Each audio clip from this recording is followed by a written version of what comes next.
Hello and welcome. We have quite a few people in chat tonight, so let's go back and chat and hello and welcome. We have quite a few people in chat tonight, so let's go back up to the top and say hi to the ones that was first here. We have Jason Lamb, David Kennedy, Lau of Catfish Weekly, Mike Sampson, Mike Irving, Dave Garcher, William Warner, aka Pork Chop, Uncle Jeep. We have Chris Usleton. We have Uncle Lou. Tonight we're going to have another version of.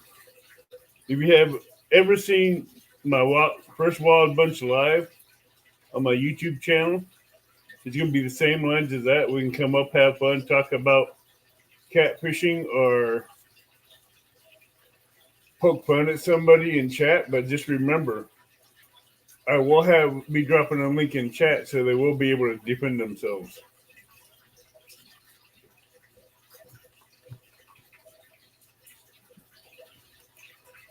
We have J Dog in the house, Local 336, Air Run, Chris Usleton, and I will be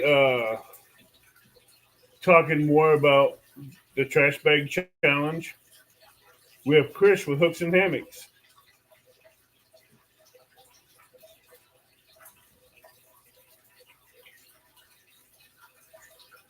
J Dog, he put a whooping on.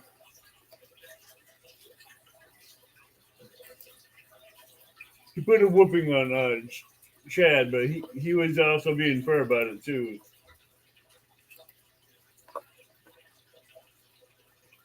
Which,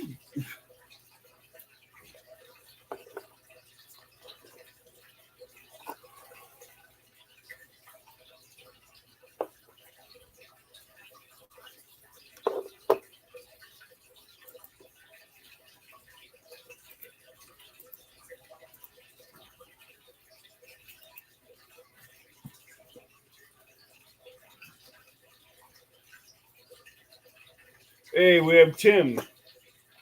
So I'm going to drop the link in here. So if anybody wants to come up and just talk catfish or just have fun, click on the link. I'll let you up and we can have fun. We can talk catfishing.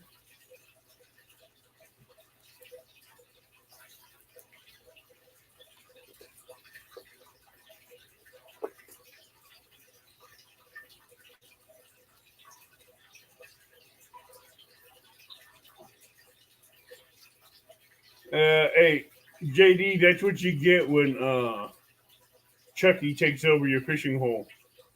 Hey, Maurice.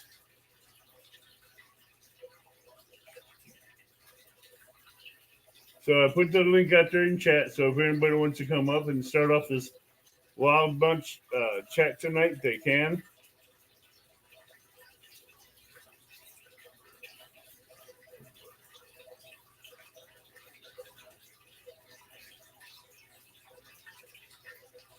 And the trash bag challenge is going to be every month, to where you go out to the lakes, rivers, boat ramps, and pick up trash. Any trash you see on the bank, whether it be cups, paper plates, plastic, forks, fishing lines, sinkers, rusted hooks, uh, stuff like that you can put in the trash bag. And the second part of this is if you find big, like lawn chairs and broken tables and stuff that's on the fishing bank that people dropped off of their truck that won't fit in the trash bag, that will be put up for a drawing. So, hey, Mark, welcome. So, there will be a two-part drawing trash bag challenge coming up. So this month I've had two people battling it out for trash bags, weights. And I'm gonna wait for more people to come in before I announce that winner. Hey Lance, how you doing?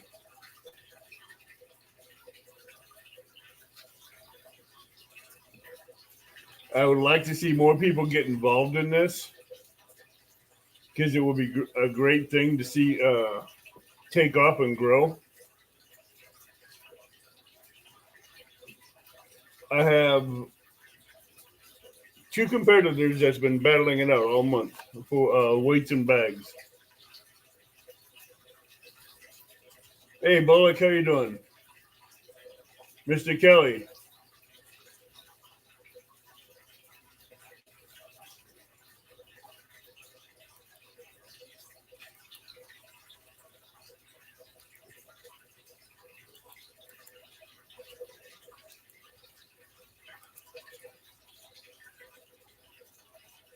That's a link for anybody who wants to come up, whether they want to talk catfishing, talk smack about somebody.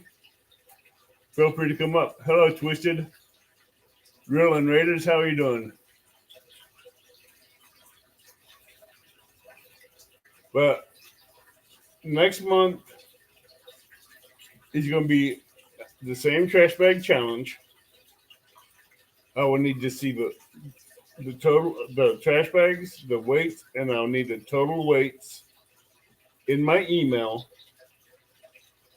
which I'll put in chat. And this is for the trash bag challenge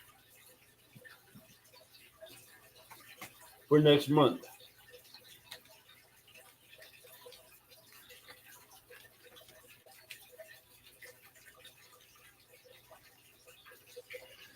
And in the subject line, you'll put trash bag challenge. So I know what it is and I know that you're a part of it.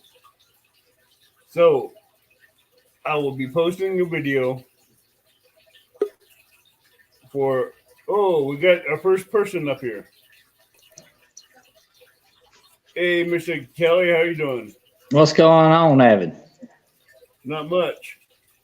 So as I was saying, for the trash bag challenge, next month there'll be a trash bag part. And if you find any kind of tires or furniture or stuff that will not fit into the trash bag, you can do a separate challenge, which you just take a picture of it, send it in, and that'll be put into a drawing. So there'll be two prizes for for a trash bag and for the trash. That will fit to it. So I'm gonna wait for a few more people to come in, then we'll announce the winner for this month's challenge. I've had two people battling it out for 2 months in a row. Is Alicia still doing it? Yeah. Figured she would be. Big River's been going after it. Nice.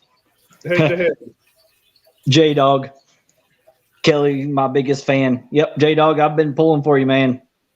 Hey, I was pulling for you. You didn't disappoint me.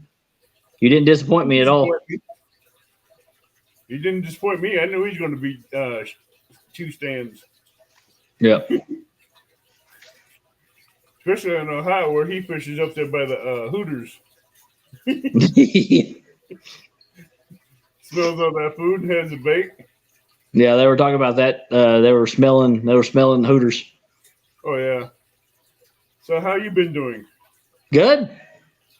Been doing real good. Did I ever send you a second sticker?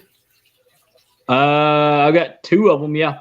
Yeah, I know one your daughter took from you. Yep. Now she's took everybody that sends me 2 stickers now.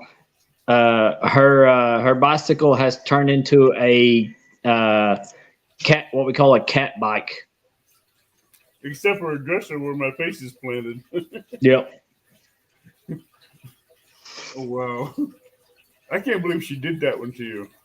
Yeah, I knew she would. She was going to put everybody else's on there, but her mama didn't want to do that. But she let her get away with the first one. Yeah. Yeah, I'm she's got two more. surprised. She's got two more stickers. She's got this one right here. Who's that? That's Eric Massey Jig Company. Oh, okay. His sticker. And then my buddy down there at Beards and Bows. That's a cool sticker.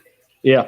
Oh, speaking of that, since I can't enter it, you all need to go over. Somebody that's a mod needs to go over and drop his link. Beards and Bows Outdoors. He has got a camera, like a trail camera, and a giveaway bag going on right now for the rest of the month. You're not a mod? I am, but I'm in this. I can't put it in there. Okay. Can I get a mod to put that link up in chat for Beards and Bows? Yeah, it's Beards and Bows Outdoors. He's got a video that he just dropped today for his giveaway. I think this is going to be his last giveaway of the year. I think, or for the summer at least. So you got to enter it. I think you got to go in, like the video, and comment, and then you get entered. And I won the last one, and I got second prize for his 1,000 giveaway. Second place on it. Thanks for reminding me. Let me pull it up first so I know how many I got to go before I get there. I'm at 196 away from 1K. Nice. So when I get to 1K, if you know anything about the cardboard box, tackle boxes I sent out, like the Dobsons and to Glory the Explorer. Yeah. I'm going to do a box similar to that, but it's going to be having everything from fishing gear to thermals that will help keep the bugs away and a few other things in there as well. Yeah, that's one thing I was telling. It's going to be anywhere from a 10-pound box to a 25-pound box. That's what I was telling Mr. John Parker and Miss Dana today on their show. They were getting ate up by the bugs. I said, "Y'all need to get you one of those thermocells." Well, I got thermocells, but I got one that's a better one. That's a radius. Okay. It charges up for 5 hours, and it'll last for, I think, 16, 18 hours. Nice. And it has a here, let me get it for you real quick.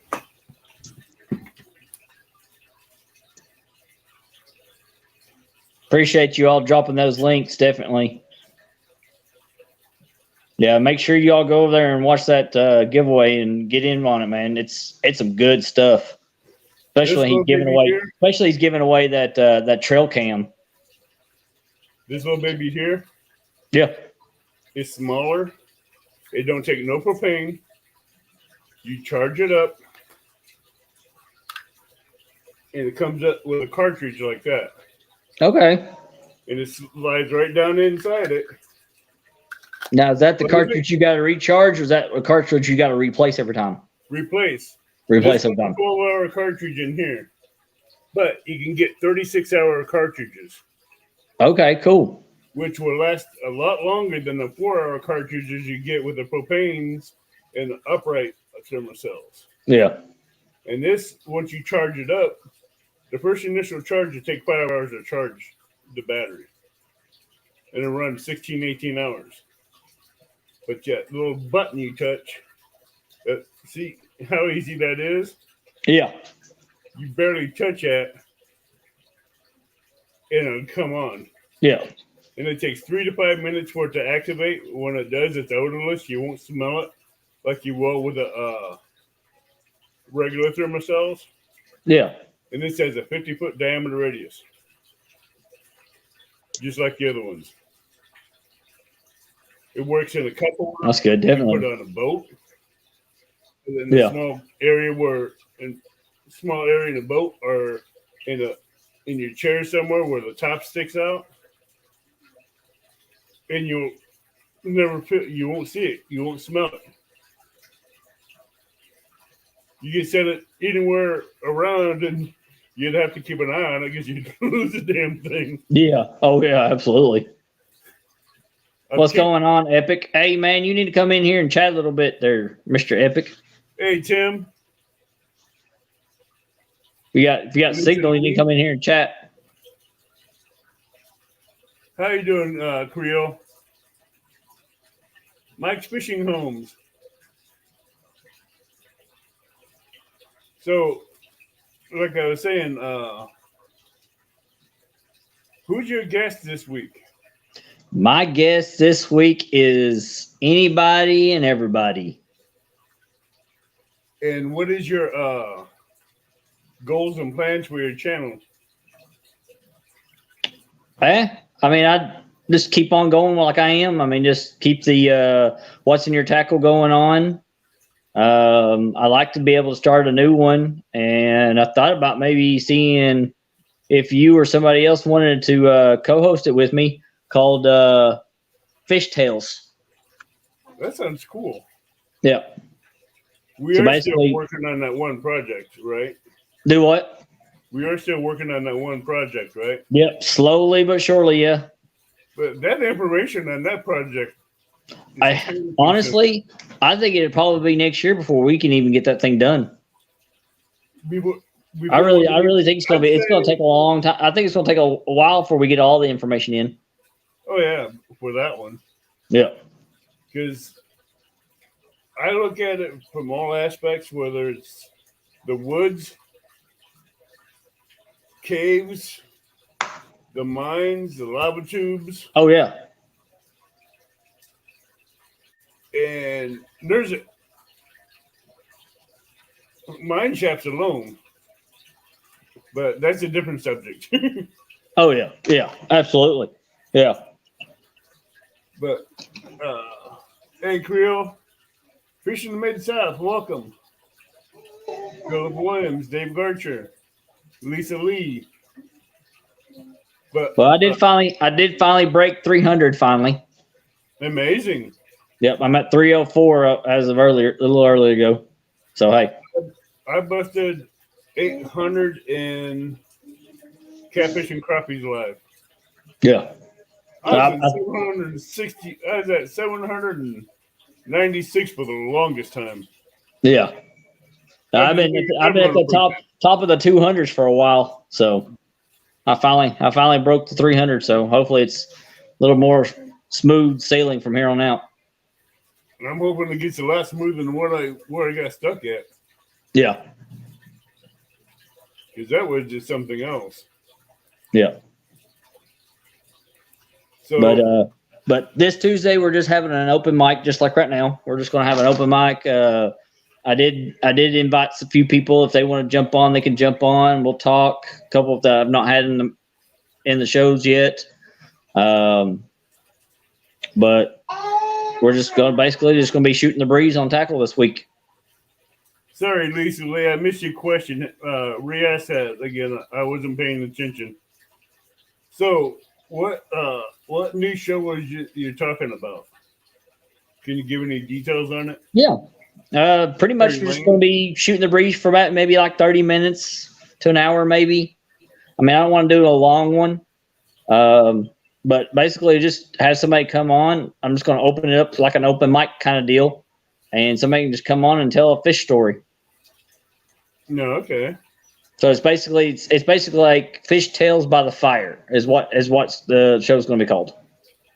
That'd be cool. Yeah. I got someone in chat that we need to say hi to real quick. Go for it. Betty, Couple Crosses Fishing. Hey, welcome. Betty. I can never leave her out of this. Absolutely not. You know she's a queen of bluegills and crappie, right? Oh, I know. I'll never be as good as she is. No, neither will I, but I try. Yep. Uncle Lou's, hey, bud.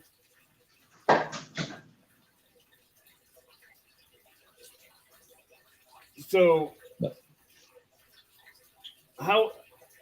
when you was doing that tournament, yeah, what was it like going against Brian B? Yeah, Brian B. But you had two other people that was almost felt like you was going against three others too, didn't it? Oh, it was good. I mean, I wasn't stressing nothing. I was ready to go. Just I had what I thought I was going to do. I had a plan already set and ready to go. So I was pulling for you to win. I kind of when I caught that first one, as soon as I cast it out, within like 2 or 3 minutes, I had two thoughts in my head. First one was I jinxed myself. I understand Because that one. if you're a creek fisher like I am, and I know like Betty is and things like that, if you catch something right off the first cast, usually you've jinxed yourself for the rest of the day. Right. Or I was looking at is, man, this is going to be a hot bite, and I'm going to be catching one after another. Right. But I sat there for 4.5 hours, 5 hours, nothing. After that first catch. All right, Lisa, I missed that statement again. Did you repost that, Lisa?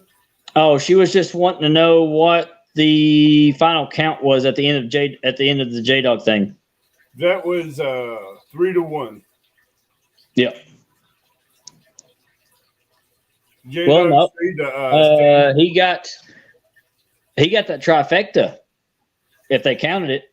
Yeah. No, he didn't count it. He got the trifecta after the fact. Oh, okay. After the tournament over, JD had cut the trifecta. Yeah.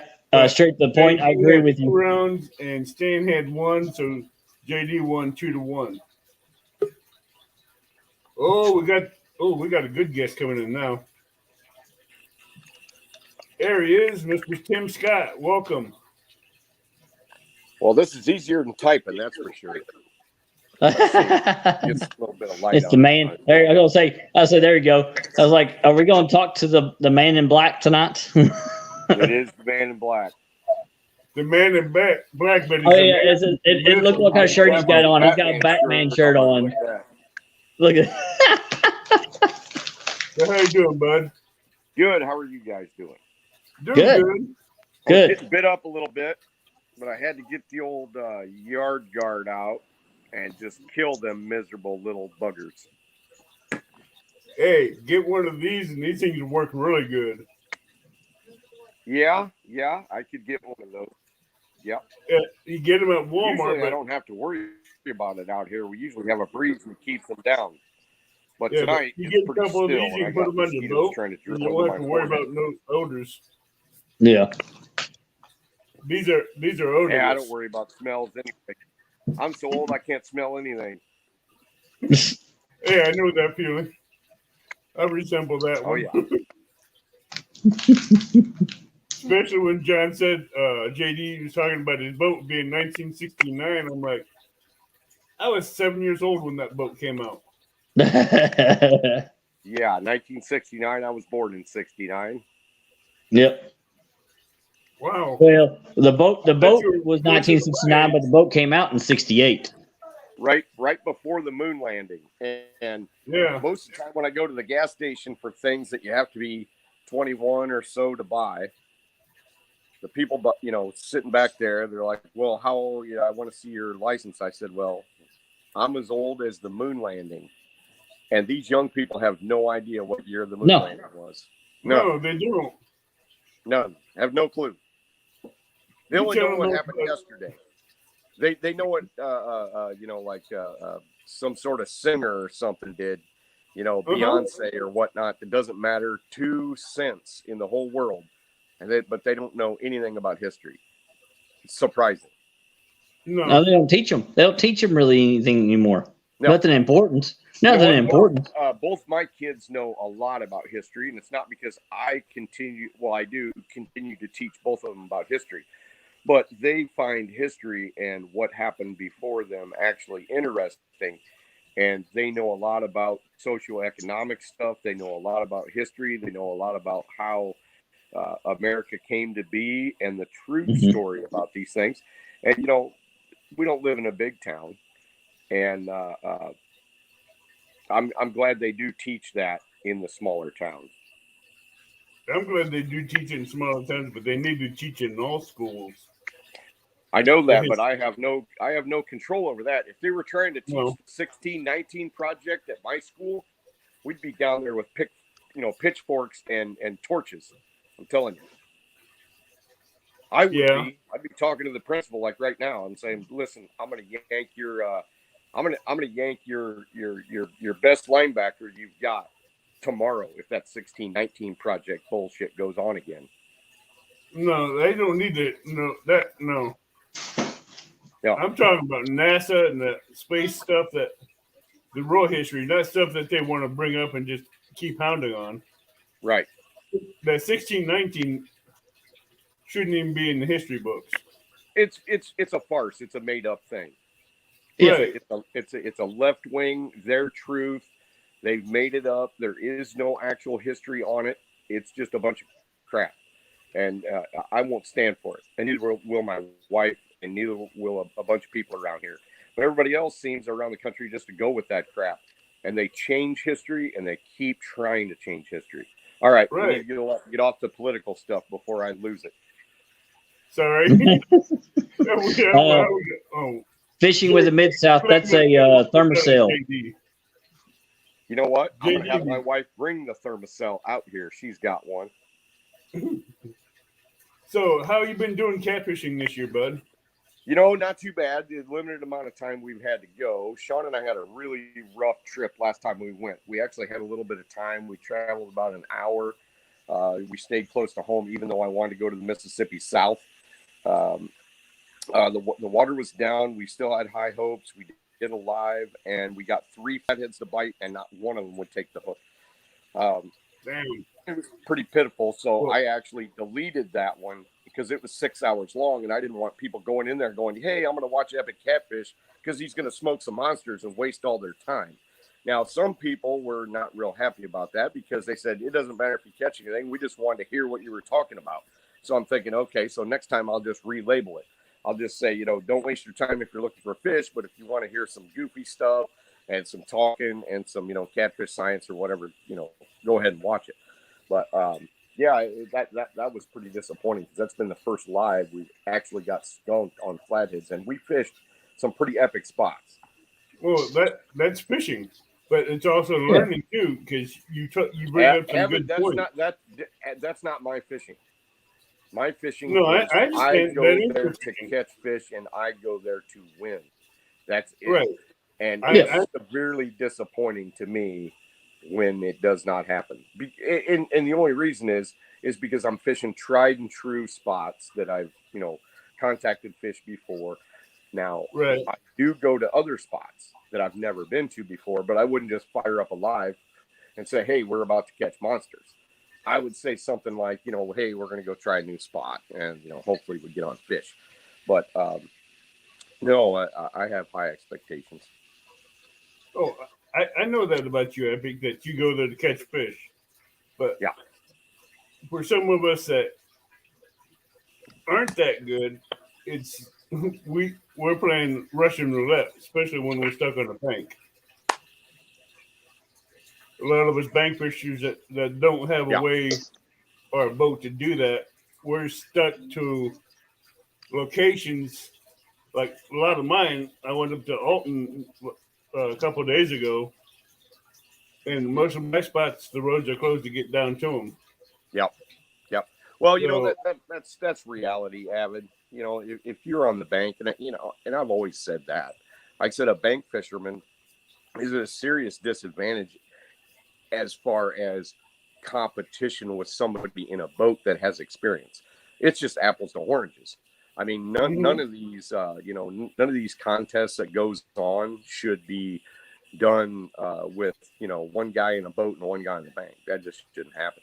No, because because a guy in the boat can move to where the fish are. The guys on the bank have to wait until the fish move to them. And they, it's a serious thing to be able to get up and move. We might get up and move 3 times in a boat, on a live. And I might, if I wasn't on a live, I might move 6 times. And a bank guy, he doesn't have that choice. So we've talked about it, haven't we? Right. Many times. Oh yeah. About it. Because me on the Mississippi, I have at least 18 different spots I can fish. But I have to deal with the Corps of Engineers closing down those roads Sure. Mhm. for whatever God knows reason, and wait for them to open up either a week to 9 months later. And by then, you don't want to fish it. Right. Right.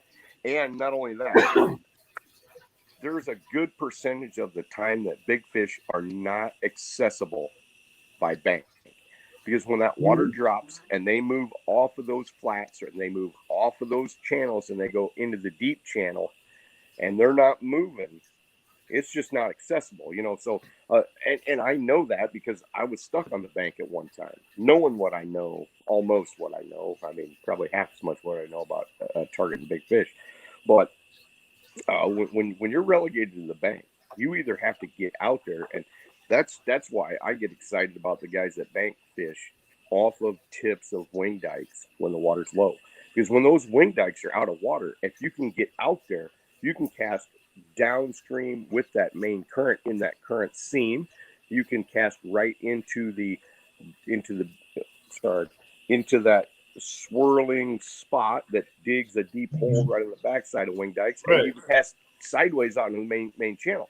But if you're stuck way on the bank, an avid can cast a long way. A lot of bank guys can cast just a mile, but still you have to, they have to be running that close channel, not that far channel or those little ripples. Mhm. So anybody with a boat has a severe event. I don't know if you saw it there, Avid, but I like Creo's comment there. What I can't even see comments. What It said, That makes me watch for the education we save for the stories and the potential monsters actually catching fish is a simple bonus. okay, yeah. okay, and they're all waiting to see if I get my next tooth knocked out. Yeah. Yeah, by a tail slap. Right. Actually, this one wasn't a tail slap. This one, I actually ended up doing it basically myself. Because if you watch the live, I had like a 50-pounder in my hands and it started to freak when I was trying to get it released. And I didn't want it to drop. So I went down with it on the cooler and I actually poked the tooth out with either the pectoral or the dorsal spine. I couldn't tell from the camera. Ow! But it hit me in the lip too. And I had a scab there for a little bit. It hit me. It hit it on the lip. Oof. And hit that tooth right here and knocked it so far back that I knew it wasn't going to make it, but I thought, well, if I baby it, maybe it'll make it. And it didn't. It only lasted about 3 days. Let's see.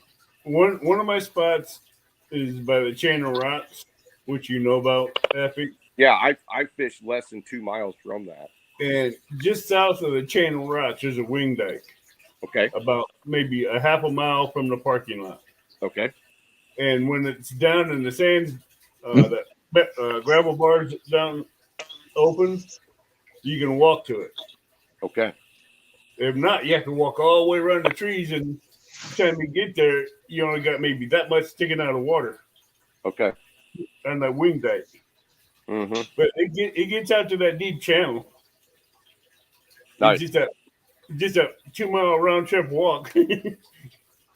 Yeah, that's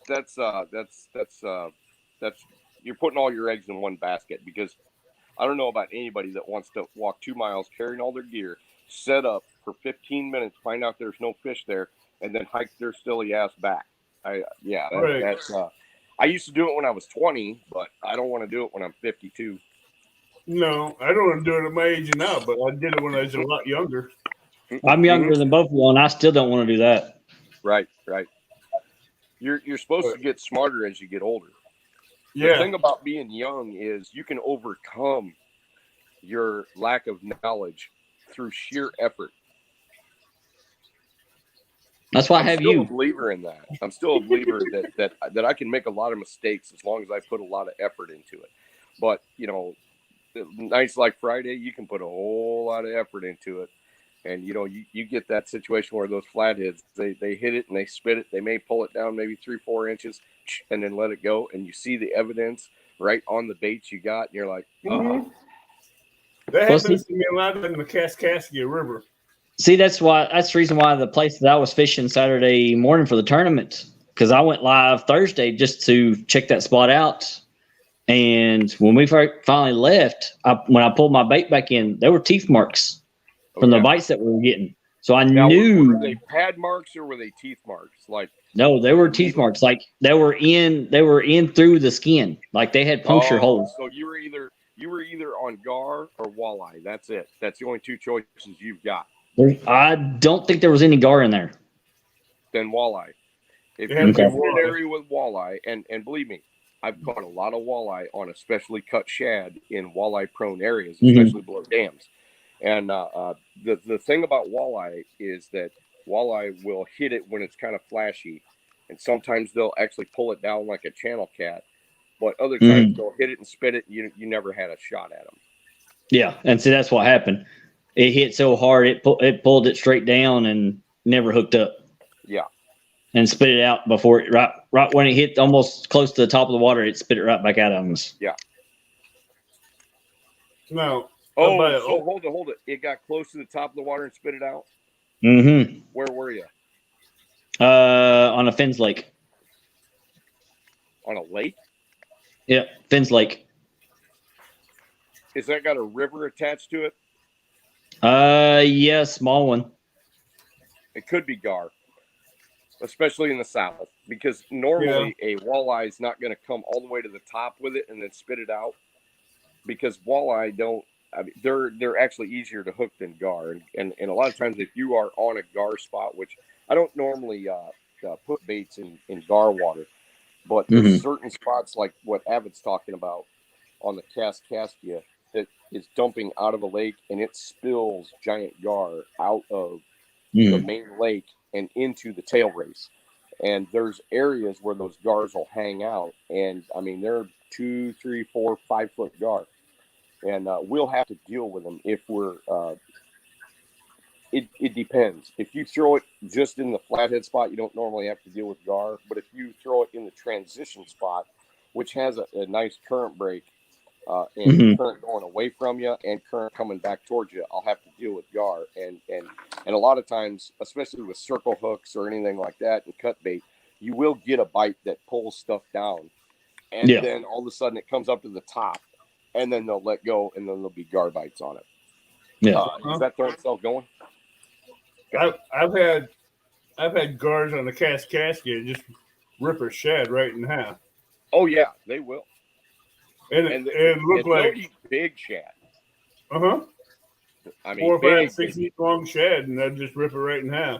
Yeah, I should do a video on that because we can go down there and target some long-nosed gar that are they're as long as I am tall. I mean, these things are crazy. But you know, they have to be pretty well on, and you're going to have to contact quite a few of them to get a hook in them, because of course you'll get them all the way to the boat and they'll just shake off. That's why you get lucky and you catch them in the snoot, or you catch them right, through the mouth, close underneath the jawline.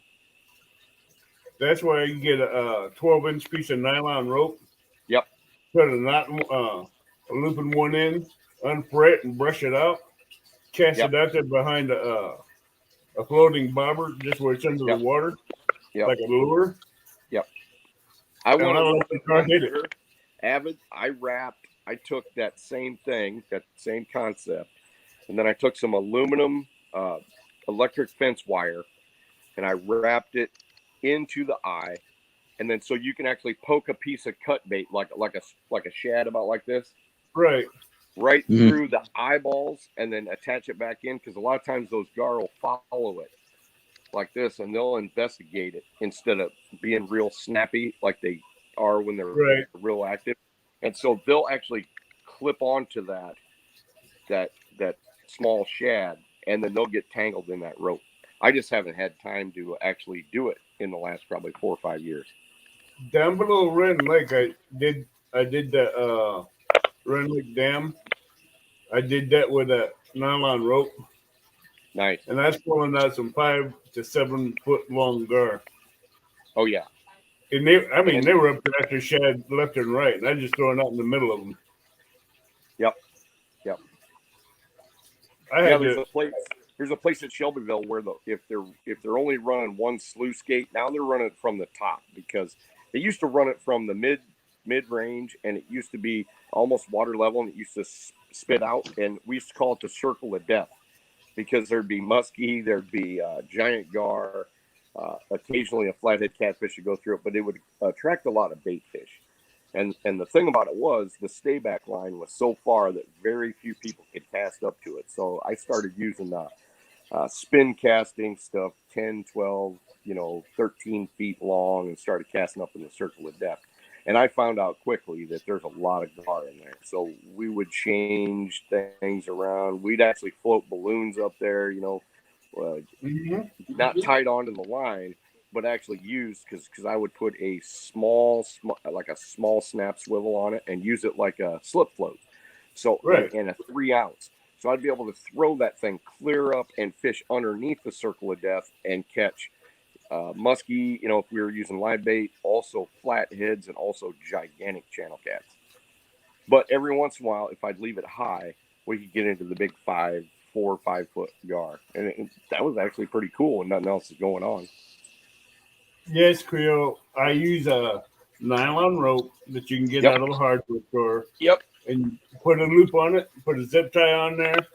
Like Creole, like Tim said, you take a piece of fence wire, put it through that eyelet, twist it down on there, and you just take, after you get the nylon rope unbraided and brushed out to where it's all frayed out, you take gar, and you can either split it down the middle, run it through the eyelets, put it back through the eyelet and tie it down, tie it to your line, cast it out there, and just twist it. And you'll have gar action all day long on that.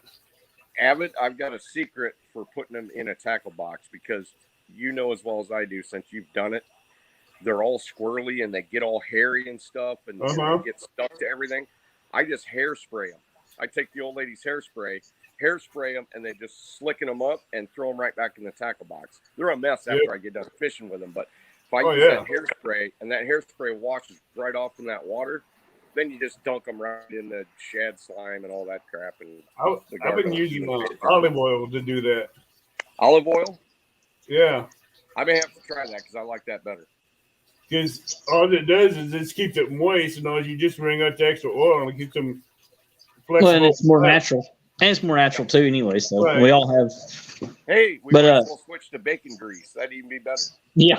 Yeah, but I don't use bacon grease, because everybody else is trying to use bacon to catch whatever fish they want to think. So maybe you have an attractant that keeps that stuff smooth from getting all tangled up and everything else. Well, so far, that olive oil has been attracting a lot of fish to it. Has it? Okay. A lot of bait fish, and gar follow the bait fish. They do. They actually do. But when you've got a tail race that's spilling out thousands of shad, it almost doesn't matter. You just got to get to gar water to find them. You got to get to flathead water to find those, and you got to get to channel cat water to find those. That's pretty much what. Yeah, I mean, and really, the nature of these fish isn't to chase bait fish if they don't have to.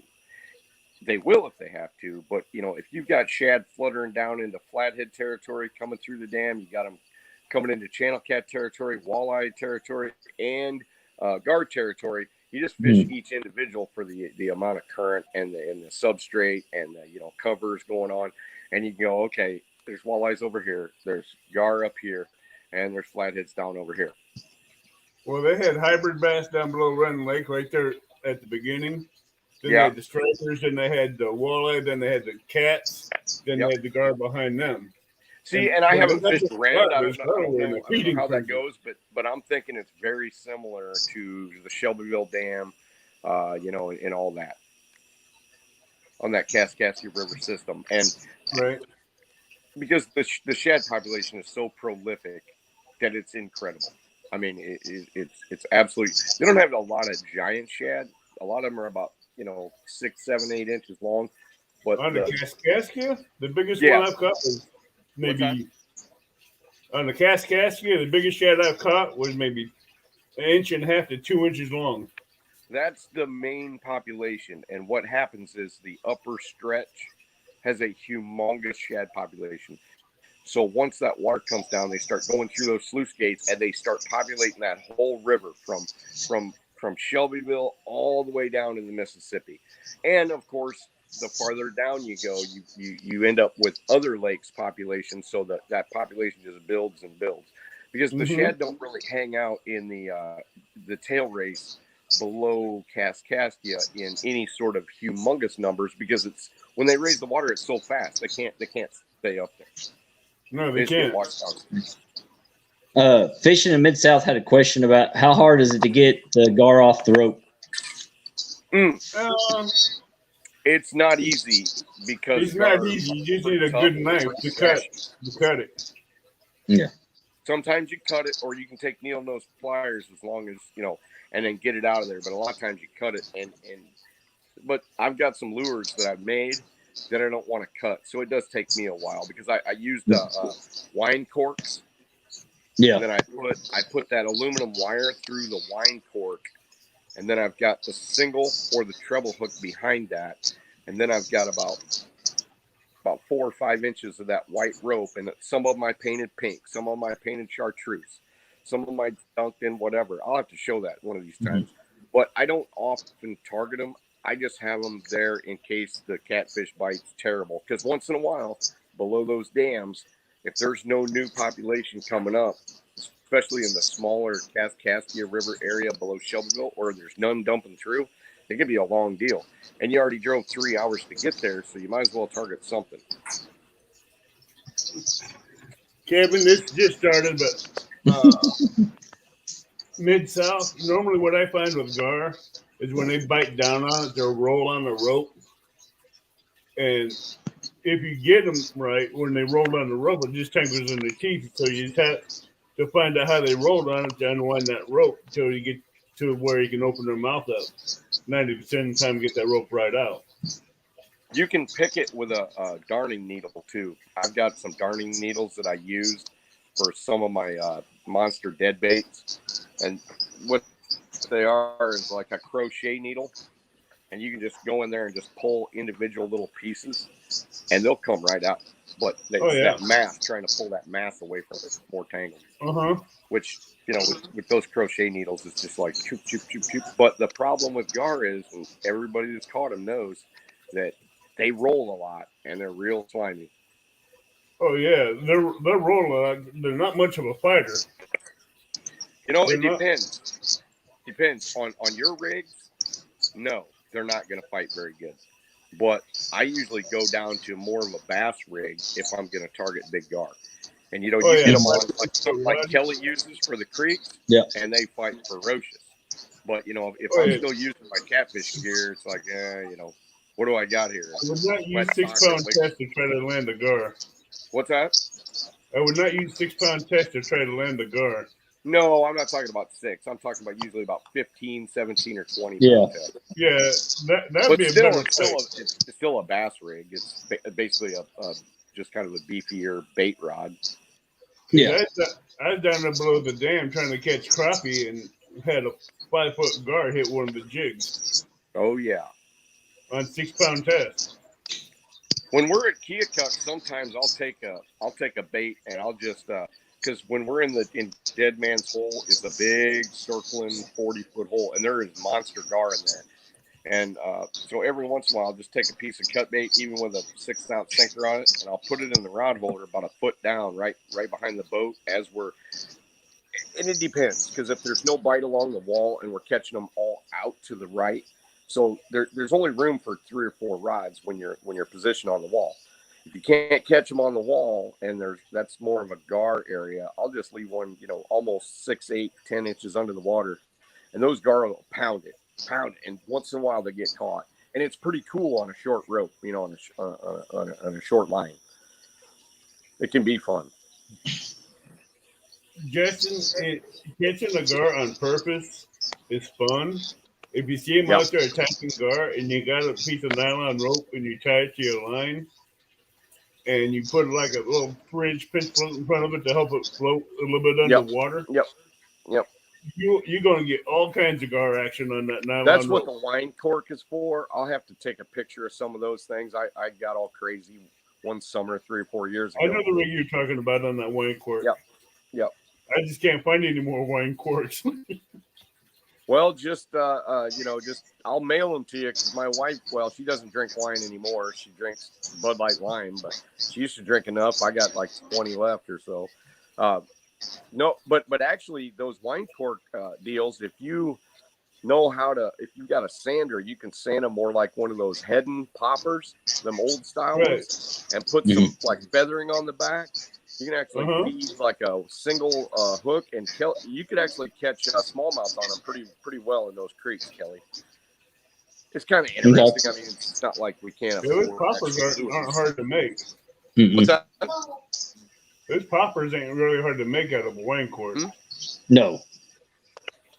When you got a good sander, just to sand it down and make that design. Yeah. Question for you, Epic. I don't know if you remember our tackle talk. Much what we talked about. I know a lot of people are getting into the tournaments right now and stuff like that, and it kind of goes along with the tournaments and trying to find your spot. And also, when we were talking about your doing the guiding tour, your guiding trips, where you're trying to find a place to do your guides, but you don't want to hook into them. You care to go back over that with us a little bit? Sure. For some of the people that's not in here, that's not seen that yet? Sure. All I do, and that's one of the things with that crochet hook too. Now you could use wire if you wanted. You could literally use that same fencing wire I've been talking about, but I wasn't even aware you could buy that stuff when I first started doing it. So I would just use whatever my sinker is, sliding on the line, and then a snap swivel, and then I would take a 12-inch piece of monofilament, tie an overhand loop on each end, feed that, just take that piece of cut bait or even live bait and feed it through, feed that crochet hook through, catch that loop, pull it through, and then snap both ends onto it. And then you can actually go and find new spots and not sting up those fish. Because you know if it's a dink or not, if you've been catfishing long enough. You know if it's tap, small fish. Even if you're targeting channel cats, it might be tap, but it's going to have a certain frequency to it. So you know whether you're on 5, 10, 15, 20-pound channel cats, which I know that's rare, but up here it's not common, but there are spots you can target them. So let's just talk about blues. Blues, people have been watching Chunky's live and stands long enough that now I'm seeing people predict how big the fish is according to the bite, and I love seeing that. They're like, oh, that's 15 pounds, that's 5 pounds, that's 10 pounds, that's 15, there's a big one. And it's that wavelength. So as a tournament angler, these guys don't even have to hook a fish to know if they're on big fish or not, which is kind of cool. Because, back in the day, everybody was using hooks. And we know this because you would, and they were throwing their cut bait back into the water after their pre-fishing, because tournament day, every catfish that you catch was puking up cut bait into the live wells. And so, 30 years ago, I started really trying to promote this idea of not hooking these fish, because everybody be like, oh, pre-fishing was great, and then the day of the tournament it was terrible.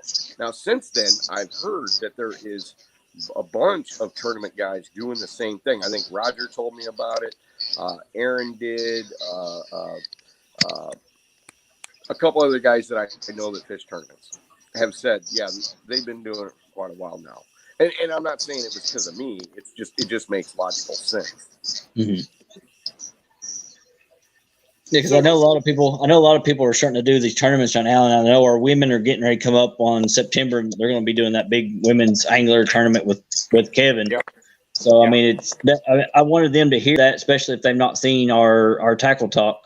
Definitely if they're really trying to find a spot that's really going to produce the fish for them. Yep. That's something they may want to look at leading up to it, is try that and see if they can get some bites on it or not.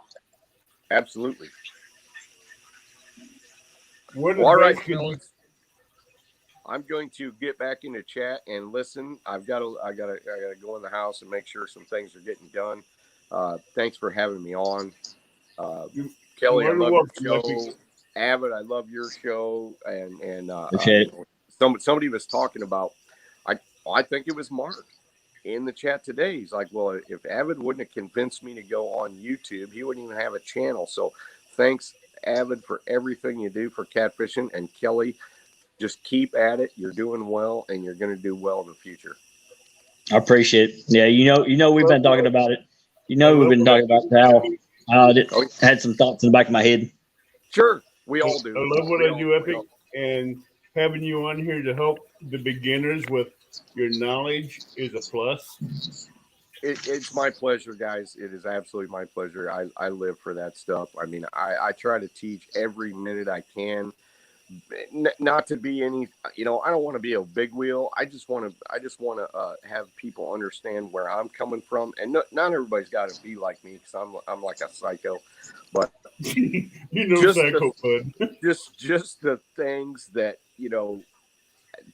just the heartache that I had to go through to get where I'm at right now, and the money that I spent and the time and all that stuff. If I can help shortcut people, it's my pleasure to do it, because it's just one of those things that we shouldn't have to struggle that hard like we did years ago, because there wasn't really any great information. Now there's all kinds of great information, and I enjoy contributing to it. And I'm not saying my way is the only way at all. There's all kinds of cool information. I don't care if it's Jello chicken helping people. I'm all for it. Right. One of these times, Epic, someone have to have you up here on here and talking about bank fishing. Sure. Tips and tricks that way. And sure, because I learned a lot of things about bank fishing and current, especially, that can up your odds as far as being able to contact fish. And they're little things. They're not giant principles. They're just little things that help out huge when the opportunity presents itself. Right. And not only will you help out me, but you help out other bank fishermen and the family too. So, dude, that's the point. Be good. Catfishermen are the greatest fishermen on the planet. I told you before, I've never met a catfisherman I didn't like in some way, shape, or form, because they're all down to earth, great people. Well, thank you. Appreciate it. We appreciate it. And you're an amazing person as well. So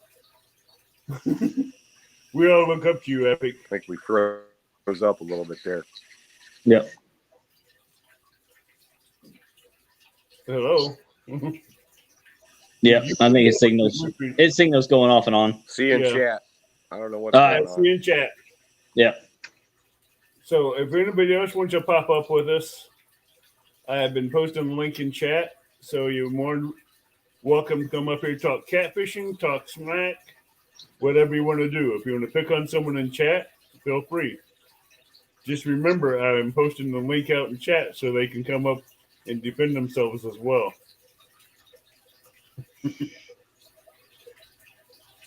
And I noticed we had the chat in the house earlier. And Mark from Catfish and Crappies in there too. I see him in there. We have Lyle in there. We have Real and Raiders in there. Brad Caudill, Sunfish Assassin. Yep. Amy Payne. 3+1. Lisa Lee, 3+1. Yep. Justin Fishing Fetish. But Old Boys Outdoors.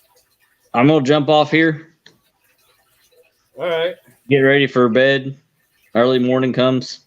Oh yeah, you get that long route tomorrow, don't you? Yep, heading to Tennessee for work. Oh, ain't that always fun? Always.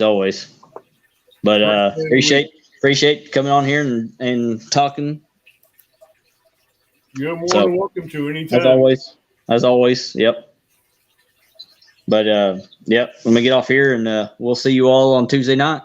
So I see you Tuesday night. Let me know if I can help you out with anything. Yeah, no problem. Yep, open mic, guys. Tuesday night, 6 p.m. Eastern time. What's on your tackle?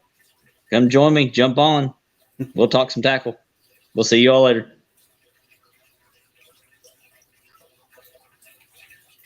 Yeah, so if anybody wants to come on, I've been posting link in chat. So feel free to come on up. And yes, I do briskets. I do all kinds of meats on the smoker. I do. I want to start doing some crock pot meals videos as well. But all right, we have 17 people in chat. Can we get people to share this out and get some more people in here?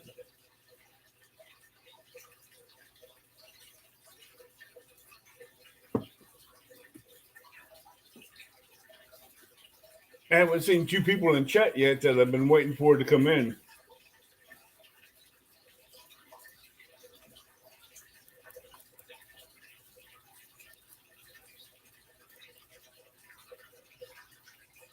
So I have for the last 2 months, I've had 2 people in chat battling out the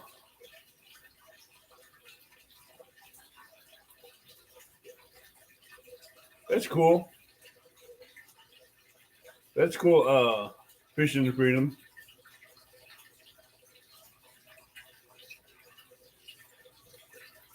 I was trying to find Alicia and Snake River.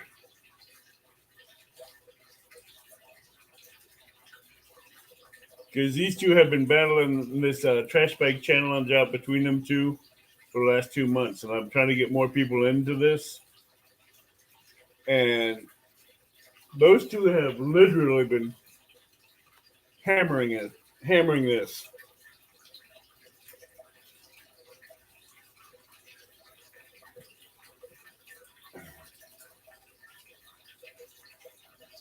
Okay.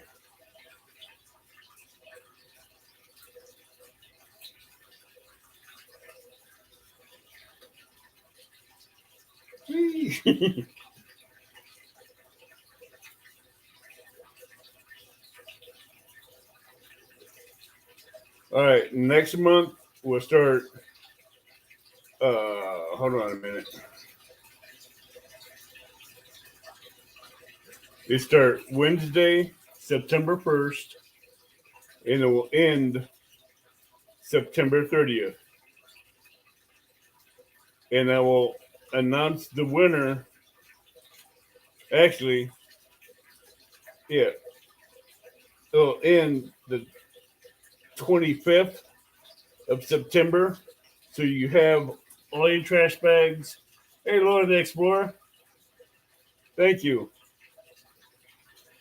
It will start September 1st, end the 25th, and I'll give the announcement of who won the trash bag challenge the 26th.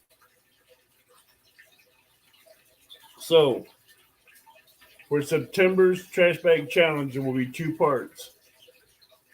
Hi, Lori. There will be a trash bag part where you pick up the trash from the banks of the rivers and stuff like that, and you put it in the trash bag.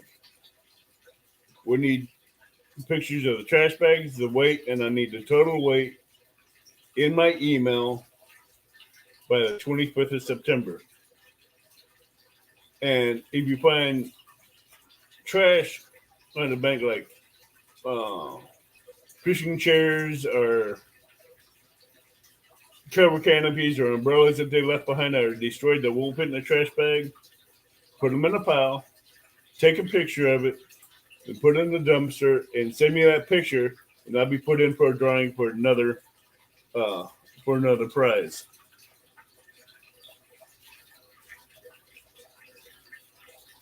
Is Alicia in here?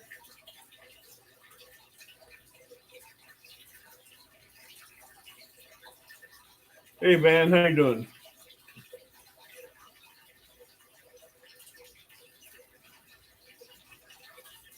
We were looking for you in Snake River.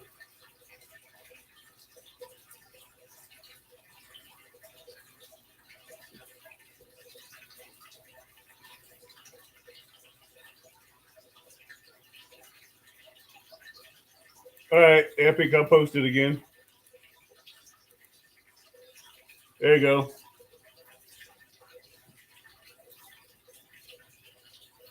Oh, you're good, Alicia. I didn't know you were in here.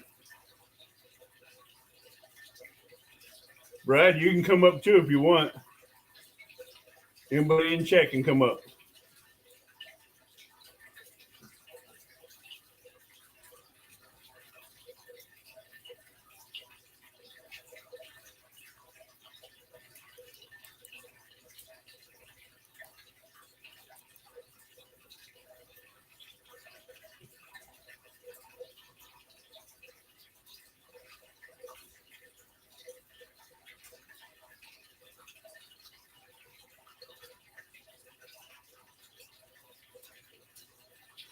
Yeah, I was looking for you because it's been you and Alicia that's been going head to head lately on this challenge.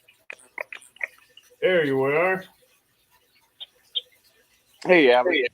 I was able to look up through the chat a little bit, and I found one particular question that I found really pertinent to what's going on right now, the dog days of summer.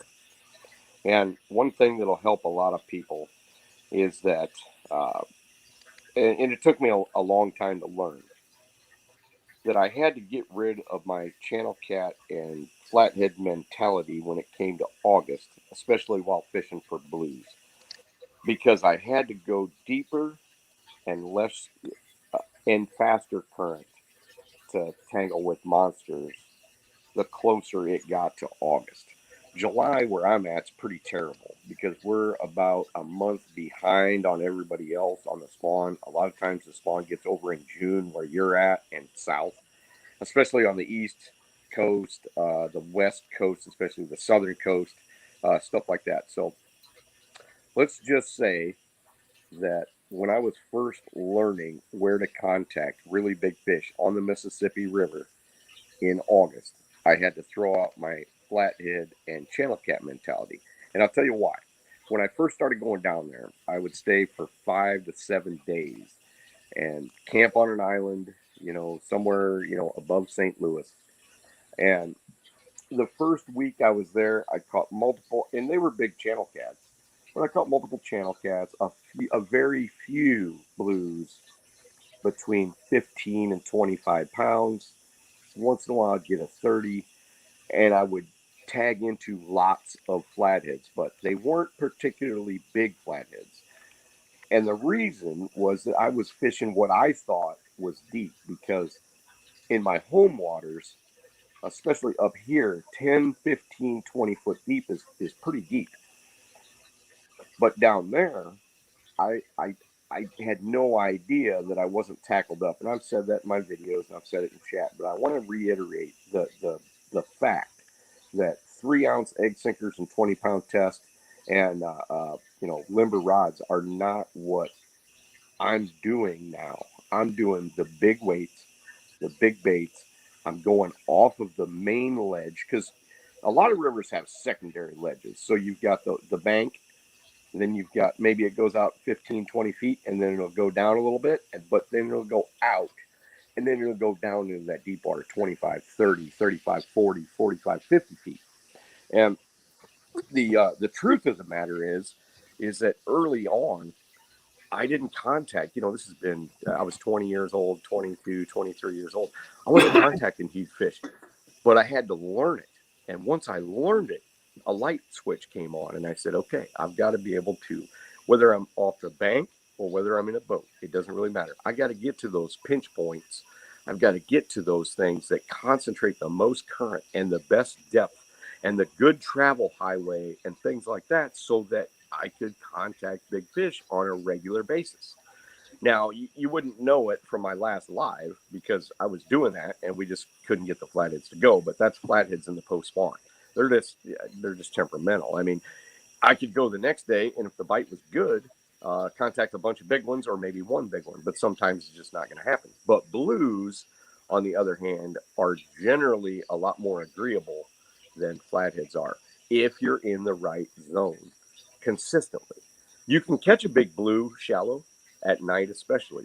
You can, but to consistently go after those big blues, even during the day, even at night, I stick with that same mantra of the best current, the fastest current, the deepest water, and the most diverse situation. I don't care where the bait fish are.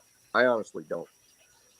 A lot of guys, oh, to get to the blues, you gotta have bait fish. Well, on the Mississippi, you can eliminate the bait fish out of that equation because you've got the current first, and that is the most primitive aspect of their location choice. That's to them. I mean, they don't really do it with their mind; they do it with their instincts. Right. So they're looking for that deep water. It's safety. It's bait fish coming to them because, of course, and let's just face it. Most of the time, catfish, being cold blooded, are really not. They don't have to eat every day. No, they don't. Nope. You just have to be there and present baits to them, and they can be opportunistic. If they only have to move a few feet, you're gonna have a way better chance at hooking up with a giant fish than being off the beaten path and hoping they come to you. Now, when you're on the bank, you don't have a choice.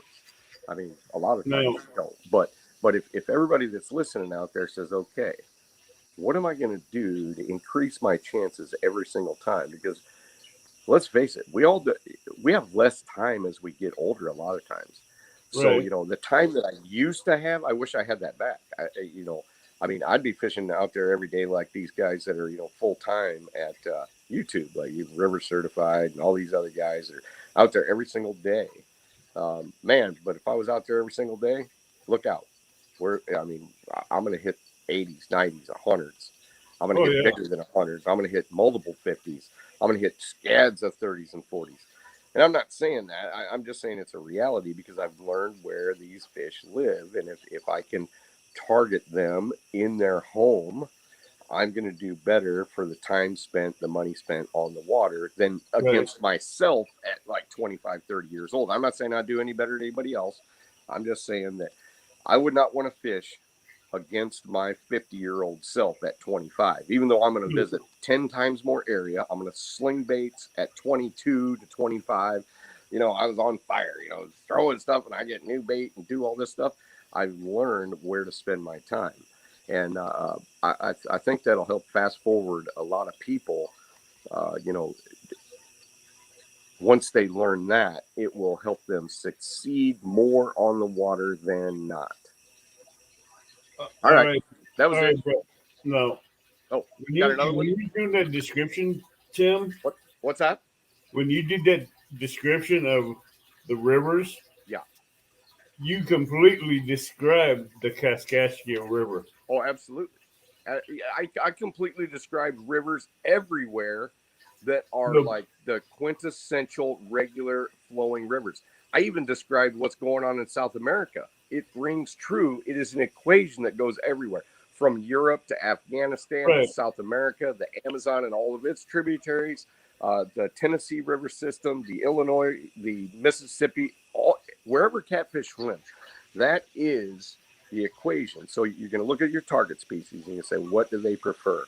And we know that channel cats prefer shallower water, sometimes fast in the pre-spawn once you learn. So even if you're in South America and you're looking for red tails, if you're looking for a giant red tail catfish, you want that intermediate water. And intermediate water down there is 60, 70 feet. When you're looking for Piraibas, the big giants that look like sharks, you want 100, 150, 170 foot fast water. When you're looking for Jau, you want to look for almost exactly what we look for flatheads. If you're looking for, giant if you're looking for giant barbershot, you want to look for a channel cat type area with fast flow in about 40 foot of water. It just is what it is, and our gar water up here is piranha water down there. So if you're throwing a 2-pound live bait and it vibrates, I gotta get my hand in there. If it vibrates going down, falling 50 foot down like that, you threw it in basically what I would call gar water, because you got giant piranhas eating your 2-pound live bait and you got nothing left by the time it hits the bottom. So yeah, that was a big learning experience for me. We have one more question for you, Epic. Brad wants to know, so a river don't have current, would you look for bait rich environment? Yes, you can, but bait fish environments doesn't guarantee big fish. It guarantees fish, but it doesn't guarantee big fish.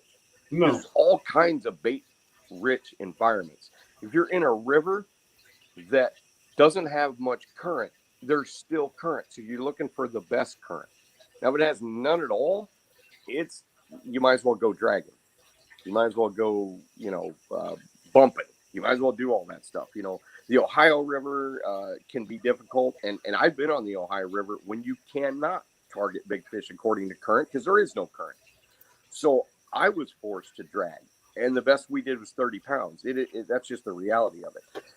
And a lot of times I'll go from river that doesn't have current. I cannot specifically target big fish. I'll move complete rivers. If I've got a week or a weekend or 2 days or 3 days, I'll move pools. I'll move rivers. I've been known to drive 1,000 miles in a weekend just to get on the right fish. And you know what? The evidence is in the one where, and I forget what it's called, where Aaron Gibbons, that friend of mine, we score that 80 pounder at 3:30 in the morning on the last piece of soggy moon eye, is what he called it. And we had fished. Well, we drove 1,000 miles to catch that fish, and we finally got on the situation where it was going to be right. We avoided storms. We went to places that had current and not current. The bite was terrible, and we ended up moving, and it actually paid off.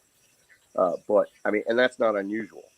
I went from middle to North Illinois in one weekend to St. Louis, to the Wabash River, to Kentucky on the Ohio, back to St. Louis once that water stabilized, because it was too high, it was too muddy, it was too whatever. So we just kept moving on, and we spent a lot of our trip driving instead of fishing, but we succeeded because we got to that right combination of that current plus depth plus time of year for the species that we were doing. We filled out that equation, and we're successful on that weekend.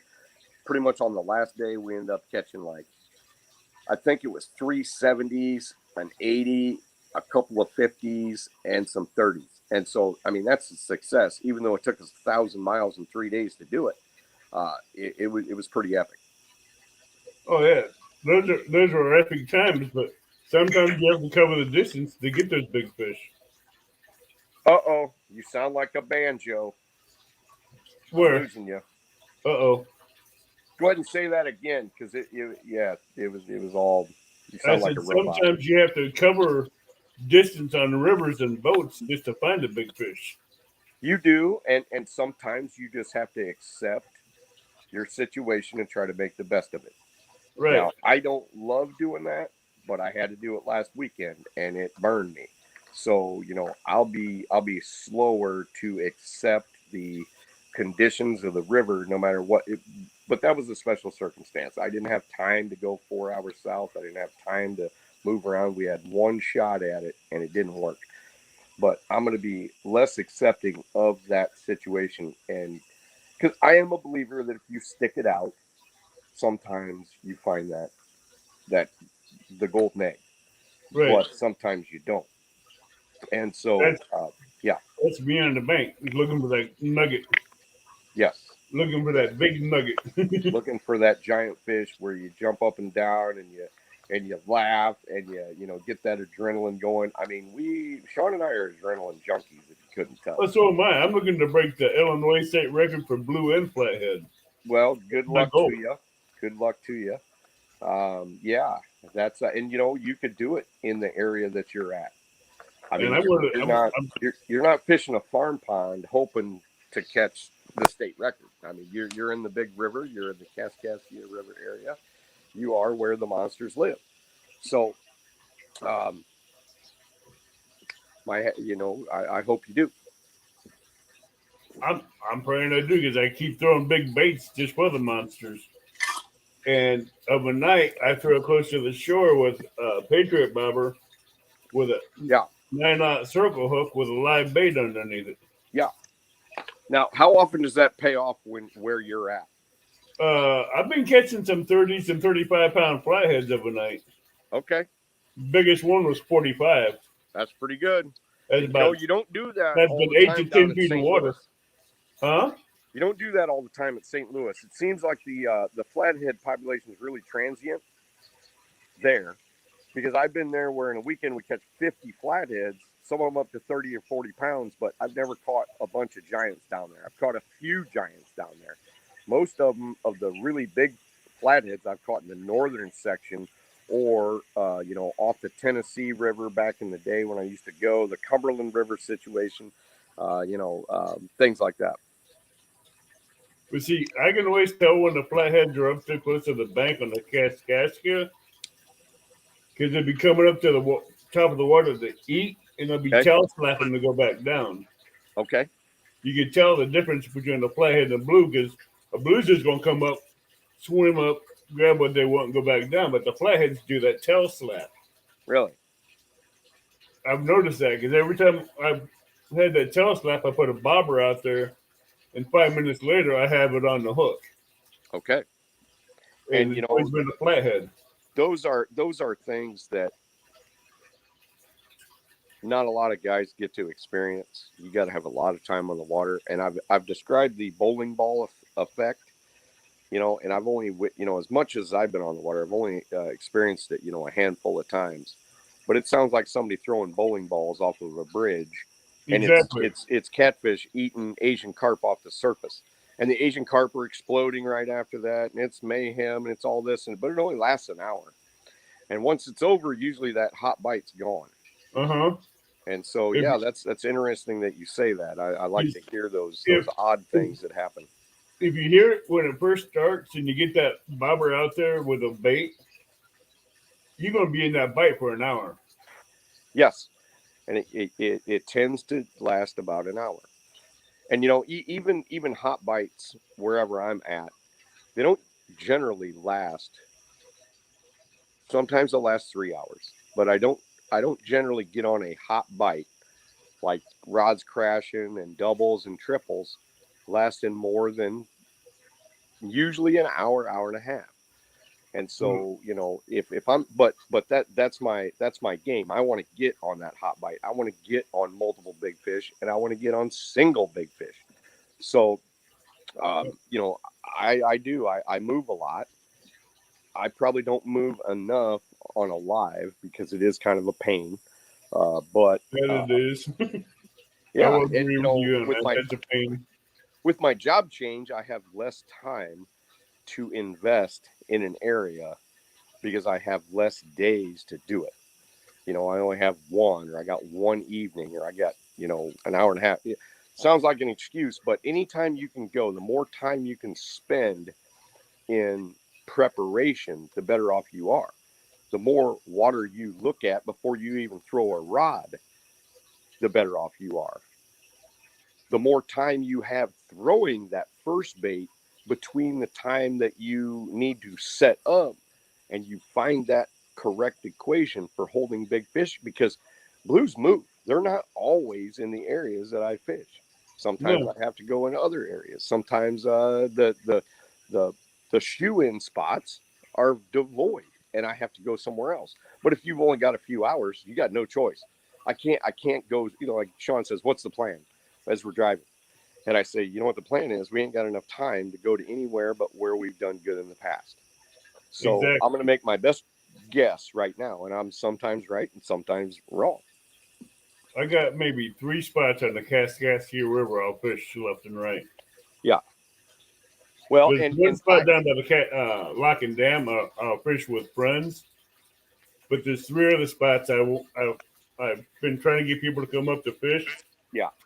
And they won't go up there. They just stick down by the Lock and Dam and fish there. Yeah.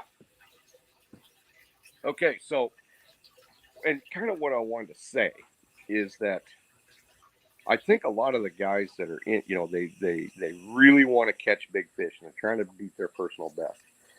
And they're enthusiastic about it. They really want to, but a lot of them don't have that kind of time to put in. So it's not going to be as easy. It just isn't. But I want them to know that a lot of them are doing the right thing.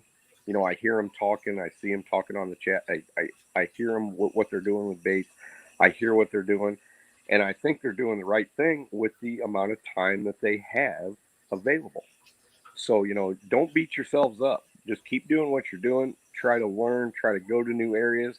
The one thing you don't want to do is keep fishing areas that are convenient and hoping to catch a monster if you haven't caught them there in the past. That is the thing. And pay attention to what the water levels are like and what the weather conditions are like. Because if you catch a good fish or you get onto a bunch of big fish, you want to try to reproduce that. Because if the water's low and clear and you fished it 5 times and it's not any good, start recalculating and branching out. There's nothing wrong with going to an area that you look at on Google Earth or any of these things and finding out that it's terrible, because those few times you might find one that's great. I mean, that's how I found every one of my spots from, I up look at north on the Google river Earth. all the way down. I look at Google Earth to find bank spots. Well, let me rephrase that. I did not find all my spots through Google Earth. I found all my spots before Google Earth was a lot of them before that was even there. But what I'm saying is, I took the chance. I took a risk, and I looked at a map and I said, I'm going there. I'm going there, and I'm going there, and I'm going to assess that situation, and I'm going to fish it. And sometimes it was flat out terrible, but sometimes it was great. Over the years, to find epic spots, and epic spots are really only about 1% of the river, and that's a realistic number. I mean, as far as epic spots, not necessarily rivers, but spot on the spot within the spot. It's kind of a thing that you really have to get a grasp on. But there's guys that have been able to do it because they say, hey, we're just going to the river, and they stumble on a spot. They look at it with the graph, they mark big fish, and they can go back there time and time again. Not all the time, because none of these spots are 100%. But No. if they find these spots one time and they have success there, a lot of the times afterwards, you can almost guarantee that that's a what I call like a consistent epic spot.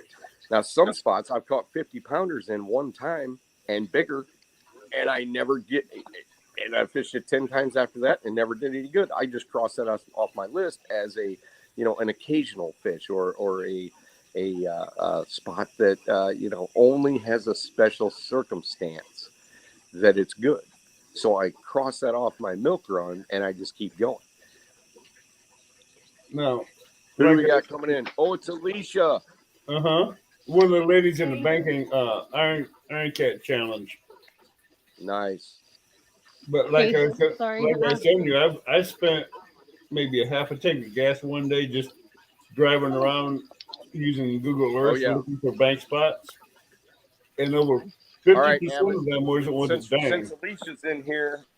Since Alicia's in here, my signal's going to go bad because StreamYard doesn't like. I was not trying to run you off on my end. No, you're not running me out. I need to get off here anyway and let you all. So I want to get back and chat and listen to what you guys got to say. I can't do all the talking. Well, Epic. Alicia is the trash bag challenge winner again, second month in a row. Oh well. And Snake River's been going at this head on head for 2 months. Hey, Avid, I just wanted to tell you that I'm very impressed with the lady anglers we have in this catfish community, because I mean they're going after it. I mean they're putting time on the water. They're doing all this stuff. They're not just sitting for 5 minutes and then leaving it. They're really going after it, and I love it. Exactly. That's why I want to target more of the lady anglers to get them on here too, to where they can get known and be showing out. And well as all the new beginners, whether they're females or males. But I want to get the females up there to where they can be seen and get known. I just touched stink bait with that glove. Yeah. All right, you guys are breaking up on my end. I'm going to get back into chat. Thanks for having me on, and I'll just chat away in there. All right. See you later. Later. Have a good night. Yep, you too. See you, Tim. Oh, my hair's a mess. Sorry. It's really humid here. Don't worry about your hair being a mess. Well, I'm sure it is, though. I can't even see. Yeah. Well, You're all good. thanks. No. So I didn't even have all my pictures of my trash. I switched memory cards, and I know for a fact there's at least 20 pounds in one picture that I didn't send you, and then I think there's another picture, but I really wasn't even trying as hard as I did last time, just because I was trying to protect my Snake back. River's been hammering this out, so I'm going to make this a little bit more interesting for next month. I do. Sorry, I'm at my aunt and uncle's house, and literally the second I jumped on, they pulled up into their driveway. So she was, just saying hi. Like, I have something in my truck I'm supposed to give her. That's If you need to go do that real quick, you can. I'll let her get settled and get in here. All right. But I'm still throwing out this one. You're good. So this is open mic night. So if anybody wants to come up and join and talk catfishing or talk smack, you're more than allowed to. But just remember, the link is out there for the other person to come up and defend themselves. So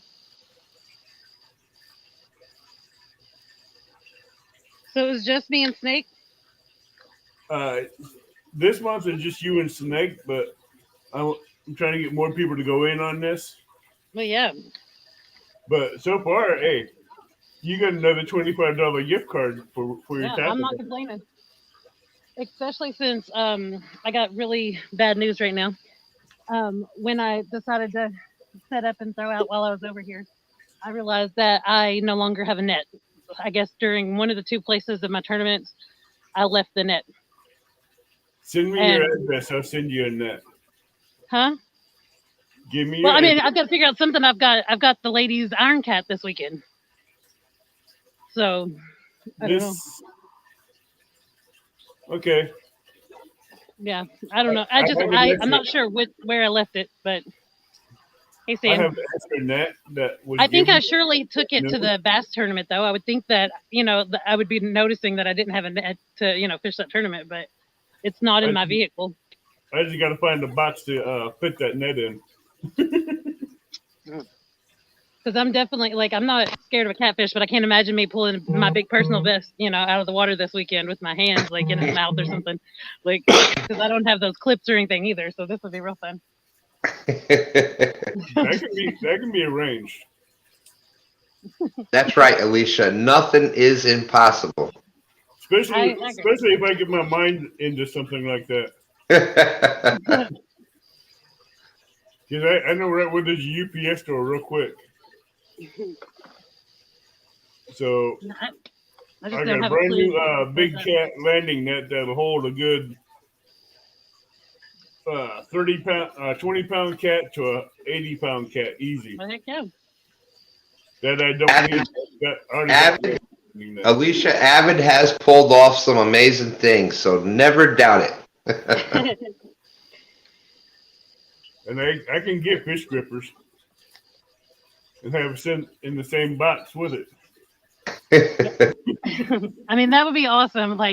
That's what took me so long to come in just now, because I was tearing the vehicle apart. If I had cleaned out my vehicle after my second tournament, I would have noticed I didn't have them. But I was so worn out. I went into one live for a little bit, slept for an hour or two, then went into Bex's, and then feel like I've been asleep ever since. But didn't ever clean the stuff out of the vehicle, or I would have noticed. I think I can manage getting you a net within a couple of days. Within 3 or 4 days. Avid, did I see that you had Had what? That's right. Did you have your PayPal link out in the description? Yeah. Well, I'll send $10 to help with shipping on that and stuff too. Thank you, Stan. I can go to Walmart and get you a pair of grippers, and just have to go to UPS and get a box and put the net and the grippers in there and send it out. Yeah, that would be awesome, because I I don't know what I'd do without the net. Like Well, this the net's a grippers big would be an amazing thing just to have because I've never had them. But a net, I'd be pretty lost out there in that little bitty boat with no net to. Well, this To bring a net's big line in. almost like 2.5, 3, about 2.5 to 3 foot in diameter, No, with about a 36-inch bottom from the top. yeah, So this thing will handle a good 80-pound cat. that's awesome. Like, yeah, because I was kind of in freak out mode there for a while, like pulling everything out like of the vehicle. Like, surely there was no way it could have been where I was looking even, but I was just like, maybe somehow it's This tucked net under here. will But collapse down into Huh? the net. This handle will slide down into the net. gotcha. You go to store it. Yeah, yeah, the one that I had, it's like the handle goes up in it as well. That's why I was hoping maybe it had gotten up under a seat or something weird. But J Dog is out there asking because J Dog is out there in your similar part of the state. J Dog is asking where you're located, Alicia. well, where I live, I'm next to Taylorsville Lake. I'm within 5 to 20 minutes of every ramp and the headwaters and all of that. Of So J Taylorsville. Dog, Alicia is located by Taylorsville Lake. Mid-South. I don't have $1 million, but if I have something extra, I can get a flat rate shipping with so many things in it. And Alicia, I just want to tell you, Stan 3 said to me, he was like, that Alicia was fishing hard. Good for her. I was not into anything, huge or anything like that, but I definitely spent the entire time trying hard. That's right. Yeah, fishing. But You definitely Yeah, did. it actually taught me a lot though because it's given me some new tactics for how I'm going to go after the lady iron cat. There you So, go. like, I'm going to take what I learned from that experience and do things a little bit different on this next one, but I'll still be fishing hard the whole time. Trust me. Well, that is what you heard. You heard Epic say it. You hear me say it a lot. The people that are out there catching the big fish, it's time on the water. That's how you learn things. And the more time you spend out there, you'll start to see that. Regardless of what the biggest fish is in that water, you'll start at a certain level, and then you're like, you know what? I'm catching those. I'm going to catch these. And before you know it, you're catching the biggest fish that are in the waters that you're fishing, and you're doing it the right way. You're out there fishing it. So I got a shout out for somebody. J Dog is saying that you're 2.5 hours away from him. Thank Is you. he more Lisa Lee. northern? No, he's not. And I don't know. 351, thank you. 351 and Lisa Lee both get a boom. I'm sorry. Lisa Lee and 351 both get a big boom. Oh. They both gave a big boom, boom. Awesome, awesome. Sorry. Oh, we got another one popping in. I haven't thrown that other one out. I threw one. We out here. We out here. Drop my phone all over the place. You talk about another person out there fishing hard. Yep. Hey, not only is he fishing hard, but him and Lisa Lee's been killing it for the last 2 months with all the trash bags they've been picking up. Man, I was disappointed. It's like it. I don't know. It's a double thing. I was disappointed. I didn't get enough that I wanted to, but it's a good thing for the places I was fishing at because they were clean. So it was a double-edged sword there. I was like, dang. And I forgot. It never fails. At least on my case, every time I go camping or I take a trip or I got big fishing, I always forget at least one thing. And I forgot a trash bag this time when I went out there. I was like, gosh, dang it, I didn't have a trash bag. Yeah. Hey, Alicia didn't even send me all her pictures. She's missing. Yeah, I know one more, if not two more pictures. I switched my memory card and didn't realize it. And so they're set on the camera folder of the old memory card. And I couldn't get, I just wasn't able to get it. So I just submitted what I had. She beat you by 53 pounds. Oh, man. Yeah, all right. Got you. I'm going to have to go find a fishing hole next to a trash site or something. I just barely got. Okay, you want to come into my lake? No, I'm kidding. I'm kidding. It's not bad.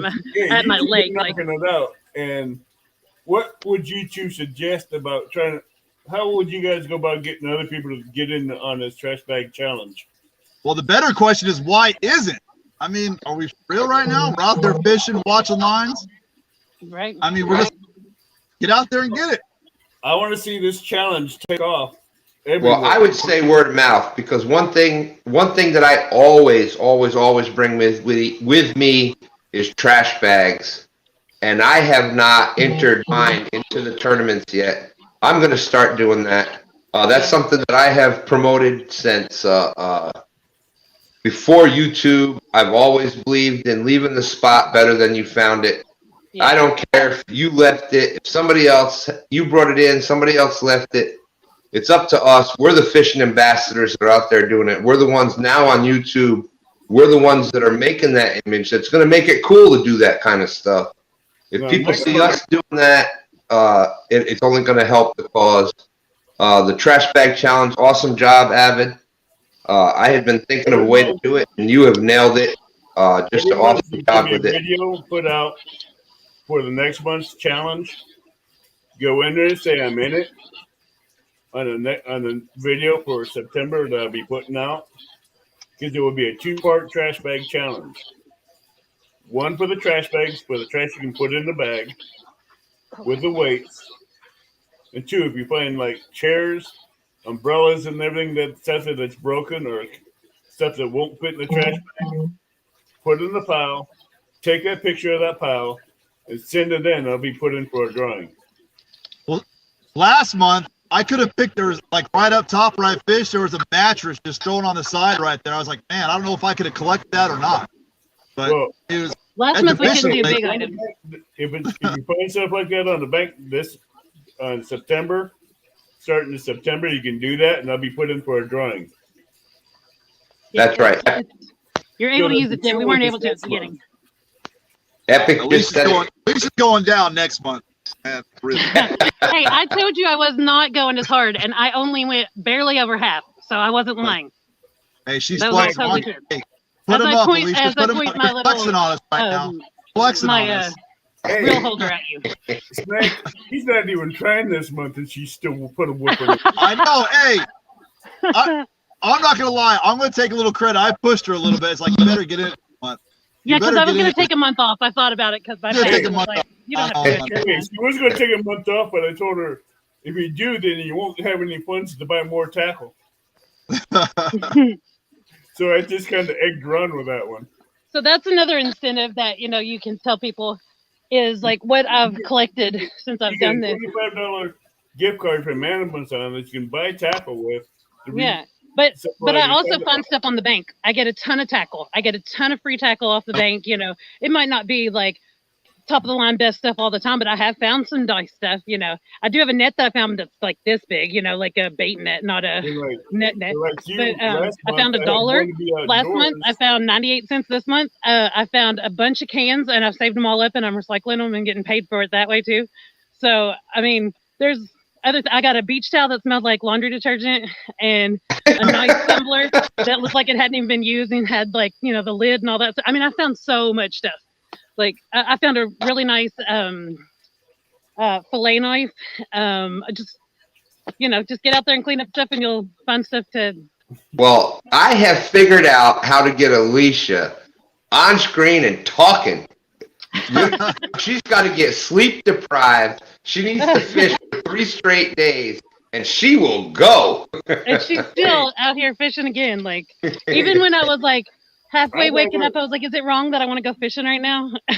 Like, I mean, I couldn't wait to get out there. I had a couple hours to spare for my softball game. I was like, man, I'm tired, but I'm going to go try and get some trout for a little bit. I mean, I didn't get nothing.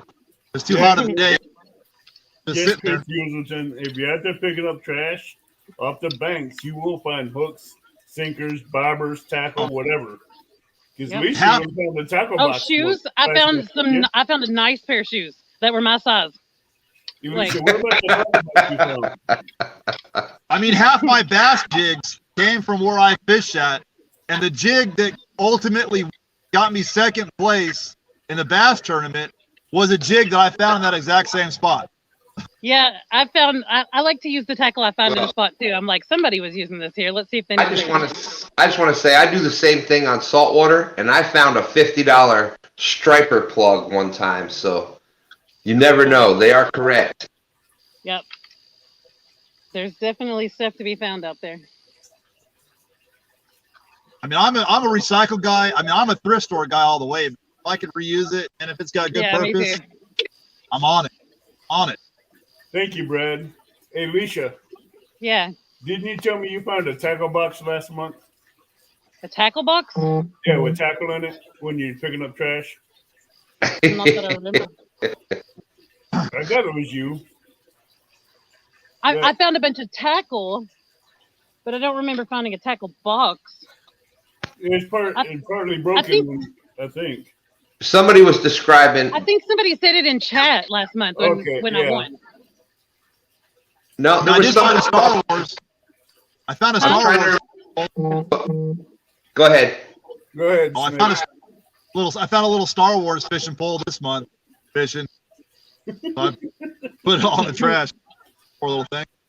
I don't remember whose chat it was in, but in one of the chats, somebody, Avid is right. Somebody was talking about finding a tackle box, and it was buried in the mud, and they got a lot out of it, and they got like half the tackle box and other stuff in it. I can't remember, but Avid is right. Somebody was talking about finding a tackle box. Yeah, I don't know who it was, but I remember that happening. Yeah, but if you're out there picking up trash, like I do, you're going to find rod holders, you're going to find tackle, you're going to find all kinds of stuff. Yeah, this little crappy rod holder I just staked in the ground, it's just like a Walmart special, but it came from picking up trash like a year ago. But here's the most important thing you're going to find. The most important thing you're going to do with that is keeping these fishing spots open. If these spots are trashed, in my lifetime, I've seen so many that have been closed. Back when I was younger, there wasn't really a lot of private fishing spots. You could go fishing almost anywhere, but private landowners started saying, well, if people are throwing trash everywhere, I'm not letting them go there anymore. You started seeing private property signs come up. You started seeing some of the best fishing spots closed because they were just not being treated right. And it was up to get closed down for trash. Yeah, and it was up to the landowners then to clean everything up. So I know one thing that's been popping up a lot here lately. I don't know if you guys got it, but a lot of our major fishing holes have now got big tubes around the whole place for people to recycle their monofilament. Right. Yes. It's great. Yeah. If people would start doing that instead of throwing them in the rocks and then the rivers, and you have to fish them out when you reel in your lines, and you have to spend an hour getting that off your line. We've had to rescue geese. We've had to rescue from being trapped up in that stuff on the banks and stuff. The discarded monolines and the braids and everything else, and they get caught around in their feet and they get stuck. So we've multiple times had to rescue geese from that same type of situation. Yeah. During the bass run, we had to get some fishing line off of one of the geese that came up, like one of the gooses. we had to get it off of its head, though. It was like around its neck and around its face. Like I'm not sure like how far it could even open its mouth, but it walked like right up to us, like help me, like. And they're not like they don't like come up to people and let you pet them or anything like that. It just obviously needed help and came up to us. It was pretty cool. A few weeks ago, Stand 3 had a gar. He was right by the bank, and he had a gar swim right up to him. That had a plastic thing wrapped around him. Swam up to him. He took him out of the water, took the plastic thing off him, put him back in the water, and the fish swam. It was crazy. Uh-huh. Yeah. Can I get my here's a fish story for you. I kid you not.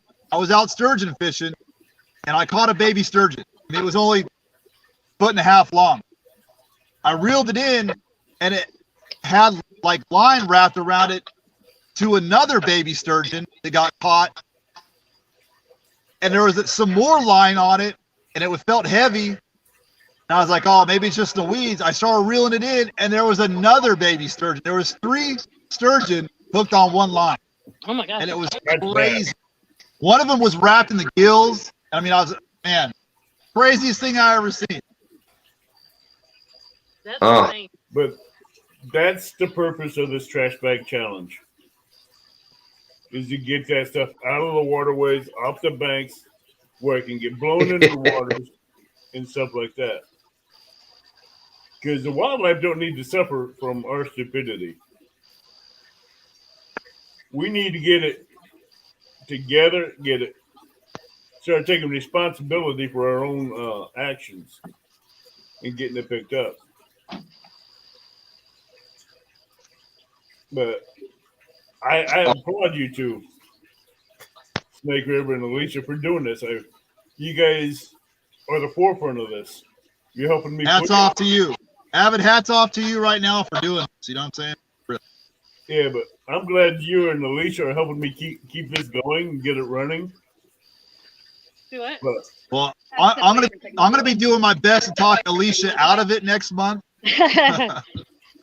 good luck, because hey, remember there's 2 chances to win next month. You got look at challenge. I never thought I would see Avid doing up the Stand 2 sign, but there he was. I just saw it. Look, there it is. Two stands. Which one? That one? Not like the famous words I heard Stan say earlier.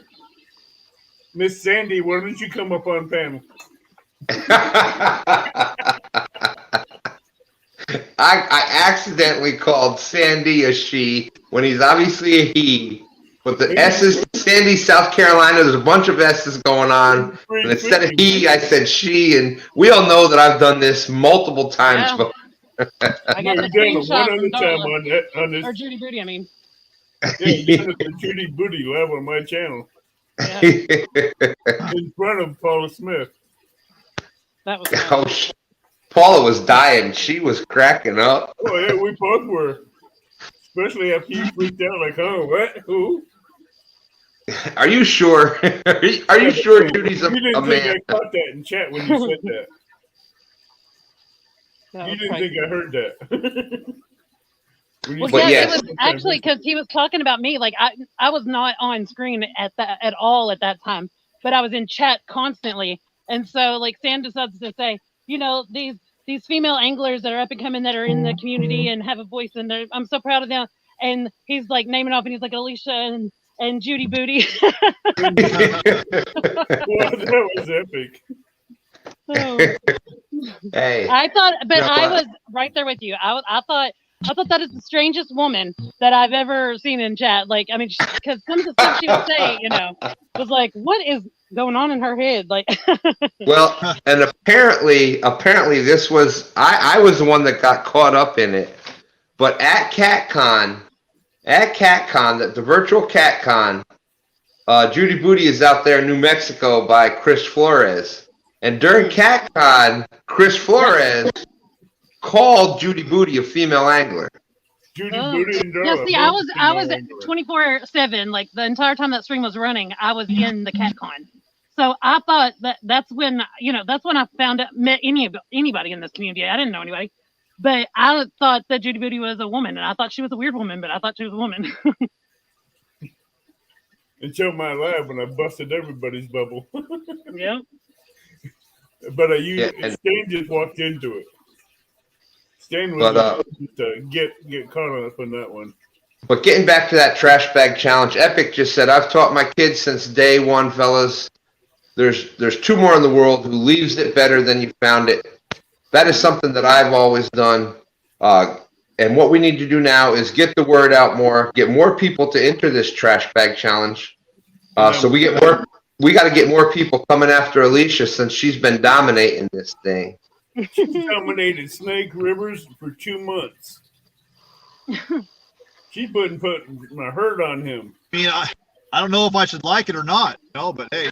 At least last month you lost by 5 pounds. She's getting me. It's all right. Well, I mean, I tried to make it easy. She on you, deserves but- it. She Snake deserves River. it. She's been out here Thank killing you. it, you know, and I don't know, pushing me to compete a little bit more. And I mean, she was killing it in the bass tournament. She was 3rd place for the longest time, and Yeah. all of a sudden I picked fire like the last hour and a half of the tournament. Snuck up in. If my phone had not been overheated for the okay, so the first 2 hours I wasn't even fishing because I was traveling from one spot to another, and it was chocolate milk, and I didn't want to really fish there that much anyway. And so I was like, I'm not doing this here in this condition. So I'm going to go to another spot. And so then I went there, and then I had so much crap, and I had to load it down the hill. And so everybody had almost a 2-hour head start on me. So then I get started, and for a little bit I actually get to fish, and I'm on camera and all this stuff. But then my phone started overheating in the 102 heat index. And so the last 2 hours of the 4 hours I actually fished, I probably only fished like 10 minutes because I had to keep going and replugging my phone up or putting it up against the cold Gatorade bottle. Like I was out of that stream way more than I was in it. And like if I'd been able to actually just sit there and fish the whole thing, I think I could have done better than how I did. But I didn't get to fish the entire time. So, but my fish were not big by any means. I mean, I was pretty much tapped out. Like 2 hours left, I was tapped out. I was just sitting there hoping something would hit the bottom, and I'd be happy with it. And some guy in a kayak just loaded up and caught one right off the gate. And I was like, oh, this sucker. I've been out here this long, and he just comes in here and catches one. So I was looking at him, and I was trying to see what jig he was using and how he was working it. And as soon as I seen it, I went and I popped one real quick. You know, it was a nice, almost 2-pounder. Then I caught a couple smaller ones to kind of bump it up. I was like, all right. I caught one with like seconds left. Like it wasn't even a full minute after I got that one weighed. And that was my biggest one. Yeah. And if anybody out there is wondering what they're talking about, go back and double check Jesse Lopez Outdoors. It was the Sentinel Series bass tournament. It was a bank fishing bass tournament this past Saturday. He did a great job with that. I was doing everything I could to get back. I had a humongous toothache that I had been dealing with all Friday night, and I just after an hour or two in on Saturday morning, I was like, I got to go take care of this, and there wasn't coming back after that. Yeah, Epic. It took a little bit of coaxing to get her up here. What's that? A month ago when you were shy and didn't want to be in. Oh yeah. So honestly, it's all because of me signing up for the. Oops, I have to return my light on. She's sleep deprived. Epic girl's been fishing since Friday morning, so. Hey, she's like me. If I didn't have to work, oh, that's really great. Fishing constantly. Nope. But yeah, I get them. Oh, just you remember the cardboard? I'll be right back, guys. I'm gonna go get that from my aunt. Stan. I didn't hear what you said, Epic. Remember Epic? All right, Avid. On I was reading Epic's. I'm a little tired too this weekend, but I was reading Epic's comment in chat, and I was talking to you, so I'm sorry. Remember the tackle boxes I used to send out? Yep. Well, when I hit 1K subscribers, I'm going to do a box similar to that that's going to weigh from anywhere from 10 to 20 pounds. It's going to have fishing gear and some gear that you can use from the bank, like tackle, thermocells, stuff like that. There you go. You're going to be anywhere from a 10 to 20 pound box, and one lucky person will win it. Awesome idea. And it's going to be worth it when I hit 1K. When I hit 1K, that will be given out. Epic, I had to hit it with the X-Acto knife is what I had to do, but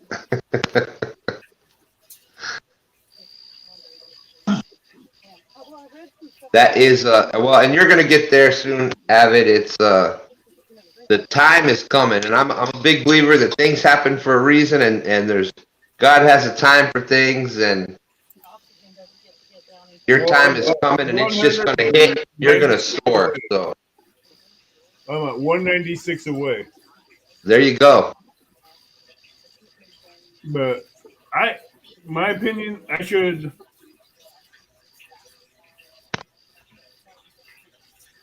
I'm thinking about getting back into doing the beginner packs again, but I'm going to need more donations to help me cover that.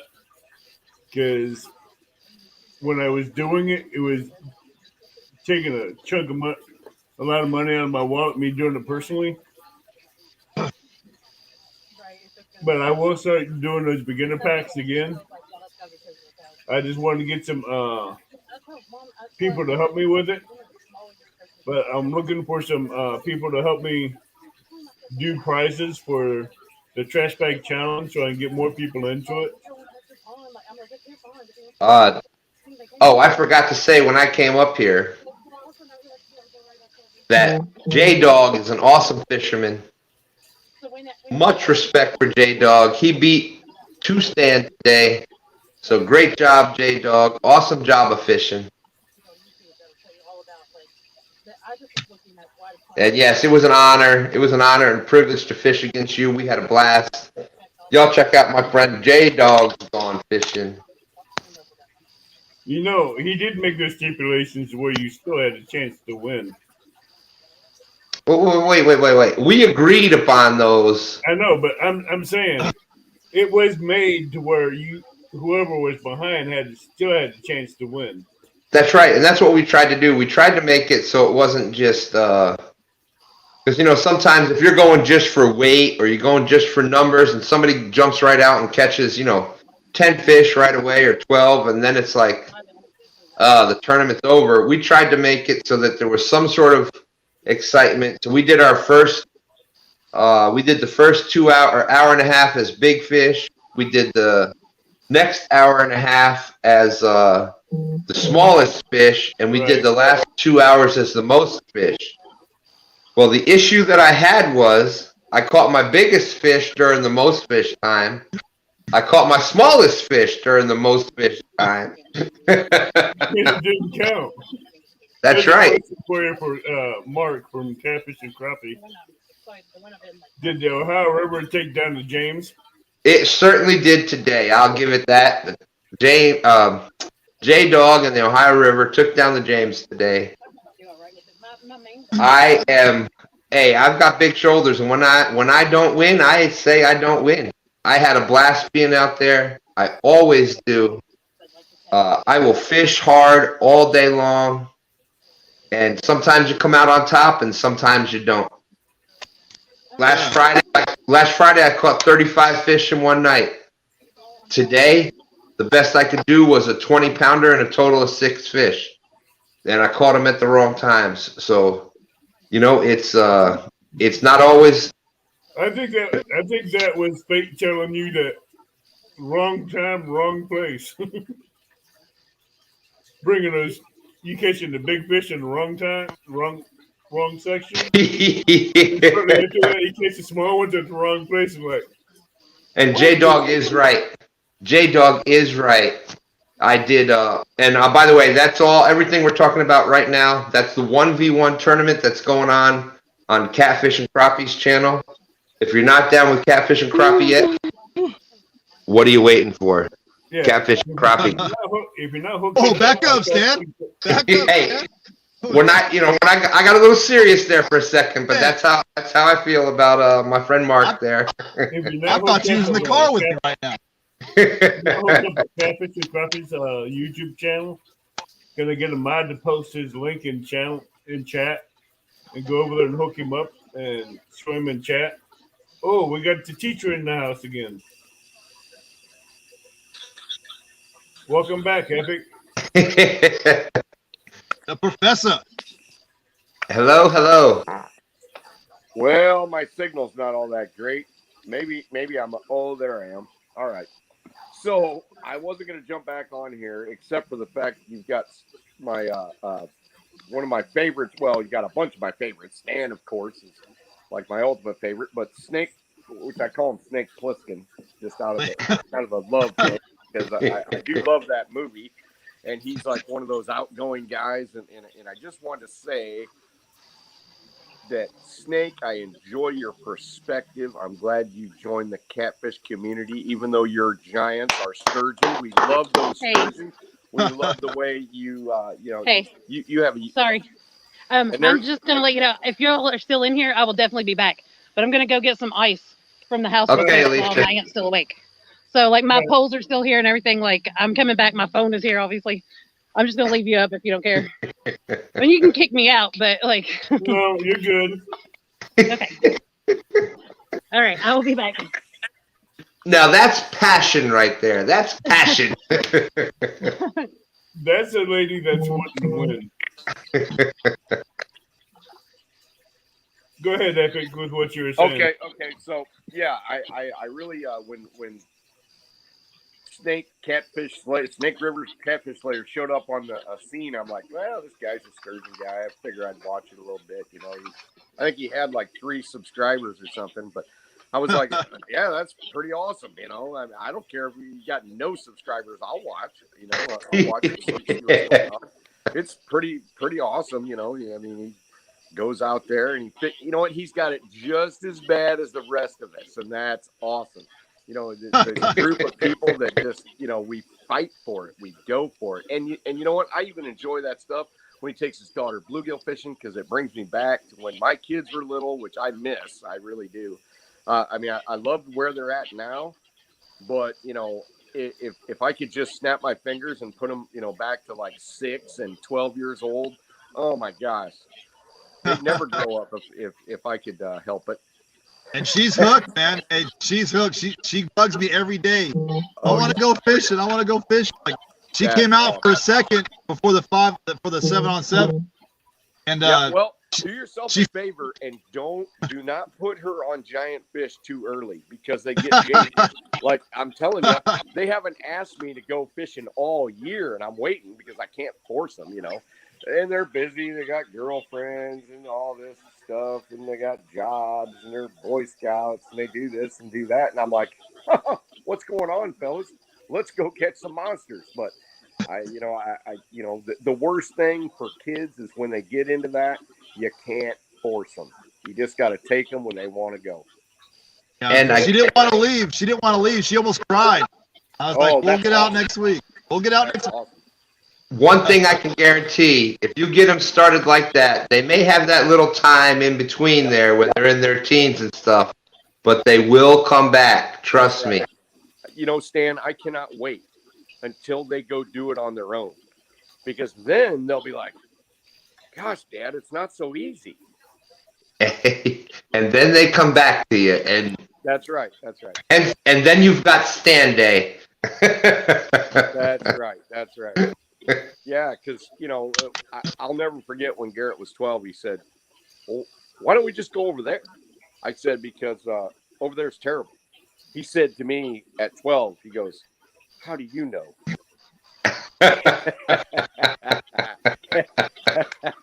I wanted to give him about a 1-hour lecture, but I didn't. I just said, because I fished there before, bud.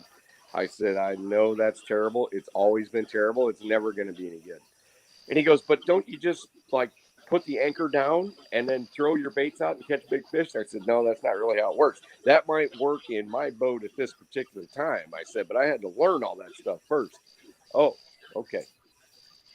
But there have been so many times when he went with me when it was prime time. We go, you know, because I used to go to certain areas, go catch mooneye in preparation for some of my guide trips.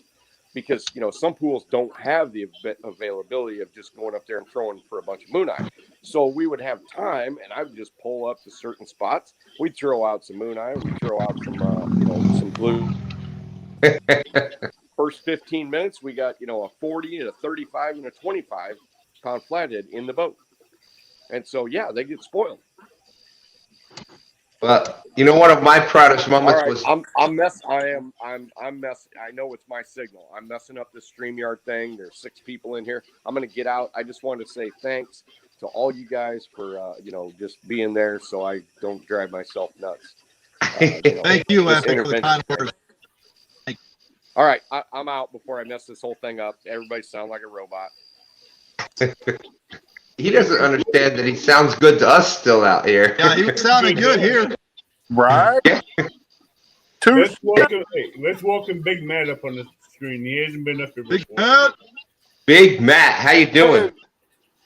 Hey man, I got your stickers today. Good, man. Hope you like it. I got one on my tackle box and one on the back of my ride. Nice. I don't even have one on the back of my car. Oh, now you're slipping.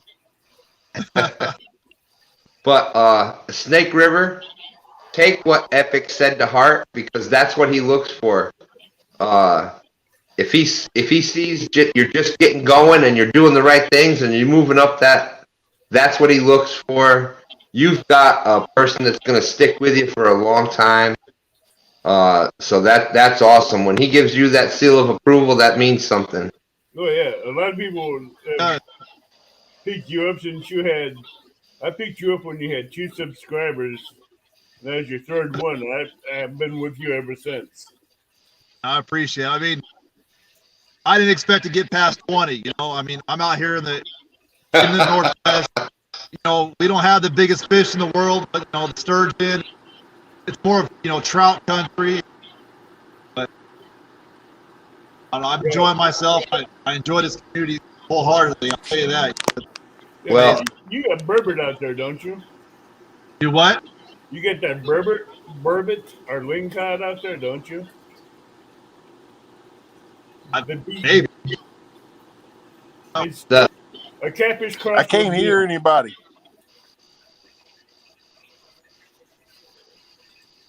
Hello. Hello? I can I hear hear everybody. Oh, Hello? I hear you. Snake, I hear you. Avid, I hear you. I heard Yeah. Brad. I did now. We lost Brad. But as far as catfish, we're channel cat dominant. There's flatheads in certain areas. Well, you proved that. Hold on, you proved that on Friday night when you took me out for big channel cat. Congrats. I love that. When you was talking smack, he wasn't going to catch anything. Next thing he knows, he pulls in that big cat. Well, everybody was so focused on Mike because it looked like he was reeling in 100-pound catfish. Right. I mean, everyone was thinking he was pulling in this big old monster. It's like, well, no, I know what I'm pulling out of the water. They don't care about no 10-pound channel cat. Let's see what Mike's getting. And then I got it up and he had nothing. I cared about a 10-pound channel cat. Yeah, because that knocks 2 stands right out of the picture on that one. I mean, we have blue cats, but they're not big, and I see the reverse effect from like the rivers from James and the Potomac, where the blue cat is dominant, so they get big. The channel cats are small. Here it's vice versa. I mean, flatheads get big, but they're in selected areas. You have bullhead. I've never caught a bullhead. I can't get on one to save my life. I want one so bad. It's like, man, I can go out and catch a 6, 7, 8 foot sturgeon, but I can't catch a 6-inch bullhead. Man, killing. Bullhead are more your stagnant type waters. They're more your slower type waters. They're going to be where the other predominant catfish species aren't.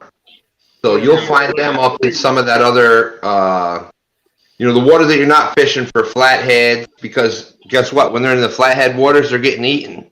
Yeah. And when they're blues, they're getting eaten.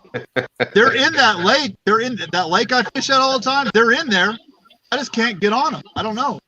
Find your shallowest, muddiest parts of the lake. That's where you'll find the bullhead.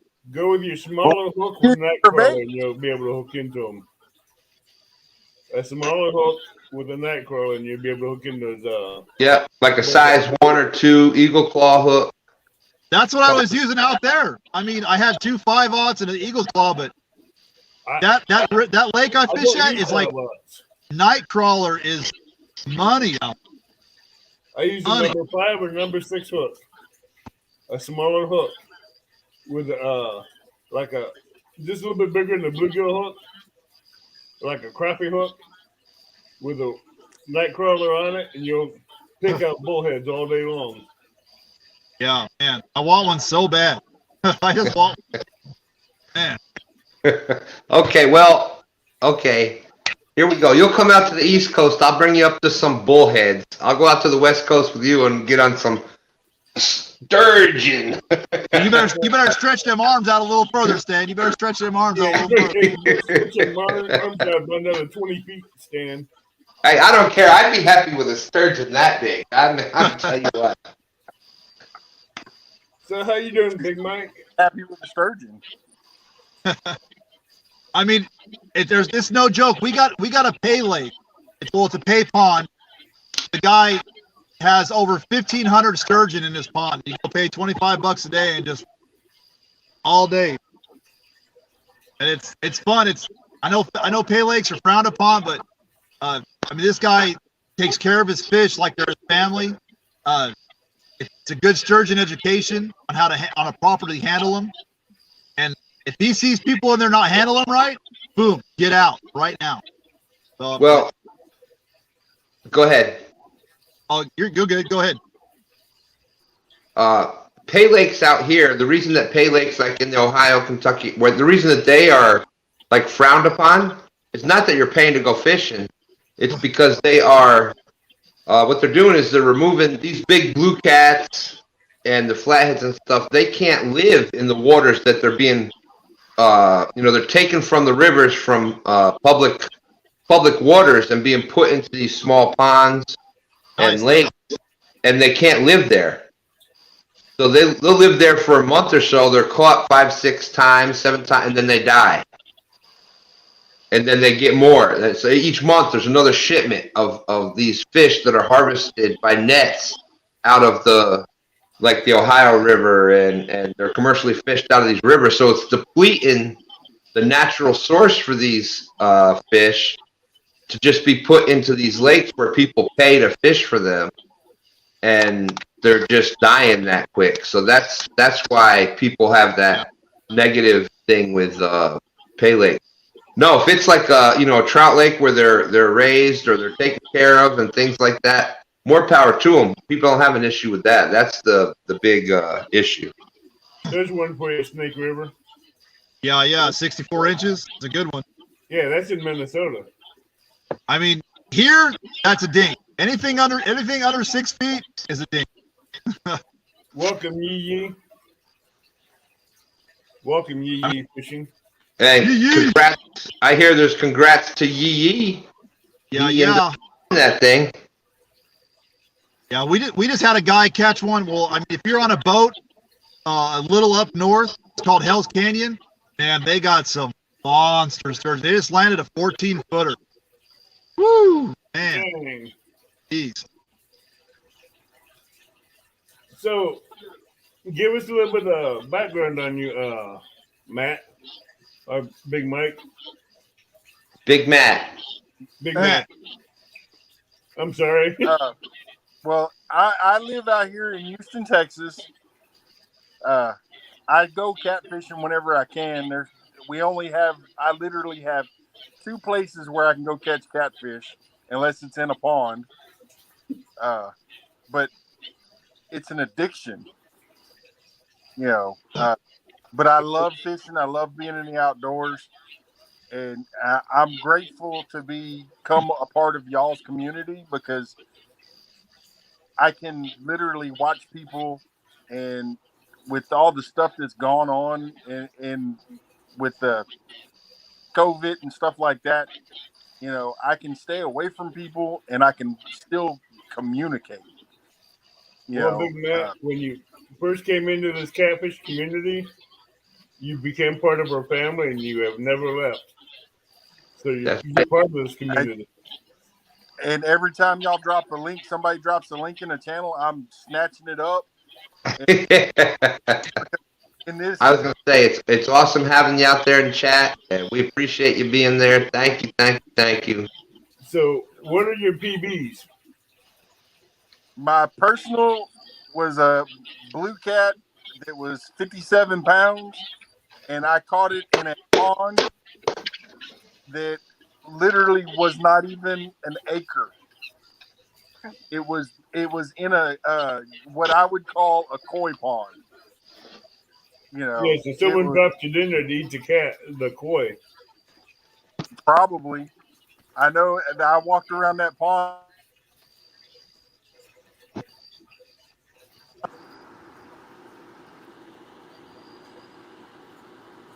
Can you hear me? Yeah. We hear you. Can you hear me? Yeah, I yeah. can hear you. Oh, dropped out. Can someone post Sunfish Assassin's link, please? Let's get him up to 500. How do we lose two? Oh, he's still there. So tell us about. Oh, there he is. What happened? People, every time I get in somebody's live stream, they want to call me. Do not disturb, man. Do not Hey, disturb. put do not disturb on your phone, and turn your phone sideways. There you go. So, what was your PBs again? 57 blue cat. And what was your flathead? The biggest catfish I ever caught was like 6 pounds. Dang. So what is you have rivers or lakes around there that you fish?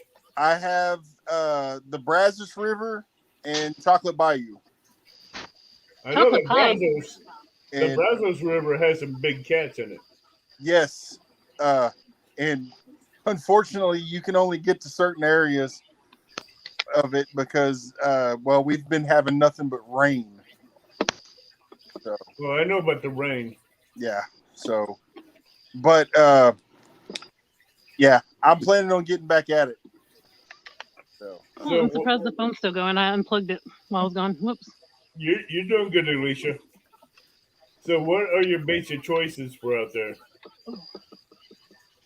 as far as bait, Yeah, for bait for catfish, live bait, cut bait. I use a lot of bluegill.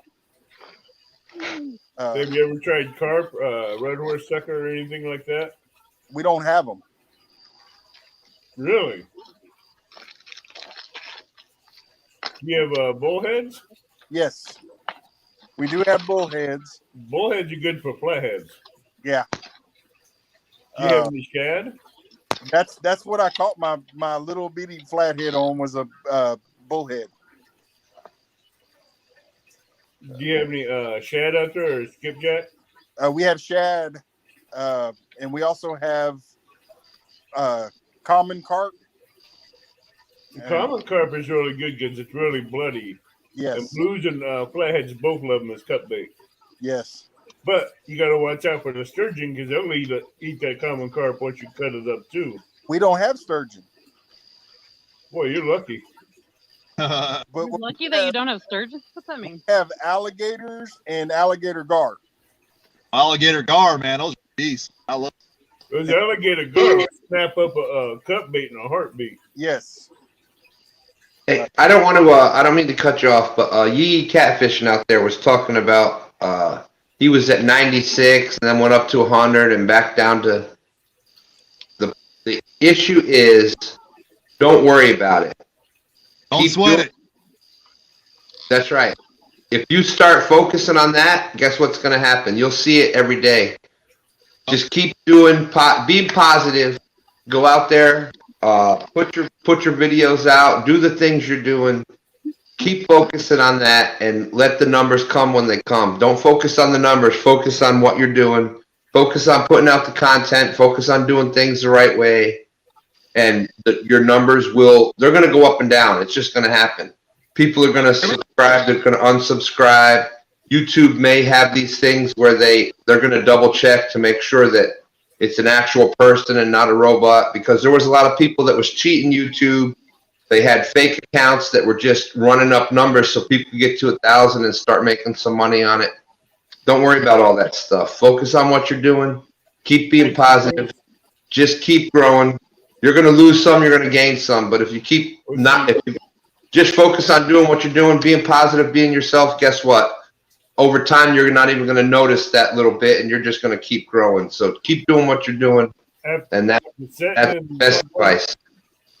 After sitting at one number for so long, you have to find a way to get yourself pushed out of that stuck hole too. Yes. Yep.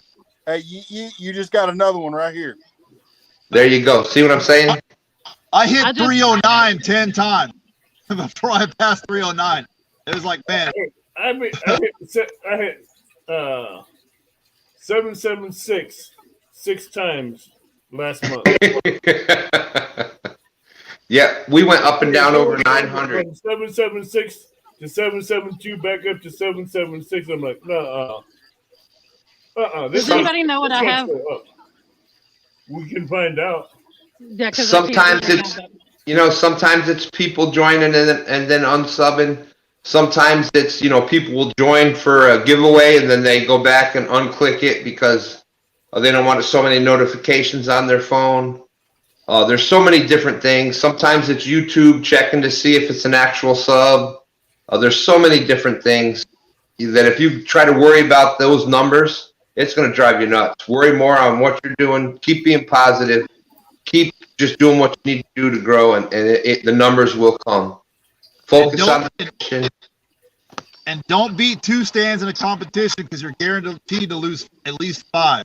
I found this out the hard way. Yeah. Nate, when you beat him with the biggest channel cat, I told everybody, I was like, y'all need to go grab him up because, he had it locked in. But I tell you what, I picked Snake River that night before we started. I said Snake River is beating the channel cat tonight. I knew that one was going. The 35, I wanted the 35. I wanted to keep the 35, the most caught in one night. I was happy with that. I mean, I knew what I could go for, and that was the only thing I was trying to target. That was it. I figured the Flathead and biggest channel would go with our tournament. With our half. If I'd have been in that tournament, channel cat, y'all have been smoked. Because I got 15 pounders all day. I have caught some of the biggest channel cats I've caught. I've caught actually fishing, brim fishing or sunfish, bluegill, whatever you want to call them, in small ponds. And I've caught 15, 16 pounders catching bluegill. Alicia, I'm going to try to get you up to 200 tonight. Yeah, I've been flirting with it for a minute. What's it at right now? 194. All you need is hey, go sub to Alicia Barnett. For real, this woman is an amazing fisherman. I mean, she is a beast. She is a machine. And I'll tell you what. Yeah. If you're not on Alicia, women's competition, you're missing out on a lot. That lady came a long way from being shy, from being on camera and on videos, to jumping in lives with everybody, doing live Iron Cat challenge, being on a panel. She's won 2 trash bag challenges. Poor Snake.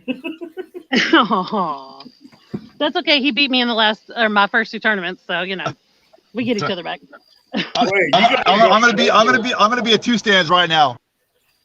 She's a bad mother. Shut your mouth, and you better pick her up.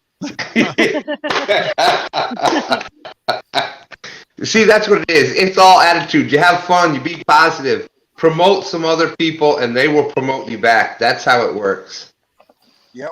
I mean, I know she was close to 100, and I was just spamming her link in the chat. Just boom, boom, boom, boom, boom. I'm spamming it. I don't care. Get it. Well, she's at 194 right now, so if we can get her 6 subs to stick and get her to 200, that'd be amazing. Yeah, I gained 7 in the 7-7, which was funny. And then I gained more than that in the bass tournament, but then it got sucked back down by 4. And that may still jump back 3 up. And now it stayed there. But see, that's why he said don't pay attention to the numbers, because you'll do that. Yep. You gotta quit checking the phone calls. Yeah, right. But I mean, I'm happy with where I'm at, because, and this is, I don't mean this in any bad way, but I have not offered a giveaway or anything like that to get to the point of where I'm at. And I'm not talking bad about anybody who does, because I will do giveaways. Like I plan on it. I just want it to be a number that I'm like, I don't know. I want it to be something important and special to me when I do this first giveaway. But it's just people who've just been talking to me in chat, or who have seen, one of my lives or see me involved in something that have came along and subscribed, But You know what? Giveaways are great because you feel like it's a way to give back. But what happens right, with giveaways, you're going to see a lot of times your numbers will go up Then and they go down they're going to go afterwards. right back down because they were only there for your giveaway. right, If you focus on putting out yourself, presenting yourself as that positive person, you're making yourself part of that community. You're helping people. You're doing things out there on other people's channels. People will notice you. You will grow from that. The more you help other people, the more other people help you back. And We got the that is professor back in the house. Professor. Yeah. I think I got something kind of pertinent to say about worrying about subscribers. Just like Stan said, do not worry about subscribers. Do what you right. do, and I'll tell you why. Because and I haven't been in this very long. It was October of last year. I haven't been in it more than a year, but I feel like I've got some of the greatest videos on catfishing that there is on the planet. Now, I can stew about that. Now, and don't get me wrong, I love my videos. Doesn't mean everybody else does. Okay, because I was there. I mean, I know what's involved. I know I got 25, 30 hours in, editing these videos, and they're all crazy and they got whatever, blah, blah, blah. That's fine. But that doesn't necessarily mean that I have the thumb on what everybody wants to watch. Okay, so I was just explaining that during that big purge, I lost 700 subscribers in a week. Yeah. Okay, and I didn't know what was going on. I'm like, what is going on here? And then the only thing I could figure out is I got one video that got 30,000 views, or at least 20,000 views in the first, couple of weeks. It was up, and then it's gained steadily after that because it's a super monster. I mean, people are going to watch it. They may hit that subscriber button, but a lot of them, if you look at the analytics, a lot of them, they're not really on YouTube at all. They're searching it through Google. So remember one thing, the views a lot of times are 80%, like subscriber views aren't really very much in where we're at. Okay, we could have 2,000 or 10,000 subscribers, but still it's the people that are occasionally on it, and they may be interested and they'll get on there, and then pretty soon they never go on YouTube again. They weren't busy. And remember one thing too, COVID put a lot of people into YouTube. And once that relaxed, there's not as many people searching on YouTube as there was. There's more than there ever was, yes. But it spiked so hard back when Stan and me and, and Snake River and Alicia and whatever, there was a huge spike. But the most important subscribers are the psychos like us, the people that love to watch it. We're we're always clicking on something. We're always watching. Honestly, it is. We don't need the thrill seekers and the young guys who all they want to do is make some sort of weird ass comment in your comments. And look at those guys that got 50,000 subscribers. Read through their comments. Their comments, everybody's trying to get a big joke going. They don't really care about what you're doing. So you got to build that subscriber base that loves what you do and they follow you. And so, and I'm not saying I'm any sort of YouTube expert because I'm not. I got like 2,100 subscribers, blah, blah, blah. I think I should have 10,000. But of course, that's what we all think. So, right. When I really look at it, I'm like, you know what? I'm not worried about my subscribers. I don't even hardly look at my analytics anymore because, of course, I'm busy doing things and I'm not too worried about that. But if you look at a lot of those big guys, the guys that are pretty high up there in subscribers, it took them 150 videos and 5 years to get to where some of you guys are at, right? I'm not saying that far, but maybe it took a lot of these guys that have 100,000. It took them 35 videos, 45, 100 videos, and 2 years to get where you guys are at right now. Think about it. Hey, just go back all the way to like 618 I mean, he had to learn his craft. He had to do his thing, and he had to. There had to be enough people find what he does to be somehow endearing to them. Okay. Now, I find a lot of those bigger guys, and I'm going to say this honestly, the guys that have like 100,000, I know what they're going to do. It's boring to me. It's like watching a rerun every single time. And I'm not going to name names, but there's people out there just sucking that stuff up. They just love it. They're eating it up. It's the same intro. It's the same body of water. It's the same mantra. It's all a big bunch of yuck, and they catch a few fish. Well, I'm not that I'm not the consumer that likes that, but there's a lot of them out there that are. Right. There's a ton, and I'm just going to do what I do. I don't really care. I don't care if I have 1 million subscribers. Well, that'd be great, but I don't care if I have 1 million subscribers or 10. I don't really care. I'm just doing the same thing that I've done, and creatively, I like doing things different.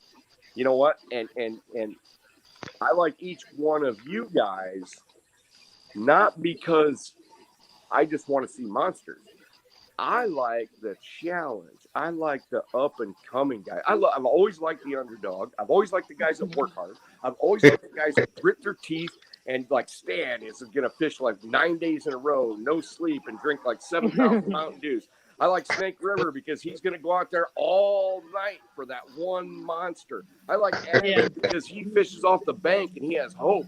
I mean, even when there is no hope, Avid's still out there. And Alicia is beating the waters, and I don't even know the middle guy right there. I'm Big Matt. With the big beard. I'm Big Matt. Big Matt? Well, guess what? I'm probably going to subscribe to him because I want to see what he's doing. I don't care if he's the local creek. I don't care. I want to see him grow. I want to see what he's got because everybody's a unique individual. But you know what? Everybody's not like me. Exactly. You got to find guys like me. And once you get that base that always loves to watch your stuff, there you got something. Because exactly. And honestly, I don't know this for sure, but I'm pretty positive that the key to getting a big subscriber base is the YouTube algorithm. Okay, so I'll get my face in the light so you guys can read my lips too. The YouTube algorithm is important because if you put your video out in the first hour and it doesn't get very many views, YouTube algorithm is not going to pick it up. Very hard.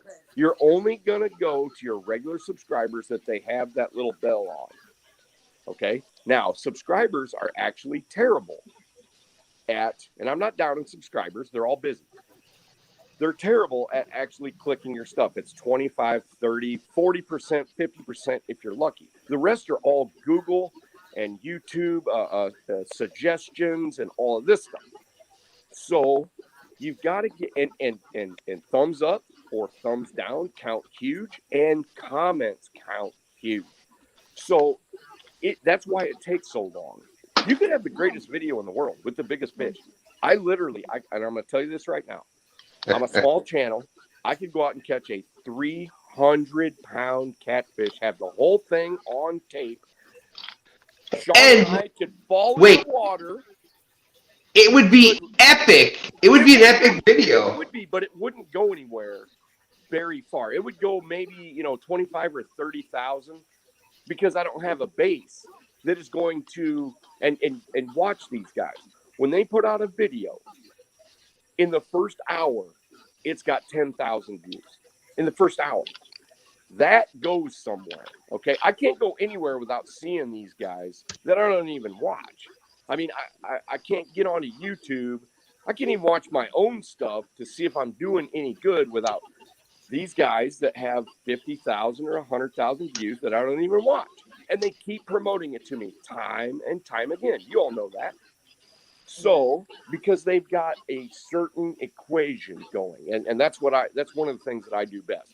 I look at a forest and see the trees and understand the root equation. So I'm starting to understand this root equation. Okay, so that's why it takes time. There's very few people that get promoted by YouTube unless unless there is there's some sort of benefit for YouTube doing that. And we all know of one of them that their videos aren't that great, but yet they're promoted everywhere. And they went from nothing to like 20,000 subscribers in like 3 months. Now, there's got to be a reason for that. It didn't happen to any of us, and it's probably not going to happen to any of us. But the one thing that we can do is we can be consistent, and trust me on this one. As soon as I quit posting every single week, my growth went from huge to whoop like this, because the algorithm does not like that. But one thing Snake River's doing, Avid's doing, you know, I don't know about anybody else, but Stan is on every week, and they are promoting lives. Now, they don't promote lives like they promote videos. So if you're doing lives, you got to do a video once in a while if you want to get that bigger growth. I mean, like I said, I'm no expert, but I thought I had a little bit of pertinent information. I thought I'd share it with you guys because I think everybody on YouTube has value to me. Everybody does. It just depends on where you want to go with it. I mean, right. I think it doesn't really matter what a person looks like. I don't think it matters what your personality is. I don't think it matters. But if you got passion, passion, and that's one thing I noticed. I noticed it about Stan early on, Snake River, Avid, Kelly. You know, and the list goes on. Do you remember the night that you subscribed to me, Epic? Of course I do. Because I remember in chat you said, after what I just said, that you were going to come and subscribe to my channel. That's right. That's right. Because I hinge on those one or two things that I see that gets me in the heart. But I'm a kind of a heartfelt dude. You know, it's that, you know, when it comes to fishing and something gets me in the heart, I'm subscribing. And sometimes I might just subscribe just because I want to see what people are doing. I want to see what they are. And I don't pass judgment because everybody's at a different point in their life. You know, I've been to all aspects, from catching chubs down at the river. Like I just told the story how I caught 25 chubs and I ate every single one of them when I was like 12 because they looked like they were delicious, but they were the most horrible fish in the world. But I killed them all and I ate them all. It was horrible, and I'll never do it again, but I'll never forget it either.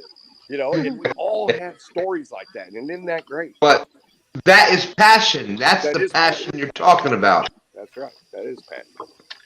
That is. You know, and it is beyond me how some of these, and I'm not knocking them. I'm just saying, in my perspective, it is beyond me how somebody could hold up a piece of pizza for a thumbnail and get 150,000 views because a piece of pizza is hooked on a circle hook, and he says, "Oh, I caught the biggest fish of my life," or "I didn't want to catch this fish." I know who you're talking about. Yeah, I know, and it's okay. You know, I watched it. Yeah, I mean, I watched Gilligan's Island when I was little too, and you knew.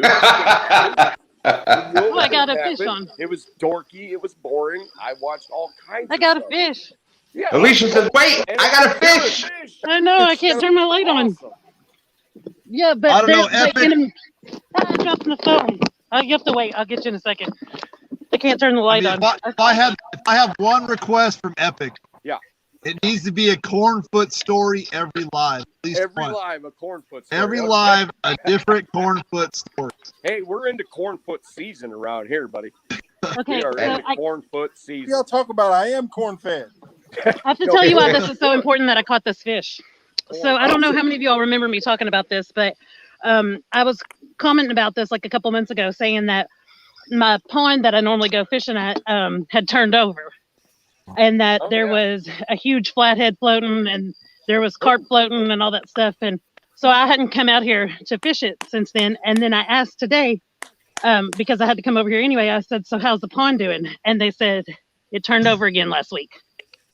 So he said he didn't see any catfish floating dead or anything like that, but he saw bass floating and carp and bluegill and but not all the ones that are stocked in here or anything. But you know, there were more than just a couple. But he said he saw the catfish all floating up toward the top too, but not dying, and they went back down. The water cleared out and all this stuff. But anyway, this is not a very big one. But I'm just so happy that there's something in there. You know what I mean? Like little alive and biting and.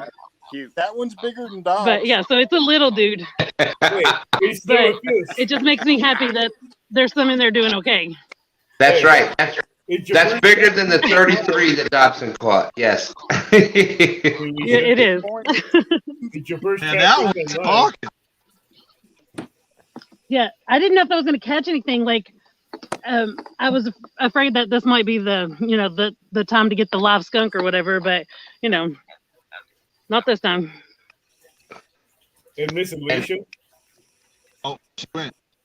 And that right there, that's the passion we're talking about. Yep. It was a channel cat. She's been fishing since Friday morning, pretty much nonstop. And she's still like, hey, I got a fish.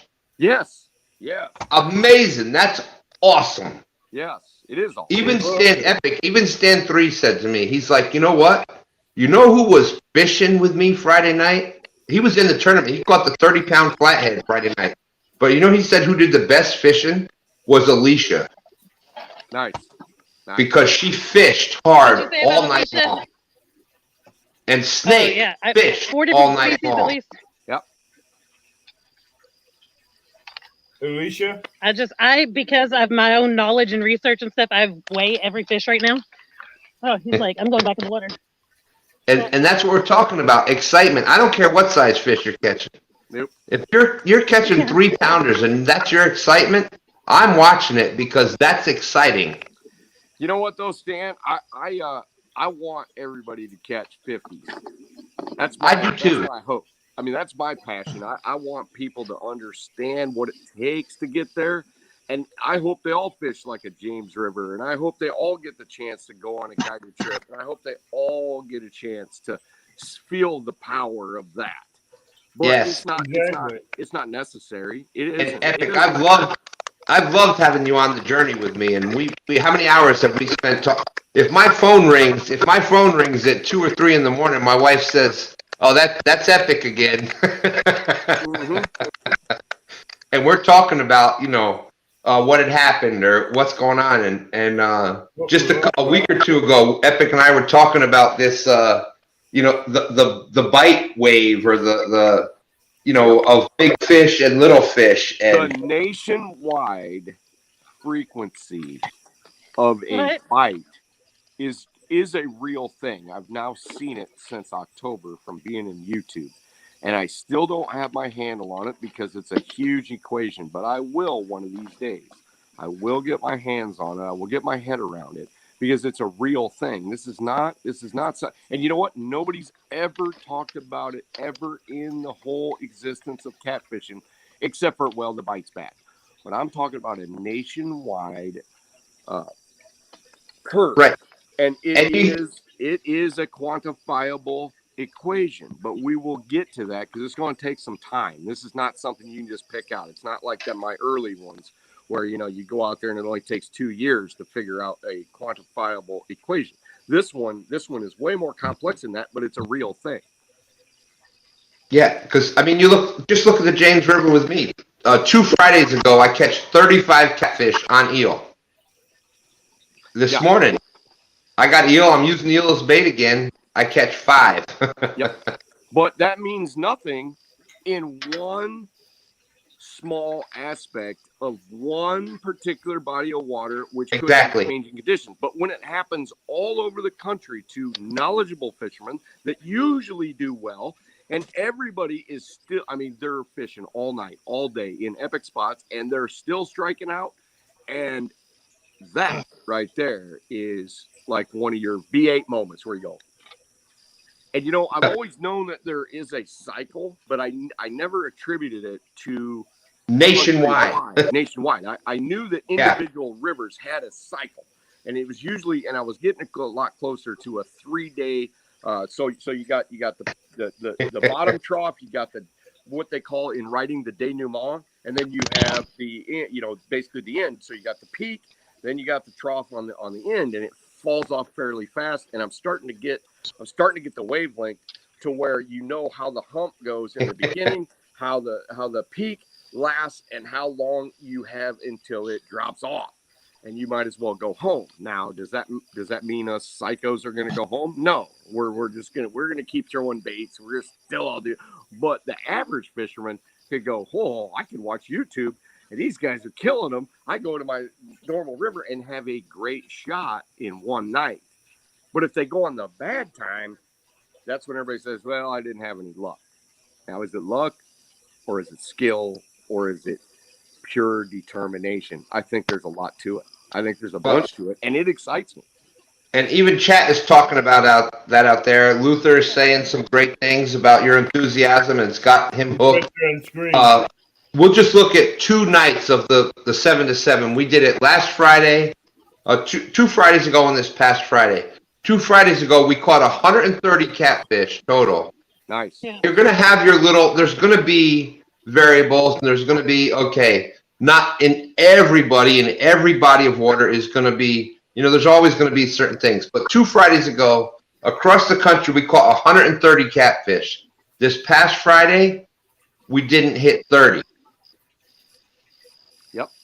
Yep. So that's kind of, and again, there's different situations. Not everybody. Actually, Stan, one of the best ways to do a scientific study is you actually have to go to a river that has a heavy population. Mm-hmm. So the James and the Potomac the Chickahominy, we just don't have as many YouTubers on the Chickahominy telling us all that East Coast stuff that has a heavy population per gallon of water. And you do.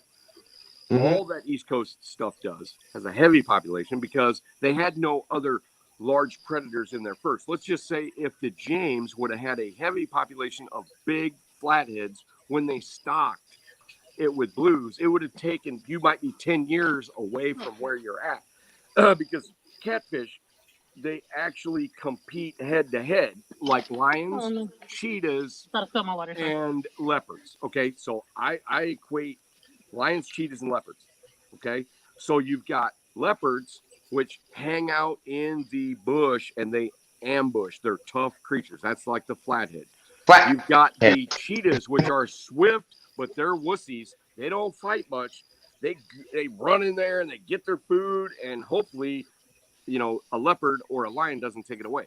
Blues are like lions. They kind of roam where they want to roam. They come in a pack. They eat and they rest. That's how it is. And I'm telling you, I actually wrote a paper on that in about 2004 or 5. And a lot of people contacted me and said, I've never thought about that. I've never thought about, you got 3 top predator types, and they've all filled their little niche. And it's almost exactly like that. And then you go cold-blooded, and it's even more complex than that. It's one of the most awesome things in the world. And when you don't have those 3 predators in the same water, that's right, your channels will take over some of those other spots. Yep. Because they're adaptable to any situation. The channels become the lions when you don't have flatheads and blues. And so if you only have blues, they become lions times 2.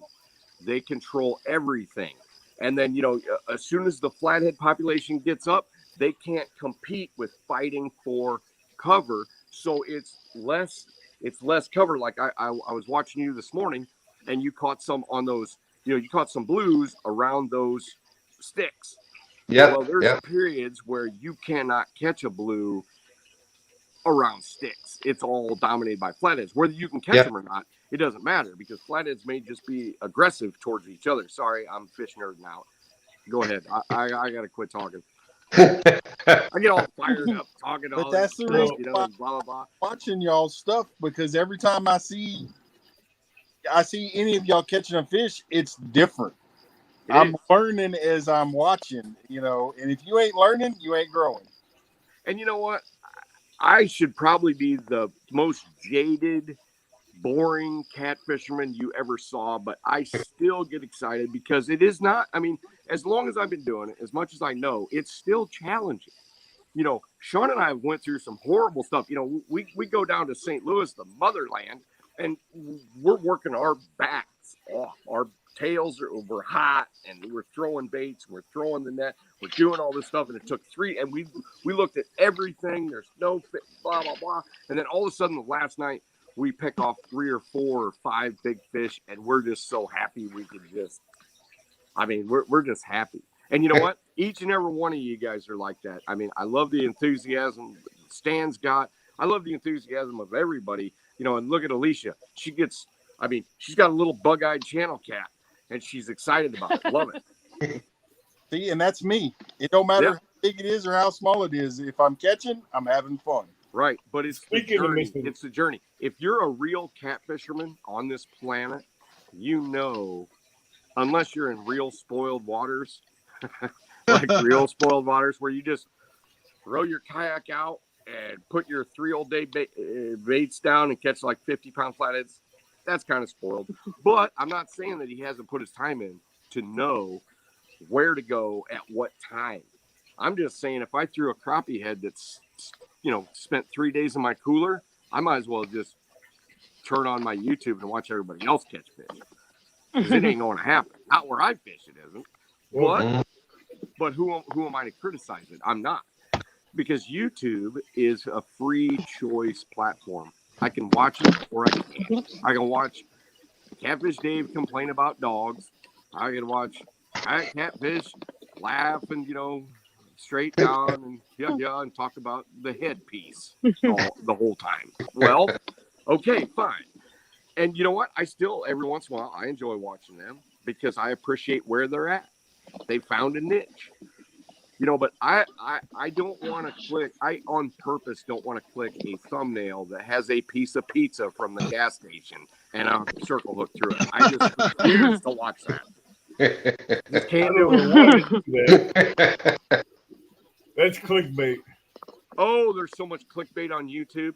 Before Sean started sending me y'all's, well, it was even before I knew any of you guys. He did send me the people we're talking about. Because that's all you could find. And if you ever click on one thing because you thought, well, look at that thumbnail, it'd be the biggest piece of clickbait ever. And that's all I would get in my feed. I'd search for catfish and I got the catfish show. I got, you know, that stuff they do in Thailand where they blow up the catfish. Right. It looks like it's like 7 feet long and you get in it and it's like this big, you know. And epic, Tim, if you don't mind, let me shout out Sean. Let me shout out Catfish Heroes. Oh, yeah. Without a doubt, awesome. We could all learn some things from Sean from Catfish Heroes. I totally appreciate him. I would like to say, Sean's my godsend. Yeah, I could actually shoot a rifle to his house. I'm not saying I would, but I'm just saying. I live in the middle of nowhere. He lives in the middle of nowhere, and he's passionate. He puts the time in like y'all. I mean, he even knows that the chances of him catching a big flathead in the canal system, where the water's like 99 degrees, and he's got to wait for him to cut, but he still goes because he loves it so much. And you know what? I'm very thankful to have a friend like Sean, who is not only funny, but he's great to be with, and we make a great team. I mean, we don't need, now I don't have to say anything. I don't have to say, hey, get that net, do this, whatever. Now he knows. He knows. I would like to congratulate Alicia on 200. Yeah, Alicia went over 200. Hey. Do you see awesome. What you want to see? That's what Time on the Water does. She fished her butt off since Friday, and bam! And not only fished her butt off, but fished her butt off. Took her over 200. Fished her butt off on live since Friday, and bam! The numbers came in over 200. Congrats, Lisa. Congrats. Thank you for sharing Catfish Heroes links. Yes. And don't forget Epics as well. You don't even have to worry about mine. No, that's what I do here, bud. Okay, get those guys that are working their way up. I'll be fine no matter what I do. Just focus on them guys coming up. Give them the opportunity that they need to show their passion. I'll be fine because I'm always doing something stupid, crazy, and I'm going to work on some stupid thumbnails. Although you will never see pizza on my thumbnails. Unless I'm just eating it. You'll see Bigfoot on my thumbnails, but you will never see pizza. That's right. That's right. Mhm. I don't think JP, I'll ever do chicken either. I thought about it at one time, and I did this experiment where, and this is serious, a heart attack. I went and spent $30 on chicken. I bought thighs. I bought giant breasts. I bought wings. I also bought tilapia. I bought all kinds of grocery store stuff, and we went to one of my epic spots, and I mean, these fish were on fire. Of course, it didn't really make it into the video because, of course, I was having trouble, blah, blah, blah. Yeah, it sounds like an excuse, but I did end up on Catfish Bites My Boat. I ended up getting the cameras working again by the end of the trip. And we caught 350s pretty much in a row. It was a crazy deal. One bit on the side of the boat. That was awesome. But I threw chicken amidst probably 30 giant fish between 20 and 45 pounds. And I got a few hits and nothing. Now, does that mean that chicken doesn't work? No, it meant chicken didn't work that time on my spot. So I'm going to quit talking very much. I want to hear what you guys have to say. I'm sorry. Epic. No, we all love that. Luther Harlow out there. Luther Harlow, he fishes the James here with me. He's actually my roving river reporter. You'll see him on stand day. He'll come out and give me reports from other spots on the river. He actually said up there that where did it go? Epic, your enthusiasm and teaching got me hooked right away. Love the technical aspect of it all. I told you that there is a bunch of us that love the scientific stuff. We love that. And there is that group of us that just love every minute of that. Okay, so then let's get technical on that last statement I just made. We're going to get technical here in a minute. Y'all know what a quillback carp sucker is? Yeah. No. Okay, a quillback carp sucker, you almost never catch them because they eat plankton most of the time. And you'd have to go in and watch every one of my videos to find one because they're kind of rare. I mostly catch them in the net. Quillbacks are absolutely probably on the bottom of my scale as far as choice baits. But during this chicken thing, I was throwing sides of quillbacks and chunks of dumb quillback ribs and like stuff that was so uncharacteristic because that's all we had left besides those skipjack that we used at the very last of the thing, and I wanted to get really dialed in on the big ones. So they were eating that. They were eating whatever, but I could not get one to go on that chicken. I just couldn't. Now, I'm not saying I'm giving up on it because I still got it in the freezer. I'll try it again, but holy moly. I don't know what it is. That is one thing I have not figured out. But yeah, that's a little bit of a technical experiment. Now, I'm assuming every one of you guys have had success on chicken. I don't use chicken. Okay. But I think Snake River did. Hey, my opinion on chicken, every day I would rather have fresh bait as my number one choice. I chicken. Put it in the fryer and put it on a slice of bread and eat it.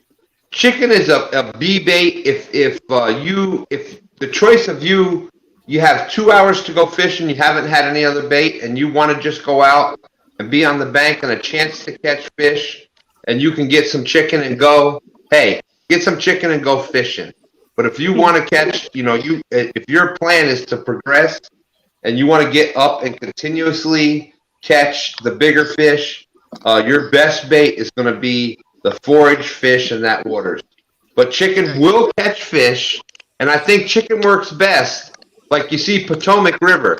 You see chicken work really good in the Potomac River. Yep. Because there is a lot of competition for food. There's a lot of there's a lot of fish there. Love it. So that is a proven scientific fact that Flathead's Channel Cats and Blues will start they will start sullying their bait choices depending on competition. Now, I want to hear from Snake Plissken up there in his truck. I want to hear about this chicken thing, because I think I saw something, and I haven't had a lot of time to watch videos, but I think he was using chicken. How did it do out there on the Snake River? I've used it. Ever since I watched, DMV's little video with recipe for chicken, I was like, all right, I'm gonna try it. I've used it multiple times, including the glizzy. I have hooked into one sturgeon. Okay. On the chicken. I wasn't able to bring him up because he breached twice and he dug into the rocks. And okay. I don't know, not a lot of people know about sturgeon. Once they dig in, you ain't getting them out. And gotcha. I had to cut line on him. That was the only time I've hooked up chicken. Ever since then, nothing. Can't get it open. Not even chicken livers or gizzards. Okay. I mean, I can't get nothing. Nothing. All right. So I've definitely used chicken livers. Yeah. Yeah. And channel cats love chicken livers. There's no doubt. Okay. So I want to explain my position on chicken, because it sounds like I'm the world's worst pessimist. Like I'm just an old school curmudgeon that just doesn't believe in anything else except for what works for me. No, my big wish was that chicken would work, because I'm going to tell you how much work is involved in that sucker fishing stuff I do. Because if I leave on like afternoon, which most of the time I can't leave until after I get done with my responsibilities, I have to bring bait from my area to where I'm going, because it's 4 hours there. I don't have time to go hunt down bait and work my tail off to go get that for the first night. I will the second night. I'll try to get moon eye. I'll try to get Asian carp. I'll try to get all that stuff. But I'm kind of stuck with suckers, which is my best option from where I'm at, because shad doesn't work with a darn where I'm at. And, and here Stan would be like this leaving of that. I get giant shad, like James River size shad. But Epic, if I can cut you off for 1 second, one of my favorite videos from Epic is where he went. He's got the bait tank in the back of his truck. Yep. He's going down and he's catching sucker to go fish, to go catfish. That's right. He's going to catch sucker to put in the bait tank that's in the back of his truck to bring back home. That's right. Before he goes fishing to go fishing. Yep. And that takes me 20 miles one way. So it's a 40-mile trip and half a day. So I got to schedule all that. Something like back in those days when I used to have a regular job, I used to have to go to Michigan and work like 55 hours to come home to go do that, like on a Thursday or a Friday. So my wish was, if chicken works, I'm in, because I got that, I spend $20 on chicken, and that's cheaper than going to get suckers. And that's awesome. But it has not proved to work yet. And I'm going to keep trying it, I think. Well, while you're at it, try some beef liver. Oh, I've done the beef liver thing. The one thing I don't like about beef liver is that it seems to lose its potency within, especially in fast water. Slow water is fine, but it'll get gray in the water I fish in 5 minutes. And that worries me. I have beef liver in a container, like it's a sealed container that's been outside for over a year now. I found it the other day. It still looks the same, but I definitely didn't open it. Well, if you're a fisherman and you've forgotten a can of chicken liver in your truck, that you try not. Oh no, to I've ever definitely been through that. But this was in a vehicle and has been there for over a year, but it's completely vacuum sealed. Don't open it. Has never been opened from the butcher. That's that actually might start a new pandemic. You know what? You know what's going to happen, right? We're telling her to not open it. You know what Alicia's going to do, don't you? Oh, Gonna open right now. Oh, she's opening it. She's going to try it. And you know what? It's going to turn from She's going to get knocked out by the aroma. It's going to turn from brown to green in like 30 seconds. I'm sure that it's going to do something. Like it looks perfectly fine in the package to look at it, but I can only imagine what it's going to do when the air hits it. Mm-hmm. But I mean, it's been in like 100+ temperatures. It's been in freezing temperatures. It's All right. That's You hear what I'm saying? She's trying it. She's Oh, gonna yeah. do it. And She's gonna do it. you know, Lisa, That's This okay. is the first time I've brought this up in somebody's live. It's the first time I've said it out loud, but I still haven't thrown it away. So I do want to say one thing to everybody that is watching now and is going to watch this. None of the just seen a stuff shooting that star. we're talking is absolutes. There is no absolute in fishing. You could literally catch a catfish on a marshmallow. You could literally, it depends on their activity level, where you're at. If you're throwing in their face a marshmallow, a piece of your ham sandwich, you know, beef liver. I used to use the leavings. This is back in the day when I fished ponds and stuff. Pork steaks. They're greasy. They're this. They're that. I mean, I used to be able to catch big channel cats on those. Now I would not try to throw pieces of pork steak for flatheads, even though you could probably catch one on it. I mean, people have caught big flatheads on spinner baits. They've caught them on jigs. They've caught them on suets. They've caught them on all kinds of things, but that's the rare exception. If you're willing to accept the rare exception, fish with whatever you want. Don't take whatever we're saying to heart. But if you want to be consistent, if you want to be able to go out and have the best shot, listen to the people like Stan and all these guys are on YouTube that are doing it every day. That is the key to making good use of your time. But then again, hey, you just gotta enjoy yourself. Pack of bologna, sure. Hot dogs, glizzies, sure.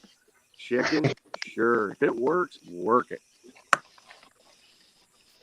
You know what? Sometimes you go out there and have fun, and you get in these glizzy tournaments, and you do all this other stuff, and it's fun.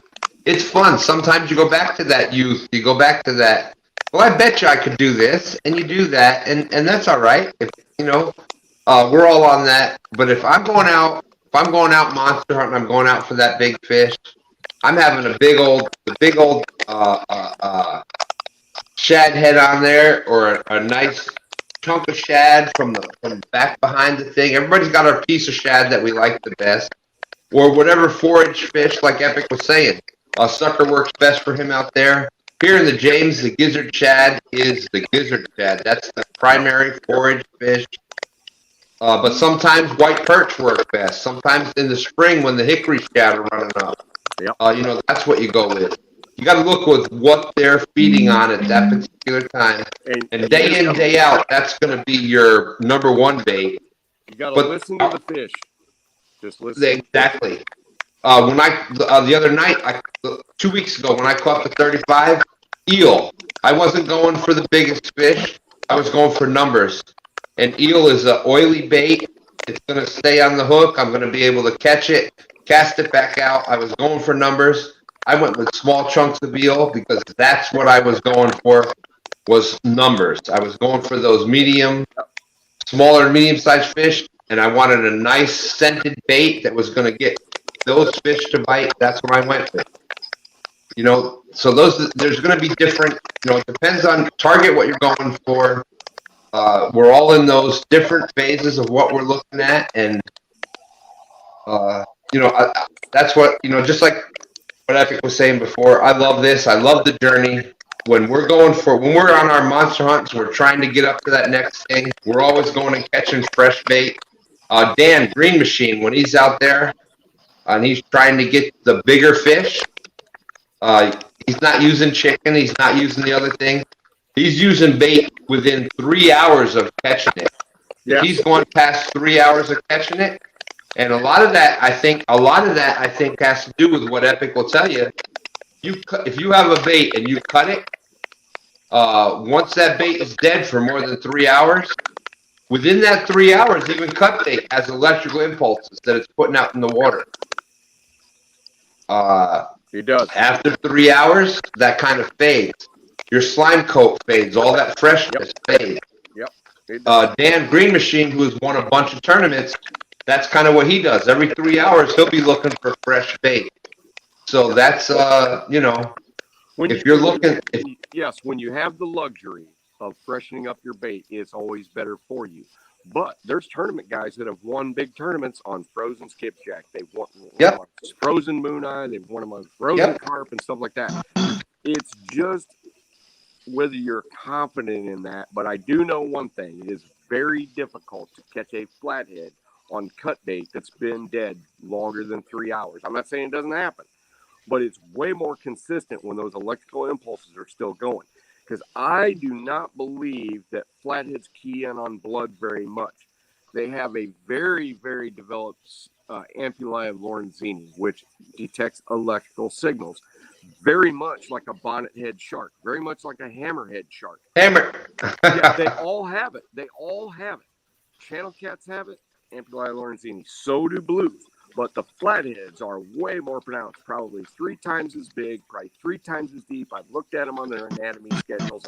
I've noticed all this stuff, blah, blah, blah. But it's no guarantee that I know exactly why, but they've shown that to me for 30 years. That's one thing I can say.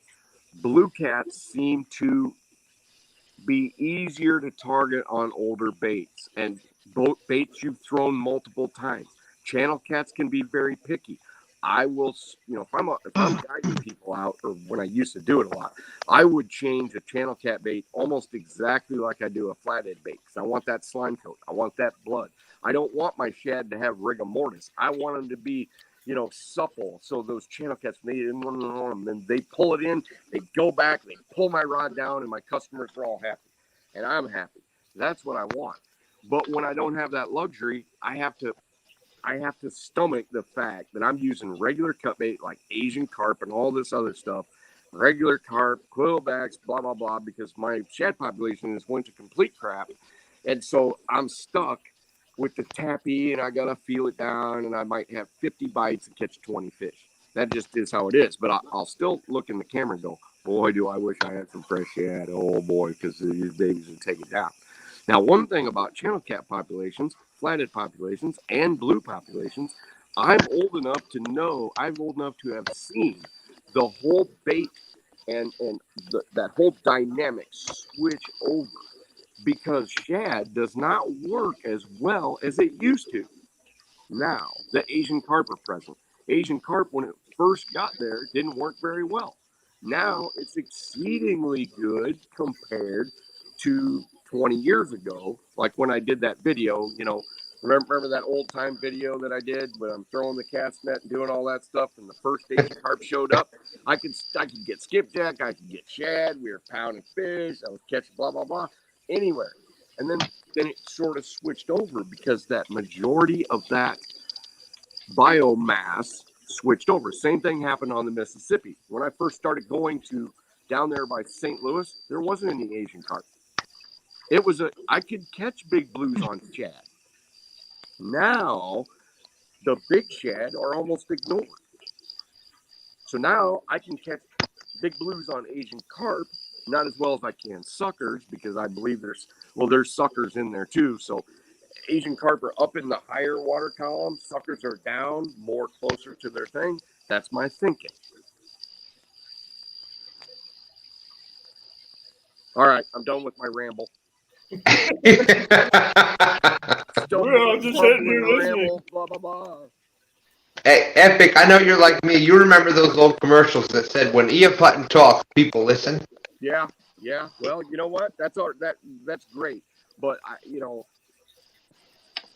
I gotta leave something to talk about tomorrow and the next day and the day of that. If I just keep rambling, it's just nothing but a rerun. I don't want to do that. We had some awesome people come in. Sunfish Assassin is in here. We have a lot of people. Lance McCoo guy, Ace Catfishing came in. Dan's Creation's been in here. Hi, Daniel. Nobody told me you were in here. What up, Dan? I wanted to say one thing. Oh, this is Dan. Chris, I want to make sure to say one thing. Out of all the YouTubers on this panel, or any of them that you want to see, Snake River actually has the fastest current. It's faster than the Mississippi. In areas. It's tough. Some wicked current. His trash may not weigh as much, but I'm just kidding. Oh. One if there's actually blues out there, one of these days he'll be able to go in the boat or off the shore in those big deep things that they catch those giant sturgeon, and there'll be giant blue cats in there if there's actually blue cats there. So I don't know that they stock them. I know there's channel cats and flatheads. Is there blues in there? Yeah, but they're small. They're not very big. That seems odd because no matter where you put a blue, I used to tell people this because they used to tell me they used to catch them on the Illinois River. I used to say, if you catch a blue, I don't care if it's 3 o'clock in the morning, call me. I will drive 20 miles because I want to verify that on the Illinois River, there's actually a blue. Every time, they were always big male channel cats. But once you start catching blues, real blues, then you actually know the difference. At one time, the Illinois River, before the dams, had blues. So that's where that whole myth came from. There is no catchable blue. There's an occasional blue that comes up the Illinois River if the water's been high enough, long enough, for the right period of time. But they just don't. Even though the Illinois dumps directly into the Mississippi, they just don't get a good blue cat population there. But if you put blues in almost no water, not very great habitat, not very great forage, given enough time, they will still get big if you let them grow long enough. So it may not be hospitable to them in the Snake River or in the gorge areas or whatever. Maybe they'll prefer like the slower areas farther down off the mountains. I don't really understand the Snake River that much. But generally speaking, in the population, at some point, you will get fish over 30 pounds. And that's what I always say. Our biggest catfish, catching over 30 pounds. Our biggest catfish on record out of all 3 species is flathead. It's only like 55 pounds. That's the record catfish period. Okay. Is that because the forage base in that river is way different than what you see across the United States? Yeah. Okay. Is it a transient population of fish that are ocean run that come in? No. What is your? No, I think a lot of the problem is our dam. Well, we have a lot of dams. Okay. It's really starting to be talked about how bad it's doing for the fish population, especially the sturgeon get landlocked. Yep. Also. Epic, I have a question for you. Between blues and channel cat, aside from the anal fin with the curved and the straight, and the blues have more than 30 rays and channel cats have less, is there anything else? I mean, what is the main identifier? Jaw structure. I could bore you with all the scientific stuff, but I won't. Jaw structure, eye placement, shoulders, which I call, a lot of people, call them Arkansas blues or high back blues. Channel cats are more straight like this. A blue, even when they're small, the angle is about 10 or 11 degrees from the top of the forehead to where the dorsal fin is. So you got the dorsal fin. It'll always slope down way more than channel cats. Also, the size of the eyes compared to the head. So let's just say we're talking about little tiny fish. I can tell the difference between a blue and a channel cat that's only 2 inches long. And you can see through them, both of them. And they don't have to have spots. I mean, when channel cats first emerge in their first 2 weeks of life, they may get to be like 3 inches. I'd catch them in my cast net, tell you whether it's a channel cat or a blue cat, because structurally, they are completely different. I don't have to count anal rays, anal fins. I don't have to count, the deal. But the slope is always there. They don't really change, either one of them. A channel cat's a channel cat, and it gets bigger. The only thing that's different is that a channel cat goes through a metamorphic spawn phase where hormones change his appearance in less than 3 weeks. That's why everybody says it's a blue, because they're catching, at the same time, they're catching those gold colored or those light blue colored females. And now all of a sudden they're catching these big headed, big lipped males that look like a tadpole. I mean, they're like that wide at the front, and they go like this, and they think, oh, well, those are a different species. They're blues, and they're not. It's a metaphysical transformation.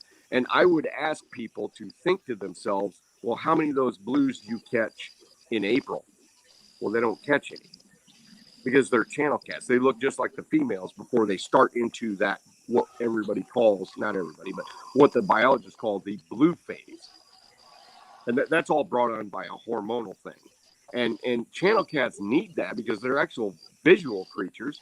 And the bigger their heads, the more impressive they are. So the more they get to throw their weight around and attract females, not only because of the where they're at and they hold that real estate, but they're actually able to fight each other, which they don't most of the time.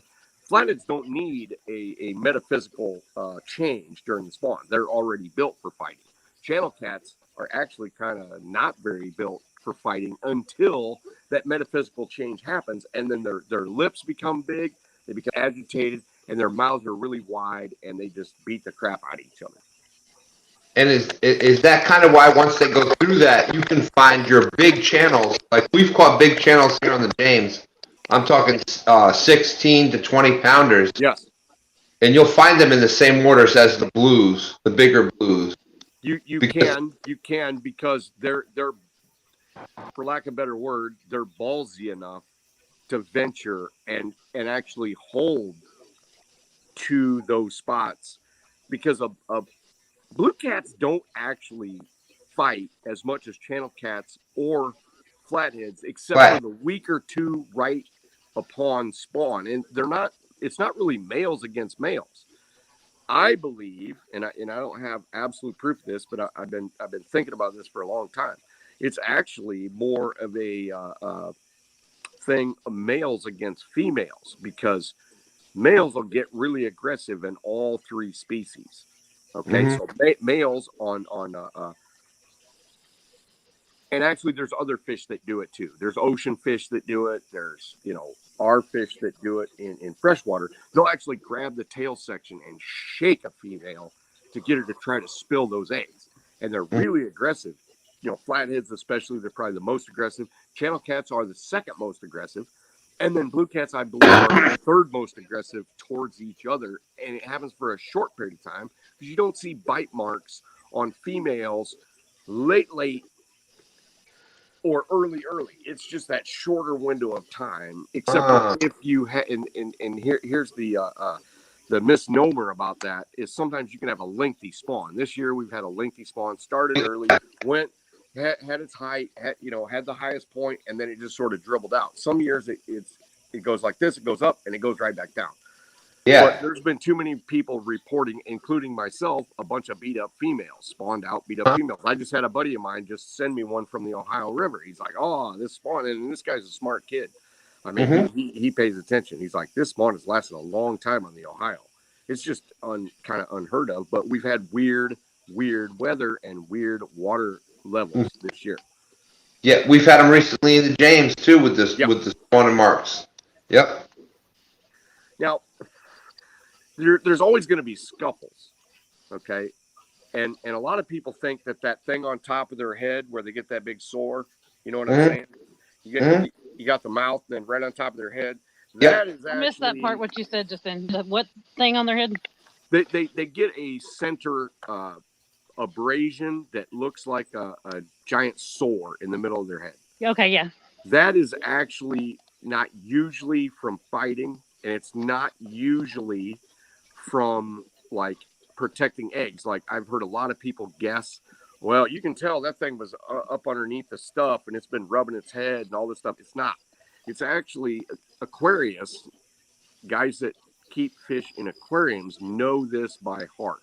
If your water quality drops, you don't have much fresh water coming in, and you have a very fertile water situation, you get what is commonly called, a catfish can get what's commonly called hole in the head. And all fish can get it. And everybody that keeps larger fish in aquariums knows that if your phosphate level's up and your pH is on the acidic or on the alkali level really high or really low, it develops a bacterial infection, which is actually a kind of a parasite that they all have. So you get that sore right in the middle. Like it's kind of hard to explain, but everybody knows that it all happens sometime July, August, September. Okay. It's the hottest part. We don't have much water filtering in. It's all that stuff. It can be treated. I used to treat them in my tanks. I'd get fish with hole in the head syndrome, basically, and treat them with there's kind of a list of chemicals, but the best one's actually copper, and it's copper sulfate, and you can clear that up in a matter of just a couple days. But yet you go to the river and they still have them, so it's kind of weird. It's not weird. It's just against general thinking. General thinking is, oh, this hole in the head thing. And and actually they'll actually develop sores in the corners and the mouths if you get, without being hooked. They'll, because I could take a 20 or 30 pound blue, put it in my outside tank, make sure I don't do any water changes, let the water get a little bit too hot, and pretty soon, and feed them a little bit too much, put a little bit too much protein in there with a little bit of and then let the pH get off one way or the other, and they'll develop it. I mean, Sunfish Assassin, if he's in there, he's an aquarium guy. He knows about hole in the head. And I wish all catfishermen did know about that, because then they'd know the true story. There's a lot of bacteria stuff. There's a lot of parasites. And catfish are actually affected by it more than scaly fish, believe that or not. Actually, and big catfish are really hard to keep in aquariums because they'll develop a common thing called ick really easy. You got to really... Okay, so all you guys have been to the Bass Pro, right? How many catfish look great in a Bass Pro tank? None. None, because they have no idea how to. None of them. They look terrible. They look terrible. And every time I go in there, I used to try to talk to the people that were in charge of it. I'm like, my wife would be shopping, the kids. I'm like, can I talk to you for a second? You need to work this with copper sulfate and blah, blah, blah, blah, blah, blah.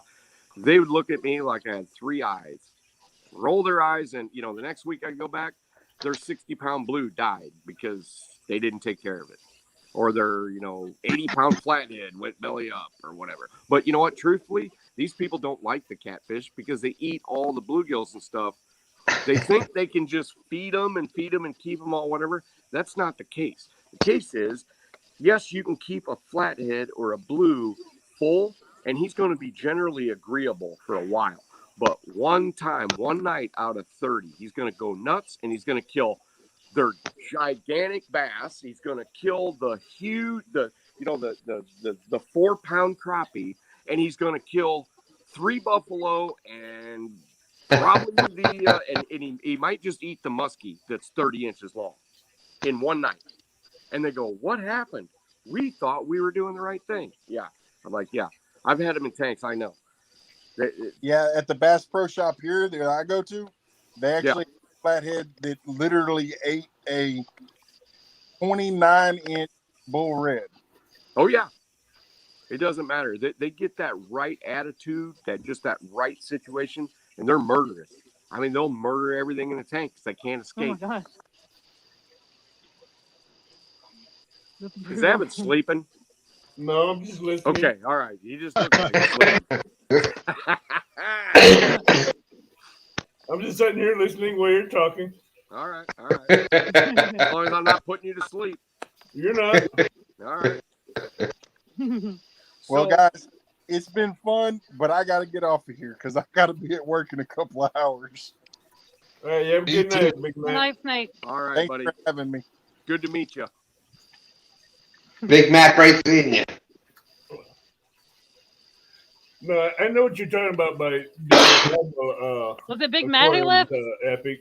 Big Matt. Yeah, thought Big Matt Matt. was leaving. No, you ain't getting rid of me just yet. I was saying bye to you. Bye, Matt, if you're still around. I looked up and it looked like your hand was moving, like you were waving. Yeah, he was waving good night, Big Oh Mac. yeah, well, duh, that makes sense. Well, I get only halfway here where I was over here messing with my bait pole that got tangled up a little bit. Oh, I just thought somebody was coming over the hillside with a light. It's the moon. I was like, that's a cow pasture back there. There shouldn't be anybody. It was the moon. Yeah, Epic. I know what you're talking about because I have a live well that I keep bait fishing. Where'd you go? Oh yeah. I mean, long-term bait storage can be a nightmare.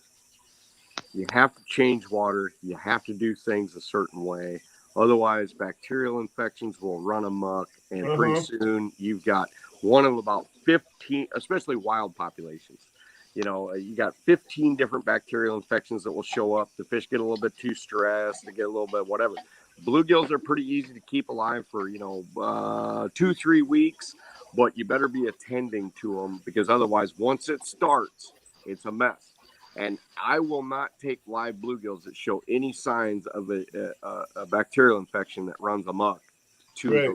whatever. Even though I got them out of there, I got them out of the Mississippi, I brought them home, but if they're developing some sort of bacterial infection, I just won't take them. I keep the water changed about every 2 to 3 weeks, and I keep a pH balance in there. Yeah. You keep the pH down, and I put some stuff in there for the diseases and stuff for the bluegill. Yep. 6.5 to 7.2 is really your best range, and Right. the best way to do it is to run a chiller. Right. Because heat, if it's overly hot, that's when all the fungus and the bacteria starts to run amok. So I went to a freezer that I bought, one of those things that turns the freezer on, turns the freezer off. I keep it at about 54, 55 degrees. That's actually the best. It also keeps their energy level up, because if you put them in something that's just as hot as your garage, they quickly burn up all their calories, their food energy. They quickly burn that up, and then they start emulsifying their own muscle. So they're just not great baits. So I've learned how to keep that temperature low, keep the water changes, do all that stuff. It's a lot of work, but once you get it, it's all right. I got the water temperature about 68 to 70, and I feed them pond pellet tournament food for bluegills, catfish, and bass, which keeps them healthy. Okay. Plus, I put Alicia in there to help. Okay, see the heel? Keep the slime on them. Mm-hmm. And then there's the moon at the top of the hill. I thought it was somebody coming with a flashlight. We hear you. Alicia, in the bedroom. Missy Kennedy wants to know: are you catching bait for the female tournament, the women's tournament next weekend? I'm going to. I'm not right now. My lake is full of bait. Full of bait. Yeah, well, like there's so many shad. Like I'm sure the number is probably like over 1 million. Like I don't even know how to begin to estimate, because like you just see them, like you see lines of them running around, and you see them just up all the time, and like it's insane. Like you can't probably throw a cast net and not catch. I'll be back. I don't know. Like there's just so many. They're everywhere. And then there's tons of sunfish in there. So I can easily go day of and go get bait right there at the spot that I'm fishing. But I personally cannot wait. Excuse me. Man, I got something stuck in my throat. I personally cannot wait for this tournament next weekend. The Iron Cat, the female tournament. What is Palmetto calling this tournament? The Lady Iron Cat. Iron Cat Challenge. Lady Iron Cat tournament. Thank you. I personally cannot wait for it. The 4th and 5th coming up this weekend. And I'm sorry, go ahead. No, go ahead. I was going to ask you. I was just going to say that it's happening during the day, because we are female anglers, and they wanted us to be safe and not be. I mean, what I'm doing right now, but I'm beside a family member's house. You know what I mean? But even if I wasn't, I'd be out in the middle of the lake, or I'd be on the bank. You know what I mean? Like, I have a taser, and I have a fillet knife and a broken fillet knife, and I'm not going down without a fight. So, you know, I mean, like if I die doing what I love, but they don't want, to have to worry about females out there by themselves fishing. So it makes sense. But let's keep sharing out the links up on the panel, please. All right, this is a PSA announcement to anybody out there. You walk up on anybody fishing at 1, 2 o'clock in the morning. I don't care if they're male or female. That's a person you don't want to mess with, because they're prepared. Especially me, I carry a 50 caliber when I'm night fishing by myself. I just feel like if I were to take a gun, there's like somebody might take it from me, you know what I mean, in a struggle, or you know what I mean, and wouldn't want it to get in the wrong hands. Oh, Missy said, Melissa Kennedy, broken poles. Melissa Kennedy was just saying that she was just picking on you because you were talking about your bait rod. Alicia, Oh yeah, go no, I get your always can of bear throw a bait spray. rod. It caught how many did I catch? 6 or 7? Yeah, so it caught 6 of my 7 catfish or whatever it was I caught. It caught all of them but one was my bait pole, so I always will be casting a bait pole. Alicia, get you a can of bear spray. Get a what? A can Bear of bear spray? spray. Bear spray. I Yep. do have pepper spray, but I don't have bear No, spray. get a can of bear spray. That'll reach out there farther than pepper spray. And the person gets within 60 feet of you, not stop. Hit them with 3 seconds at that, and they won't get up for the next 3 hours. Alicia, bear spray will knock down Godzilla. Don't believe me. That pepper Well, spray. I don't. I mean, I guess I could handy order it for online bear or something because spray. we sure don't have that around here. Order We don't it have bears, online, so- but I tell you what, a 2-second charge of that at a full-grown man, a drop of bear. But will it drop a Bigfoot? That's the question. Yes. Oh, I'm used to it. I got And a hit by 3 Komodo times. dragon at the same time.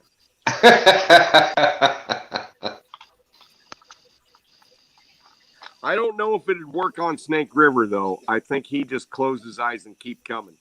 Yeah, I think so. I think so. I eat spicy stuff for breakfast. I'm good. I'll take it. Hey, we have real-time catfishing in the house. Hey, there's my good buddy John, real time catfishing. Great job tonight, real time. Did anybody win prizes today in their live? Not the giveaway at the end, but the takedown. No, and he was so upset about that. He loves to give away the prizes with the takedown tower. Awesome job he's doing. And you know it's fishing, not catching. You're gonna have those nights. Yeah. And the hard thing with lives, especially with what he's trying to do, is you need enough flat bank spot to do it. And so you've got to try to, unfortunately, sometimes like that, you've got to try to pick your spot based on where you can hook up your stuff as opposed to where you can catch fish. And that's where you get into the problem with some things like that. Stan, that's even a problem in the boat. Yeah, there you go. And there is some, I end up taking people to the same old spots every time. I don't want to fish those. It's the only place I can get a good signal. Yep. And that's, John's trying to put on a great show, and he's going to get there. And this time of year, this is a hard time of year to fish, especially at the hours that he's fishing. And, within the next month, you hit the September where the bite window starts getting a little bit wider, and that thing's just going to be on fire. It's going to be a great, great thing. He's doing a great job. Epic, do you miss your honey holes down here by Alton? Yeah, I do. I wish I was sitting on some of them right now. You're down there from the bank. Well, I just, I've got a limited amount of time. I've got orders to fill. I've got transport to deal with. I'm training my 2 sons how to build furniture. I'm juggling stuff like like I haven't juggled since I was probably 30. And now I'm 50. So, I'm not as much of an Iron Man as I used to be. And I actually get tired now. I never knew what it was like to get real tired until I was like 40. Well, I'm a few years older than you, Epic, but I know what you're going through. Oh, yeah. But it's life. Just is. It is. Yeah, Snake River, you're going to go through this one of these days. One of these years, go through it. I'm going through it right now. I'm tired, man. I got to get up, 3 in the morning, get ready for work. Another reason why I thought that was you getting off here saying bye. No, I mean, I probably am now, and I should. So I will say bye right now to everybody. Hey, Snake, before you go, I got a question for you. I might have an answer. I'm not radio check. Are you going to let Alicia beat you next month? Do what? Are you going to let Alicia beat you next month? Let me sleep on that. I'm gonna give it a That shot. I do it again this month. So he asked for it. But I still did collect trash every time I went out, but I didn't like kill myself like I did the first time. But No. Yeah, Snake River brother, keep doing what you're doing. We all here. We appreciate what you do. Yeah, we I'll appreciate cast what out you do. the owl here all the time. Man, but I Thanks appreciate a it. bunch. Y'all have a good night. Everybody in the chat, have a good night. Until next time. Thank you for coming up here. Absolutely. Snake River's out, man. Tuesday. I appreciate you, brother. Snake River is awesome. He Yep. puts out that effort. He's out on the water. He's putting his time in. You know, I'm looking forward to some awesome things. You know, we don't get there's not a lot of people out there fishing live for sturgeon. And he's done some 24-hour sturgeon live. So if y'all ain't with Snake River yet, keep checking with him. He's going to be one of the ones that are, you know, there's a bunch of us other catfishing out there, but sturgeon fishing, he's going to be on the forefront of that. So, And you know, Dan, sturgeon in the catfish community does not get very much credit. No, because you know they're like, I'm never going to fish for sturgeon. They're cool and all, but that's like out of all my videos, that is the least watched one I've got, and it never really went anywhere. It's got like 800 views or something like that, and it's been up there. I fished with hooked. It was awesome. I didn't feel I think the video is just as good as any of the other ones. It doesn't lack quality. It's got some good parts in it. You know, and shoot, I was fishing with hooked. He's got 5,000 subscribers. And it just never got any traction. So we know that sturgeon, because it is a rare fish, a lot of people are like, well, it doesn't apply to me, so I'm not going to watch it. yeah. You know? So, yeah, he has kind of got an uphill battle on the sturgeon. Right. Even though his sturgeon are super monsters. He's got monsters out there. But oh, yeah. But a chain of rods, so I can go catch sturgeon 2 to 3 pounds all day long on night crawlers. But Snake has got the if somebody can do it, I think it's him because he has the drive. He has the passion like Miss Alicia over here. He's out there. They've both been fishing since Friday and haven't stopped. They still were here. They've been fishing since Friday. They're still here live on Avid's show Sunday night at 1:00 in the morning. So yeah, but look at what those two have been doing for the last 2 months, competing against each other over the trash bag challenge. The trash bag challenge, cleaning up our banks. I mean, that's just what an awesome thing to do. And for him getting involved in the communities he get involved in, he's like, he knows, all right, sturgeon isn't going to be whatever. I'll bring in the catfishing as part of it and maybe get some of them interested in the sturgeon. So I give Snake River a lot of credit. He's out there. He's doing it. He's got the passion for it. He's putting the time in. Yep. And I think a lot of us will watch him because of that. Yeah, plus he's getting his little girls out there too. He's getting his little girl out there and his neighborhood kids out there fishing. Oh, yeah. Buckets. He's got them all going with him. You know, guys, there's one thing I want to talk about that us cat fishermen probably ought to need to, and I don't do it, but I'm going to probably start. There's a lot of people out there that watch our videos. They don't even know you can comment. They don't know that you can come into a chat. Yeah. I didn't know anything about that before CatCon. No. I didn't really know that there was anything like live videos and chatting going on, and you know, I got a quarter of the town I live in watching my videos. I got people that play, you know, their parents. My kids play football with they don't know they can comment. They don't know that they can go into a live chat. They don't know any of that stuff. They don't have an account on YouTube. They're viewing, but they can't. They're not participating. Because they don't know.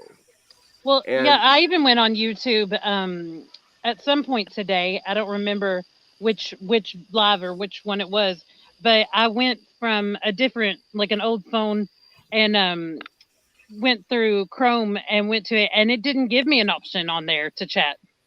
You know what I mean? Like where the Yeah. app does, where I can get on there and go to live chat. But I couldn't even do that. I probably, if I didn't know what I was doing and I was watching it and I seen like comments coming up top and them talking and responding to people, I would be like, who are they talking to? You know what I mean? Like, because as a there was, person that has been on a live show every day this entire week, at least one. Some days, I was on 4, but I didn't even know that a year ago. yeah. So you make a good point, Epic. I would say studying analytics like I do, I would say 75% of at least my views, because I can't see anybody else's analytics, 75% of my views, those people never make a comment anywhere.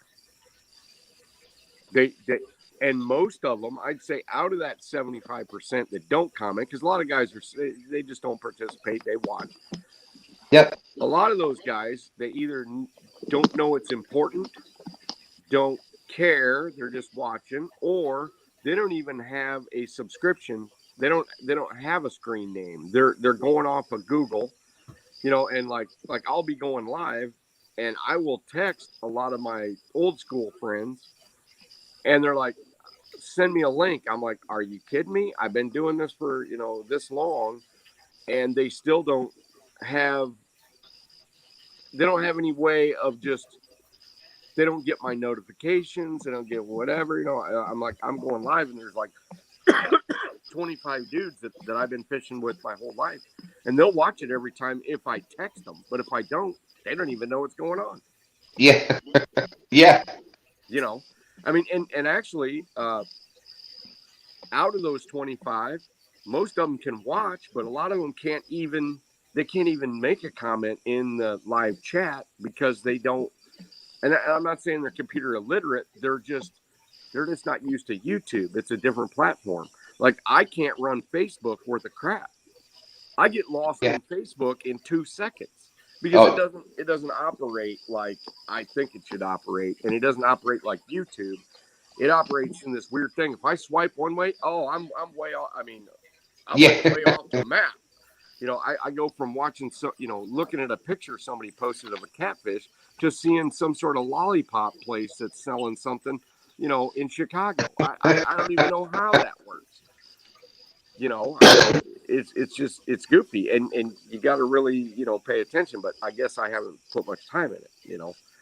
Facebook's always been one of them drama places to me. So, I mean, I have an account, but I don't know if I'm logged in or whatever. I mean, I get like text messages that people are forwarding me stuff, but I don't do anything with it.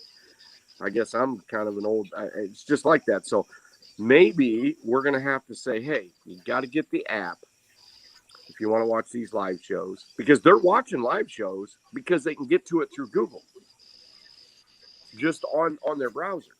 You got to get the app. It's easy. You got to, subscribe, hit the bell notification and all this, because I think a lot of these views that all of us are getting, they're not helping us.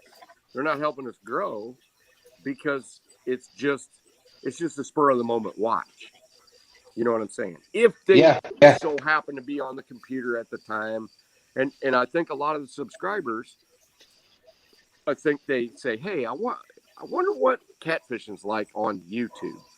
So they search catfishing, they get in, through Google, they get in, they watch some things, and maybe they even have an account. And then they subscribe, and then they get busy, and they don't visit it again. Well, and they'll hit subscribe. Yeah. They'll hit subscribe, but they don't hit. They see that little bell there, but they have no idea what that little bell is, so they don't hit that. No. I never knew what that. The bell before catcoin. It may be an education thing that I had to go back to all the people I had hit subscribe to, which was like catfishing and carp, like Luke Nichols. I had his subscribed, and like maybe a couple of artist pages like that would drop like some music videos or something, and then I don't know, like I barely had anybody. Some friends of mine that I knew that really didn't even put content out, but I never had hit the bell before. That I learned that through CatCon. Well, I think the whole catfish community is buried underneath YouTube so far because it's not something that's like mainstream popular. I think it's buried so far that the average person that would be involved in the catfish community doesn't even know it's there, because I did it once. I mean, I know the catfish lingo to look up. And I just found the same stupid, and everyone that was promoted to me had like 1 to 5 million views because it was stupid. It was the dumbest stuff you could ever imagine in catfishing, and I just rolled my eyes and shut the computer off. I'm like, I'm not watching that. You're like, this isn't catfishing. Right. I had to dig deep several times just to find Chris Flores, and I found Chris Flores's, but I found Chris Flores and I found Steve Douglas. Okay. And that was back in the day. They weren't doing it. I mean, it was just like, throw your camera up and talk a little bit, throw out. I mean, there wasn't really that much information in it. So, I mean, I liked it, but once I watched their 6 videos, it was over. And so it took Catfish Heroes, he's a digger. I mean, he'll go in every single, he'll find somebody new. He'll go in all of the comments and he'll click on everybody in there to see if somebody's got something good to say. Well, that is why I wanted to shout out Catfish Heroes before. Absolutely. Because I remember him making a comment before you came on. He was on there and said something along the lines of, man, Epic would like this. Yeah. It was something in that lines, and then next thing I know, like within the next week or so, it was Catfish Heroes and Epic Catfish that were there, and I'm like, wow, this is pretty cool. Yeah. I mean, and really, it took me, and there's really only one reason why I actually had the time, because COVID hit, and the company I worked for shut down for 2 weeks, so I did nothing because television's terrible. I did nothing but look at all the links that he sent me. And I'm like, actively said, Sean, if you see anything, send it to me. And, he'd been working on me for a year to get on YouTube. I'm like, I don't know. Welcome, Mike Sampson. What's that? I said, welcome to Mike Sampson. He just came in chat. Oh, yeah. Yeah, Sampy's awesome, down from Tennessee. Mike, Sampy, this week, I promise you we're going to do the video. We're going to get that and get going. I had a busy week. I thought I could get it in there, but we didn't get a chance to do it. He's caught some. He's an awesome fisherman from Tennessee. So we're going to get him going, and look out for Mike Sampson. All right, I'll be right back. You guys keep talking. Well, Stan, Alicia, we've been here before. Or Yeah. Stan and I have. I'm just gonna refresh my drink. There you go.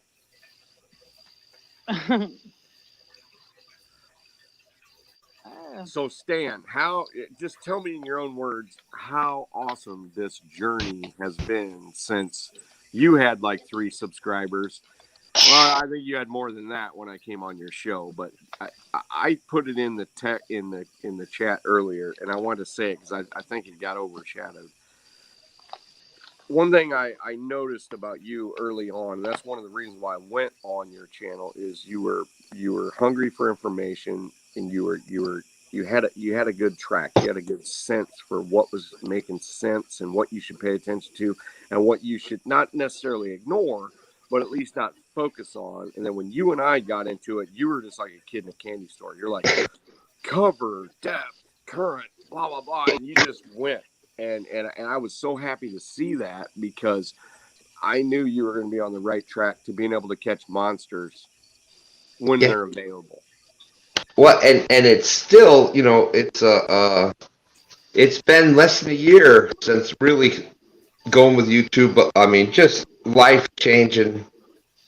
Just doing this in general, life changing. But then getting on that journey of, catching 20s, Yeah. then 30s, Yep. 40s, and it's like you start seeing the differences, and it's like, okay, I understand that's that's maybe a numbers spot. There's not the right current or the right depth to have those, but I can catch numbers there. I can catch some numbers. Yes. If I want the big ones, I got to go maybe search these spots out. Yeah. It's got better current. It's got better depth. There's and keep you just keep putting it all here. And when you don't catch something, it's like, okay, there should always be some sort of log going on in your brain, or some sort of, why didn't I do it? What did I do wrong, or what did I do different today? Yep. And it's you can drive yourself nuts doing that. If you're constantly doing it, but it'll always make you a better angler. And I honestly believe, I see Alicia and Avid's back, but I honestly believe that success in catfishing or in anything in life has a lot to do with the root personality of somebody in the beginning. Okay. Are they a hard worker? Are they excited are they passionate about this stuff? Are they constantly searching for knowledge? Are they constantly, doing all this stuff? And then it's how dynamic you are as a person. How hard are you going to work? How fast? How long are you going to put your stuff? I mean, how much can you devote to it? And there's guys out there, and I know it. There's guys that would be great catfishermen if they had the time, just had the time and to be able to devote it. Because honestly, the older we get, the less opportunity we have, because we have obligations and responsibility and all this stuff. And that's one of the reasons why I don't like the comments.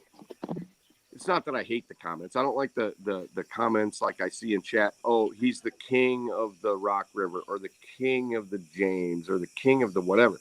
I don't really love those, because it's one of those things. It's not necessarily that one guy is any better than the other guy. And a lot of people are like, oh, Epic, you just know everything. I'm like, no, I don't know everything. I was just lucky enough to be able to run my life at the time I needed to learn all this stuff, because I was passionate about it. And I had the economic wherewithal to do it because of the way I organized my life. That was but the thing is you even said, we were talking about this a little while earlier in the stream, is that there's still that next level. There's always a level to go to. Like since YouTube, now you've been realizing that not only is there a particular pattern for each body of water, but it could turn into a nationwide thing. So there's always that next learning thing. Well, I think there's overwhelming evidence. Right. I think there's overwhelming evidence. Not that we can quantify it yet, but there's evidence that says there is a nationwide flux from a general average to a high peak, and however long that high peak lasts, to almost a complete drop off within like one day. Right. It doesn't seem to dribble out. It dribbles in, peaks, lasts for maybe a day, day and a half, and then boom, just drops to the bottom. Yeah, and I think the people that you see people that can on their own body of water, they seem to be in sync with that. Oh yeah. Because they understand it for their particular waters, and you see that, and because that's what they've done, is their waters, and they're on that, and they understand that, but when you get in this YouTube thing where you can see things across the country, you can kind of then say, wow, I can see this kind of pattern from East Coast to West Coast to. And just like you said, just like anything else, there's going to be those little variables in between and different spots and et cetera, et cetera. But one thing we're going to know that I already know for sure is that it's less pronounced in the pre-spawn. Okay. So success rates in the pre-spawn are less it's not a high like a Hawaii 5.0 wave. It's more of a gentle wave like what you might see on Lake Michigan. Okay, so it's going to have like a little 3-foot crest, not a 12-foot crest, and then drop like a rock. It's going to kind of go along and stay up there pretty good during pre-spawn. And if everybody remembers, everybody on YouTube fishing during pre-spawn, it was generally pretty decently average to not have those tough 3-day, 4-day no bite. It was always just a little bit up and a little bit down, but pretty consistent. And I found that through guiding because I was able to fish every single day. So I got accustomed to fishing channel cats in May. That's the main pre-spawn here. Flatheads in June. July, basically doing other things, working on my whatever, because that was the doldrums here, and then picking it back in August with the blues because of the population run and blah, blah, blah. But neither here nor there, you've got a situation where it's becoming evident. So that's kind of a big win in the catfish community. And I'm not saying I'm the big cause of it. I'm just part of it. And so, being able to see that is pretty cool, pretty groundbreaking. I haven't seen an all-encompassing equation, for probably 15 years. Right. A real solid one that could actually cause a ripple effect in the whole catfish. But if you were one of those people that thought, well, I'm catching catfish, I figured this out where I fish, and then you kind of thought you knew everything already, well, that next level wouldn't come up. I never assume I know everything. I That- constantly reevaluate all that stuff, and I'll go back to ground zero Right. sometimes. I'll go, what did I miss? So I'll have to unravel equations, and that's the only reason I came upon the equations that I did in the past, is because when I was young, I was certain I knew things. I had a lot of success, man. I'm telling you, I could tell this, and this, and then I would go out and prove myself wrong, and I'd go, wait a minute here, I gotta back this up. Yes, because like I said, I've fished for 50 years, and in multi-species, we've talked about this before, multi-species, et cetera, et cetera. But when you target in on the biggest, or you talk about the alpha fish of each species, Yes. they're a little different than all fish of that species. Yes. There's tighter bite windows. There's tighter, So if you're the person that's catching those fish, regardless of what fish you're fishing for, of what body of water you're fishing for, well, more power to you. Get excited about it. Thumbs up to you. That's awesome. And if you're not, go ahead. You know what I'm kind of happy about? I'm really happy about the catfish community in general, because they listen to me and you and other people talk about these abstract thoughts. This is a higher plateau than I've seen, a higher way of thinking about catfishing, because catfishing wasn't nobody ever thought about catfishing as being something that you had to really think about and talk about, like these Zen things that most people thought, oh geez, you just go to the river and throw your bank poles out and your trout lines and your whatever, and you just eat them. Yeah, like for bass. For bass, people accepted that. Oh, bass are the golden fish of the waters. They should all be released. There should be bass. It was just like this. All of a sudden, it was for dinner. Yeah, it was accepted. But catfish. Thing about bass that helped them is bass are terrible to eat. That's one of the things that helped them. I mean, it really did. I mean, when Babe Winkleman was promoting catch and release, and when what's his name, the guy out of Orlando, when they were doing that, and when Roland Martin, when they were coming out with the BASS and all that stuff, and then all of a sudden the tackle companies got behind them and all of that stuff. The one thing they never talked about, they said, well, we're going to catch release everything. Bass are terrible. Roland Martin, Doug Hannon, and yes, Doug Hannon. The best tasting fish there is. What's that? I found bass to be very tasty. Well, some people like skunk too. I mean, there's guys around here that's still eating possums. I'm not saying that everybody's going to hate bass, but in general, most of the people that I talk to think bass are terrible. Now, you could have a taste for things, and I can see avids probably eating a chub and thinking that was good. Hey, there's no meat on a chub.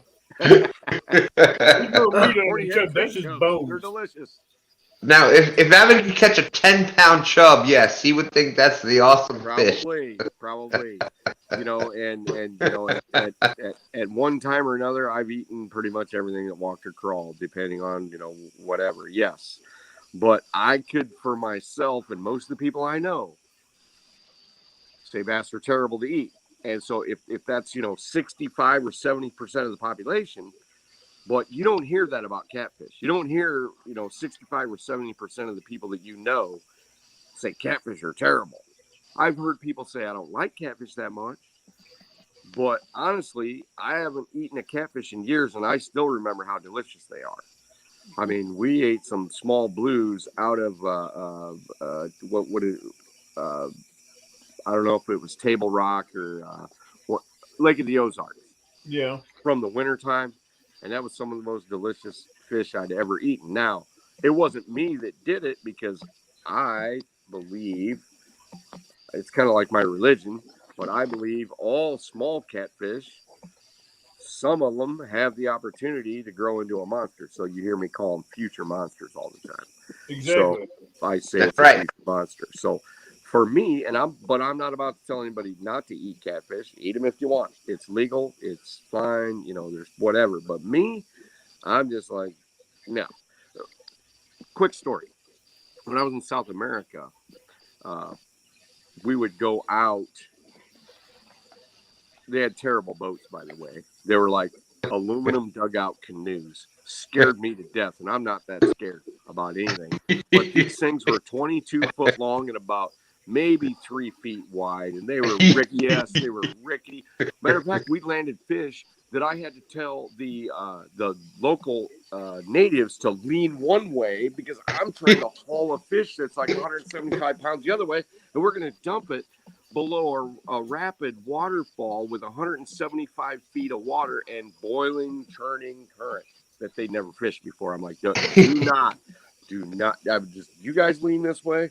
I got to get this fish in, blah, blah, blah. So anyways, gosh, I just sidetracked myself. Here's what We were talking about putting every fish back.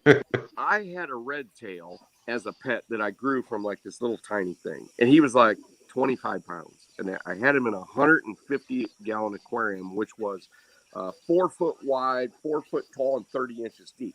He was like my dog. He was kind of like my pet. He would like they're fairly intelligent. South American fish are way I wouldn't say intelligent, but there's so much competition there that they've had to evolve in a different way. They're not as primitive in a certain way. And so you could put your finger up to the tank like this, and my red tail would take his and they have long whiskers, and he'd feel on the tank.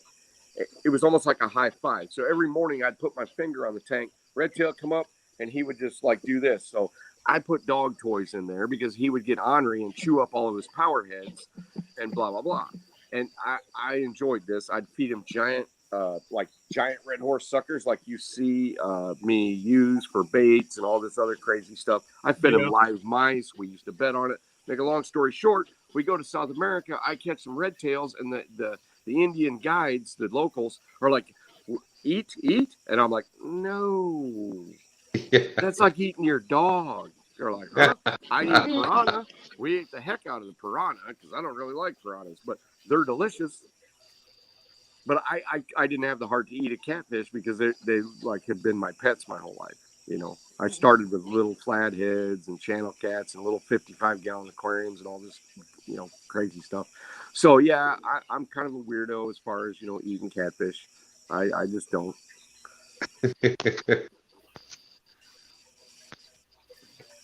But so that basically what Epic is saying is a lot of people will practice like selective harvest, and they'll put, they'll keep smaller ones. What Epic's saying is some of those percentage of those small ones that you're eating is that next 100 and whatever pounder. They've got the genetics in them already, but we ate them at 2 pounds, so they're never going to see the chance to hit that.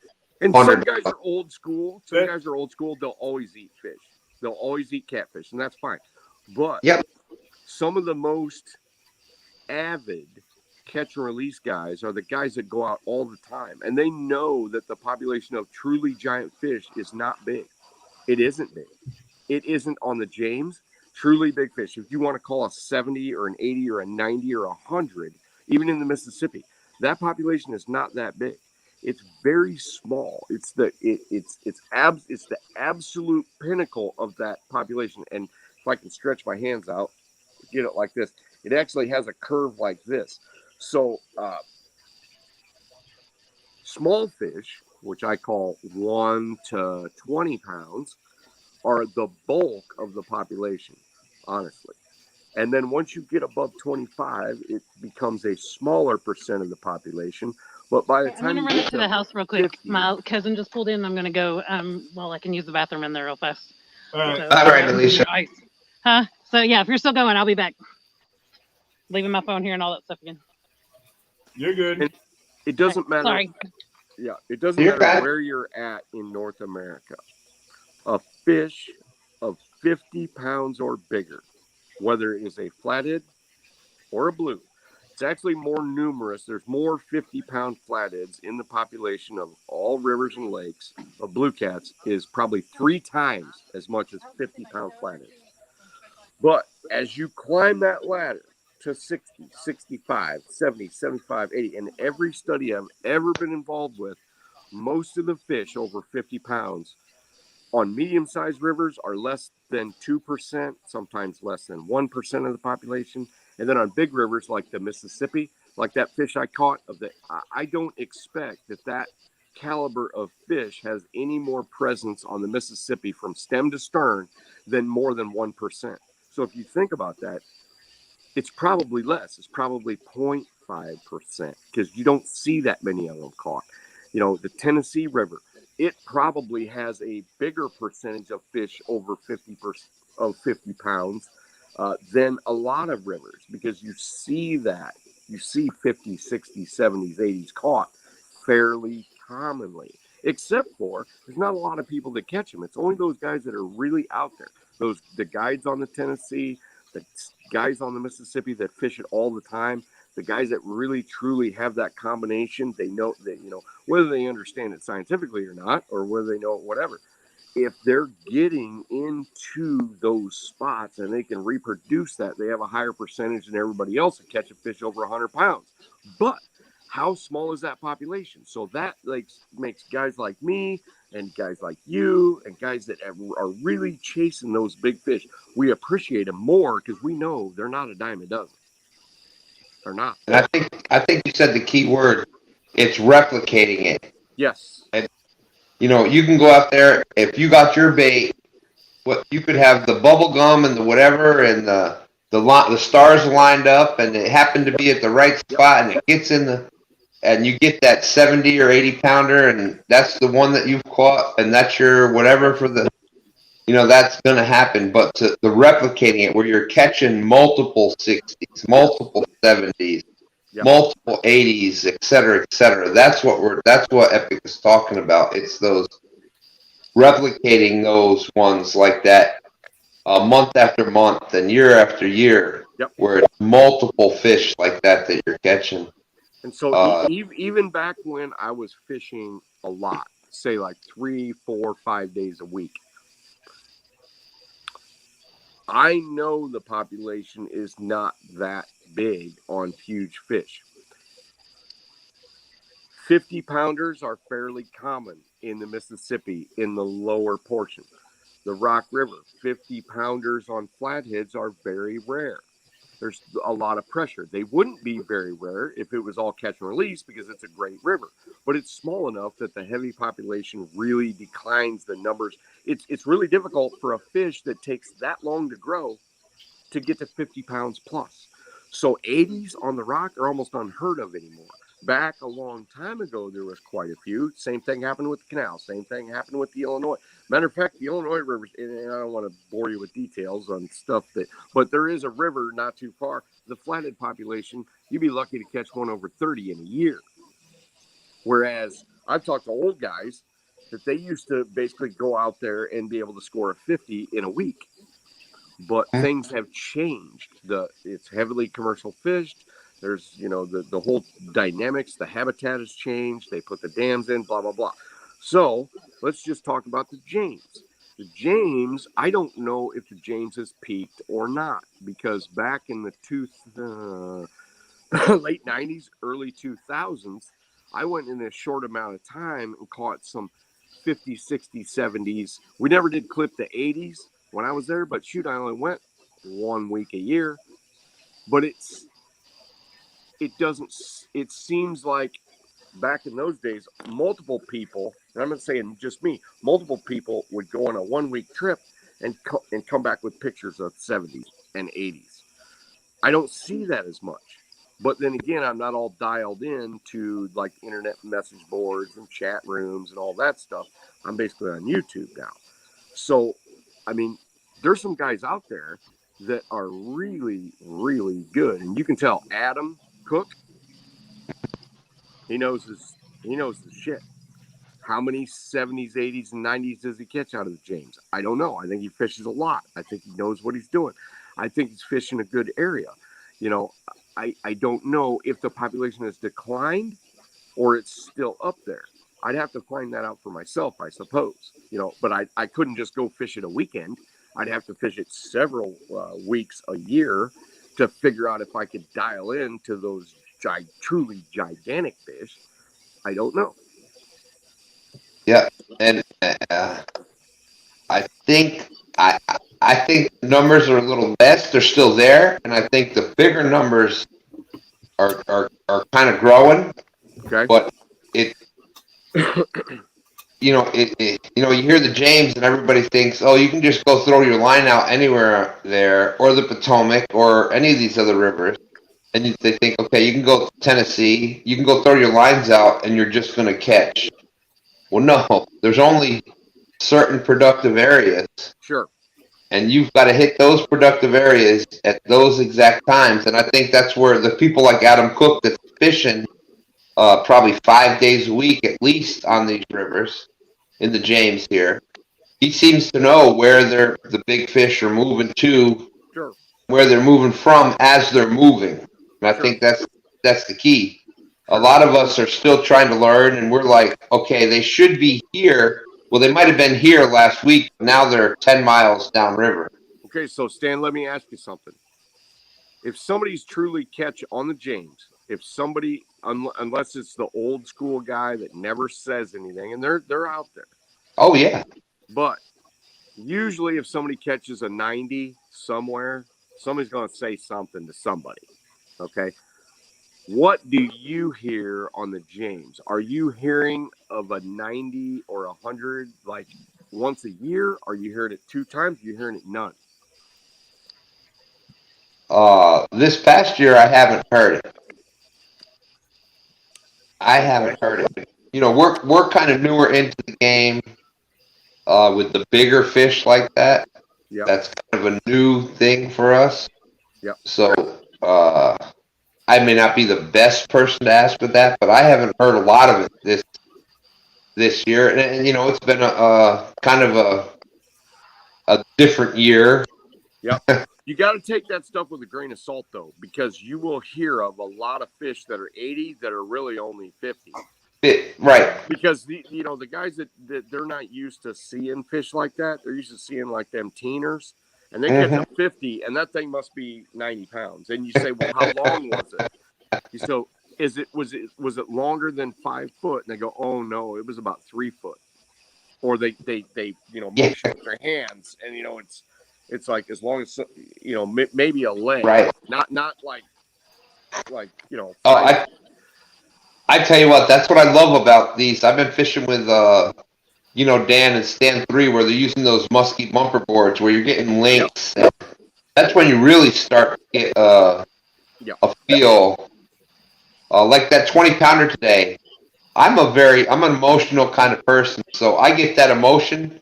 You heard me. I was like, woo, woo. It was a 20-pounder. But to me, it was a 40-pounder because it was awesome. It was during the turn. It was during the one-on-one, and I was getting emotions were going, and it fought great, and I got to put it on a live. So that was a lot bigger than a 20-pounder to me. Sure. But it was a 20-pounder, and when I go back and watch some of those, I'm like, man, what was I thinking at that time? Yeah, look at it. That's 20 pounds. But in the moment at that time, I'm getting, because that's the excitement level. And hey, it's okay. That's that's what it's about, I think. But so I've talked to you about him before. He was a guide back in those days, a friend of mine that I met through the internet. Believe it or not, Chris Harris, great guy. He was I think he was the Penn State wrestling, college champion. The guy could do anything he wanted. Good looking kid. He could talk, blah, blah, blah. He understood things. He fished a lot. And he would, since he was a guide, he called the scale. He never called it a scale. You know what he called it? The D-liar. Yep. Because you get clients that they don't know about fish. Yeah. They know about smaller fish. And they get in the boat and they catch a 30 and they're all convinced it's 60 pounds. 60, yep. So, and I actually, as a guide myself, Chris invited me to go out there and help guide, when I had a chance. I used to own a logging company back in those days. And we'd get 12 weeks of rain in the spring and we'd be out in the woods. So I would go up and help him guide, and I would take clients out. And I would take clients out, here and all that. And so I know what it's like when it's really difficult to break someone's heart, but you have to. Yeah. You try to be nice, and they go, "Oh, that's surely 50 pounds." I'm like, that's 36, Or you go, "Well, it's a good fish. It's a good fish." That's right. Every guy, because they're all hoping for that 80, 90. And right. Then when you get one that's 80 or 90, they don't even know what to think. They're like, that's 150 pounds. That's a world record. Yeah. And I even get like that when it's a fish that's been a long time. It really has been quite a long time since I caught a fish over 5 foot. A lot of my fish that are big are ranging in the 48, 50, 55 inches. If you got a flathead close to 60 inches, that's a monster. And I've probably caught, I know I've caught a couple over 60 inches in my life, but most of them are going to fall in that 4 foot to 4.5 foot on the bigger end. And it's been quite a while since I've caught a flathead of that magnitude. My pool has changed. I've got a lot of commercial fishing pressure, blah, blah, blah. I got 100 excuses. But it's going to take me some time to go find those super monster spots again, because they are not proving to hold the caliber of fish that they once did. I've got a lot of pictures of big ones, but I haven't been able to put them on video. I've been able to put some 50s on video that I haven't even put out yet. But, and some high 40s and low 40s and stuff like that this season. Last year was horrible. Last year we were flooded all season, and they ended up going up the tributaries and out of my range. But let's just say the James itself has some overly, or at least it used to, overly rotund fish for the length. That's why I brought up length. On the Mississippi, if you're going to catch a fish over 100, it's going to have to be in that 58 and humongously fat to over 5 foot. So it's going to be 58 inches to over 5 foot, because they're more streamlined. They're not as round and robust as you would find on the Tennessee or the James, or even if they existed in the Potomac, because you have that slower water. I was going to ask. Yes, that. Absolutely. The faster the water, the more streamlined and mean these fish are going to be. Now, they can get just as big, but they're not going to be like the Texoma fish. They're not going to be that rotund. I mean, there is a few that have been caught that are very rotund, but they don't come close to the James. Wouldn't you agree? Oh, without a doubt. Without a doubt. That's, you'll hear us say all the time. Now, there's a James River fish where it's just bloop. You know, it's Yeah. and that's where we've been trying to do a lot of the length and taking the girth and things Yeah. like that. And yeah, I totally agree with that. Yeah. I mean, there was a couple of fish that surprised me, not last weekend, but the weekend before. They were so long that I thought for sure we're going to top 50, and they were only 47 pounds. Yeah. But I'm talking fish that were like long. And, you know, on the James and on like Texoma and a lot of the famous blue cat water, 47 pounds is sometimes 44 inches. Yep. You know, and that just doesn't happen on the Mississippi in my range at least. Now, I don't know if Creole's range is going to have more rotund fish or not. Avid, the truly huge fish that are down in your area, well below St. Louis, are they athletic longer fish or are they super round rotund fish? They're more longer. Yep. Than they are more round. Yep. They're pushing 48 to almost 63 inches in some lengths. Yep. For the bigger ones. That's exactly what I find up in my range. You know where Quincy is, right? Right. Okay, so I rarely fish Quincy, but Keokuk was terrible. St. Louis was kind of floody, and we decided to go to Quincy. And Quincy, if you know about that, it's more of a lake pool below it. It's kind of slow water down, but still, even though it's more of a lake pool, and the Canton pool is too, Canton, Missouri, we still do not catch those overly rotund fish. I believe that they're older, and I believe that they have a harder life than they do in that slower water. Now, some lakes will never have huge fish, but I've talked to Stan about this before. You almost, if you're going to look for huge fish, you almost have to have three things in common. One is depth, another is decent current, but you can take that out because if they've been stocked. The other thing, which I don't normally include in on a equation, but for giant blue cats, it seems that you cannot have giant blue cats without large and numerous bait fish. Because everywhere I go that I have been in contact with huge blues, they have to have something, either giant skipjack and numerous of those, or in combination with gigantic shad, or an influx of ocean run pelagic bait fish, or because I've been to areas that have blue cats that basically the forage base is bluegills, and they just don't get overly huge. If the forage base is like some sort of game fish, they don't do that well. You have to have almost that really high protein style white fatty bait fish, and that's gizzard shad, that is eels. You got to have a secondary.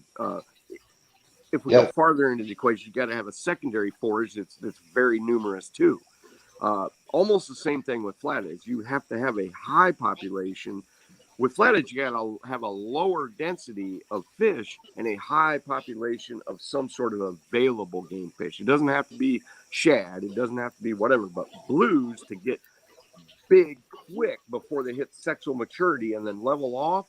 If there's any sort of pressure on them at all, they have to have this giant biomass of whatever. And so now we've had Asian carp in our population in our rivers for like 20 years, and they've started to switch over from shad based, which the Mississippi does have big shad, but they're highly mobile. They're not always located in certain areas on that Mississippi River, and the shad is on the decline The Asian carp is on a rise because smaller Asian carp make up a bigger percentage, and we have less giant Asian carp.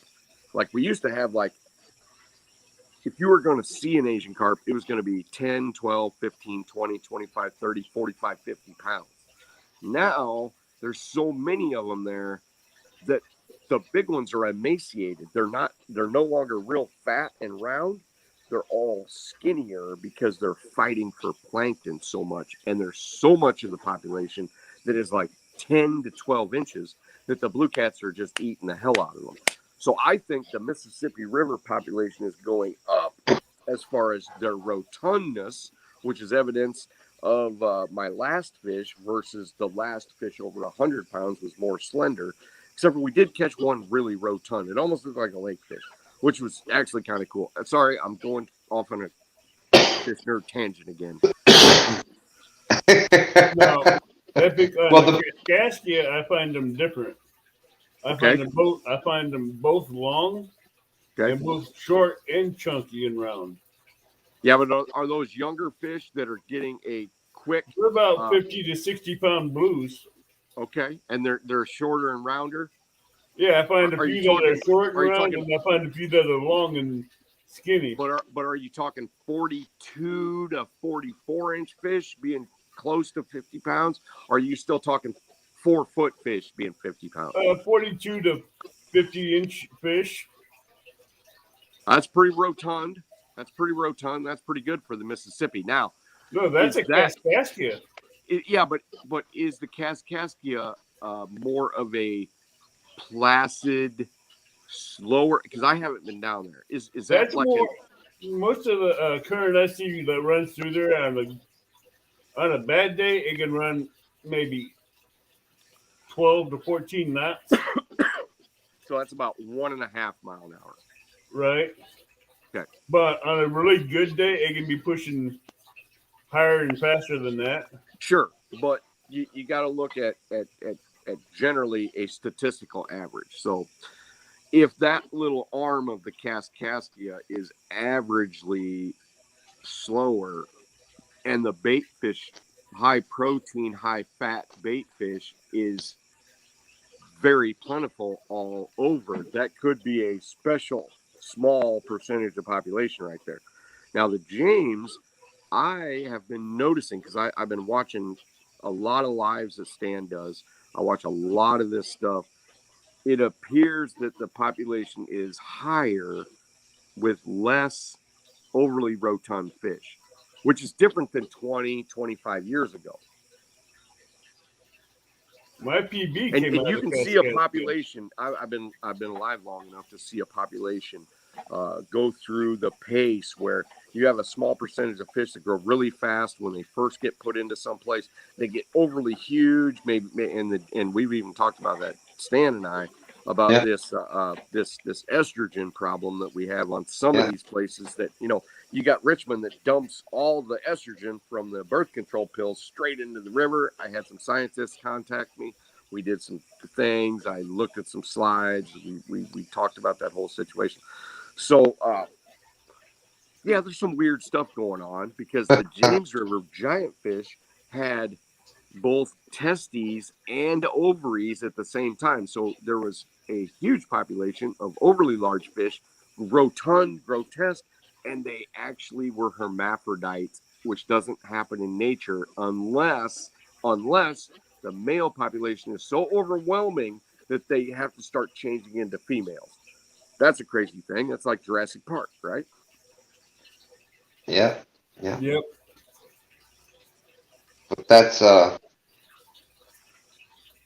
we go ahead. Why is the growth rate on a flathead slower than a blue? Because their metabolism and their design. So, and I've always tried to describe this, and I've had this question throughout my life, all my life. And they say, well, why do blues grow so much faster? For one, flatheads, and I actually did a study on this, how much flatheads eat compared to blues and compared to channel cats at the same time of year, kept in a 1,000-gallon tank, blah, blah, blah. Flatheads don't need to hardly eat. They do not eat probably half as much as a blue cat, kept in the same conditions, the same time, the same whatever. They just don't need to. They don't move around. Blues almost never quit swimming. Think about it. They'll sit on the bottom for a short amount of time, but a flathead almost never swims. So they don't need as much energy. They don't need as much food. Matter of fact, their strategy is to be as low stress as possible, fight really hard when they need to, but yet live a long time. I would call them the like I did before, the leopard. They're the leopard. Right. They stay disguised. They don't put out much energy. They don't chase like cheetahs. They don't roam around and sit around and do all that crazy stuff that lions do. They're like leopards. They're solitary. They keep disguised, and they use a whole lot of power when they're eating and when they're fighting for their territory. That's it. That's all they have to do. When they move gentle. You ever watch them swim like this? They don't do all that paddle tail stuff like blues do. Blues are paddle tailers like this. Watch them swim when you they do that in nature. I mean, they don't do paddle tail unless they're really just go with like it. this when they go to go. Well, yes, they do like this when they're but when they're fighting current, like this. Channel cats do almost a complete S shape like this. But flatheads do one of these. They turn this way with their heads, they turn that way, almost no matter what. And their tails have good propulsion, but a flathead's tail, if you really look at it, only moves 1/3 the amount of times that a blue cat's does when you're fighting them. And watch, just pay attention next time you catch a flathead. You can't quantify that on like a flathead under like 20 or 35 inches. But them big ones, you can see that. So you got to compare a flathead of like 4 foot to a blue of 4 foot. Blue of 4 foot's doing this crazy, just straight. I mean, it's almost like they get all tight and just do this. They hardly even wiggles. But a flathead doesn't do an S shape, but it almost doesn't get hardly any faster. No. Where a channel cat is doing all kinds of crazy rolling and all kinds of crazy whatever. I mean, so you got your lowest metabolism catfish is the flathead. Although they have great fighting power, they're almost like a Mike Tyson. Mike Tyson didn't use a whole lot of energy bobbing and weaving and all that stuff, but in one flurry, he's aiming to kill you. Okay? Where Muhammad Ali is going to dance, he's going to hit you, and he's got hard hits. So you got the flatheads, the Tyson, you got Muhammad Ali's the blue, he's a big dude, or a George Foreman or whatever, but he's still using a bunch of energy. Then you got what's that other great boxer? Your Sugar Ray Leonards or your yes, and then the channel cats is the Sugar Ray Leonard. The channel cats, they're going to sneak in there, they're going to mess you up a little bit, they're going to get back. But and you can almost say it like that, and I hate to put it in human terms, but it'll kind of put it in perspective. Yeah, and we've talked about this before. Just the shape of the shape of fish, kind of. If you think about it, with the flatheads, the way that they're dynamically shaped, and the blues got that bigger shoulders, and the channel cat is kind of in between. It kind of makes a lot of sense. I mean, I think we spoke about that for like 2 or 3 hours the one night. Yeah, we did. But at the end of that, I was like, aha, oh duh, yeah, that makes total sense. Yeah, and hydrodynamics will tell you a lot, but it won't tell you everything. So looking at things objectively, you have to observe it. You have to kind of learn it, live it, talk it, breathe it, and then, figure out if you're going to agree with your previous findings or you're going to find out something new. And I'm kind of excited about this whole thing because I get to hear from people that have different opinions because they're maybe Well, just like Avid was just telling us just a little bit ago about how flatheads at night may like come up and slap their tails a certain way, and it has a certain frequency. Like we all know, we as catfishermen, we pay attention. So we all know when a carp hits the surface, pretty much a common carp, it's tinny. It has a certain sound. A bass has a different sound. A striper has a distinctive sound. You know when the stripers are hitting, usually. I mean, you can pretty much be 90%. So when a flathead does that with their whatever, they're going to make it this distinctive sound. And I don't hear that where I fish very much.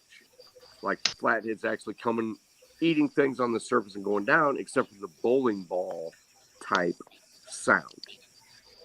And there's we only have two actually. fish that make the bowling ball sound. Go ahead. Yeah, Because on the two fish that make the bowling Kaskaskia, ball sound. What's that? like I showed you on the Kaskaskia, you don't really hear more of a bowling ball type sound. It's more like a tail slap Okay. for the flatheads because they're up there eating and they're just knocking fish out, knocking fish around, so they attack them or whatever. Okay. We got Jesse's Outdoor Addictions came in. Your boy Troy, how's it going? Troy, have, what's going on? you have all those shad and you have the small crappie and the bluegills running up along that shoreline trying to get away from them, and those flatheads are coming up to eat. See, the places that I fish, I don't have big flatheads going into slower water that much. I'm sure they do. But generally speaking, where I target flatheads is more of the intersection between the right cover, depth, and current. I know for a fact that a lot of the big flatheads, when they forage where I fish, do not go up very shallow most of the time. They'll stay in that 10, 12, 13, 14, 15 feet and feed effectively, because on the same spot where I'm fishing, I can throw into 4, I can throw into 3, I can throw into 10 or 11 or 12, and I can throw into 14.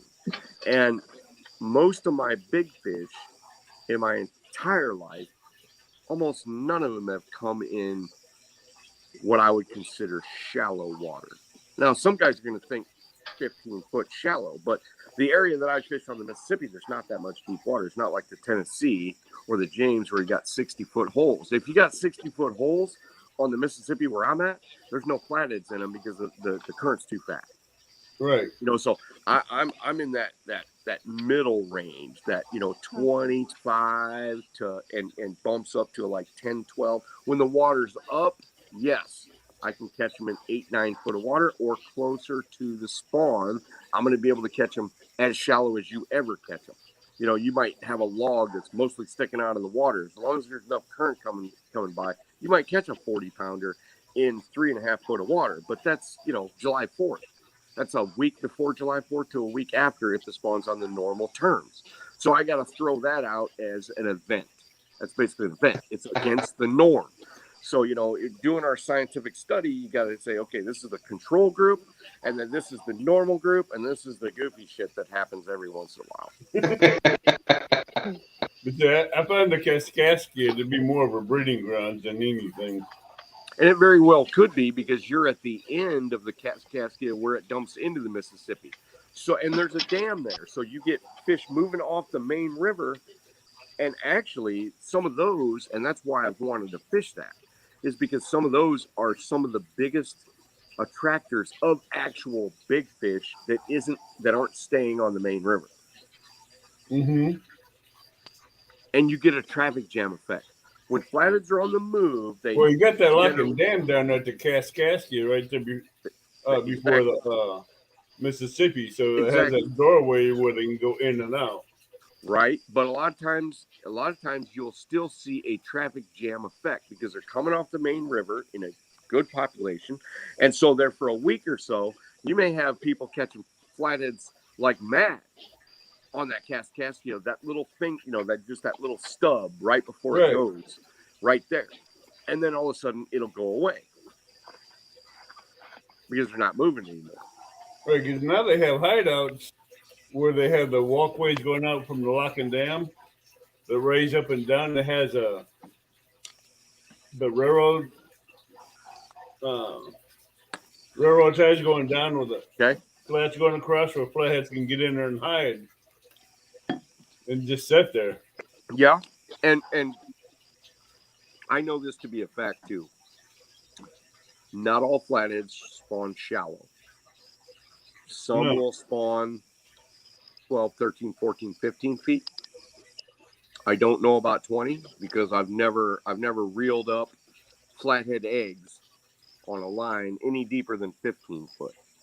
Not on a line, on like a stick or whatever. I've actually had them in my boat where when flatheads are on the spawn, I've snagged into sticks, brought up flathead eggs. I know what flathead eggs look like because I studied them in college, and they're very distinct.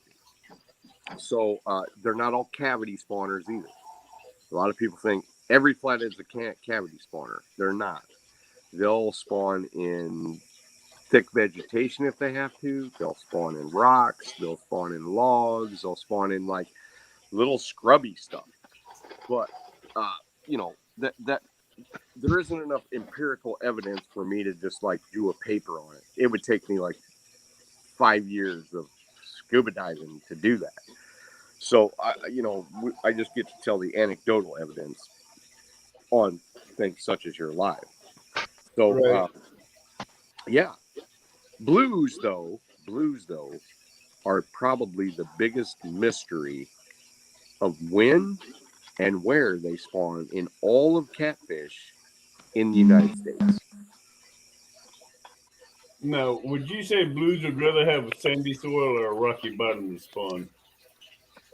I couldn't tell you that for sure.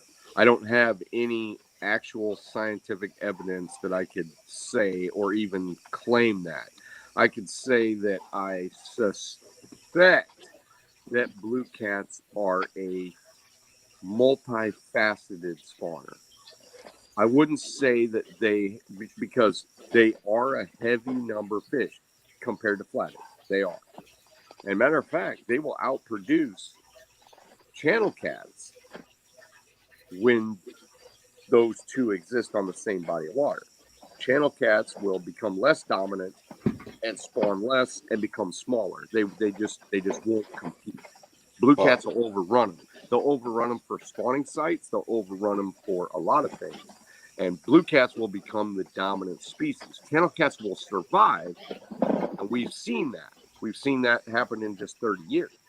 You know, there's places like Santee Cooper that used to have gigantic channel cats until they put blues in there. And it didn't take too long, 10, 15 years. So the gigantic channel cats, they basically lived out their life, got caught, got whatever. They were done. And then the biggest channel cat you see is 10 pounds.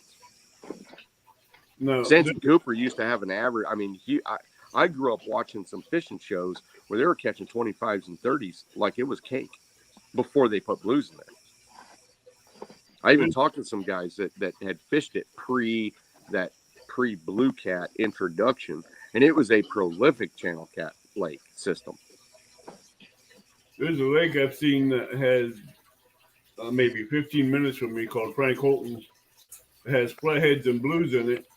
Then I watched the fish biologist order 4 truckloads of channel cats and restock it.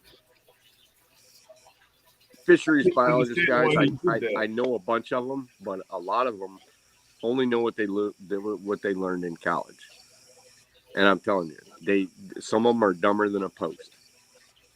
I'm like, those channels ain't gonna compete with the blues and flatheads. No, but so you're talking about a political entity.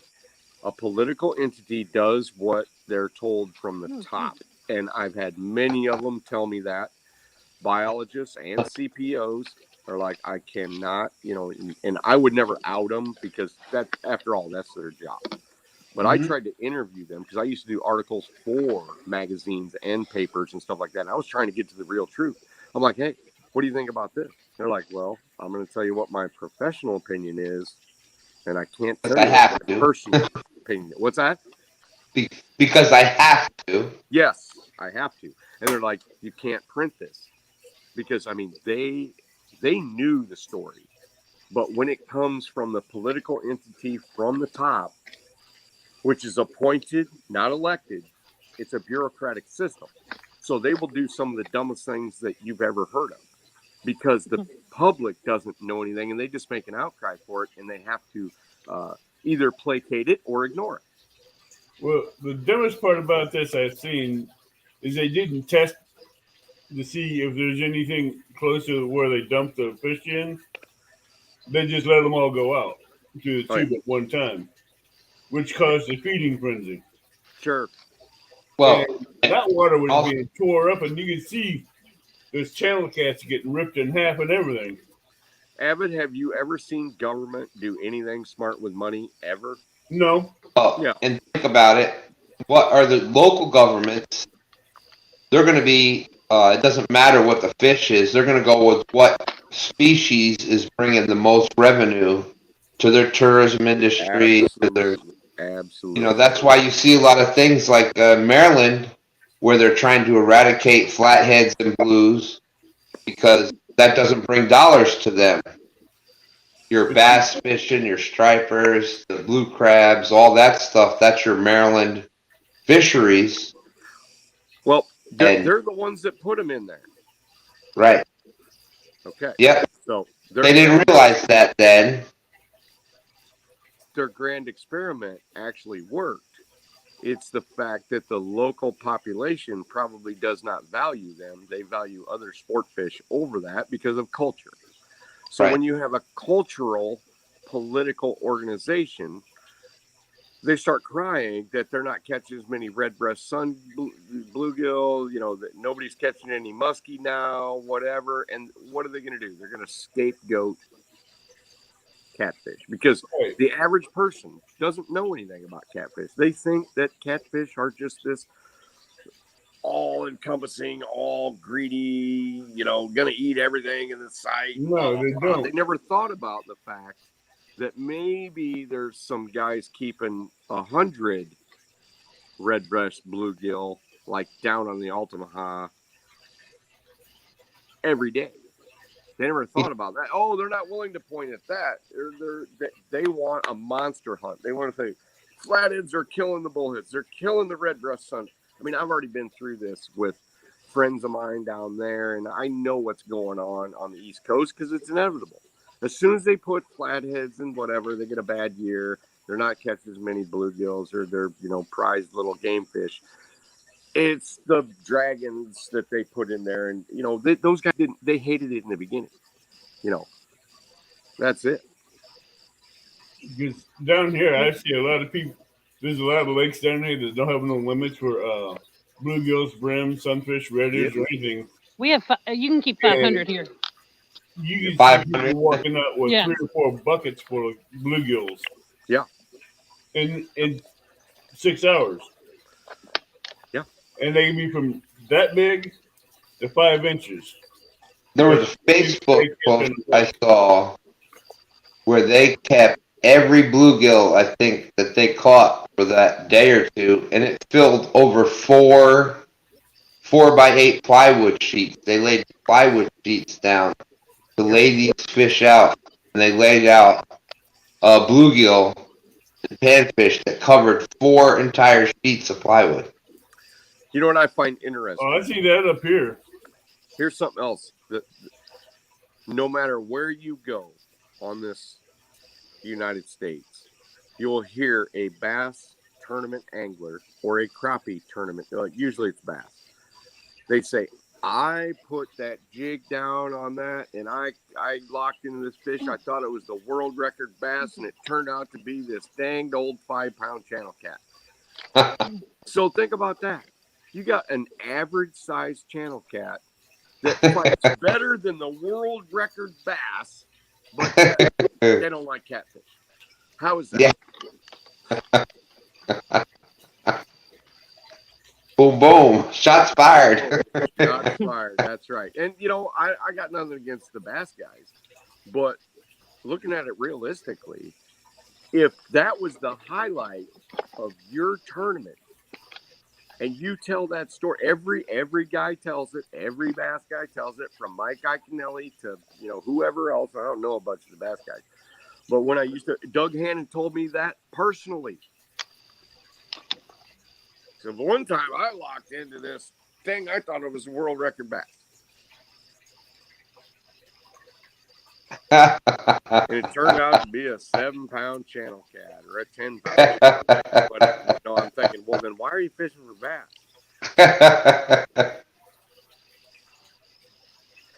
And catfish will probably never get the respect that it deserves, probably ever, because there's not a lure of the month. You ever wonder why bass lures and Stan, and I don't know about avids past, but at one time you were a scaly fish fisherman, because that's what you had in upstate New York. Yeah. But do you ever wonder why there's a new craze of the newest bass lure ever?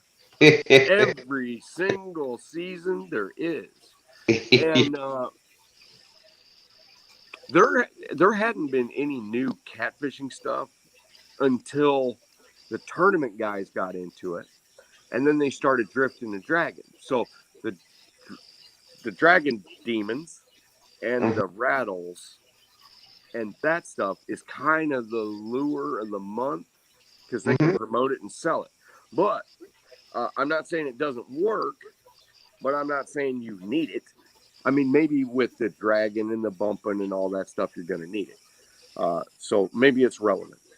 But you're not going to come out, there's not going to be a new color of demon dragon with different action come out next year. So you're saying you don't need to throw a Christmas tree out there? That's right. You don't. I mean, I'm proof of that. I'm absolute proof of it.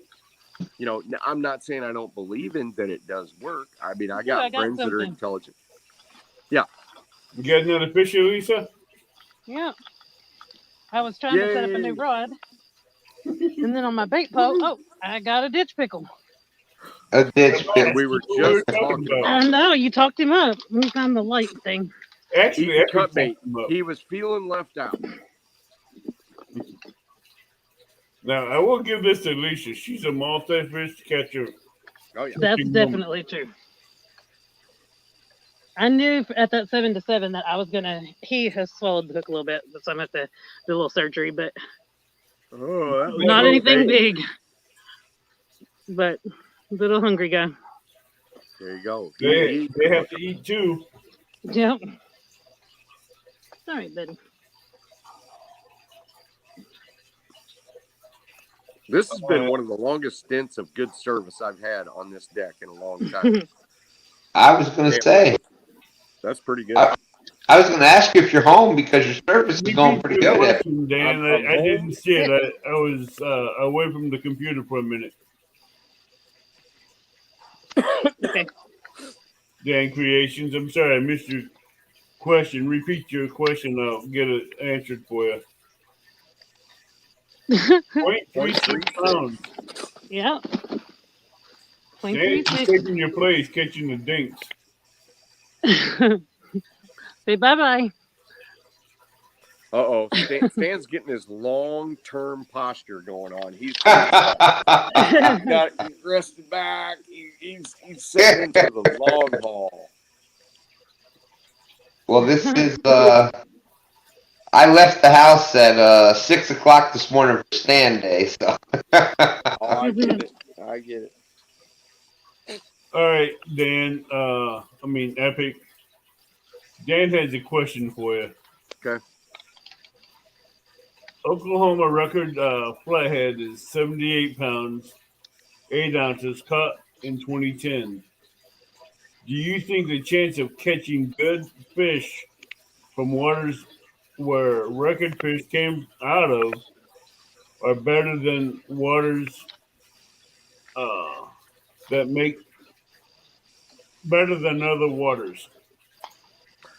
I think the empirical evidence is a fact on that question. The empirical evidence says yes. And that is not necessarily, it depends on when that record was caught. You can't say that you're better off fishing a body of water with a very old record because populations are on a big bell curve.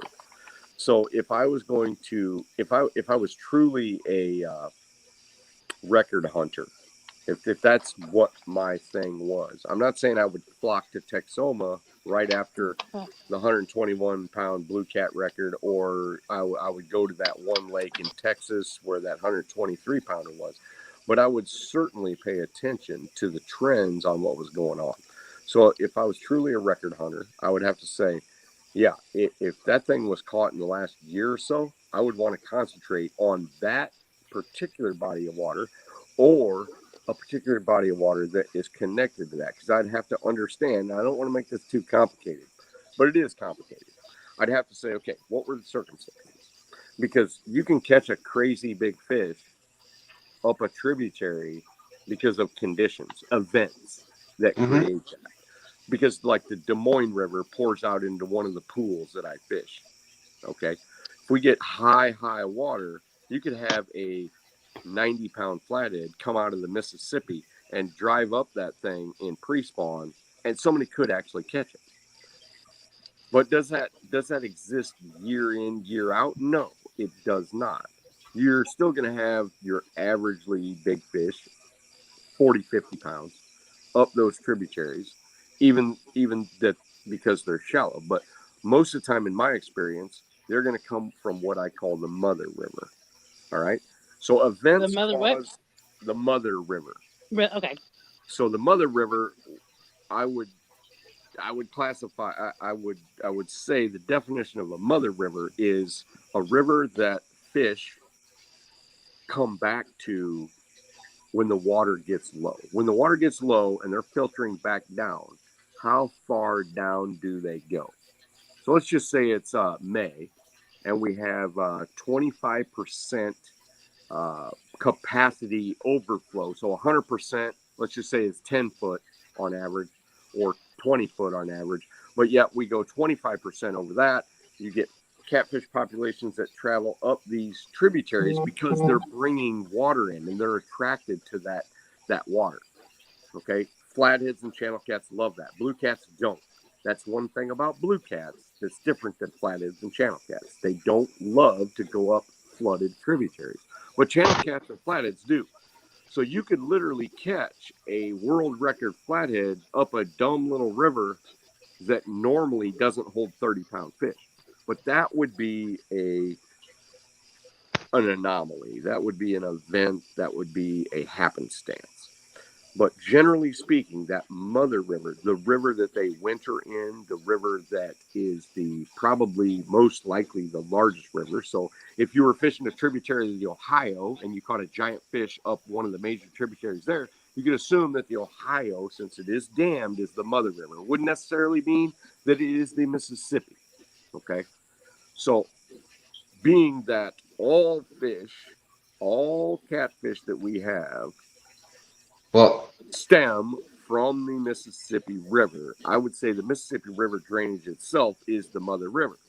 But you get on Stan's part of the world where we have moved fish from the Mississippi to the other side of the Alleghenies, and there's no way for him to get back. He is on his own mother river because there's how many tributaries is there on the James? The Chick. That's basically it. Appomattox. Yep, the Appomattox. So I would not expect the Chickahominy to have a big, more. I would expect both of those to own. If I was a monster hunter, I would not go up either one of those rivers and hedge my bets, except for during events and during the pre-spawn, because they will travel up those, because that's the nature of fish. You might have some giant James River fish go up the Appomattox. You might have some of them become locals, but I would probably not spend a whole lot of time up either one of those tributaries for blues. Now, would I spend time, depending on what the topography is, on the Appomattox or the Chick for flatheads? You darn right I would, because flatheads don't necessarily love super deep water. They like areas you can control. So if I'm looking for a big flathead in the James River system, I'm probably going to look up those tributaries and see if that's the right habitat, especially at the right time of year. Other than that, I'm going to fish that main river James, and what I know about blue cats is I'm going to focus on the downriver into that. Now, Dan is asking me about a river I don't know anything about. At least I know quite a bit about the James. So I don't know what the topography is. I don't know what the average year rainfall is, and I'm trying not to keep this really complex. But I don't have the all of the deciding factors to say should I fish it or should I not. But it also depends if you're thinking about this. If you think about, okay, can I catch big fish up this river or in this lake or whatever? Since there has been one caught, you got to think, all right, the option is there, but then you can pay attention to past records and say how many of those records came from this area. Then you're kind of hedging your bets. So if only one got there and all the rest of them came from somewhere else where you live in Oklahoma, well, then you got to go, well, maybe that was an event or maybe it was a luck or whatever. But if you have like 4 or 5 past records coming from that area and it just keeps going up and up, it's a pretty good bet.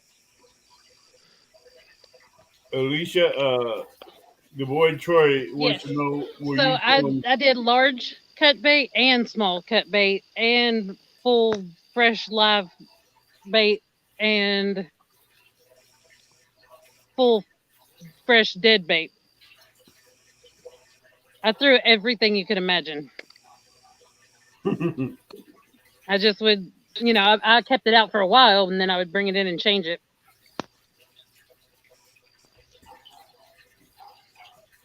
I definitely would like to figure out how to catch something with shad because I know that people do use shad in my lake and catch fish. I don't think I've caught anything on shad. Like I said, there's a million of them. I tend to do better with green sunfish and pumpkin seed. I don't do that great with bluegill. I've caught some on bluegill, but I don't think I've caught anything on shad. And yeah, green sunfish is the one that my trusty go-to live fish bait. And then I've just recently started trying pumpkin seed, and I've done pretty good with that. Bluegill's iffy. do you have carp in your area? Yes, but I have not targeted carp and caught carp yet. I've caught carp while I was white bass fishing with that little 1/64th feather Popeye jig, and then I've caught them on a night crawler before. I've not caught them in a cast net yet, but I've seen somebody catch a carp in a cast net. Those Popeye jigs are normally catch anything that's really hungry. Yeah, it was in the middle of the white bass run, and I don't know what possessed him to come get on there, but I wasn't complaining. I was like, yes, bait. If they think it's food, they're going to eat it. Gotcha. Go ahead, Epic. Well, I am going to say goodnight. I got to get up early. I see Stan is actually, what do I call that? Crumbling. Stan's crumbling slowly. His inner pillar is still good, but there's little pieces. I used to call that to my kids. I'm like, oh my god, we got to get these kids home. They're crumbling. And I know one thing about Stan. If I stay on here, he's not getting off here and going to bed. So I'm gonna say goodnight. Stan. So Epic, since I'm not allowed to call you Tim, I'm just kidding. I can, I guess, on video, but I have new weather. My weather has changed since what I sent you before. Okay. So okay. I was thinking about sending you another message with that to see what you think about what it's saying now compared to what it was saying. Gotcha. Because it seemed like it was all right for my tournament this weekend, but now I'm not so sure. Are you saying that you have more of a cold front and So higher what's humidity happening or now lower is humidity? starting today, for the next 2 or 3 days, but I haven't checked the weather in like 24 hours, so it could be changed. But starting today, it's supposed to be like thunderstorms and rain coming in, and then it's going to rain for a few days, and the temperature does drop down from where it has been. Like originally, it was showing us like for like 10 days straight with about the same exact weather. Okay, what Now are you? it What dips stage are you down, in, Alicia? and then the coldest day, and then it goes up a little bit the next day, and the next day it goes up just a little bit, and that's the tournament day. Okay, so what state are you in? Kentucky. Southern or northern? Basically central Kentucky. I'm real close to Louisville. Okay, so you're close to Louisville. Your weather patterns are about the same and predictable as the St. Louis area. Yeah, I can Except see that. for one thing that you guys get is you get torrential downpours that happen very violently and all of a sudden, and they do tend to change the water temperature in a quick fashion because you have so much rock and it doesn't even go to groundwater. It just falls off and goes in. So Yeah. based on that, how much rain do you think you're going to get? Honestly, I haven't looked at the specifics. Usually I do, but I just saw it changed and I got aggravated and I didn't look into it further until I was going to talk to you. But I don't know. Like I couldn't even begin to guess. My thing that I can tell you as far as just how it's been recently, like our lake has been steady and stagnant for a hot minute. Like I don't even know how long, but it's been like a month. It's been about the same. Like no real current going in there, just kind of staying where it was.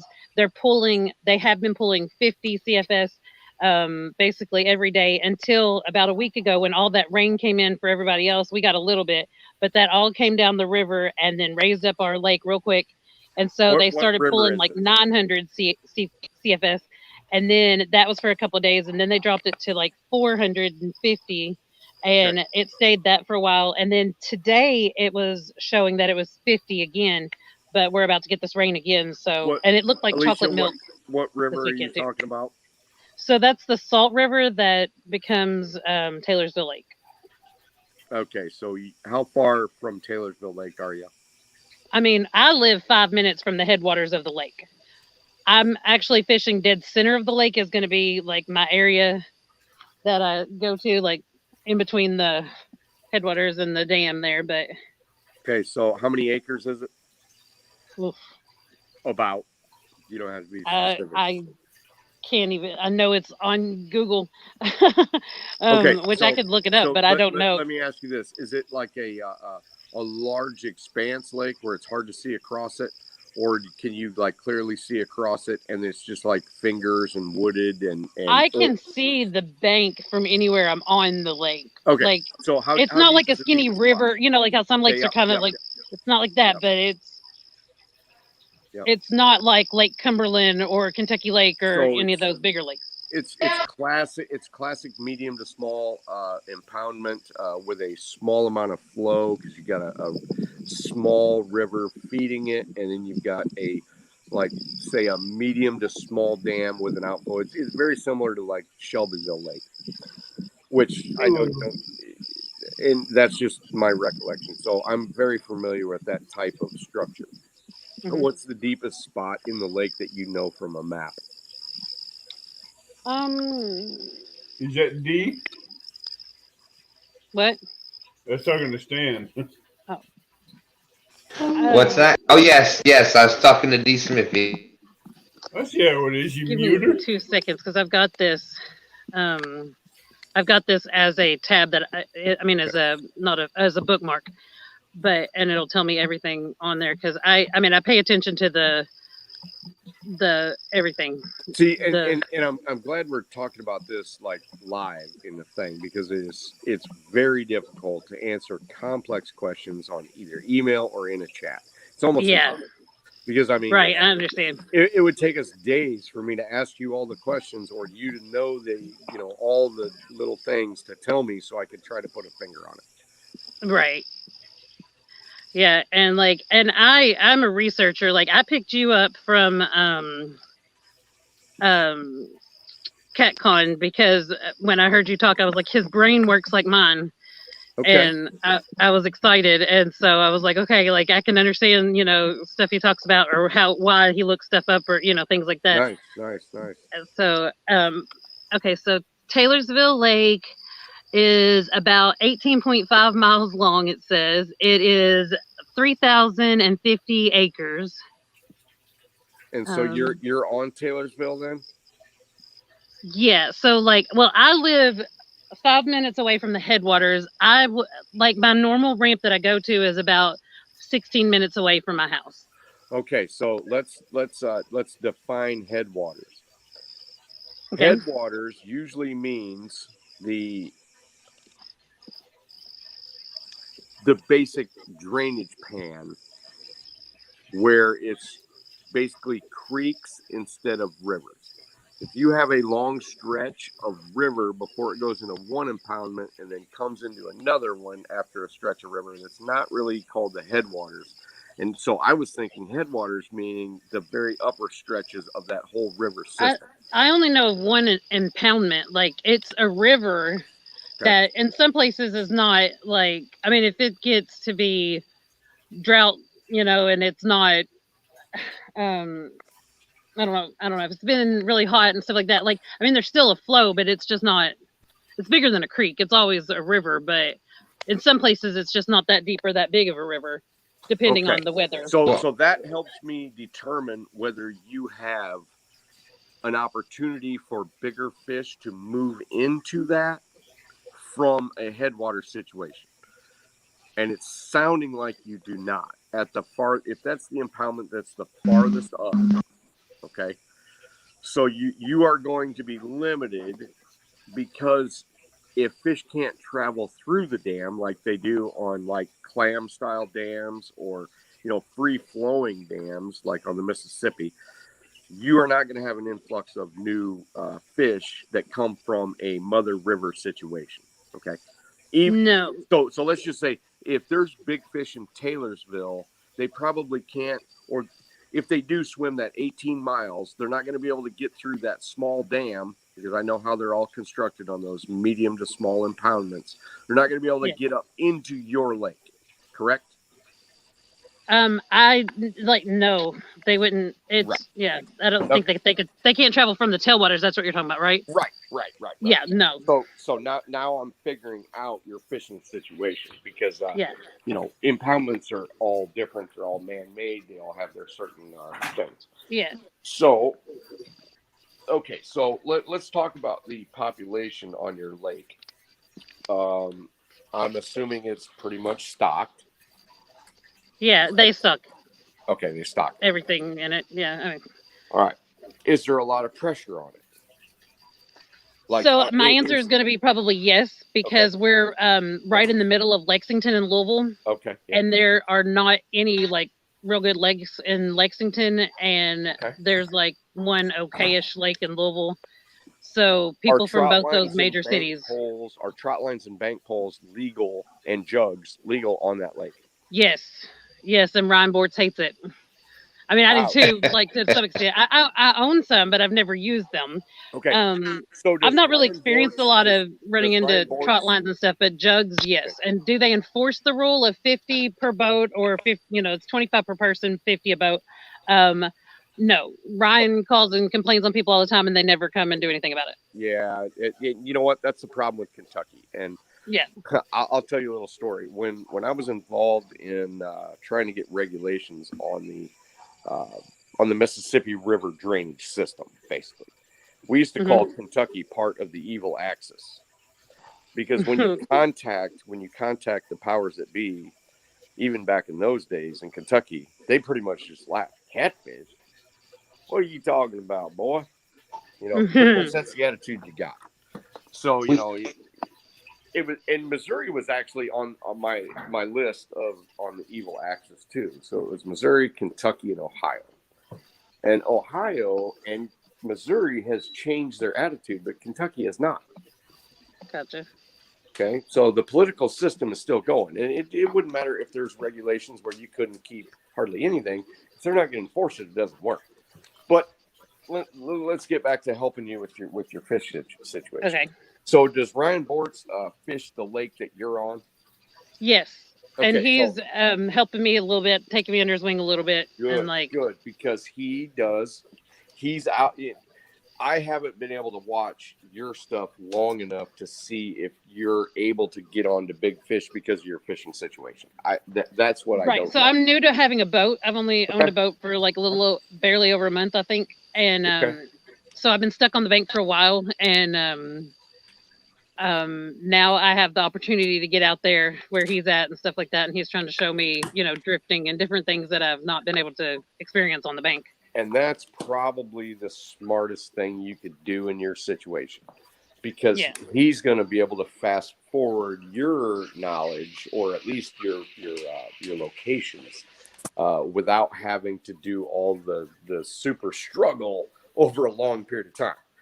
And I used to tell people that, when I would guide them, I would say, I'm going to fast forward your catfish knowledge at least 5 or 6, possibly even 10 years, just by taking you a day out on the river. And I wouldn't really have to tell them that because usually by the time somebody contacted me for a guide trip, they already knew that. They'd already read a bunch of stuff and whatever.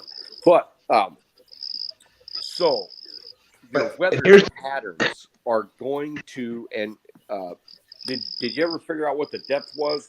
Like So I looked at I just had opened that. I've got a new one open to see if this will tell me differently, but I'm seeing max depth. What I'm seeing more often than not is 75 feet at the dam. I saw somewhere that said 150, but I didn't see anything else that backed that up.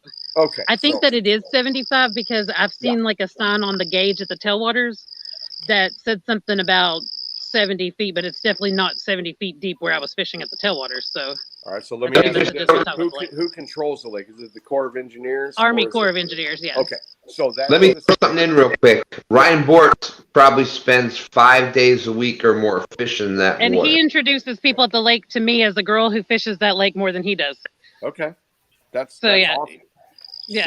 So that's good. You're actually getting some information from somebody that should know. Yeah. Now he usually stays on that ramp that I'm talking about that's by my house. That is so a lot of silt comes down. I'll say that, and so it's not very deep there. Like there's even like a silt island that comes up that'll disappear completely sometimes and re-come up and like grow green, forestry on it, and So, but anyway, so everywhere around where he's at most of the time is like 5 or 6 foot deep. Okay. It's not very deep there. It's not even deep enough to get the thermocline, as an issue there. Okay. Yeah, so I agree. That's the longest live I've seen stand quiet. It's the what? Longest live that I've seen stand quiet. Oh. Now, Alicia, most of the time when I used to fish Corps of Engineer lakes, this time of year I would be down closer to above the dam. I'll tell you why. To above the dam? Are you saying by the dam? Yeah, like up above the dam, still in the lake. But okay. By August or so, and we generally, where I'm talking about when I used to fish Corps of Engineer lakes, we're talking about the same general weather patterns. From Kentucky to like Southern Illinois is not that different. So I would go within the lower third of the dam, above the dam, and I would fish, especially when the thermocline was present, I would fish mostly the backs of coves at night.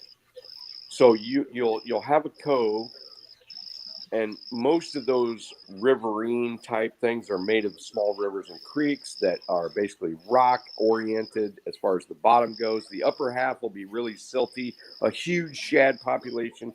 You are basically describing Shelbyville Lake or Carlisle or any of those, and Avid knows what I'm talking about. Yeah. So based on that whole hemisphere of habitat, what I would do is I would focus on the lower third, and then I would go to the back of coves where the water started contacting some sort of cover, logs, trees, things that have fallen in. There's a ton of submerged timber in that lake too. There you go. And there's even like down there, kind of close to where Ryan's at. Even there's like a whole city that was under the, like they left the buildings and stuff like that. Like I realize it's only 5 feet deep, but there's been a lot of silt that came in there, to, to make that a lot. But let's not get enamored with the whole city yet. Yeah, no, I've got you on these coves. I'm following the area that, like, in my head, I'm picturing where I need to be as far as these coves and stuff. And they all have standing timber and log, stuff like that. Okay. So and most of the lake is the rocky bottom, like you're saying. Part of the reason I'm saying this is because I've been there to where I started looking at a Corps of Engineers lake because there's houses and farms and buildings and bridges and all this crazy stuff that was inundated in the late 60s. Yeah. And I started running amok in my own head because there were so many possibilities. I spent too much time chasing down what I thought was going to be the greatest, and I forgot to start at the basics. Okay. Because I started reading things, and there's these old road beds and all that stuff. When there's that much water over top of those in a lake, it's really difficult to position on them. Okay, so I had to go back to the basics and say, okay, I'm going to go to the back of these coves where the old timber used to be, and I'm going to see what's going on here. And so I started fishing the bottom in 25 foot, and I didn't really realize that the thermocline was actually higher than that. So a lot of my live baits were immediately dead. So that's how I didn't even know what a thermocline was. I just knew that my bait fish were dying within like 5 minutes. So then I started using a slip float, a large slip float, and I would basically drive my boat into the bank, and then I would cast out and I would fan some things out, and I'd use a slip float. And I started being able to suspend live baits and cut baits just a bit above the timber. And the lake that I fished had a decent flathead population, but it also had channels. And I started catching giant channel cats, which are not known to inhabit Lake Shelbyville very much. I mean, you hear of a few people catching them by accident, but nobody really targeted them. So I started catching giant channel cats suspended in 10, 12 foot of water at night over these sunken logs. And I would catch the occasional flathead. So that was my first foray with real good success in a lake system that, I was 18, 19 years old. And I actually kind of lucked into it because I was trying to fish that epic, super deep stuff, and the wind's blowing me around. I couldn't stay leisured, and I'd get hung up, and my baits were dying and all that stuff, especially in August. But I had also fished it in the spring, and unfortunately, I got lucky with a couple of big fish, the spring before and then the spring after. But then when I started fishing it in August, I had to totally rethink it. So I don't want to convolute this anymore, but basically back to the basics. The thing about the upper stretch is that a lot of the big fish, just like in any river, go from the upper stretch down to the lower stretch because that's their nature. They migrate back downstream. I'm not saying all of them. There's still big fish up in the upper stretch because, I mean, there's room. There's whatever. But one thing on a general population graph, you are going to see a downstream migration post-spawn as opposed to an upstream migration in pre-spawn. Okay? So since your lake it's pretty deep, 75 foot deep in basically the center of the old creek channel right now, you've got a thermocline present. So actually it compresses the catfish into a smaller region in the downstream portion. So that's why I could go into these back coves and throw over top of these sunken logs and contact these 15 to 20 pound channel cats pretty much with relative ease. Now, if I threw my stuff on the bottom, I would mostly get snags, and they're kind of out of their range. So I would also not just fish over the timber, but I would also go to the points. Okay, so I would nose my boat into the bank, and throw off of the points in 12 to 15 foot of water, and I did really well doing that. And as far as shad I didn't really need, even though that lake has millions of shad in it. I mean, absolute millions. And I would use bluegills and shad, and yeah, I caught some fish off shad, but it seemed like a live bluegill or a live green sunfish, just like what you're talking, live pumpkin seed, actually excelled. And I can't tell you why, but it certainly did. Right. Now, I quickly graduated from that fishing situation because, and I didn't dive deep into Corps of Engineers lakes because I started fishing the tail race after that. In the tail race, I could actually get fish that were big flatheads coming clear from Lake Carlisle all the way up to the base of the dam at Shelbyville. And this is just one of the situations. I've got lots of experience at these Corps of Engineers lakes, which are designed basically all the same. So now we get to weather. So now I've helped you zone into where most of the big fish are going to be at this point of the year. So now we're going to talk about weather. Yeah, weather's going to affect it, but as long as you don't have a super cold front coming into those Corps of Engineers lakes, they're actually fairly stable. As long as that water isn't dropping hard or rising hard, you're actually pretty decent. I probably wouldn't worry about weather as much as I would worry about location. Okay. So you said you were saying this, but you mentioned that that's a good place to go at night. Yep. However, I'm doing the Lady Iron Cat that starts at 8 in the morning. Start shallow and go deeper as the day progresses. Okay. So early in the morning, Gotcha. I'd still start shallow because you might only need one or two fish to win that thing. I mean, I don't know. I think you probably have Right, like so I competition have to that's- catch, which this should be easy. I have to catch every well from 8 to 10 o'clock. I have to catch one fish that is 16 inches long in order to stay in. Right. Then at 10 o'clock, from 10 to 12, I have to catch one that's 16 inches long. And then after that, from 12 o'clock on, you have to catch one 16-inch fish every hour. That's just to keep yourself from the elimination part. Wow. That might be Yeah. tough on a Corps of Engineers lake because you have periods that are terrible for a bite. Okay. Yeah, so like a guy that fishes about as much as I do, not quite as much. I've talked. Hello. Hello? She disappeared. Hello. Alicia. Yes, Sorry. can you hear me? Yeah, Yeah. we can now. Now we can. I think it was because I was trying to check my weather at the same time. Okay. I checked the stuff about the lake, but it didn't like me going on the app apparently. Okay. But Yeah. so yeah, so there's a guy that fishes the lake more not as much as me, but almost as much as me, and he does a lot of catfishing, and he also fishes for hybrids, but that doesn't matter. But he said that when he's catfishing, that he notices that at like 9:30 that the bite just turns off for him. That's Yep. an hour and a half into the tournament, so that's not a good thing to hear. But I know that personally, I've caught fish after 9:30, Yeah. so And it's not most that likely, there's not going to be any that bite, but Alicia, it's most likely because they change locations. They'll move from shallows off into deep water, and that's why I was telling you points are actually a good thing because you can start off shallow on the points and actually put some. Well, what's your rod limit in this thing? I mean, are you limited to 2 rods? Oh, 6? Oh my 6. God. Yeah, we're Okay, unlimited so- here in Kentucky, but 6 for the tournament. Okay, so my best advice is when you're doing that, you want to locate yourself in the spot where you can hit as many different depths as possible on one anchor.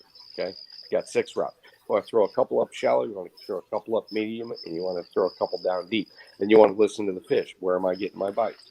What's going on? Do I see bait fish up there? Because in a lake, remember, you don't have any current, so you almost have to substitute. You're still going to deal with depth, and you're still going to deal with cover. But now you're going to have to introduce a little bit of bait fish. So, but you're saying, just like all Corps of Engineers lakes, by August, we've got 8 billion shad. That makes it tough.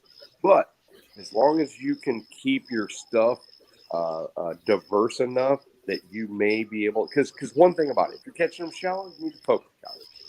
Catching them medium, you need to focus medium. If you're catching deep, you need to focus deep. And that could change throughout the day, and it's going to. It's going to change from 8 o'clock in the morning. By 9:30, we can move a little bit deeper. The problem is they could actually shut off. You could be right on them in a lake, especially Right. during the summer, and they could just not bite at all. I mean, that's just a fact of lakes. That's one of the frustrating that is absolutely one of the things that frustrated me about lakes is that it was more difficult for me to A, locate them, stay on them, and B, make them bite. And you have the same situational problems on rivers, but it's not as exaggerated. Lakes seem to be way more exaggerated on that period of suck, as Kevin Dave says. That hour of suck seems to last longer. It's more. Yeah. But in rivers in August, it can do the same thing. I'm not bad mouthing lakes. I'm just saying that I find it easier to stay on active fish and keep it in front of their face and have more success in a moving river. Now, what about this tail race? Can you fish that? The tailwaters, is that what you're talking about? Yeah. I mean, yeah, I fish the tailwaters a lot. Like now, I can't tell you off the top of my head what time of year is better, but I feel like at the tailwaters, I've always done my best with catfish at night. And now I know that seems like, yeah, catfish bite, good at night, like everywhere. But I fish the tailwaters enough that like during the day, I'm more likely to get into bluegill, where I'm not going to catch the bluegill necessarily at night. I'm going to catch the smallmouth bass if they're around, or the largemouth bass during the day, maybe a hybrid if they're around, that kind of thing. But at Alicia, night, it's going to, yeah. let me throw something else at you. What are you normally fishing with for bait? What size?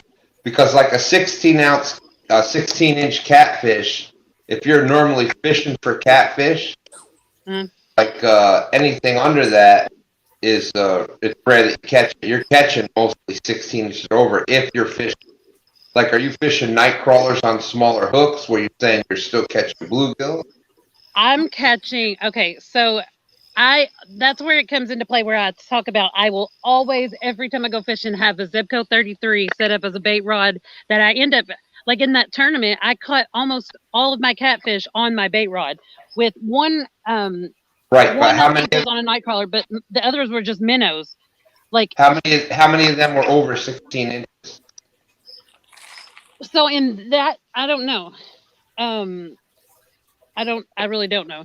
I don't know if you could do the thing backwards, like the length times girth, what I mean? But I didn't know the girth, so it doesn't matter. But I've caught them. So even in my lives, like I did a little night fishing, you know what I mean? But those I was using the pumpkin seed and stuff like that.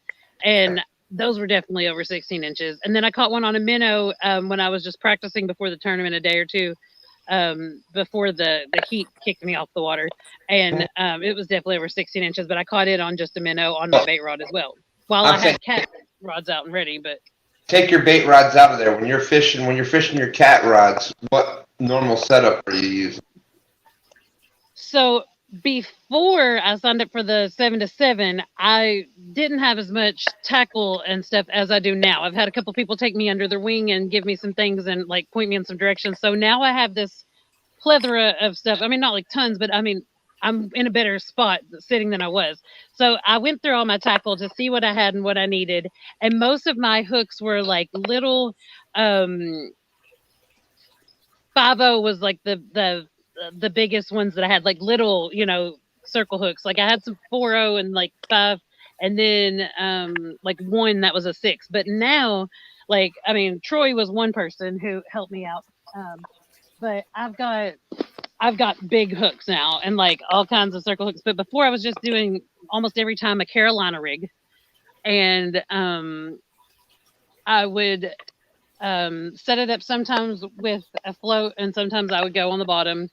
Now I have some stuff to do, like the Santee rigs. I've got a few different dragging and drifting weights that come in different sizes.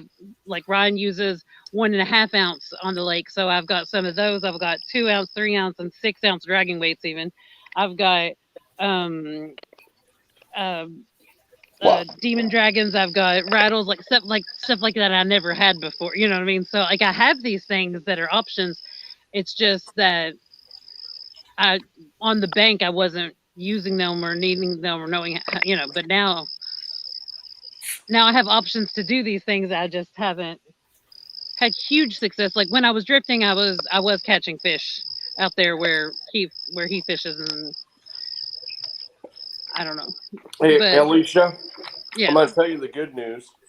what's that? From hearing you talk, and you're kind of new to your area as far as figuring out that combination.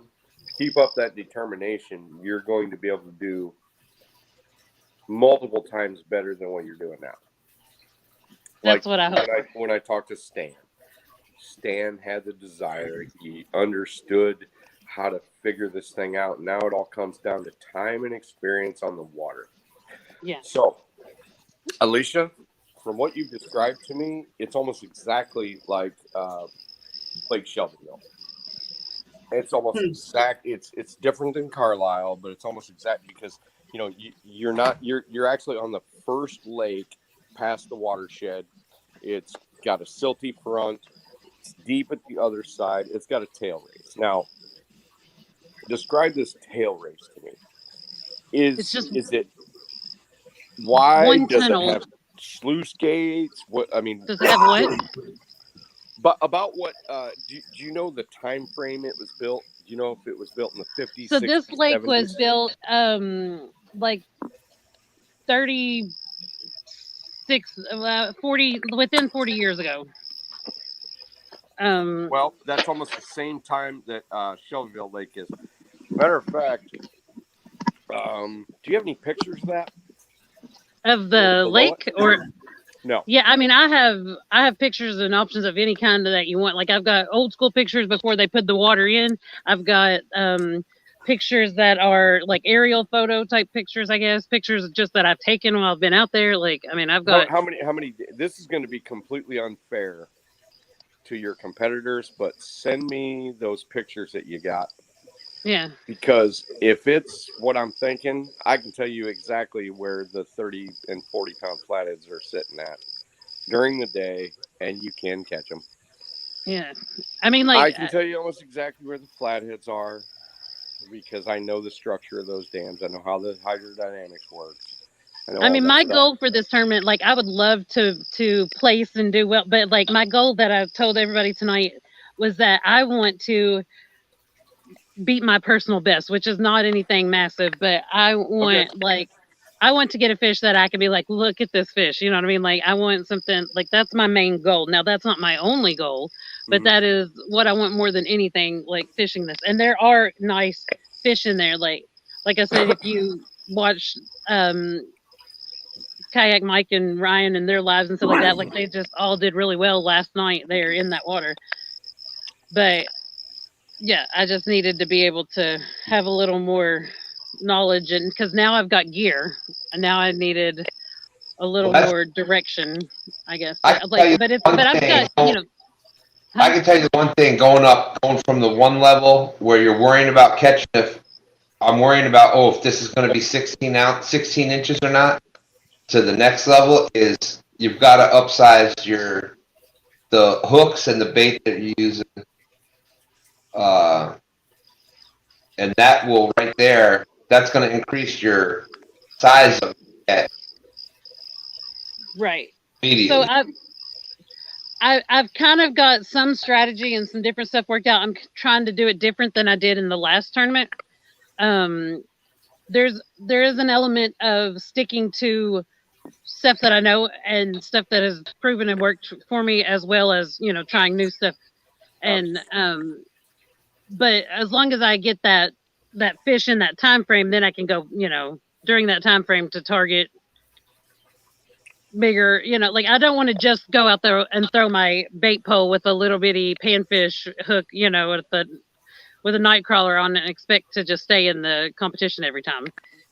You could, but yeah. My advice on that whole type of situation is not necessarily to fish the tail race either. It's definitely not to fish the lake. If I was doing it and I wanted to win a tournament and I want to catch fish every hour, there's no way I would stay in the lake, even as much as I know. There's no way I would be down the tail race because the tail race is not a guarantee. What is a guarantee, though, is downriver if you're mobile enough and you can hit wood snags with decent current on it.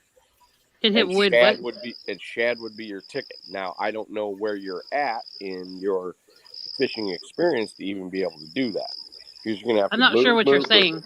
Yeah, well, okay. No, wood So, snags is what I don't understand.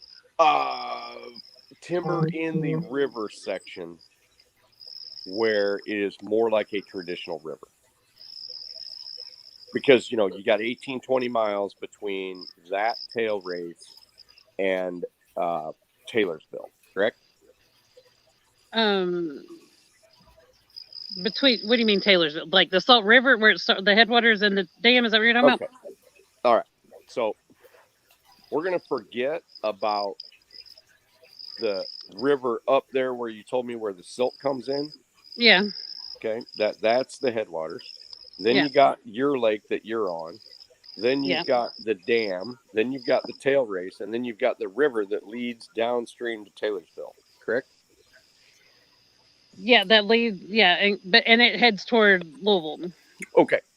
So that is exactly the prototype of what I actually part of the situation where I learned how to catch big fish. It's textbook classic. So I'll explain this. You've got the Okaw and the Kaskaskia River that feed into the Lake Shelbyville, which is approximately 75 feet deep, has a small dam. It's all silty up above, and it has millions of shad in it. Hey, Okay. And then you go below, and then that damn tail race isn't that big.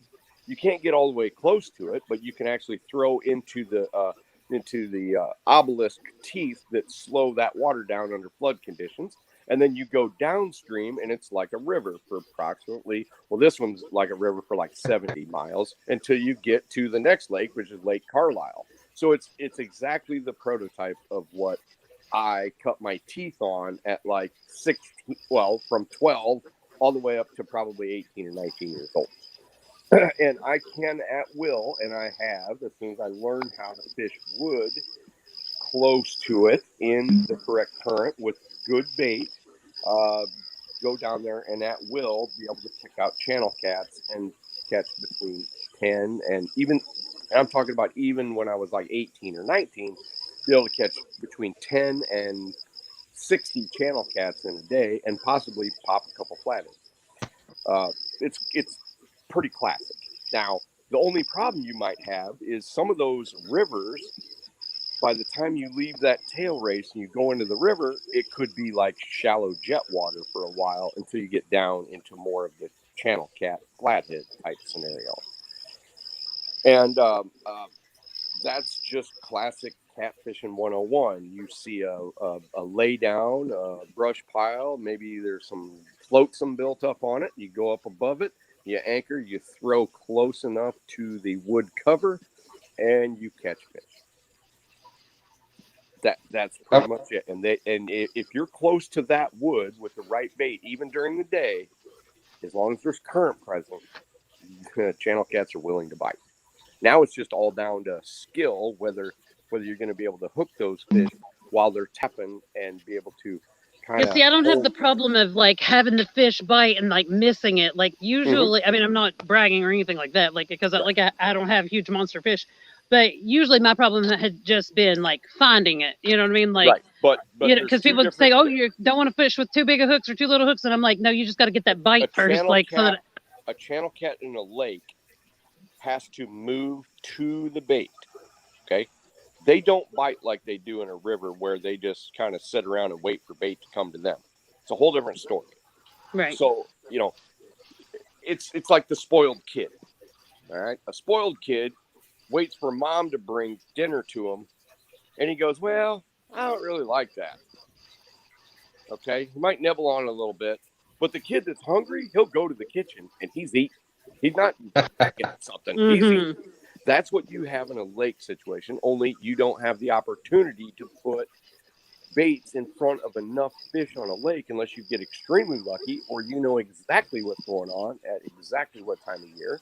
And that's the problem with lakes. So if you go to the classic situation, which is the riverine run, And that is the lower stretch, because the upper stretch is going to be very shallow and hard.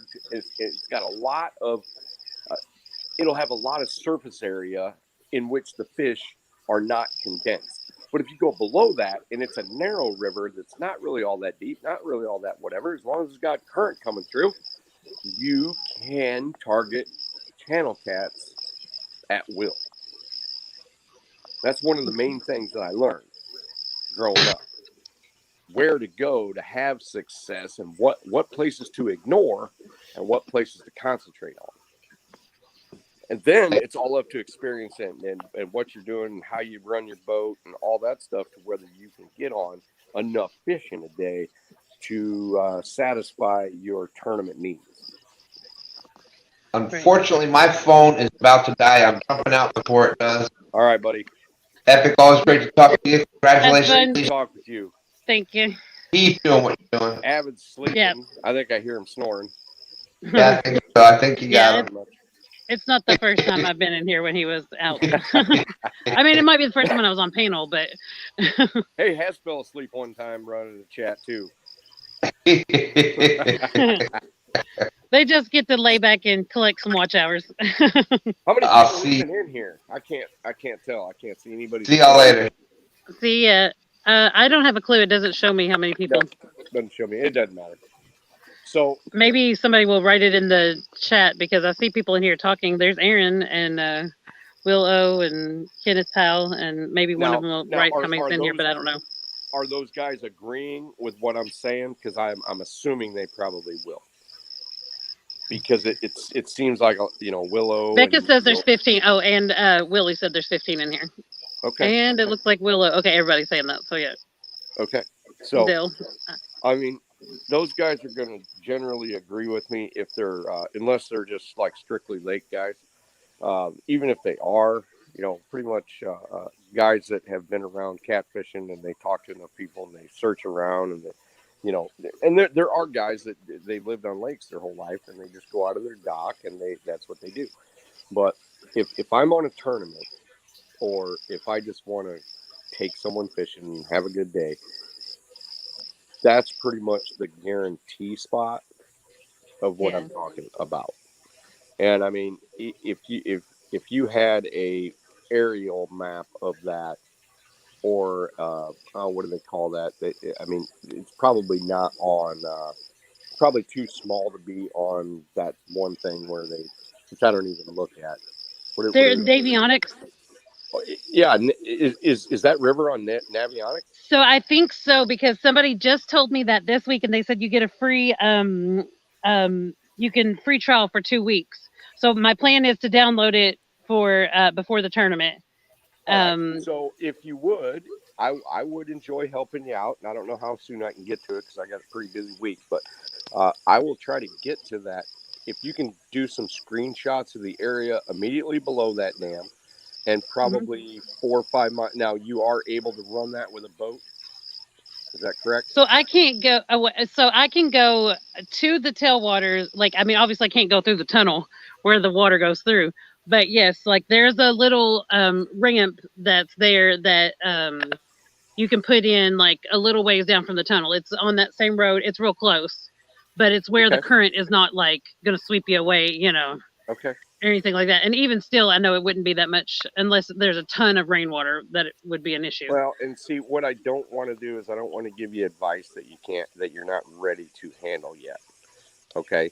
And I'm not saying anything, I'm not making a judgment here, but I have to be careful because, I haven't seen those waters. If I saw it with my own eyes, I might say, oh God, no, you shouldn't go down there, and I don't know. Right. Well, and I can provide you with, like Google Maps, like aerial footage. Like I can even get you old aerial footage from different, I mean, not footage, but pictures, from a website that I use where I just look at what our house looked like back in the day, so yeah. I can, okay. But yeah, I can get you images of what the layout looks like and what it is, and possibly like water levels on certain areas. Like what Navionics, I don't know. I've never used it. Why don't you also get me the address of that dam and I can look at it on Google Earth?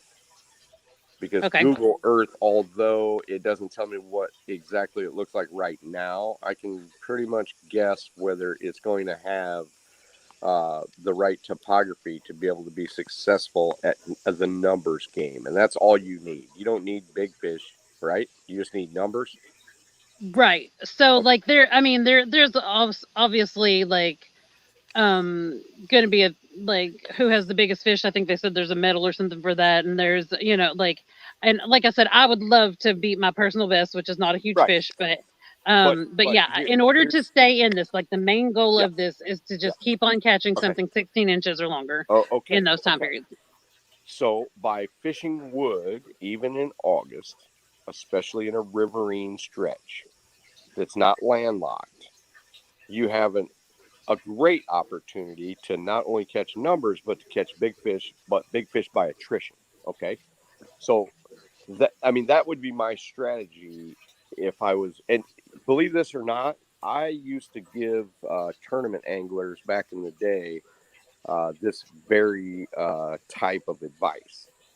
Like they would be pre-fishing, and I would coach them over the phone. And there was I probably coached 10 different tournament teams, and most of the time they were consistently running in the last 20%, and I coached them generally, and not just me, because they learned things. They were the ones doing it, but I could advise them over the phone of what they needed to look for. And Right. a lot of them they would hire me on a guide trip, and then they would see the correlation between what I was doing and what they could do, because some of them were 3 states away. But Right. generally speaking, if you can get in the right zone for the right time of year, that's half the battle. Now it's Right. just up to you being able to cast correctly, have the right baits, have the right hooks, or at least be close, if you get what I mean. Because Right.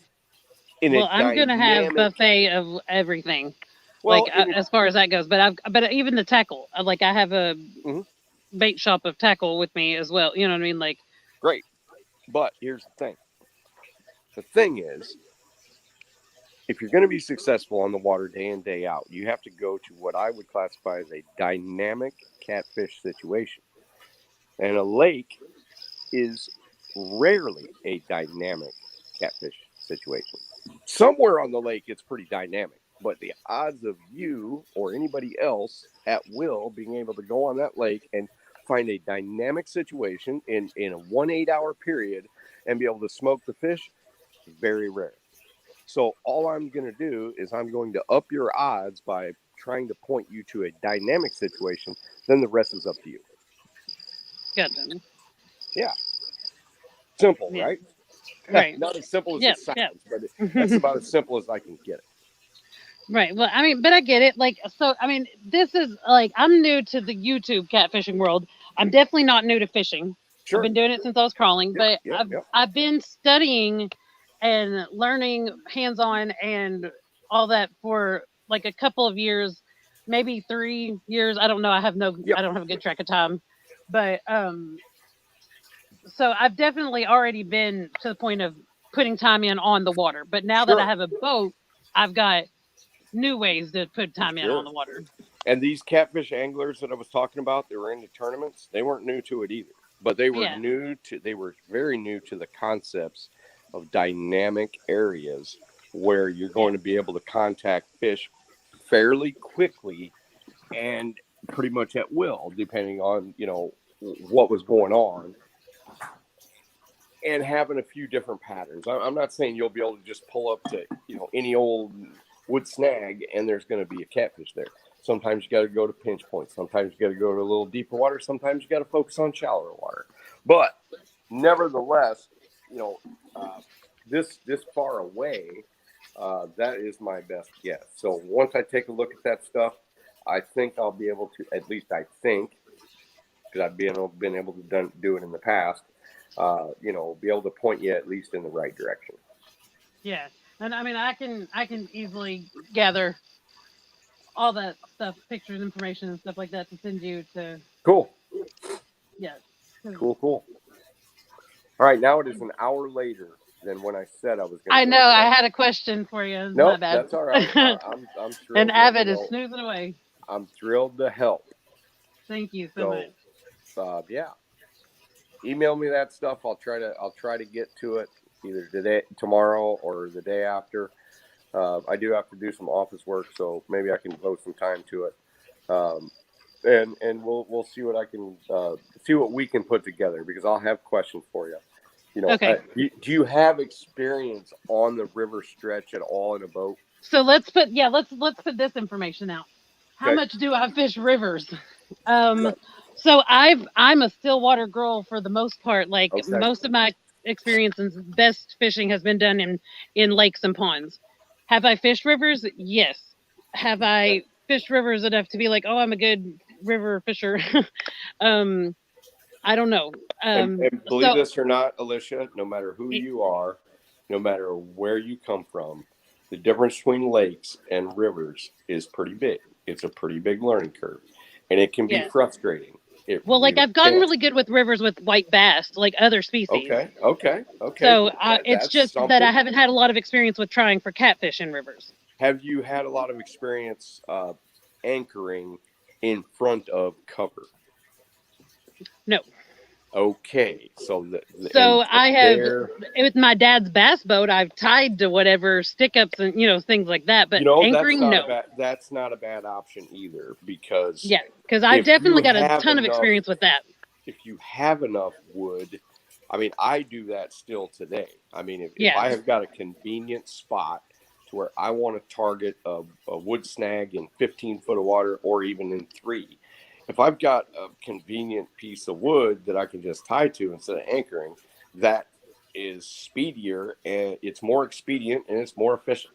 So now there's a lot of that actually in the lake water, as like not I don't know. I'm what I'm going to do is sometime after the sun comes up, I'm taking my boat down to the tailwaters and going to just check out what this area looks like down there, just to see it. But as far as the lake, there's a ton of stick ups and timber that's still there that like when I crappie fish and stuff, like I'll go over and tie up to it. But I've also done some catfishing there, and found some merged timber and stuff. Here's another thing I have to say. Okay. If you are not comfortable, there's a semi driving by. Sorry. If you're not comfortable with the riverine section, feel free to ignore every bit of everything I'm telling you, because I'm telling you, it is a large learning curve. And if you're not overconfident in what you're about to do, it's really tough to do something totally brand new right before a tournament. Right? So, because you're going to be like, oh, I didn't do very well, and I should have been able to do this, and you'll start second guessing. You'll be like, oh, if I was on the lake, I'd at least caught something. Because, even though what I'm telling you is definitely what I would do, it's not necessarily what you should do. But I'm going to tell you what I would do, and you just pick from there. And if it goes great, I'll jump up and down for you. If it goes terrible, I'll feel bad. Well, I mean, it gives me I've got a week's time, not quite a week, but I have any time during that to explore and and try and stuff like that. So I plan on going out, because if you're going to do that, you're going to have to pre-fish that, and you're going to have to decide whether what you've done is going to be better or easier or match with what your fishing style is than what you're about to do. But you also may get in a situation and go, oh my gosh, why haven't I been doing this my whole life? Right. That's why I want to check it out. Oh yeah. And like I said, I mean, but I have no clue if there's and I'll definitely be asking around too, because there are plenty of people, and I was in a fishing group on Facebook. There's and Ryan, there's people I can ask to say, do you think that this is a good option as well? But I'll also go try it out just to see. But just but like I said, I know they're in the water. I know they're in the lake. I've seen several pictures. I've watched people catch them. I've had a couple that came off that I didn't get to land, and Sure, but ask me if there were two of me, if I had a twin brother that knew exactly what I know, and have been fishing as long as I have been fishing, who's going to win a tournament if my brother's on the lake and I'm in that river? Yeah. I'm going to beat the pants off of him. I am, because I know what the capability is of a river with good current, cover, and depth is versus what a lake's possibilities are. Now, he Right. may, But there could be a very going good possibility that there's not current in this river, though. That it's not a very, you know what I mean? I don't know, because I really don't. I don't fish that. I don't go down there. well, I do the okay, tailwaters so up close to the tunnel. structurally, the odds are that current that there is current in the river. Okay. There's definitely some, to the point Right, as and far that's- down past the tunnel as I've fished, just because like if you don't have enough weight on and you're fishing, especially with the bobber, you'll watch your line go down. You know what I mean? Like it's going like, oh, I had a bell ring. It quit, but there's something interested. It's definitely not doing anything right now, but so I'll keep an eye on it while I'm talking. But Okay. yeah. So we've and let's just kind of rehash this. There's nothing wrong with lakes, but I would never choose to fish a lake over a riverine stretch of river with cover, current, and decent depth, especially if it leads to a lake that is a known big catfish lake. Okay. So, and I've already been through that. This is not a guess. This isn't a whatever. Now, one thing I cannot guarantee is that. Oh, and let's talk about topography too. So there isn't hardly any. I mean, I've never seen one that didn't have, especially in your region, that doesn't have a natural gradient. Because otherwise, A natural what? a natural gradient to the topography of the lay of the land. Because otherwise it wouldn't really be a river that went through there, because rivers start on a high elevation and always go to a low elevation. All right. So Okay. where the lake is, it relatively flattens out. If there wasn't any elevation, that Taylorsville Lake would be stretched all the way up to your lake. So there's always a natural fall. Okay. If you get what I mean. So Yeah. there could be very low current this time of year because you don't have any. Have you had recent rains? That's what I was saying before, was that like we had it at one point like last week, and they raised that where it's only been 50 CFS. It went up to 900 and something, but then it dropped down to like 450. It was 450 for a few days, and then I checked it earlier today, which I guess technically now is yesterday, and it was back at 50. Okay. Well, but then there's also they, supposed to be, if the weather hasn't changed, supposed to be rain today, tomorrow, and the next day. Okay. But think of this too. With channel cats and flatheads, whenever they increase the water below those small dams, especially for a few days, you usually get an influx of new fish. Because I know one thing from fishing Shelbyville, Carlisle, and other Clinton Lake and other things like that, the tail race itself, if the flow has been cut off for a while, the fishermen end up catching the fish and it's depleted. But if you had a decent period of higher water, you'll get enough fish that go into that tail race area right below it, and it'll be replenished.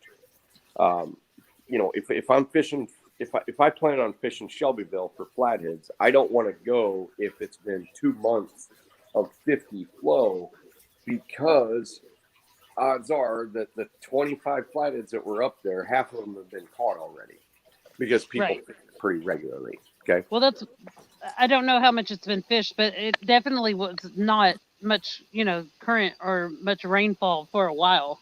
Okay. And then we just had that one period of rain, and it really wasn't even much rain here. It came from upriver somewhere else. Are you going to be down there at any point during the daylight?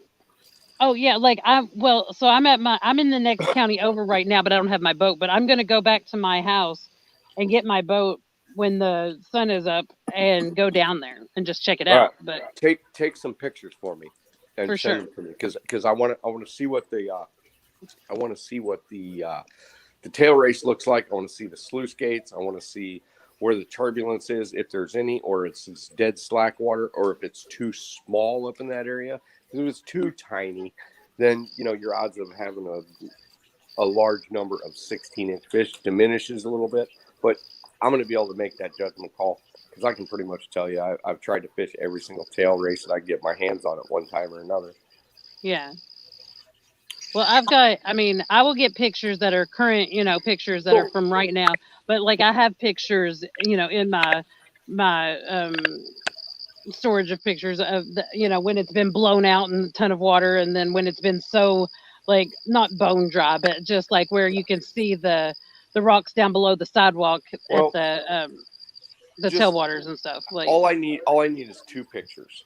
yeah, I'll I get you need now current. But normal water and what it is now. Okay, and if you look on your hydrograph on the website, usually it will tell you your normal water for August and what the CFMs are, and they'll also tell you what the level is. And then you can compare that, or I can compare that and say, okay, so if normal water for August is 950 and you're running at 50, that is a pretty slow flow. So that means the bite's going to suck. But if it's Gotcha. normally 50 this time of year and it's got decent flow to it at 50 instead of just a stagnant, gar water type situation, you could be on something.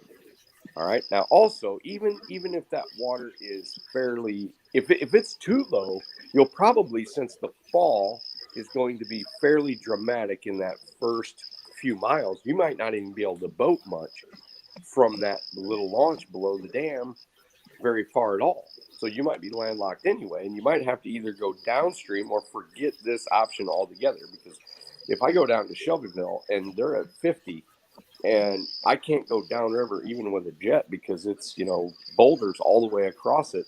The only thing I've got is a tail race. If the bite's terrible, I just pack up and leave.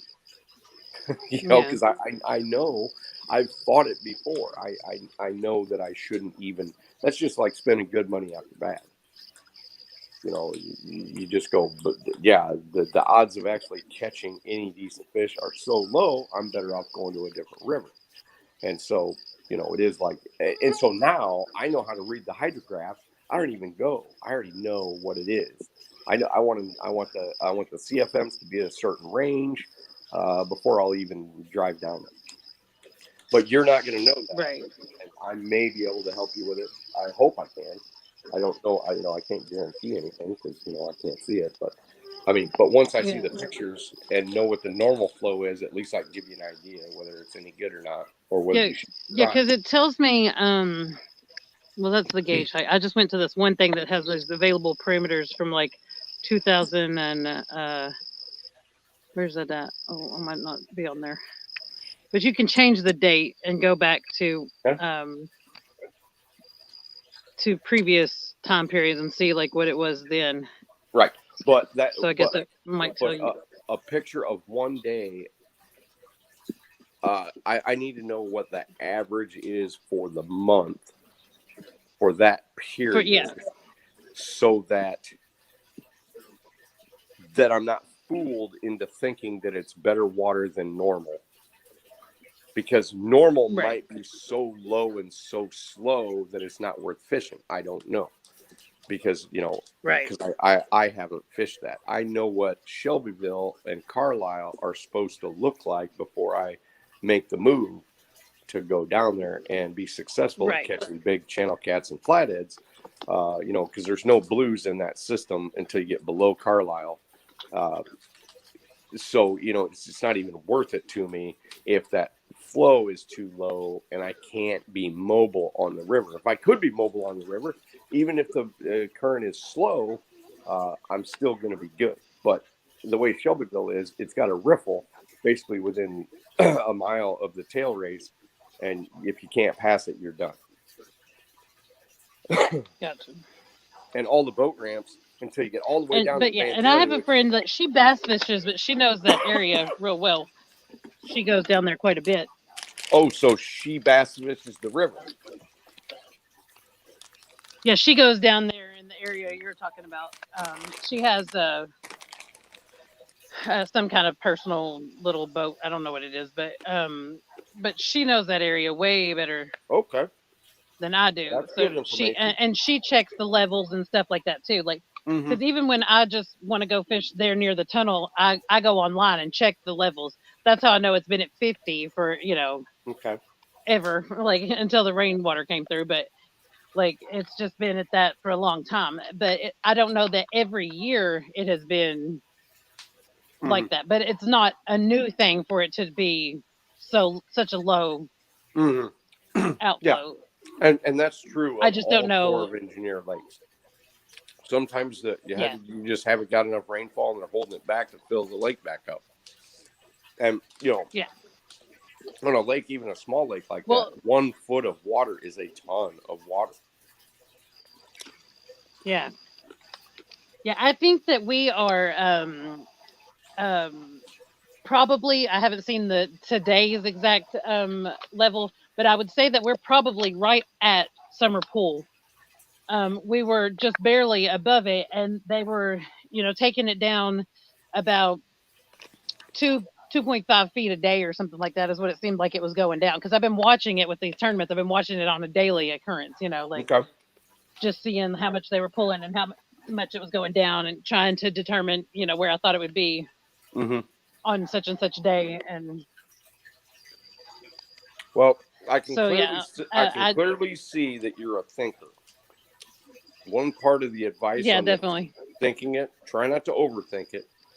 Try to think in general Right. terms, and Which is why I've said try to that I want to keep your stick to some of the equations basics that I simple. know that work. Yeah, Because, absolutely.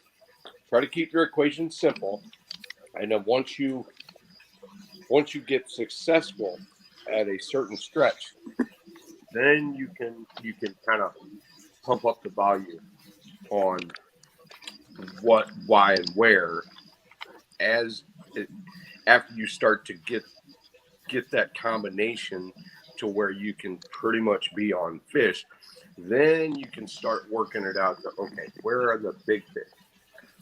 Where are the big fish in right. June? Where are they in July? Where are they in August? Where are they in September? Right. So, but learning rivers and current and cover and depth is probably the biggest key to being able to be successful most of the time. Uh, and I wish I had I wish I had like the Rubik's Cube for lakes, but since they're missing the number one portion of that equation for being successful all the time as being current, it's really susceptible to either great success, medium success, or failure, and usually failure most of the time. And it's not like failure like I got skunked. It's failure, in my opinion, according to what I can do on rivers. Okay. No fishing is failure. Yeah. It's just, did I go out there and trust me on this, the bite can be so bad, especially flathead fishing, that, I can get skunked. I proved it the other night in my life. We couldn't get a flathead to actually take the hook into its mouth. We could get a few bites, but it was nowhere near stellar. And there was actually current in the river. Yeah, it was down, but there's still no guarantee. But I would still put faith in what I'm going to do on a river over what I'm going to be able to do on any lake in the country. Okay. Yeah. Unless I'm in prolific blue cat waters and I'm drifting and I got 12 rods out and blah, blah, blah. You know what I'm saying? Or the Tennessee River. And really the Tennessee River, to me, and I just went to the Tennessee River this winter. Tennessee River is more of a lake than a river, except for certain stretches. Oh, really? The stretches we were on was more of a lake to me. And we dragged and we drifted and we did this and we anchored a little bit. There wasn't any real thing that told me, hey, this is exactly where the big fish are going to be. Or I'm in the ballpark. They were able to be spread out. I mean, that's just the nature of that slow, deep water. Yeah. You know, Yeah, I've never fished the Tennessee River, but I haven't fished a ton of rivers. I fished the Salt River, and I have fished the Kentucky River, but never caught anything great out of there. mhm. But I also have not been fishing like at the certain locks and stuff like that where I've, have been told to go. And remember Um, one thing: I as your knowledge and your experience gets better, your results oh, are you're going to sounding be like a robot for a different. second. What'd you say? I said, as your knowledge and experience grows, you are not going to come out with the same results because, like, Oh yeah. I have a tendency to say, well, I fished this place when I was 20 and it wasn't any good. But still, I talk myself into going back and I say, you know what? I missed this, this, and this when I was 20. Go and just knock the crap out of them. It wasn't the lake that was bad or the river that was bad. It was me that was bad. So, as your experience goes, you can actually turn a miserable fishing situation around into something that's positive. You're not always going to bust them. You just aren't. But sometimes you will, and you go, "Wow," because I mean, I went to the tail race below Pickwick. I went to different places on the Coosa River, the Alabama River. I just won a wild hair. I'd look at a map. We didn't even have anything. I just go stay down there, and sometimes I'd sleep in the truck. But I just went to these rivers and tail races and stuff like that, and sometimes I just didn't do very good because I didn't understand exactly what I was looking for in those days. And then I've been back since and go, oh, geez, how did I miss this? How did I miss that? How did I miss this? And then you go and you pop a bunch of big fish and you high five and you go home.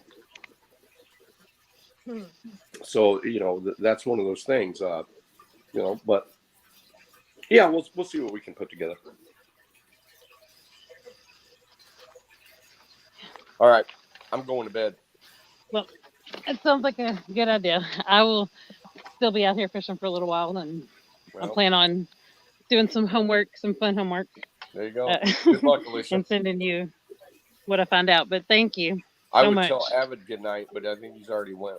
I know he's already having one. I don't know what I should do. I think I'll turn the chat on and let the people decide. There you go. Oh, he's awake. Oh, it's on. I've just been listening to you guys for the last couple hours. Listen to us drone on, and it's like a lullaby. All right. Good night, everybody. All right. Good night. Good night, Tim. So how you been doing? Oh yeah. Me? Yeah. Oh, I'm doing. I just put a new worm on and I threw it out there and I got this crazy bite like on my bait rod. But so then I threw it back out there and then I was a little bit more close to the bank than I wanted to be. So now I am straightening my line back out. I mean, it wasn't hung up or anything, but I got overzealous when something bit for the first time in a while. So about to throw it Well, back out there again. so the fish still If I biting, or is it the catfish, or what? I don't know what it was. It was a different bite than what I'd been having.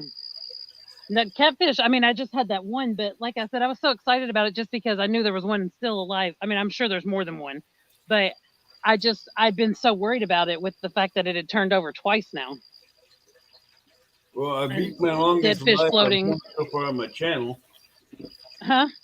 This is the longest I've been live on my channel. Oh, really? Yeah. 6.5 hours? My You need to arm- let it go so that it doesn't take it away. Huh? Do you have to hop off there so it doesn't take it away? No, not yet. Okay. I wasn't But sure when that mark happened, but there's a couple hours more before that happens. okay. I definitely haven't been that long because I am limited to 20 in a month. So Well, I'm paying for my YouTube channel, so yeah, I usually know when somebody is when they have the emblem, don't have the StreamYard emblem and they have their own emblem in the top right corner. yeah. Night, James. I saw there on the chat. Good night, James. Okay, so Troy's saying we're expecting 4 to 6 inches of rain this week. So see, like I said, I didn't go to I tried to check it out while Tim was still in here, but obviously it messed up um, when I tried to do that. So. It will mess with your barometrics a little bit. But if the temperature drops, it's going to mess with the barometer and the water temperatures and stuff like that. So Yeah. I've been watching the water temperature too, somewhat. But barometric pressure is something I've not ever paid attention to. I know it's something that definitely can affect the bite and stuff like that. It's just not one thing that I've checked out before, like that I've actually put the effort into learning you yet. got to watch your Not that barometric pressure to where if it gets down below so far, it can affect the bite.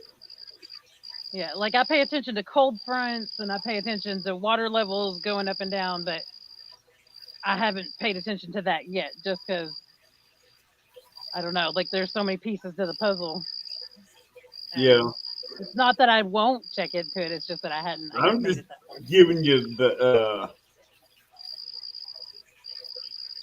the English version instead of the professor version, like Epic would. Oh yeah.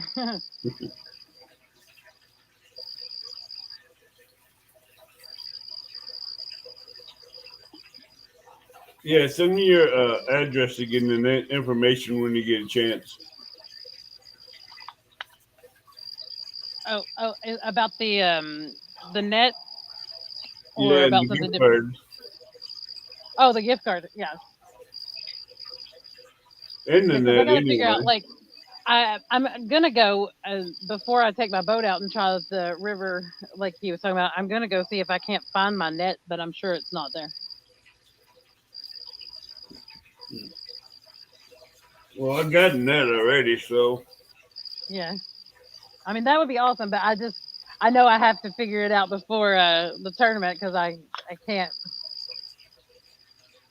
imagine not having and when like yeah and trying to bring in catfish in that little boat. yeah, that's gonna be a pain in the butt, Yeah. especially if you catch a catfish over 5 pounds. Yeah. I mean I take a net with me like every time I go because I mean like if I'm catching crappie, their mouth is so thin, that I want to have a net nearby so it doesn't rip through and I lose my fish. Well, this net Bass, is gonna be a yeah. little bit too big for a crappie though, but it would work. It'll Oh, still but work. I'm just saying, just in general, like a net. You know what I mean? Like Yeah. I always have a net with me, and right now I don't have one at all. This is a good sized net, so it'll handle anything from a good pound and a half crappie to almost 60, 70 pounds. Yeah, that's awesome. So, all right, I'm getting a little tired, so Yeah, we can end this. That's fine. we're gonna have to do this again, Alicia. Huh? We're gonna have to do this again with you fishing again. Oh yeah, definitely. And next time, hopefully, I'm fishing. Right?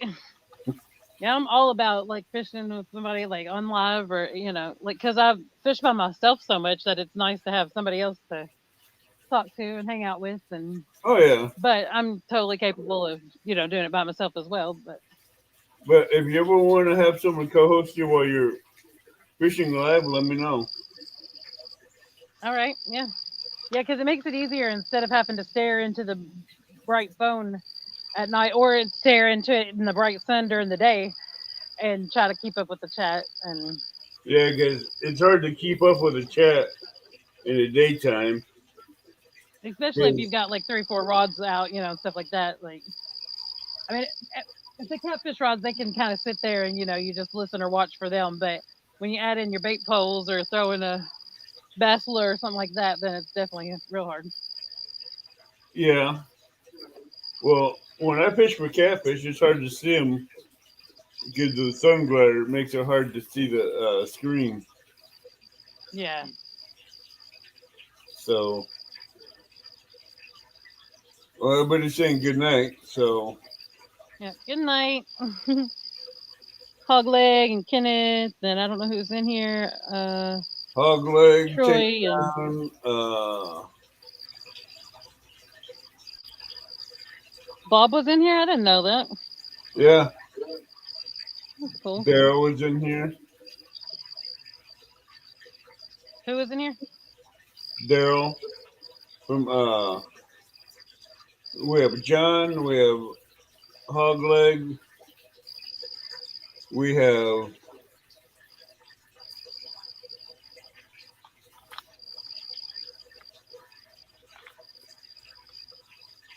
Finally, I got that thrown back out there where I wanted it. James, Kept throwing it like there's one weed, and I kept James throwing it near it. Kilpatrick.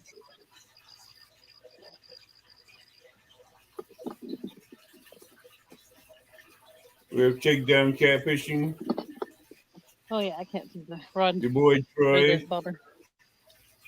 See, I'm here. I do exist. I just can't see. I got this ring light and I'm real excited about it, and then I can't see.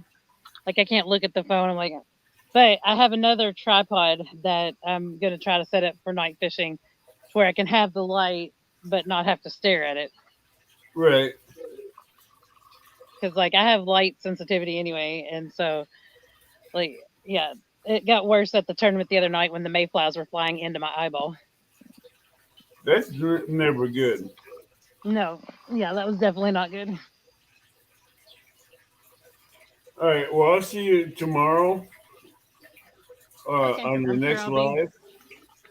Yeah,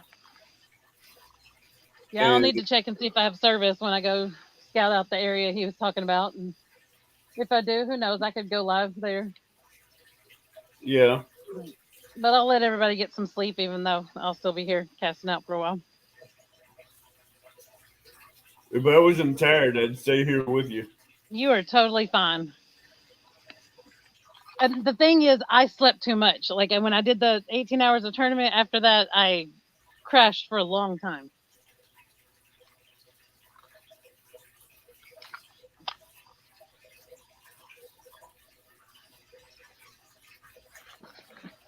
I can't see what he's saying right there. Oh, okay. Yeah, Troy, I will definitely, I'm sure, be asking you, because I'll need as many tips as I can get. But I've been using some of the stuff you got me tonight, and been trying out more of the different setups and stuff so that I can get familiar with more of it. But yeah, I'm sure I'll definitely have some questions before I actually do the tournament. I can't wait to see you in the tournament because I'm Team Alicia anyway. Were you in there for both of the other, or either of the? You were in there for one of the tournaments for a while, weren't you? Yeah. The 7-7. I remember, I was in there for a while, but I thought so. I just getting off work and you guys are starting to end, and I was so tired I couldn't step anymore. By the time that, if it was the 7-7 when that one was ending, it was crazy because we had the bass tournaments going on. So I had bass boats that were kicking up debris into my spot, and the last little bit was hectic for me. It was still fun, but the last part could have been a little different. Well, normally if bass boat's getting too close to my place and I'm casting out long distances, I'll target the guy in a fucking bass boat with a 6-ounce weight. They really just didn't stay. It wasn't that they were in my spot or anything. It was the fact that they were all having to launch and wait until they were able to leave together. And then they were just, as they were launching and stuff, they were kicking up all that debris into my spot. Yeah, that's why I target them, because they're being stupid.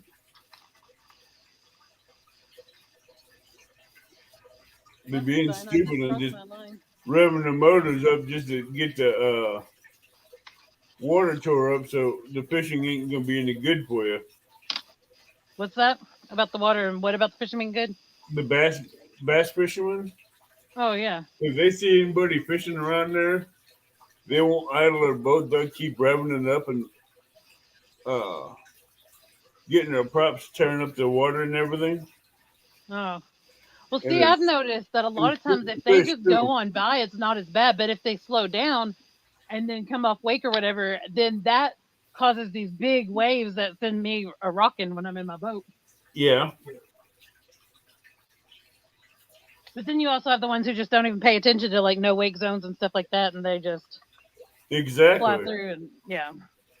They don't care. I gotta try to not But fall in the pond real quick.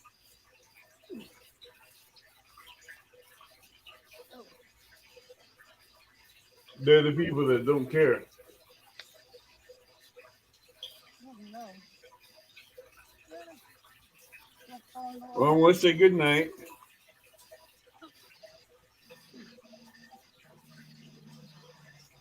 Let's still wait for her to come back.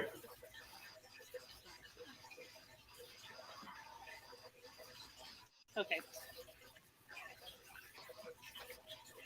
Sorry, I caught my bobber on the big old weed right on the edge of the pond and it broke right at the bobber. So I Oh had no! to just go crawl all the way down to the bank and try not to fall in the pond. Did you get it? Yep.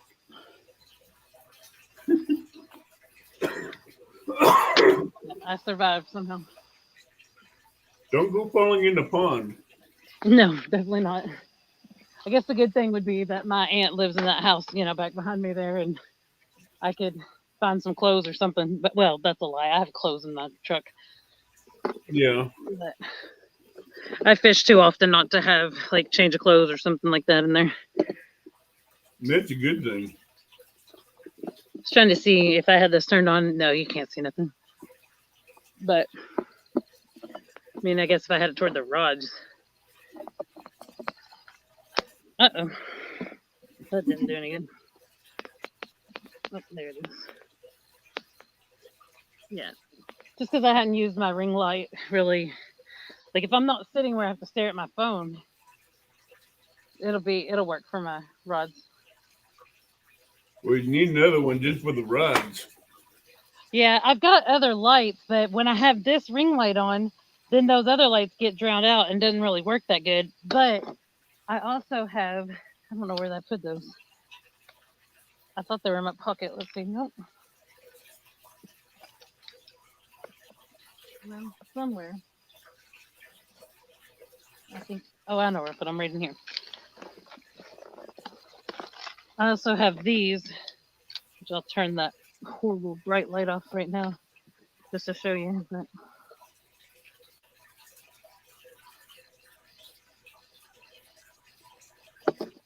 But like, no real loss and all them do. Like I've got the fairy lights. They're just rolled up in a ball right now. Right. But so that I can put those around the rods. That'd work. Yeah, and then that'll make those to where you can see them on the rod. Yeah. I was gonna do it earlier tonight, but then I got started talking to Epic. But I know you're tired. I'm gonna let you go to Once bed. you get him talking, he ain't gonna shut up.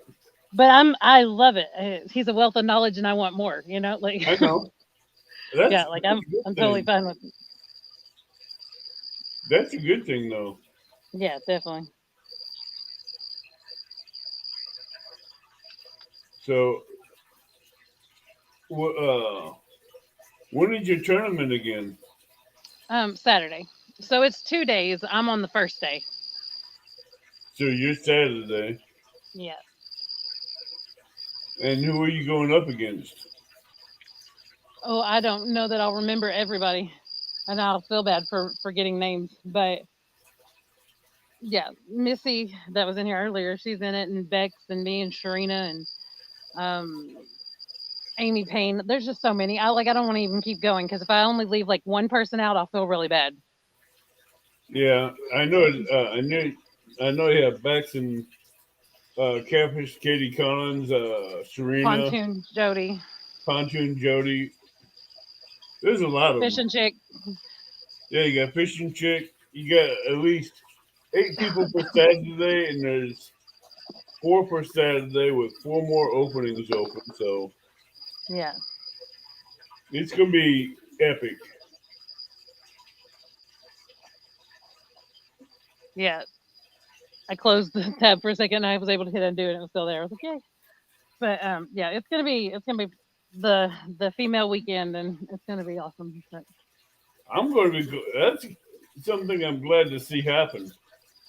yeah, Been definitely me wait, too. been waiting for this to happen Yeah. because we have female anglers in the catfish community, but we've never really focused on them because it's been more of the guys and the kids and nothing about the females. Right. So Yeah. Well, even like we, at the boat ramp and stuff, like when I'm at the dock, the guys are like, "You put your boat in by yourself, and you fish alone, and you can load it up yourself and all this." And I'm like, "Yeah," and they're just like, "Wow," like it's like some weird, strange thing, but we're out there. It's yeah, just, but it's rare seeing a single woman like you yeah, unload and load a boat yeah. without any Well, at problem. first, when I wasn't like that great at backing up my boat or doing all the things, like all the guys would come over and try to rescue me, like, "Here, I'll help you," and I was like, "No, I need to learn how to do this because I'm going to be fishing in the middle of the night or in the middle of the winter when there's nobody else here, and like I can't just have some Prince Charming come rescue me and put my boat in for me." Yeah, all the time because what Yeah, are you going to so learn? yeah, most of the guys at that point would be nice and say, "Okay, well that's cool, I understand," but there would be some that would just insist on, "No, here, I'm going to help." No, that's when you get in the truck and drive off. I had one who wanted to get in the truck and back the boat down for me. I was like, no, I don't know you. You're going to just take off in the truck." Exactly. That's why I say get you a can of bear spray. Yeah, like I said, that would have to be something I ordered or something because we definitely do not have that around I'd get 2 cans of bear spray because that thing will drop any man here. or any animal. Unless you're Bigfoot, 'cause then the other thing would be spicy foods.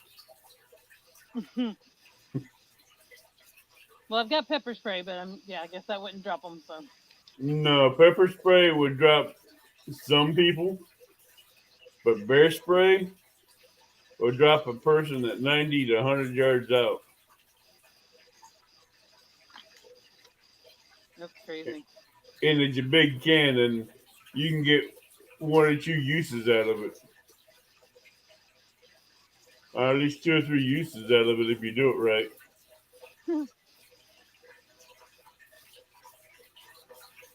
They suggest I carry pepper spray with me when I'm at work, and What they do you give me do for a this. living? I'm a security guard, Oh, okay. so they gave me this state police grade of pepper spray. I used it one time and it didn't work that well, so next night I came in with bear spray.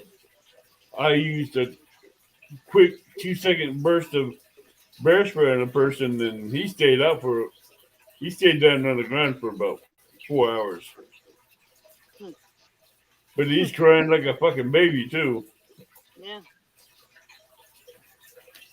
Once you could start breathing, you could hear him crying Oh wow. because it's still in his eyes, and he wondered what the fuck hit him. I'm sure. Yeah, I After have a that, I'm like, taser, but yeah, then they got to get close enough for you to tase them. yeah. That's why when I had the other spray, the police grade pepper spray, I carried a pistol taser with me. Yeah. because I knew it didn't work. But once I hit him at 15 feet away with a taser with 7,000 volts, he ain't getting up. He's gonna be doing a mackerel flop on the ground. Because your body just automatically submits to that much electrical impulse. Oh yeah. Because 7,000 volts at 2 amp, it ain't gonna kill you, but it's sure in the hell gonna let you know you got hit. My phone fell forward. Y'all are looking at the grass, not like you can tell, but Man down, help! exactly. I forgot I turned that around to see if it would show the water. Oh, that's me kicking my bell, but I got face planted.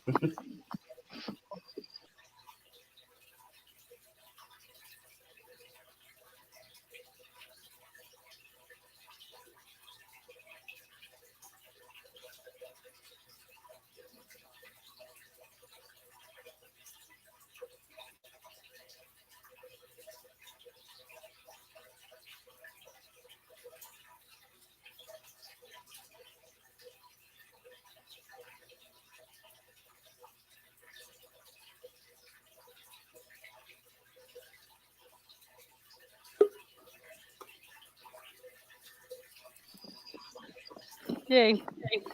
Oh, at least hopefully he'll still be in there so I can say bye if he's ready to go to bed. But yeah, it took you a little tumble and apparently it hit a button too. How's your charge doing on your phone? It that just now knocked it out, but um, it is not fully charged at any point, but it's probably like 25. No, maybe it's like 35 to 50% full. I don't really know, but I've got it. I've had Joel hooked up this whole time to Okay. to some fancy shit here, or stuff. Sorry, but it's right now it's gonna look weird because there's vegetables on it. But that's because my aunt has a garden, and so I grabbed a couple things real quick. But um, so my little setup to keep charged is my one of my batteries off my boat. Oh wow! So you have power converter to go with it? Yeah. So then that's connected to. Oh wait, that's gonna turn the light off. I'll show you. Okay, so that's connected to this that takes like a cigarette lighter, and then Right. it's got my phone charger in there. But they have alligator clips, and then I've got my ring light and my phone plugged into it. Ain't bad. Yeah. So, and I use this battery through the tournament, the 7-to-7, and then half of the bass tournament, and it's still going now too. So, That's cool. yeah. Well, good luck. Thank Let, you. let me know how you're doing then tomorrow. I How sure you will. done? And be sure to send me your info so I can get that stuff sent out. Yes, I will. I will do that once we close out of here. Once I get the light turned on to see if it actually works. But I don't And know how see well how y'all quickly can. I can get that sent out to you. What's that? I'll see how quickly I can get that sent out to you. Yes, no, definitely. Because, like I said, I'm gonna be freaking out if I don't have a way to bring my fish in. No problem. And then the Amazon card. Yeah. With the Amazon card, you're going to be there within a couple of days anyway. Yeah. So I don't know. I didn't really put it together. I just kind of messed around a little bit. But yeah, they show up. That shows up good. Yeah. Is that without the ring light? Yeah, the ring light's off. Wow. Yeah. That's just Where, one where strand did of the you light. find that at? Huh? Oh, Where, so those came off Amazon. like most people have been getting the fairy lights from Walmart and stuff, but they're like $5.88 for a package, and they have a huge box on them. So I'm like, how are you supposed to like hold on to your rod well? You know what I mean? Like you got a big old box on it. But these have a much smaller thing that goes on there. I mean, where the batteries are at. This Hey, one's send wrapped me in the link to plastic. that, would you? Huh? Send me the link to that in So this Messenger. specific one that I've got here was came with 12 of them. It was like 12 of them for like $12 or something. Wow. But I think they have them on Wish and stuff too for like $1. I'm not positive, but all they are is um this one's wrapped in plastic, but it looks like a cork, and then this goes into your wine bottle is what it's supposed to be. But it's a fairy light strip, like it just comes out into one big long line. But it has like what cork would fit into the top of a wine bottle. Right. But yeah, but and then you still have this that's going to be on your rod handle, but that's a lot better than a big square battery pack that's like Right. that big by that big, you know. Yeah, send me a link to that on Amazon and Messenger. Yeah, I will definitely do that. I want to check them out. And it has different settings on it as well. Like it's on steady right now, but you can change it up. If you didn't want them to just be like that, you could have them like that, or you could have them like this, or like this, That one is cool. or this. Yeah, I like that one too. And then and off. So, but yeah, this one is That is cool. yeah, I like it. I never did check that bait after the And how belt many of yesterday. them did you get in the package? Huh? How many of them did they ship out to you? So this one was 12 of them. They're like I don't have them all because I actually um I got these like I shared them. So I don't have the extra 12, but I'm going to go get more now that I know that they work for this. But I And think you can buy them in less in you don't have to get them that many of them because I've got them before from Wish and they had them that were like in different colors and stuff too, but I think the white works good. how much was the 12 of them? It was like $12 or $12.88. Damn, they ain't bad. Yeah, so it was like about $1 each or a little over. Don't remember the exact price, but All right, well, good luck tonight, thank you. and thank you for being on the live and catching fish on here.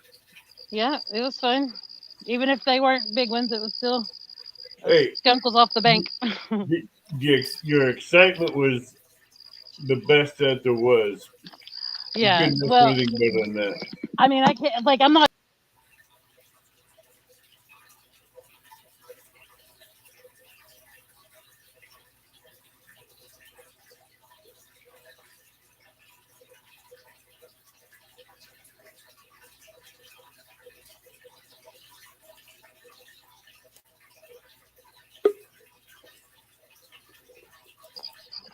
Okay, so I'm always excited about a fish, but not like that excited about a small fish. But the fact that this pond has turned over and had dead fish floating in it twice this summer, I was just so excited to know that there were still fish in there alive and well. Yeah, but I love your excitement. Yeah, Everybody in chat loves your excitement. that's good. Yeah, like I mean, I have fun, and I this is my passion, and this is it's yeah what brings me joy and sanity and all that. Or it brings me sanity too. But as you Yeah. get older, you get more responsibilities. Well, I'm not young. Well, you're not old either, but I'm no, but people think I'm younger than I am sometimes. But well, I'll put it this way: you mature for your age. I will say well, that. thank you. But yeah, but I'm not young. Like I'm definitely older than a lot of people in the catfish community have thought I've been. But Well, a lot of people at one time thought I was younger than what I looked until I made that statement about John J Dog's boat when he said it was made in '69. What did you say? I was 7 years old when that boat came out. Oh wow. Yeah, I would I probably kind peg of you gave away younger. my age right there. So, Right. But I mean, I would have pegged you as younger than that. well, Um, but I mean, I dated somebody who was born that same year, or no, was born in '69. I'm older than '69. So, Yeah. So but I don't. That's the like if important fact that I have. Like, like me I and mean, Epic says, you tell some of the younger generations about the Apollo moon landing, and they're looking at you like, "Who the fuck are you? And what are you talking about?" Because yeah. But I mean, it really is true. Like, so there's a really funny TikTok challenge. I don't know if you've seen this or not, but it's a really funny thing to do. Like, I'm not even on TikTok or anything like that. Well, I was fishing on credit with this one. I bet I figured I was because I heard those bells jingle earlier. But so I'll put you to the test, and it's really easy. But okay, so what if you were looking at somebody and you were saying, "Hey, call me."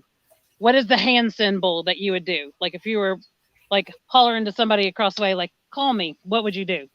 like this. Right. So me too. Call me. But that's not what kids do. When you ask a kid, when you ask the younger generation to call you, they do this. What the fuck? Because cell phones, Oh, they don't, you know what I mean? They don't have they don't the think. handle. They don't, it's not the same. Like people who are, like my age and older, like we're all like, call me, call me. No, they're like this. It's the weirdest thing. When I see someone do that right upside the face, it's like, what do you want to be slapped for? Right. Are you trying to go to sleep? Like, what are you Uh doing? huh. Because that's what we do when we're tired. And we can't really talk over long distances. We'll go like this, like, all right, Yeah.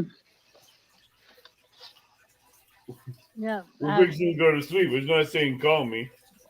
Exactly.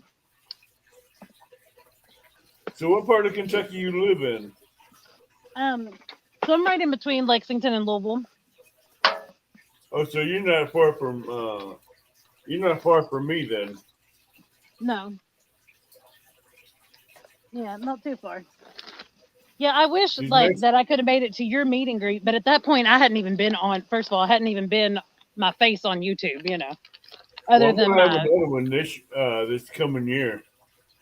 yeah, like I'll definitely look into that. And then the Ohio one was really close by. Um, I could have went to that one, but I didn't realize how close it was. I mean, it wasn't like super close, but it was not far for me. This is probably gonna fly off. This is not my normal bait, but since it worked, that's what I caught the fish on. What'd you catch it on? A piece of stink bait from Walmart.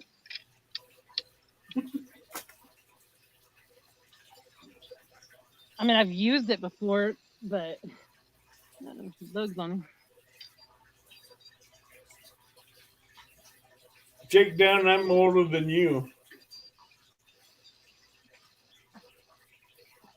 Jake down says he's born in '64. I was born 20 years after that, so now you know how old I am.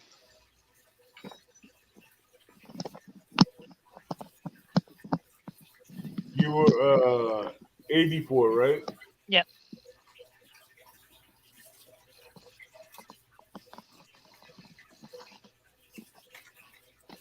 But it's not a secret. I've told people that before on YouTube. So. Yeah. Some women are like, never ask a lady their age, or they don't want to tell how old they are. I don't care. I never ask a woman her age. Right. I don't usually ask people their age just in general, but Last time I asked a woman her age is like asking for an argument.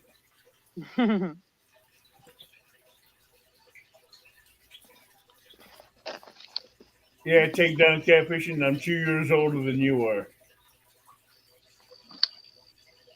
You, you're my second brother's age. He's 2 years younger than me. So that puts you at 56 years old. And I have a brother that's 57.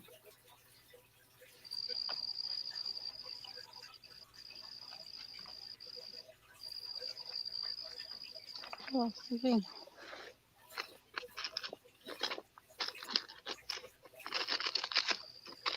How many people have been watching? Damn, I can't Have believe been or are now? we've had 61 thumbs up at one time. Oh well. We've had a lot of people coming in and out. Yeah, I mean, at one time we asked, and it was pretty late already, and like there were, 20 people in here. yeah. I was trying to figure out if there's something on here before I even set it down on the folder, but I Yeah, guess but not. when Epic gets to talking and you two get to talking, I just step back and let you guys go. I don't stop. I'm just like, okay, just let them run. Well, I've been wanting to ask him those questions anyway, and like I sent him an email the other day with just the weather forecast for like a 2 week period, and then he answered me back about it in a chat, and then I tried to talk to him some more about something else, and then he wasn't able um, to really talk to me, I guess, then about anything. And so, like he said, it was just too much information to have to ask in a live, like in a chat, like. So I'm excited to get some information together and Yeah, I send it still to be him. 2 years older than you come September, come next month. What about September? Next month's my birthday, What day's your birthday? the 18th. The 18th. 2 days Elizabeth after is, my cousin, so we'll see if I remember. But Elizabeth is getting married on my birthday. oh yeah, that's awesome.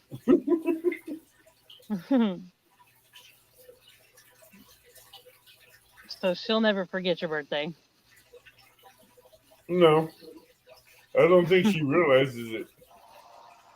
right?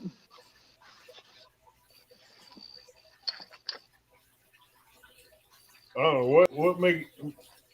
I just feel honored that they get married on my birthday. Yeah. I still never celebrated my birthday. I don't. They're huge in our family though. Like we always do. Like at the very least, go out to eat and like I mean just get together. And but I didn't want to do anything. Like I mean, my birthday is not the same anymore. So like my nephew died last year on my birthday. Oh, my condolences. Thank you. So yeah, so like I just didn't really feel like celebrating, and Oh, I understand that. but I'd planned on setting up something at a later date, like to still do something, but it just didn't end up happening. No, I'll be right back. I gotta get a snack. Okay. I'm hungry. Yeah, I'm hungry too. I'm gonna start eating vegetables out of her garden. I wish I could.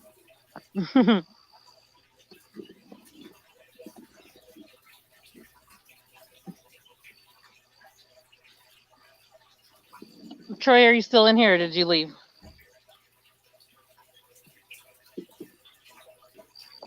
And Kenneth, are you still here or did you go?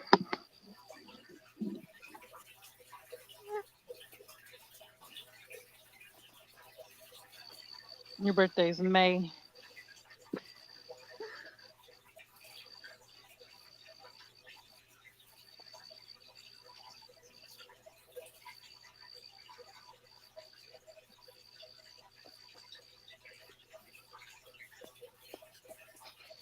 Hey Kenneth, what's your birthday? May what?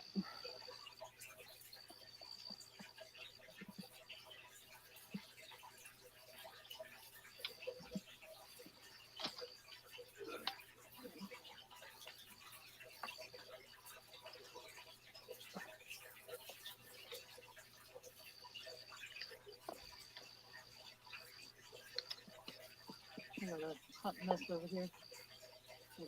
Straighten that up a bit. Troy left. Yeah, I saw that he said night all. I wasn't sure if he did head out.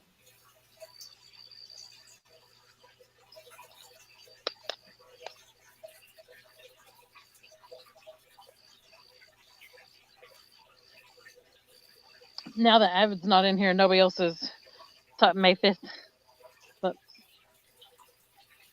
right after May the, so it's Cinco de Mayo, but right after the May the 4th. May the 4th be with you.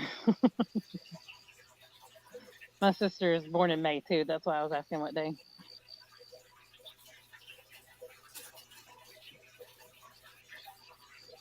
I'm about to throw a bass lure just for the heck of it, since that's the last thing I caught. And plus, I broke off my line on my bait rod, and I don't even feel like putting it back together right now. Are you still working on your bait rod? I just never put it back together. Look, I started yawning because nobody was out here talking out loud to me anymore. Oh, okay. But yeah, I mean, I need to set it back up, but I just didn't.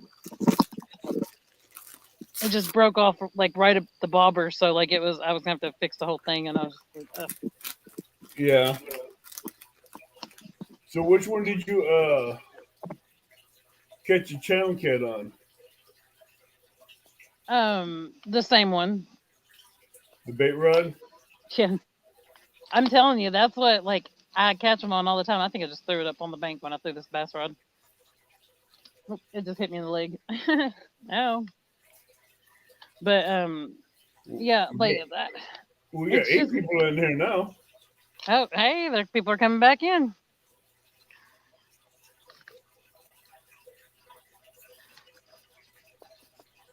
How many of them are sleeping? I don't know.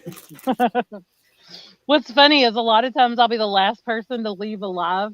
And so, like, once everybody dwindles out, then I'll look at the number and I'm like, oh, okay, seven people were in here sleeping.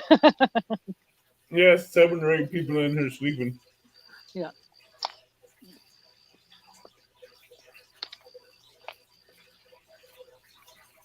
I don't normally celebrate my birthday much anymore because there ain't really many people to celebrate it with. Yeah.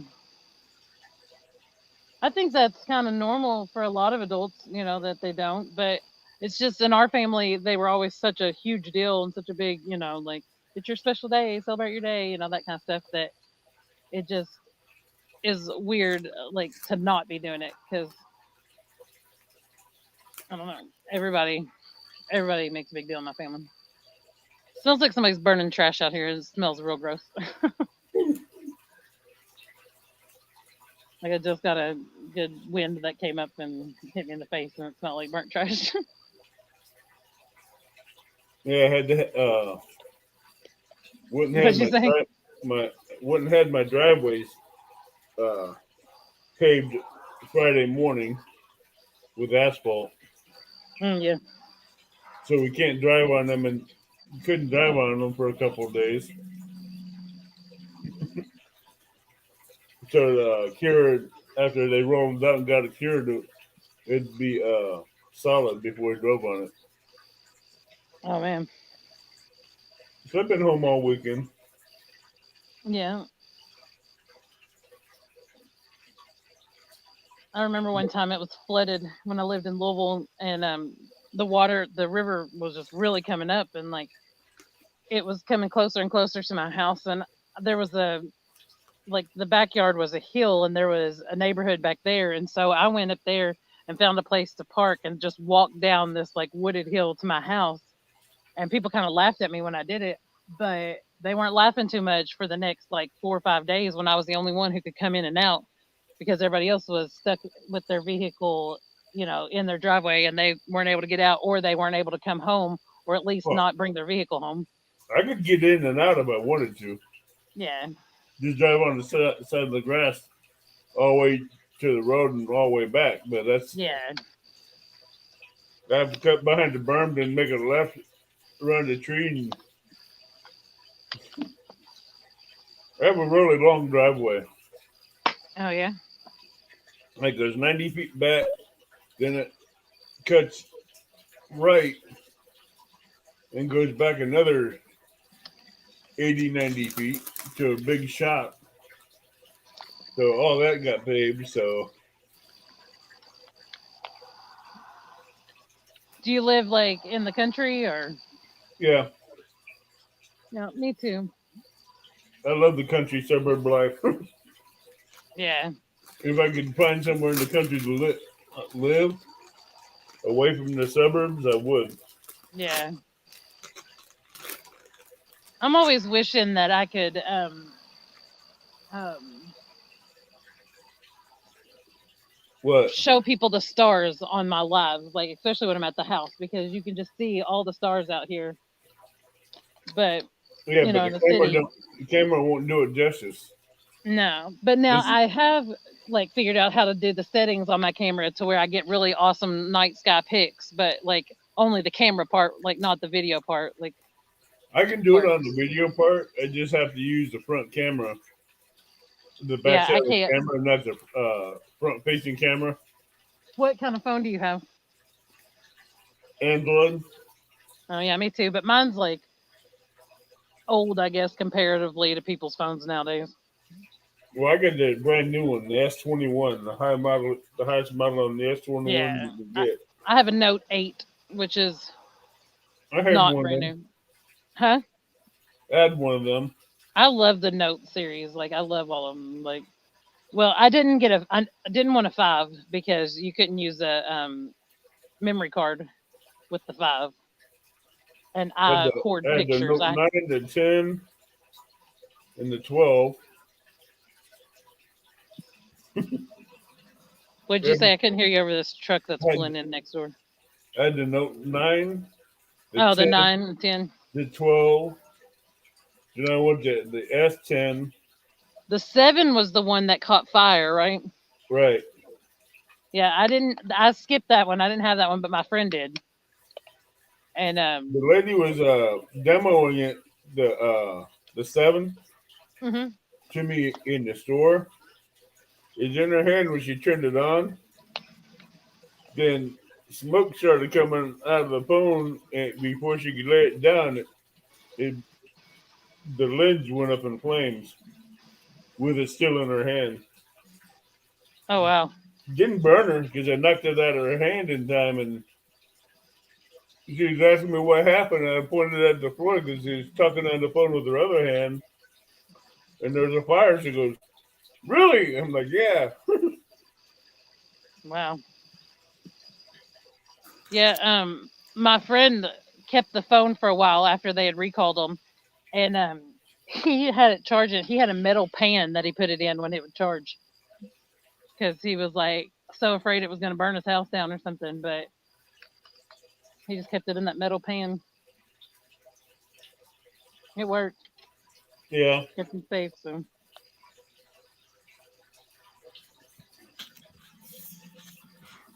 So this, like where I'm at right now, it's not far from like the glow of the city lights, and you're not too far out of the city. But I mean, it's not a big city; it's just a town, I guess. But um, these people next door, there's a garbage truck, and I guess it's going to do the same thing here. I don't know, but it drove all the way up, like way up off the road. They got a really long driveway here, and it went all the way up there, right beside their house, to get their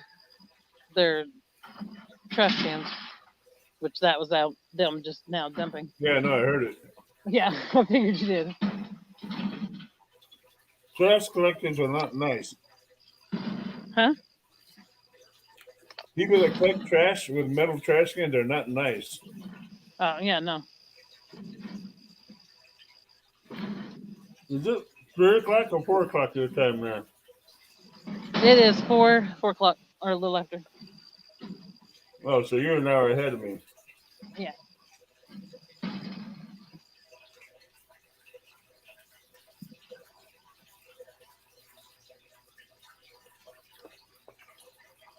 I don't know why I keep throwing this little bass thing right here, but I think it's too weedy on the bottom right now for all this.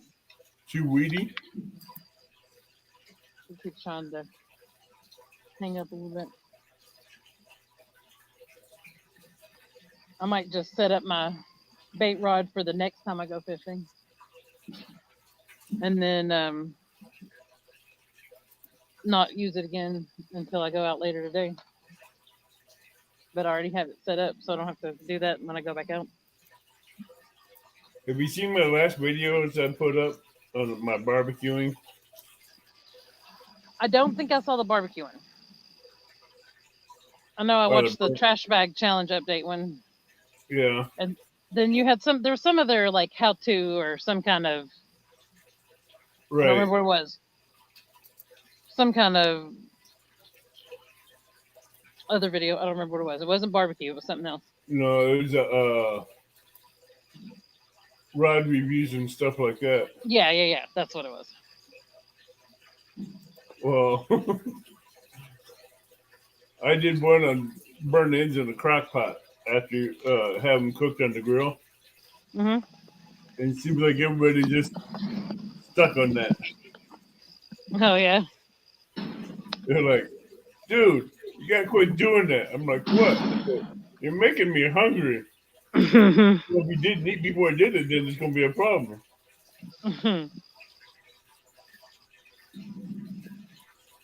So Kenneth's lived in the country all his life, huh? Yep. I lived in Louisville for a while, and that was a big like culture shock.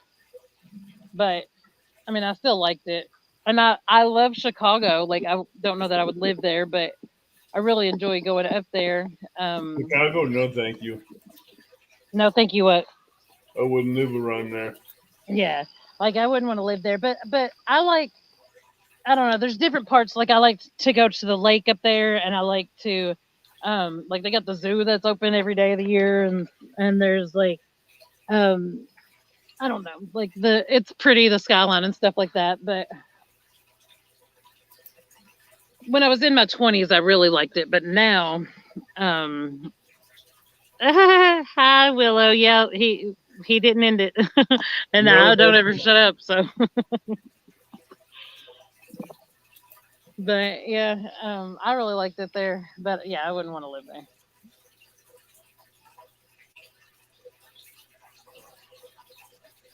I noticed that my uh, other videos I do, I get a lot more viewers out of them than I do my barbecue videos. Yeah. I only got like, I don't remember exactly, but I think I got like 60 views or something like that on that sunset video I did the other day. It was short, but it was so pretty. I just still wanted to upload it. Well, I was going to shut it down, but I didn't want to leave a lady out in the dark by herself. Oh, you can totally leave me. I'm right beside that glowing orange light that's been behind me most of the night. That's my aunt's house right there. I know. So it's not like I'm even at the lake, but I fish all night long, all by myself on the bank. Like, I'm still new to doing it in the boat, but I've been doing it. But I need to get like one of those complex lights or something, because the way that I had my navigation lights, they're like big bright LED lights. They blind me, and I can't see anything outside of the boat. Before you buy the complex light from Uncle Lou's, go to Amazon and check out their lights. Yeah. I've been checking them out before I even knew that Uncle Lou's had them. But I need to. It doesn't even have to be that. Like what I've been using, like a big, huge flashlight spotlight. That's what I've been using as a flashlight here. But the batteries are almost dead, and I have new batteries. But I was just trying to kill these down before I do. But like when I have this thing on, like when it's full powered, which it's not, it's almost dead now. But I don't know what you can see. I find some. But see, there's the water. I find some lights just like the complex light on Amazon for a lot cheaper than what Uncle Lou's is selling it. How much is he selling his for? I think $80 or something. Yeah, the ones that I saw on Amazon were like $130 or something like that. Like they were expensive. I found them cheaper than that.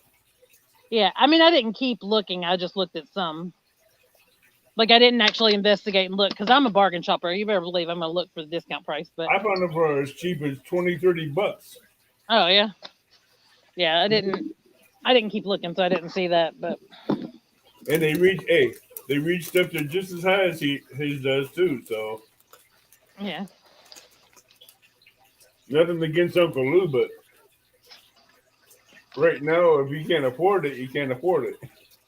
Yeah.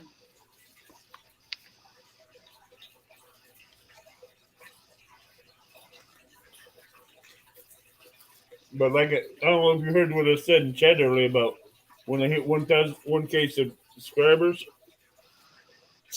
one person is gonna walk away with one big box of tackle and supplies. This was an empty hook too. I was fishing for a long time with nothing on either hook. How? Why? Well, I think what must have happened is I probably got a bite on it while I was in the house.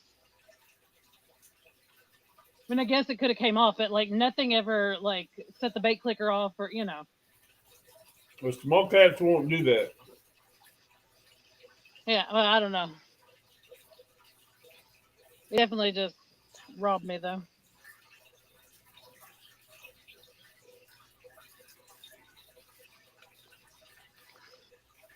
What I always say is, when in doubt, check your bait.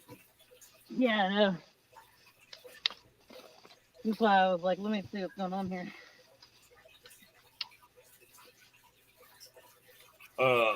Takedown is asking, Alicia, that was a big contest, right? What's that? The 7-7. Oh yeah, there was 2 weekends and it was. Oh, the contact light. Oh, I thought you said I heard that wrong. I read it wrong too. So. Yeah. Okay. I was like, am I that tired? No. Well, he wrote it. It's compacts light, Oh. not contacts. And I got it right. Let's see. Yeah, the compacts light is there by, I think, what, 10, 12 Oh, is he feet? talking about what I had in my hand that light? No, you're talking about Uncle Lou's light. Uncle Lou's, yeah, yeah. I'm assuming that's what Ryan Bortz has, and it's a big, massive light. Yeah, it's just like the light I'm supposed to be getting from Amazon. I ordered from Amazon. It's a big pan light that you can adjust the angle on. And it'll reach up there 10, 12 feet in the air. Mm-hmm. Yeah. Super bright. Yeah, I don't know if you were watching on the 7-7 in that first part when I had the light on, but like I had to do like I'm doing now and sit in the dark because I was eating just so many mayflies, like I was choking on them, and they were so thick and like they were landing on my eyeballs and it was awful. Well, with for a the while. context light, you won't have to worry about it because it'll pull them bugs 10, 12 feet in the air. Yeah. But once I get burned on that light, they'll be dropping somewhere, so I keep it away from you a while. Yeah, I noticed that when I did my live for my boat and then got home and saw the inside of my boat and was like, gross. Yeah, it was I don't even know, it was gross. It was a ton of them.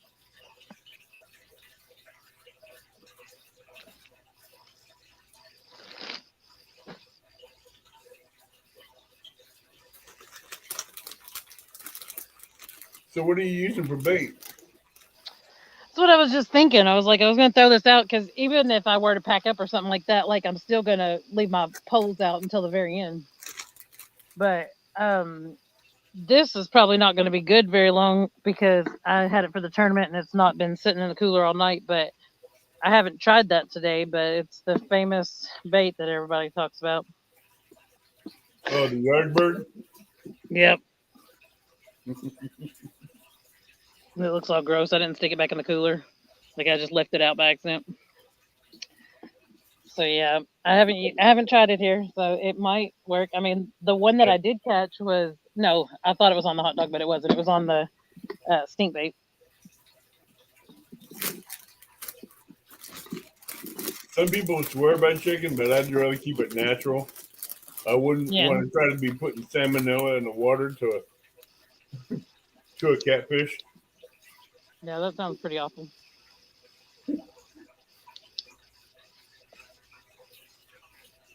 But I use chicken livers. So, Mm-hmm. I mean, it's not the same, but it's probably just as bad. Well, if you leave it out in the truck for 2 years, it will be. Yeah, no, that's beef liver.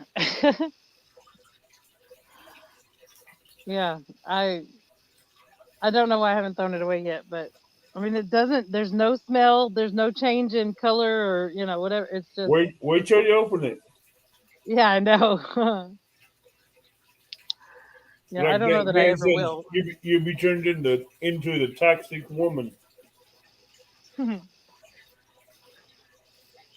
As soon as you open it and the air hits it, it's going to go bad real quick. Oh yeah, no, that's for sure. Plus, all that liver's already went to liquid because you have never had it in the fridge or anything. You Yeah, sit outside in the sun and cooked and frozen cooked again. So, this is dirty, but I would not suggest trying to use it. no. Yeah, I think I would regret it real soon. I'm sure whatever it would touch would be like stank forever. Yeah, a takedown, I can get it cheaper than that off Amazon. Here's my little knife I found. Like, I mean, it's nothing like crazy special or nothing, but anyway, so you can see this part better. But That's nice.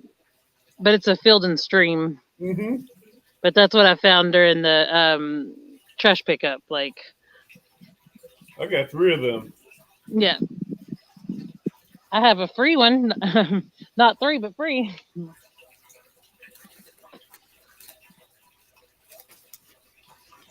The wind is hitting me in the face more. Like it's been pretty calm tonight, but I don't know. Troy was saying we got 3 days of storms and all that rain coming. I don't know when it starts. You're in Right now, Tennessee, there's right? Or no, huh? you're in Kentucky. Yeah, The storm's hitting Louisiana. By the time it gets up, be about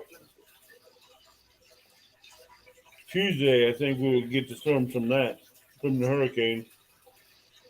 yeah. You never know. Like sometimes they veer off and go different directions and don't ever come. It just depends. Sometimes we get like Hopefully it does. crazy bad storms. Yeah. So that did not But ring my bell, but I don't think that was just the wind. My line kind of moved different than it has been. yeah, I go back on Amazon and find the lights I'm talking about, and I'll send you a copy of it. Okay.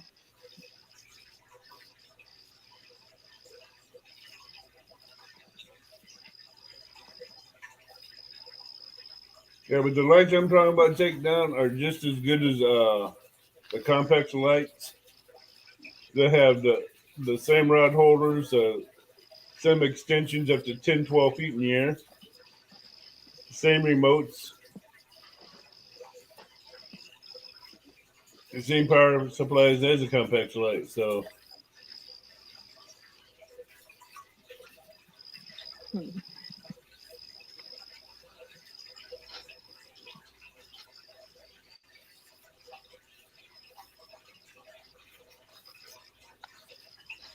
what'd you drop? I didn't. I've got the yard bird. Oh, the chicken. Yeah, it's been sitting out all night, so like I just was doing it with the knife without touching it. You got tempted to put it on the hook. Maybe to get it on there good, I'm sure, but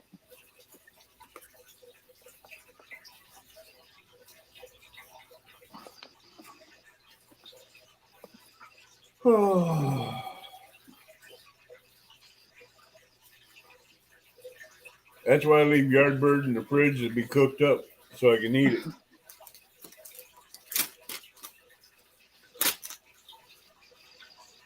it's a big old hook I got this on right now. But at the lake, well, there are some big fish in this little video pond, but um, I mean, one of them died out with the first turnover, but there's still like one really nice big flathead in here. And then there's several decent channels in here, and I don't know everything for sure, but I know that those are in here. There's some good crappie, or there was some floating crappie after all that, but I'm assuming there's still some in here. No, I have seen in one lab where someone had caught a 20-pound flathead off a piece of cut chicken. Oh, really? Mm-hmm. But I'd count that as a fluke event.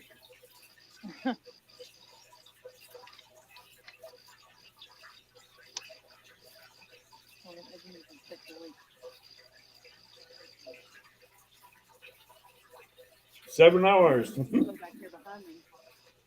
Like I have to walk kind of away from it to not hang up in it. That is not where I wanted it. I'm going to leave it there. That's the spot where last year I was catching them all the time. What? The spot that I landed in was like my go-to spot that I was fishing in last year. Oh, all right. I won't take my catfish riders to a pond. Really? Why? I'd hit the other bank. Oh, yeah. Yeah, I mean, I don't have huge weights on them right now or anything, so. No, I'm casting 11 foots, 13 foots, 15 foots, and 18-foot rods.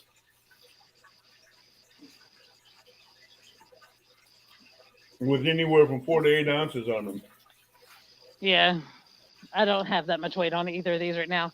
Well, I've got a drift weight on that one that I just threw out, and it's I think it's a 2 ounce that's on there. Yeah. So it's not like I've got them set up pretty light so that, well, because I don't have any current to worry about, them going away from me. Yeah, whoever gets this tackle box is going to be surprised. They're going to have weights in it, circle hooks, all kinds of stuff in it. Is that for the next month or something? No, that's for the 1K. Oh, okay. It's going to have all kinds of tackle in it. Yeah. From bluegill tackles, the bluegill bobbers, all that stuff. That's cool. I got to figure out what number I want to do my first giveaway at. Well, you I'm going to make sure it sticks tonight. Before I do it. Huh? You were at 200 tonight. I know. But I don't think I would do one at 200. Like, I feel like I would do it at 250. My first one I done was at 300. At 300, yeah. Like, I didn't want to do 100. And then I thought 150 kind of sounded silly. So then I was thinking, I don't know, about 200, 250. I don't know. Sounds more. I don't know. Like, I feel like when it comes time for it, I'll know. Oh, you're still at 200. Oh, something definitely looked like it was playing with that line, but probably a baby cat. Yeah.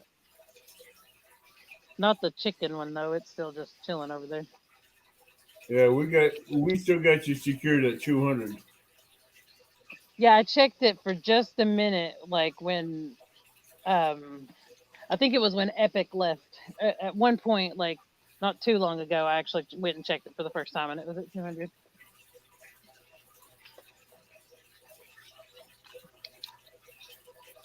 You got some good. You need to do an intro video. So what my plan is first thing is to figure out my channel name. Because it's not just going to be my first and last name. That was only because I'd set this up years ago and only intended to do it like for my own, just personal, to have the video uploaded or to have a friend like come and check out a video. I don't know. Like it was never supposed to be like an actual channel. But then I started chatting on CatCon Day, and that changed all that. But so the first thing is to come up with the channel name, and then the next thing is that I plan on doing. My intro is going to be like I'm going to sing in mine. Like I'm going to like my intro song is going to be written or at least partially written by me and then sang by me. And Yeah. then I'll work on a logo or design, like sticker, that kind of thing. I know Palmetto Cat's pretty good at doing that. Well, the design, Logos. yeah. So I sent him a video for the Lady Iron Cat, but it's not in the video. It's not in the trailer. I have no clue what happened. Well, I found out what happened because I What? went back like to see.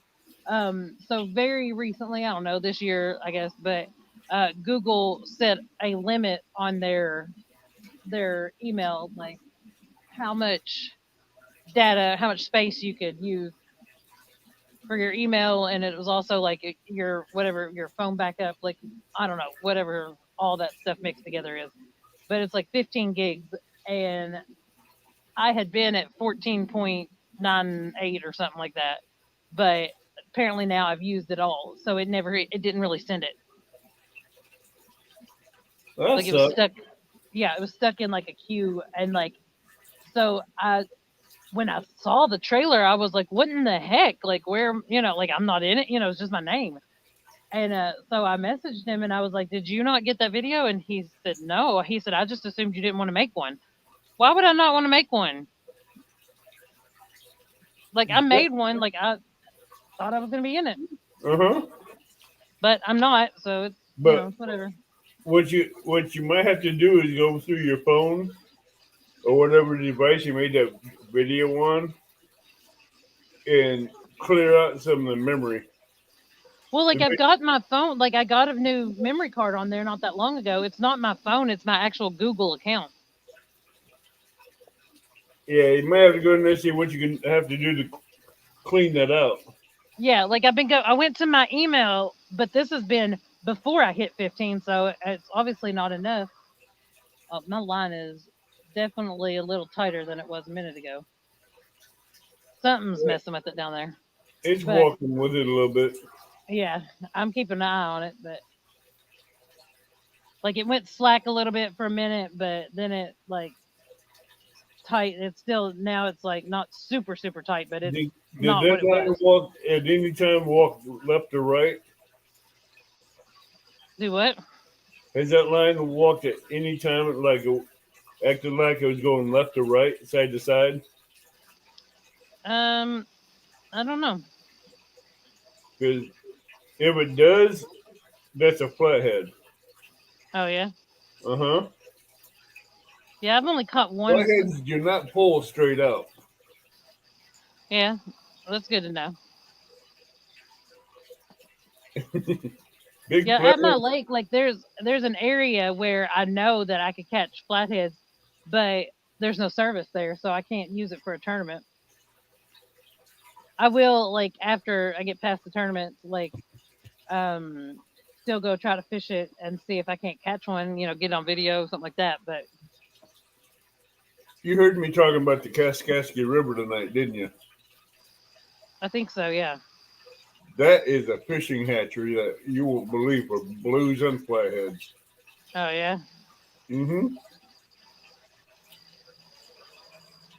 If I can catch an 83-pound blue out there,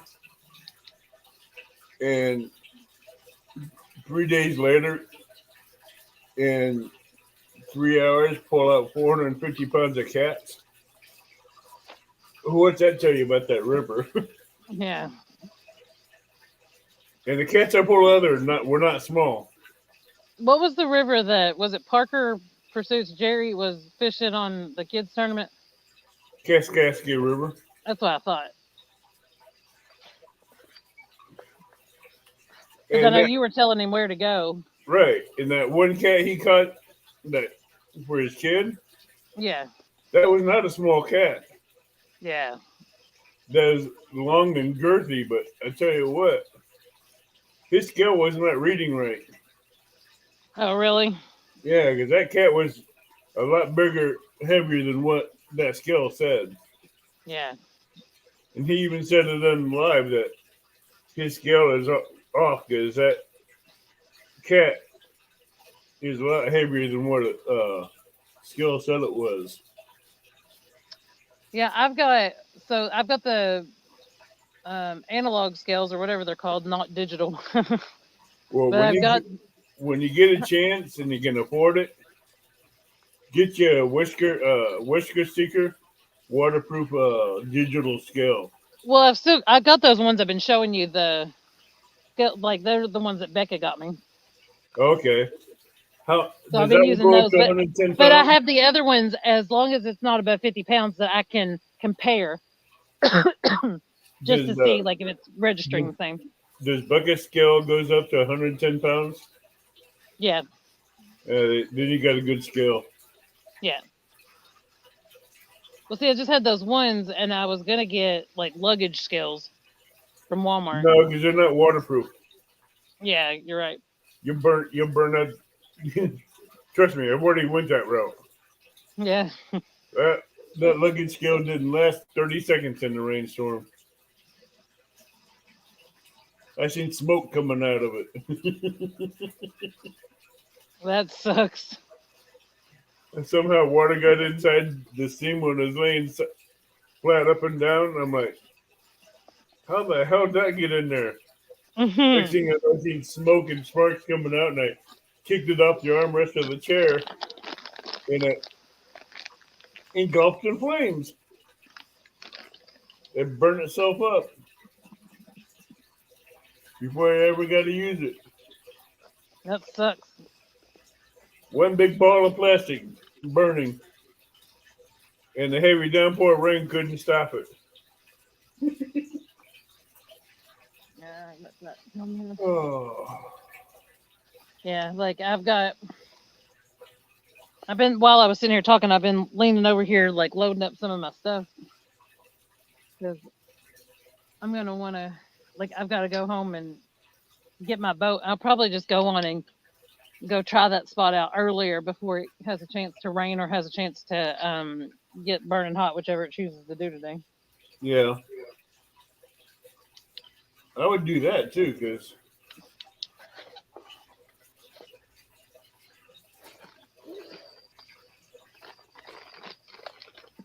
when you leave us, when you get everything packed up, we'll shut this down then. Yeah, you don't. I mean, you can feel free to shut it down before. I want to see you catch another fish. Yeah, It seems like you did really good on this live tonight.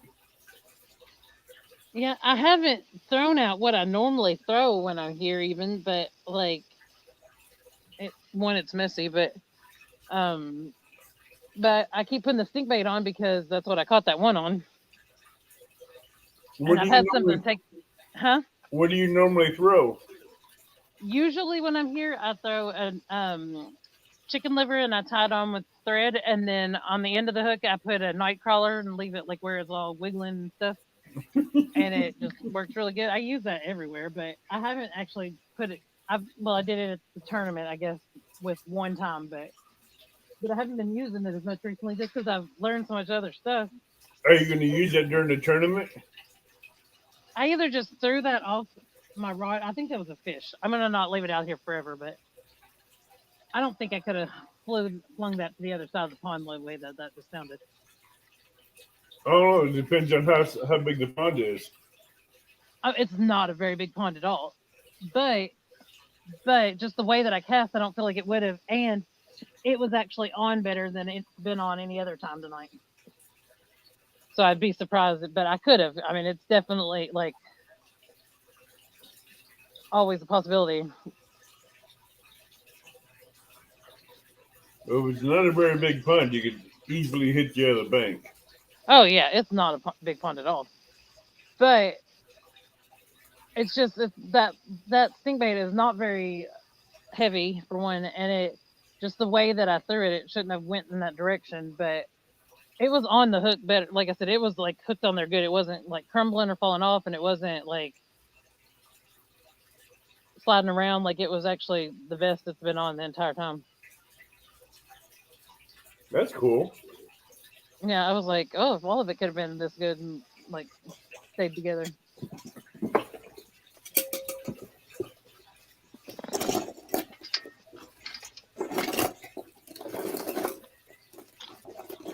I'm gonna have to find that bobber that I lost. Well, I didn't lose it. It's right Looking for here. your bobber now? Yeah, but it's not really. Let me see what my charger's at. Oh yeah, it's actually charging now. So Oh, it's wow. probably got like 70% battery or something. Like it wouldn't charge at all the other day when it was overheating. That's weird. Yeah, it was an awful experience.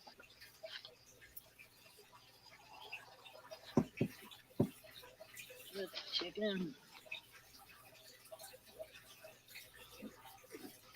Oh, that's so gross. I thought something was a piece of chicken. I was like, how'd the chicken get way over there? Then I thought it was a hot dog bun. I was like, what the heck is that? It was a hot dog I stepped on. So I guess that's no good. I could ball it up maybe and throw it on something. I want to see her catch a big old flathead out of that pond. Yeah, me too. I've had what I'm pretty sure was one on here once. Like I've had two really big, huge monsters on here before, and my uncle tried to help me net it, and I tried to tell him how far down the line that the fish was, but he was netting the line instead Oh of yeah, he the stabbed fish. your line. Yeah, 2 different times. So I mean, I couldn't be mad. It's his pond. Takedown But wants to know what's your PB catfish. um, like of all the species combined, it's not very big, but it's a 14 pound. That's a good start. Yeah, Is that a channel or a blue? that was a blue. Wow. Yeah, the channel was um 11 pounds, and then the I like to flathead I've get only you up caught the there. one, and it was 3 or 4. I like to get you up there in the Kaskaskia River and hook you into some big cats. Yeah, I mean, like I said, they're in here in this lake. Like, I mean, you could watch on Kayak Mike's. You could see the one he caught before he ended his video. But then, like the listing, I mean, the standings for how they did was on there, and like they all had a lot of weight, or it was in inches. I don't remember. I think it was weight, but no, I think it was inches. Doesn't matter. They had done really well. And then Ryan is always posting videos of him out here catching them.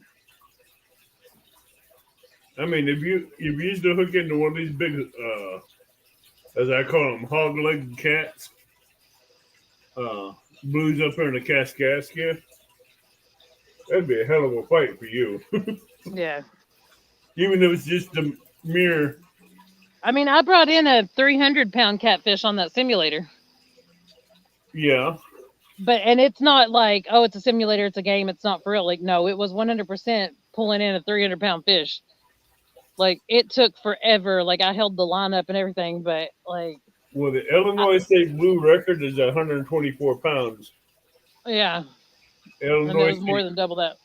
And Illinois State Flathead record is 81. And the flathead record came out of the Kaskaskia River for the flathead. Yeah. And the blue came out of the Mississippi.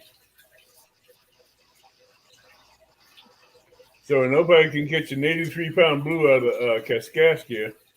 I can catch Illinois State record out of the Kaskaskia. Oh, yeah. Uh-huh. I don't even remember what our records are, like, but they were big high numbers when I looked, and I was like, I ain't getting that anytime soon. I'm looking. I'm throwing big baits out there to do it. So yeah, when I'm not in tournament mode, like I've started, having my donkey bait, which is not like now I have hooks to really do a donkey bait. Like before, I was just kind of being silly, but If I'm going to throw big bait, donkey long fish, wait. 10, 12, and 14 ounce, 10, 12, and 14 circle hooks. Yeah, I don't know what size this big old hook is I got. Like somebody had tried to do their own little trot line thing. I don't know what it was, but they hooked it to the ramp or to the dock, and I was fishing and got hung up. Like it was over on the bank and over on the dock, and it was just, I mean, it was a hot, hot mess. And so like I had to pull on that thing. Like it was not going nowhere. Like but it also was not being checked or being fit. Like it didn't have anybody's information on it. It was Yeah, that's all an just, illegal trot line. yeah, it was sitting there for a hot minute. So I took it. Like I was like, I'm tired of getting hung up in this thing, and so I just pulled it up out of there. But it had a huge hook on it. But I don't know what size it is because like it didn't have a package, obviously. Probably 12 or 14 on it. They're looking for something big to come in and bite the bait, but the turtles clean the hook. Yeah.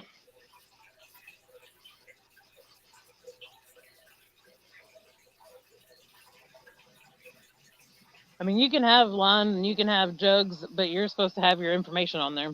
Yeah, that's in any state. Yeah. Your lines, your trot lines, your jugs, your tree lines, your limb lines, your bank poles, all supposed to have your information attached to them if you're going to leave them out. Yeah.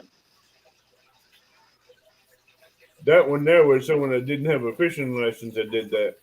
Yeah.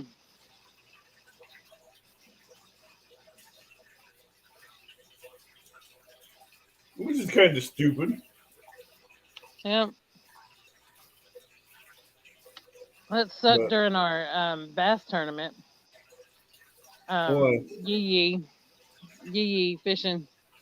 Um, all of a sudden I don't know, like I couldn't see the camera at the time. I could just hear him talking, but um, game warden came up on him and wanted his license, and he was trying to pull it up on his phone, and it was taking him like 5 minutes to get it pulled up. I don't know. He said that he's like, no, I have it. Hold on, I'll get this. Like he was having some service issues anyway, but he was trying to get it pulled up, and the game board was like, I got to be fair. I can't let you get by with it, not somebody else. And so they wrote him a ticket. That game warden was being a dickhead Yeah, because he knew he was live. yeah. Well, like that's what I mean. I had the game warden come up on me while I was live, and he was trying to show me who was boss. Like he was like not nice like all the other ones. Like I've had really good, nice game wardens who like have even been like, "Hey, what are you doing? Are you catching any? Or they're biting on this right now?" You know what I mean? Like that have been helpful and friendly, and like not this one that I was dealing with. I told him I was live on YouTube, and I was like, I've got group of people that are watching right now, and I I have a paper license, but I had it at home with my stuff with my boat, and Yeah. so I have it on my phone now. I have it on. I have a folder that is nothing but just a fishing license, and it's the cover photo for that folder, so I can find it real easy to pull it up and show them. But it wasn't on there; it was on that same memory card. So Oh, I was like, shit. oh, I was like, but you can go online. All you have to do is just go, on the website and pull up your profile, and you can show them your license. And so I told him, I said, I don't have the paper one. I said, but I can get it off the phone. But I'm doing a live right now. Is there any way that you are able to look it up? And he got so mad at me over that. And so he didn't say a whole lot about it then, but at the very end, when he was getting ready to leave, he said, and by the way, that's just a courtesy that we can offer you. We don't have to look your stuff up. And I said, well, I would never expect you to have to look it up. I just asked if you were able to, so that I didn't have to leave these people hanging. I said, but I was fine with pulling it up. And like you see, I have a fishing license for the next 3 years. But Mhm. he came up to me. He's like, I'm not going to write you a ticket, but like he was just not nice.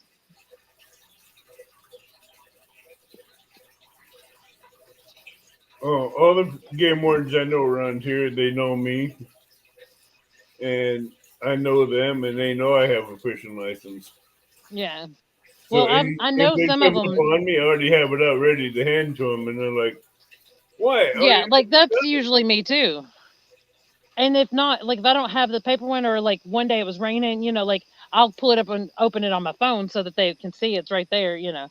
But yeah, and some of them do get to know you, but this guy was new and he was not nice. And then there was the um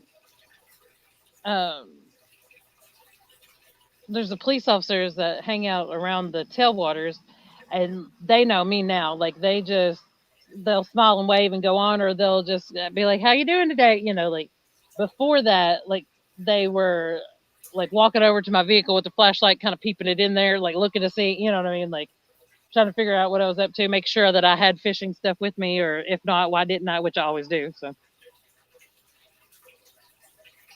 but then they got to know me, and they were just like, "Hey, yeah. I don't care. Like I fish by myself at night. I'm totally fine with them coming around patrolling. Like, I was night fishing one night at this lake, and this young game warden came up with this uh, game warden I knew, and he coming up to me, started looking at my truck windows and everything. I said, "You have a search warrant?" He goes, "No." I said, "Then quit looking at my fucking truck." oh He goes, "I gosh, can do whatever the fuck I want." I said, "No, you can't." And he's the guy that was training him. He says, "He's right. You can't go looking in his fucking truck with your fucking flashlight without a warrant." yeah. I don't question authority anymore. I learned my lesson, and I that do is it they're all right, the I'm time. wrong, and yes, no, yes sir, no sir. Because I do it all anytime the that time. I have done that, it has not worked out well for me. Last time I did that to a game warden that was being a prick to me, I called my uncle and I had him fired. Oh well. Well, I mean, I told on the police of or the chief. I told the chief of police on a police officer one time, and they made my life a living heck after that. Well, my uncle isn't the chief of police. He's more way up in the government in law enforcement, above fishing, game, and all that. Yeah. Well, I mean, what the police officer did to me was totally wrong, and like I wasn't wrong in what I was saying and telling the chief of police on, but I learned very quickly you don't tell on the police officer because they came after me after that. Like, I mean, they took every point off my license. It was just a hot mess. Oh yeah, I They understand. harassed me. They harassed me for a long time. That's why I make a phone call that a police officer can't stop. And if they Yeah. come after me, that phone call will end up going to them losing their job, and half the police department will get wiped out. Well, yeah, that's not gonna happen around here. Last time I made a phone call from Kentucky, that was in what town was that? He's outside of damn, I know the name of that town, I just can't think of it. I think it was Dukes of Hazards or something like that. Yeah, Hazard, Kentucky. Yeah, Hazard, Kentucky. And some city cops didn't like me sleeping in my car in a truck stop. I wasn't bothering no one. I was sleeping. I wasn't panhandling or anything. Yeah. A guy I've that had was police get me a a couple guy that times, was like when I two was sleeping in my trucks over car. from me was panhandling and all that, and they thought I was with him. I'm like, no, I'm not. So they started harassing me, and they let me make a phone call. Luckily, my uncle was in Lexington driving to Hazard, Kentucky, Yeah. and he's 5 minutes away, and he got there within 3 minutes. Hmm. And needless to say, them two officers and the chief of police lost their job. Oh wow. Then they got kicked out of Hazard, Kentucky. Wow. They told not to come back. Why? I was minding my own business. You guys started shit with me that shouldn't have happened. Yeah. Well, I mean, I've had police pull up on me like when I was sleeping in my car, and like one time they ran me off, but they didn't do like they just um, wound up running me off. Like I had a friend who was in the back seat of my Explorer, laid out asleep, and I was up front. And then they looked at my friend and shone the flashlight back there, and they were like, "Are you drunk too?" And I was like, "I'm not drunk. I've not had a drink. What are you talking about?" But he asked my friend like, "Are you drunk too?" And I was like, "What the heck?" And they were like, "Well, you can't be here. Like you're scaring the employees." They said, I don't know if you can scare the employees if you're asleep in the back of your vehicle. "Hell if I know." So then another time they came up to me, and this was here in the town that I live in, but um they came and knocked on the window, and they're like, "Are you okay, ma'am?" It was like two police officers come over together, and I was like, "What?" And they were like, "Well, your car's running, and we had some people report, and we just want to make sure you were okay." Like I figured they probably think I'd OD'd or something, you know.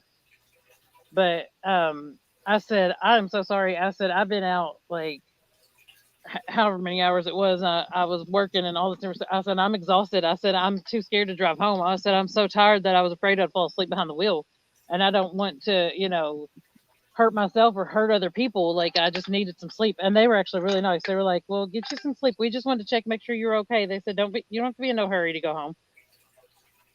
And I was like, "Thank God."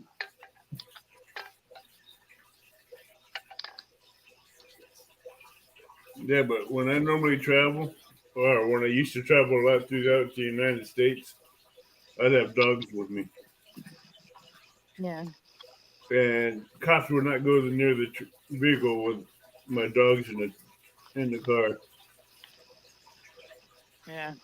One officer in South Carolina or Atlanta, Georgia, wanted to shoot the dog so he can look in the car. I'm like, go ahead, shoot them dogs without probable cause. That'd be awful. And he goes, why? I says, because I got dash cam watching you, recording everything you're fucking doing. And I'll make sure my uncle gets a video of it. Your internal affairs gets a video of it. Your chief of police gets a video of it. The mayor, the governor, everything. And I'll post it out on every fucking news channel there is. And I'll make sure you go down as the ugliest fucking cop there is. He goes, you can't. I says, yeah, because I got it on dash cam and I got it wired to my phone, so I get a copy there. You didn't like that part.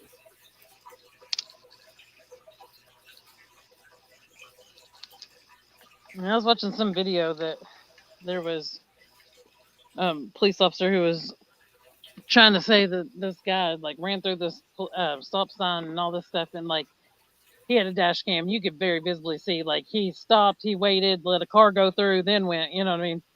Mm-hmm. And there was no way he flew through a stop sign without stopping because there was a car that went in between. You know, like he definitely had to stop. But he said all that stuff, and the guy was like, "Really? Because I've got it all right here on camera." And See, he's like, "So, do you really want to give me this ticket? Do you really want to say this right now?" I got two dash cams. I got one that's mounted. I can mount on my dash of my truck. One that mounts on my steering column, watches the gauges and speedometer and all that. So, and I haven't done that way for legal issues in case the cop says I was speeding. No, I wasn't. And I'll fight him right tooth and nail with it all the way to court. And he goes, you don't got proof? I'm like, really? Whatever. I'll see you in court with my proof. And my lawyer will sue the police department and you for everything you got. And your chief of police will make sure you won't have a job by the end of the day. He's like, what? What are you going to do? I says, I'll provide proof I wasn't speeding and doing everything you said. 'Cause I got you recorded. I got my dash cam recorded what I was doing. I got dash cam recording your voice and my dash lights and everything else. He goes, "Why do you got that?" I says, "So I can bust assholes like you." He's like, "You got yourself covered." I'm like, "Yeah, my uncle taught me well." He goes, "Your uncle?" I go, "Yeah. I can make a phone call and let you talk to him, but you won't like the outcome of it." He's like, "Was that a threat?" I said, "No. It's it's an honest fact. If I call him and tell him you're harassing me, you ain't gonna like the outcome. And neither will your chief of police or your mayor or your governor. He'll raise all kinds of hell. Him and his department will raise all kinds of hell with you people." What did I do here? Got my line all kinds of crazy twisted. Not the, I mean, on that bait bow. I used to drive big rig. Oh I yeah. used to drive semi when I was younger.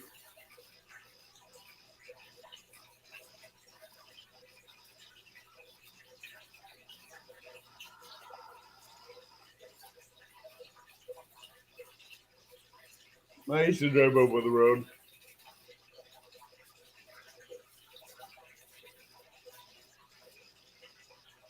Oh my goodness. I got a mess. Need to just break it up. It's a hot mess. You a I don't hot know. mess? Never. Yeah, that's the story of my life. Oh, I said you're not a hot mess. I know. I claimed it though. Yeah, it's still going hog leg. How ugly. Wanting to see Mrs. Leisha hooking the big cat out of that pond. They're in there. Whether they're up to biting right now, I don't know. But Have you ever had any tried bluegill in that pond?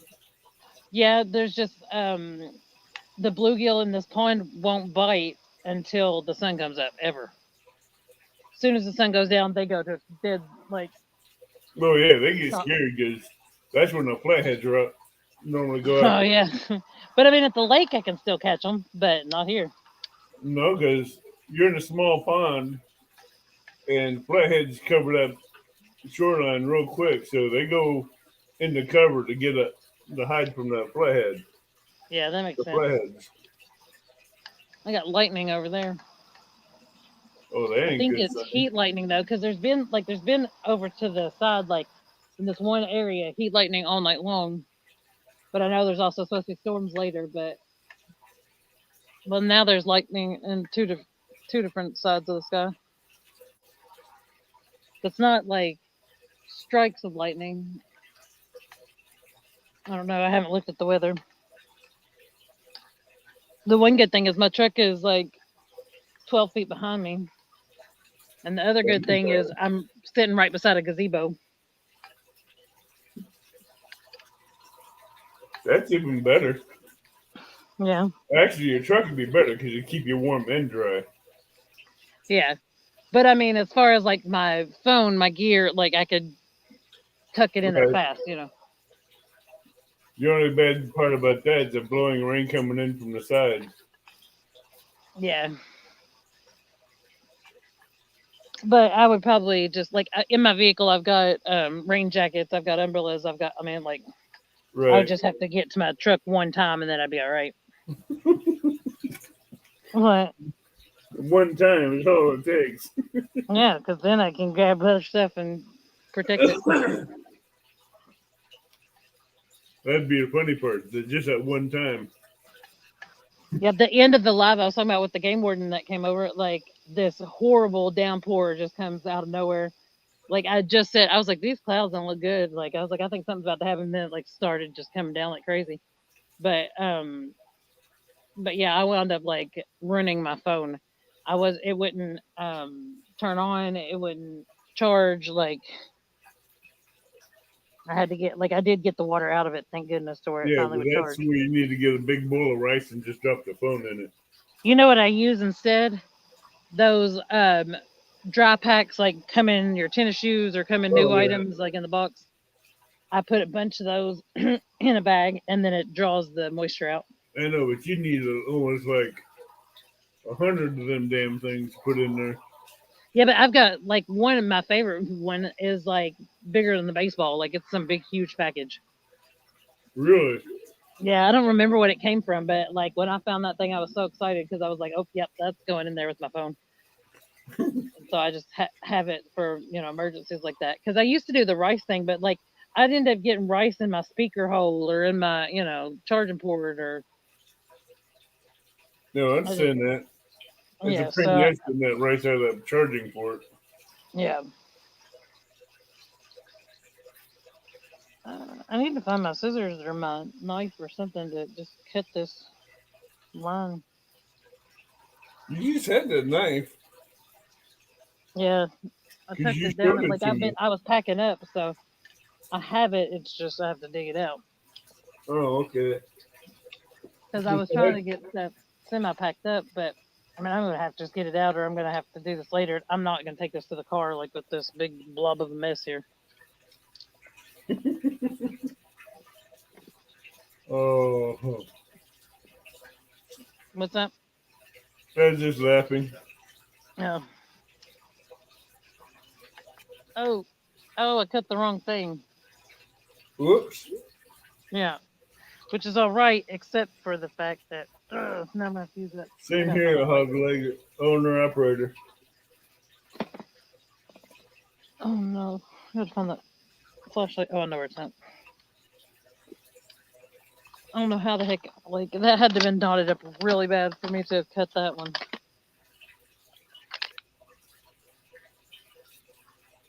What is that? Crap. 27 years owner operator over the road. Oh, yay, I found my leader I was looking for earlier. That's No, cool. that's the one I was tying. That's not the same one. I was about to put one on forever ago and never did. I just had one more knot left to tie. Dang it. I gotta find that.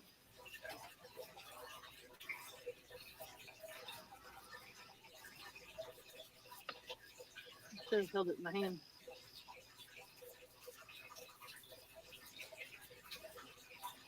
Oh, I found it. I got one of that eyes off the fishing rod. Okay. Yeah, and it fell off when I did that. How'd you do that? Oh, it came the what do you call that?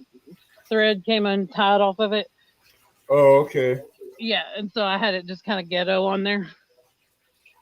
Like I got nail polish to put on there to hold it, but I haven't put it on yet. What? Hey, get some Gorilla Glue first. Oh yeah, I got Gorilla Glue at home. Get some Gorilla Glue, put it on both sides of those tabs that go on the rod. Put Mhm. it back on there where you want it. Let it cure and dry. Mhm. Then put fingernail polish over the top of it. Mm.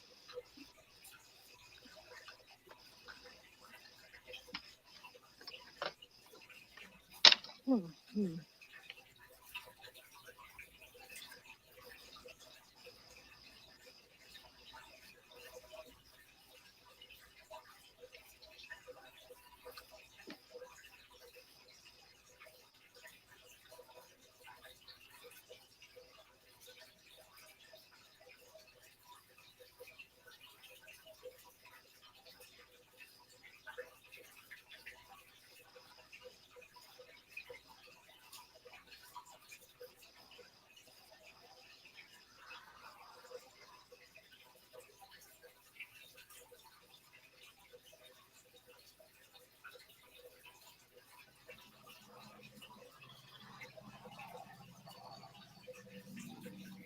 Where'd you go?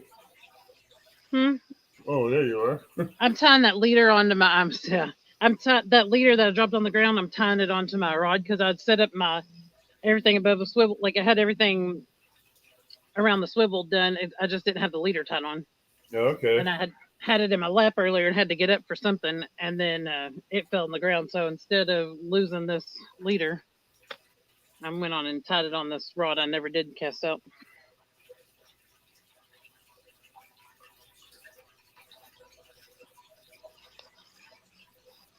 And I got that done.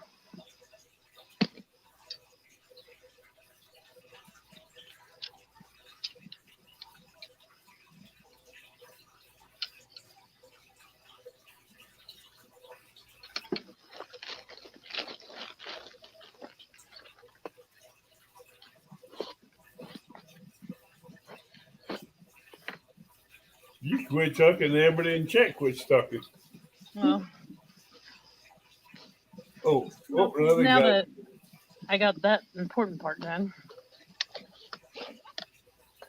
I still got one more important thing. I gotta put that line through on that bait rod so I don't end up losing this Oh, yeah. little eye. Because that would stink.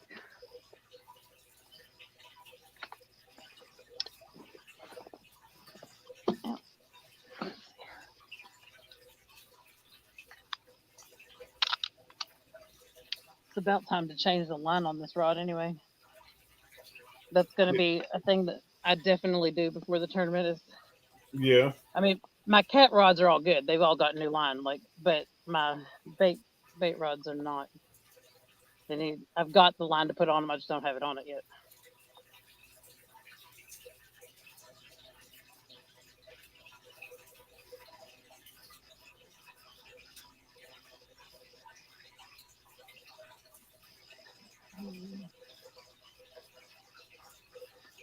Put that in a different spot. Curling Do on what? cutting my line at a different spot because the end of it was curling up real bad, and I couldn't get it to feed through the eye very well. And I was Good, tired of trying. good night, good morning, Willow. See you later. Night.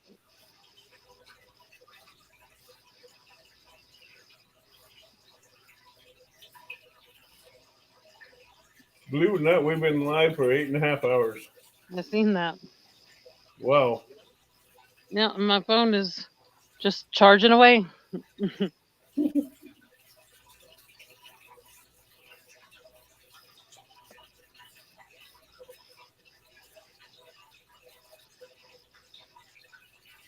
That's what I plan on using for the Iron Cat too. Well, I'm definitely going to use it there because I'm in my boat and my batteries are already there, but it works pretty good. But if it overheats, then I'm screwed.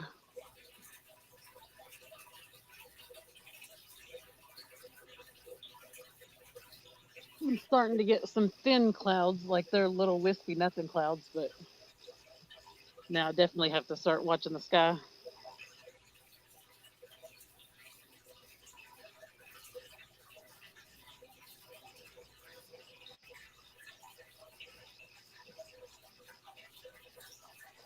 Mm-mm.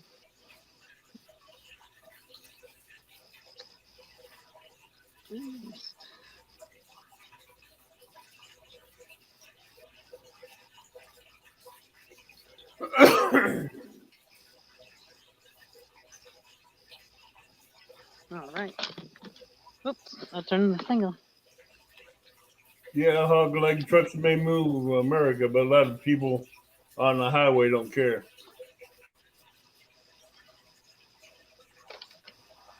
They think somebody stop on a dime and they don't.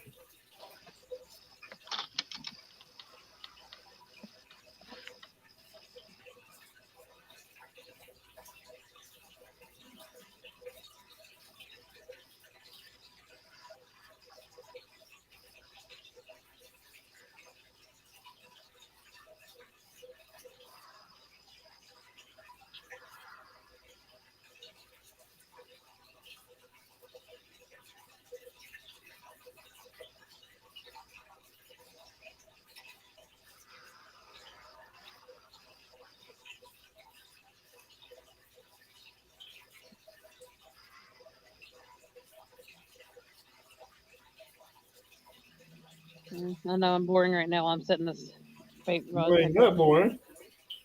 Well, I'm not talking when I'm setting this bait rod up.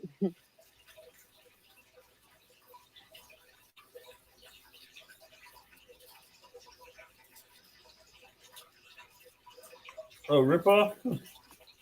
Mine was speed demon. My truck didn't know anything but 97 to 100 miles an hour.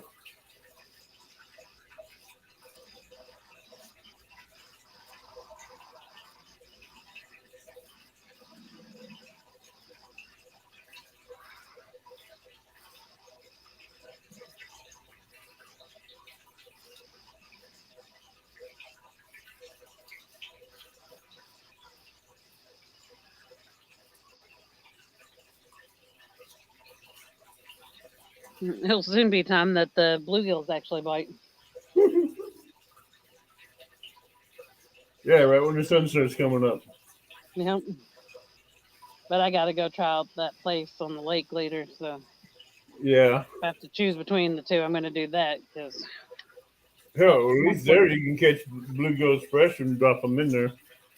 yeah. Well, I mean, here, like I know there's that big fish, and I can come fishing anytime I want. But there, I got to get practice in for the tournament, and.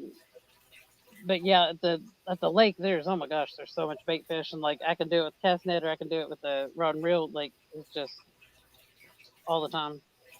Yeah.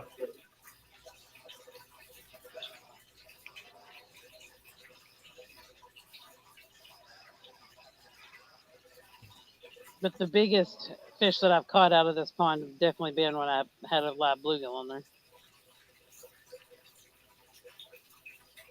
I've caught them on lots of other things, but that was my biggest one. This is actually where my biggest channel came from.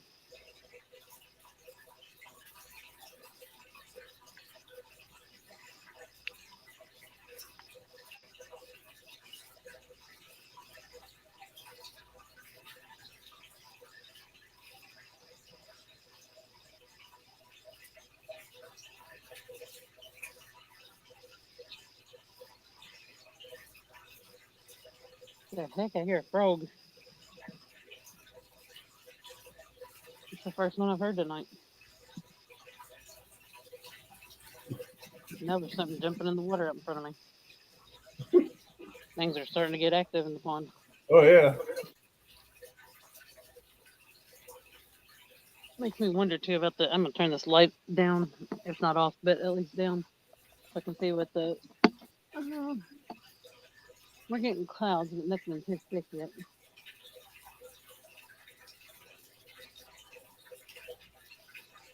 Is it getting dark over there from the Getting storm? dark, like storm dark. Is that what you're talking about? Yeah. There's some thick clouds over to the right, like thicker to where I can't see the stars, but here I can still see the stars and the moon and everything like straight up above me, but it's starting to fill in some. I just like um couldn't really set up any. I mean, pack up any of the stuff right there while I had that. Like I didn't want to lose that eye off that rod, but now I got it. That that's all done and taken care of now. I mean, not glued down. I'll do that at home, but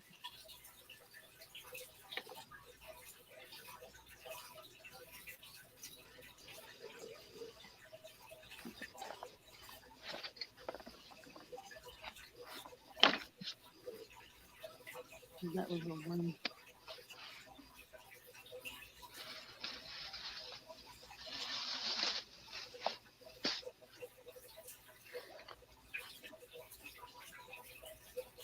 Yeah, there's a squished hot dog.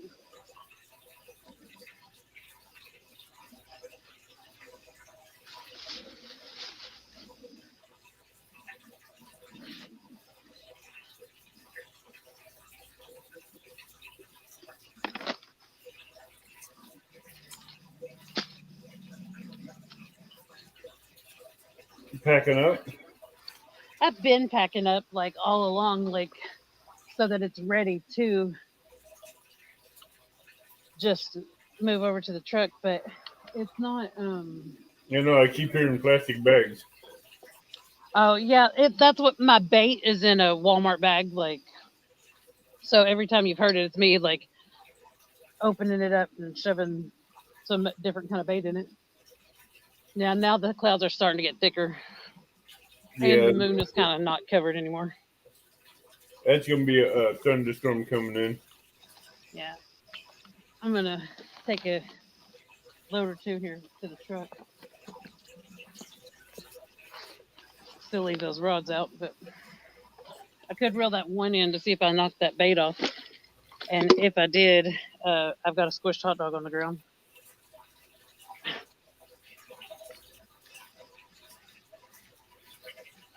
Probably is though.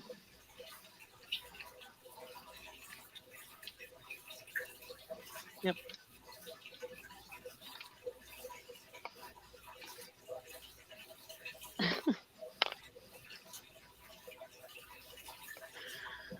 Poor hot dog.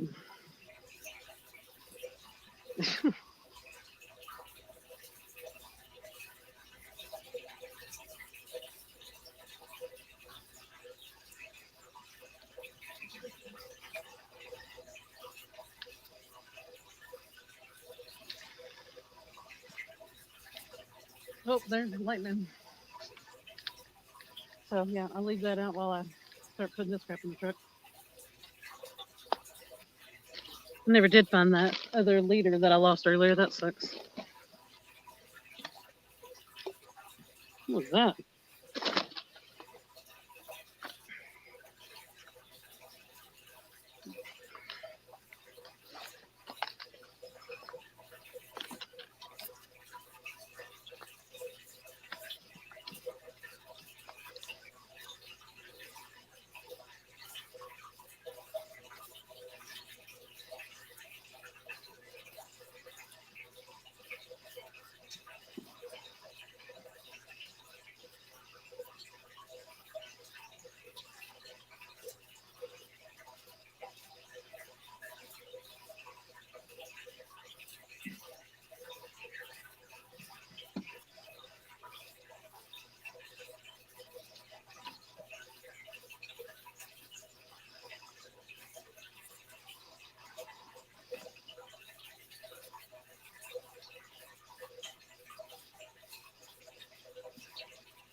What?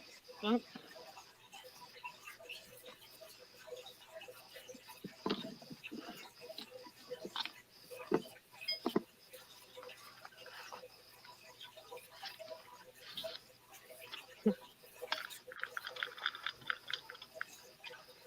Didn't look good. Had the line from my bait rod attached to my shoe and my belt, and it followed me all the way to the truck. No clue how I did that.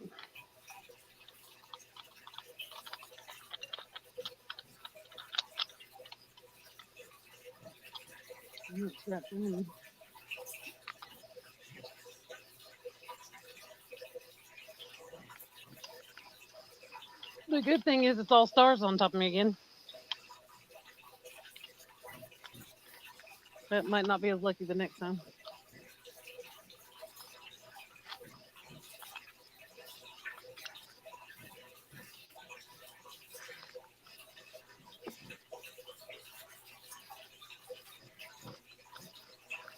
Yeah, that's what I was thinking. Hi, Steve. I figured when I came back he'd be asleep. Thought it was gonna start raining or storming or something, and then it cleared out after I started loading everything in the truck.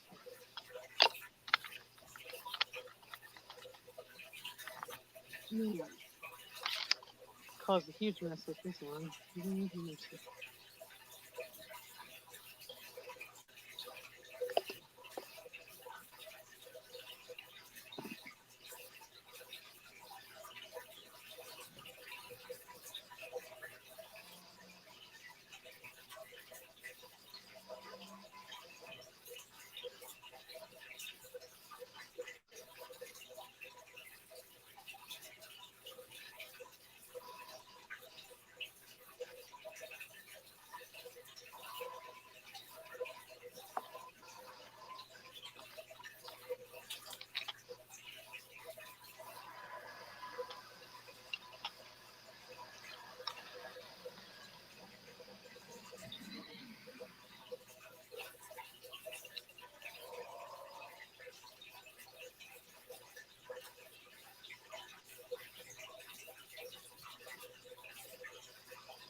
Oh, green beard shift suck.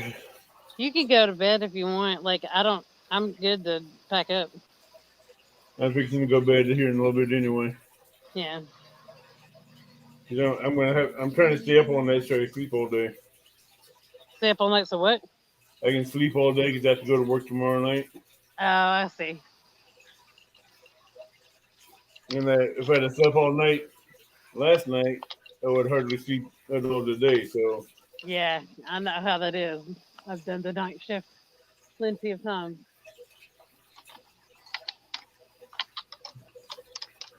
just staying live with someone helps me stay awake. So Yeah. hey, painting services by Steve. I know. I don't know if he's still in here. Yeah, he just came back in. Oh, he did. You take care, Steve. Came back in. Say good night. Oh. Well, good night.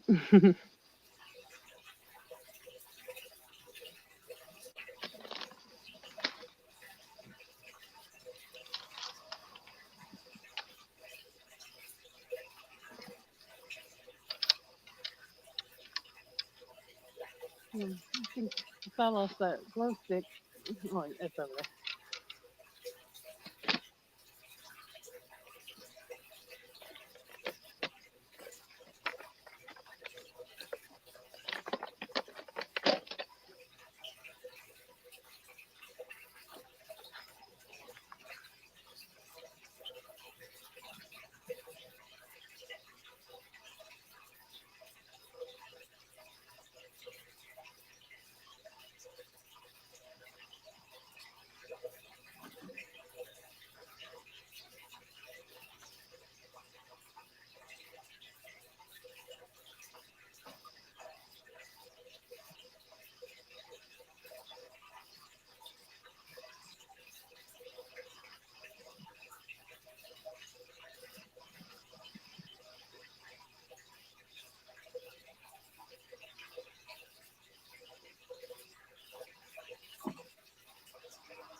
Wow, we're down to 5 people watching.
Fox Hunter. Jay Fox Hunter wants to know how to go, Alicia. Give her a minute and she'll be right back, Fox Hunter.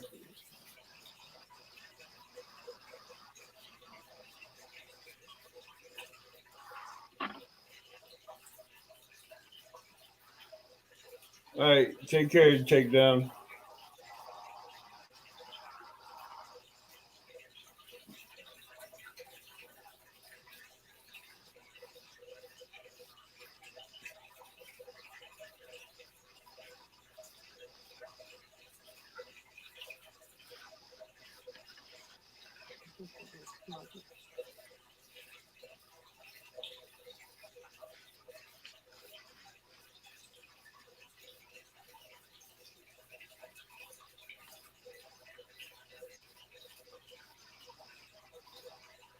You still there, Alicia?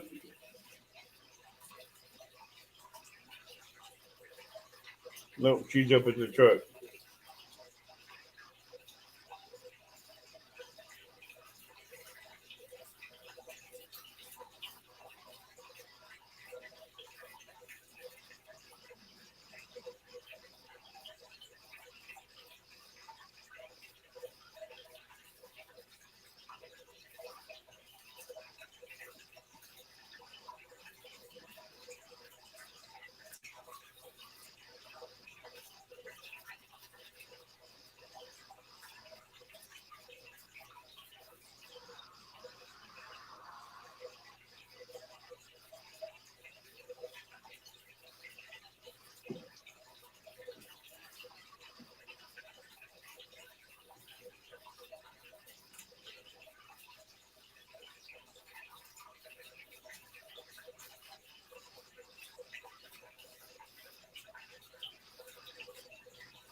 Are you still around, Jeremy?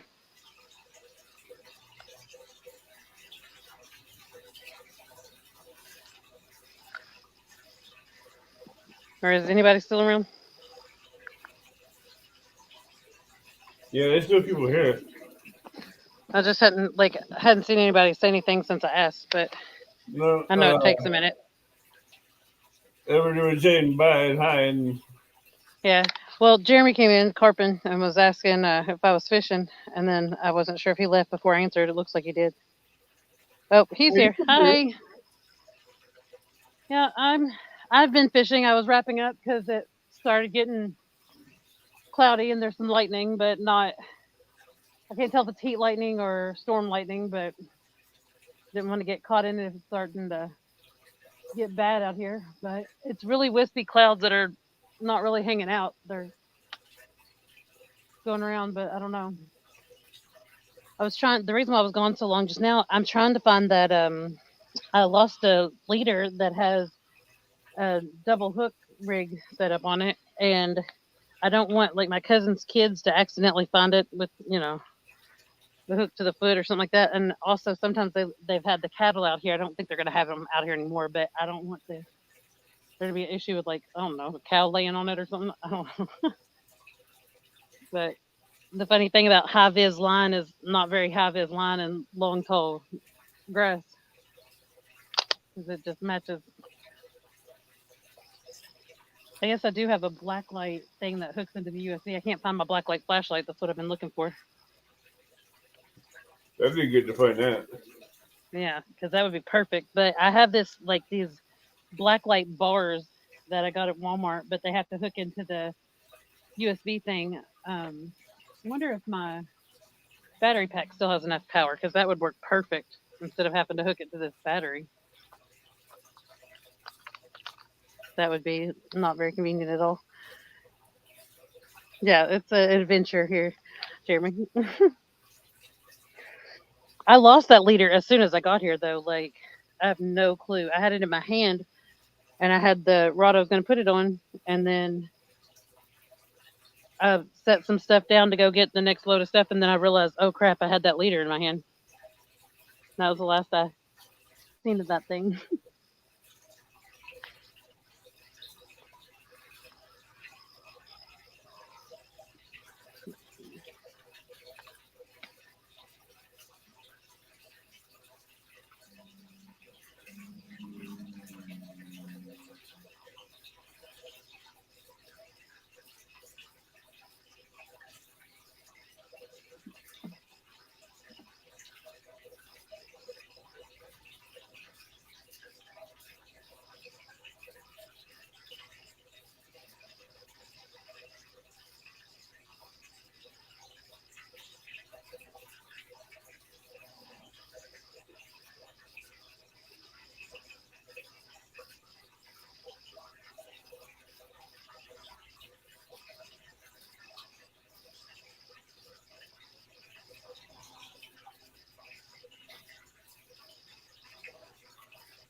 Okay, well, this is working.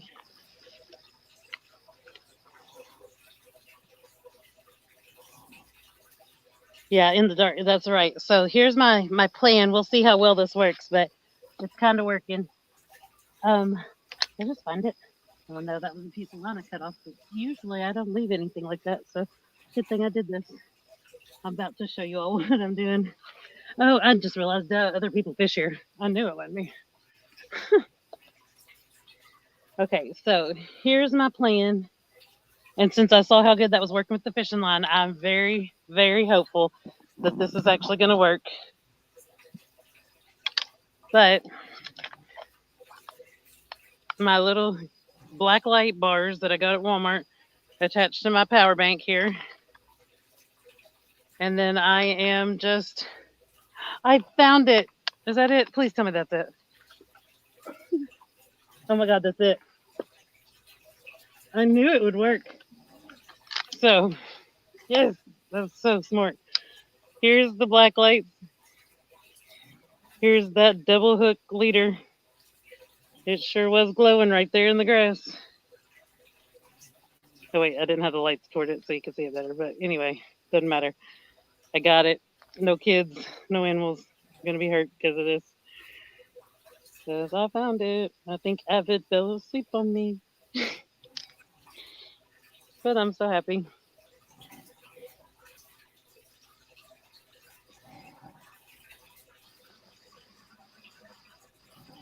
Hey Jody. Yeah, I've been on a treasure hunt for my leader. I'm so excited. Y'all don't understand. I really didn't want to leave that behind. I don't like leaving anything behind, but especially not two sharp circle hooks attached to the line just hidden in the grass. Turn this light back on for you.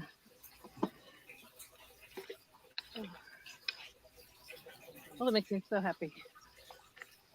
Doesn't take much, huh?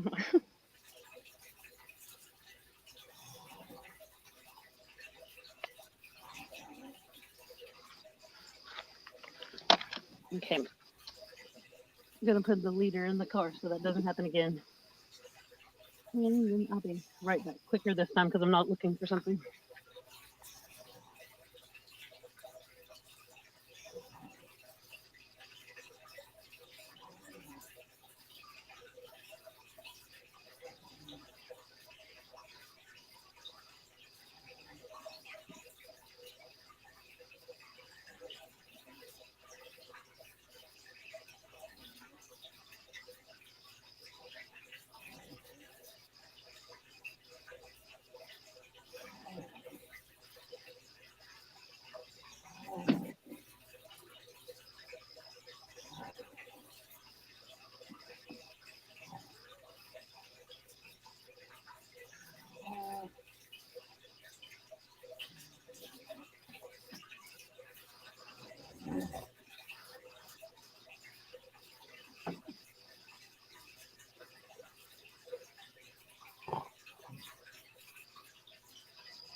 All right.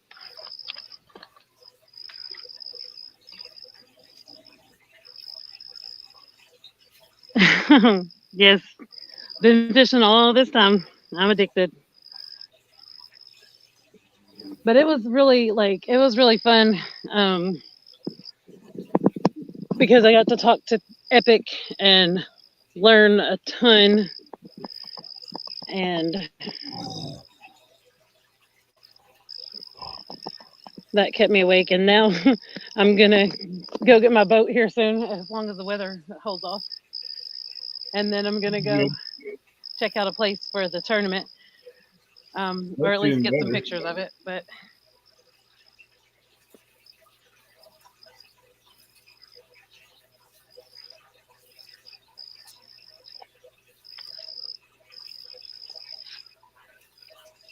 I'm so tempted to throw this rod,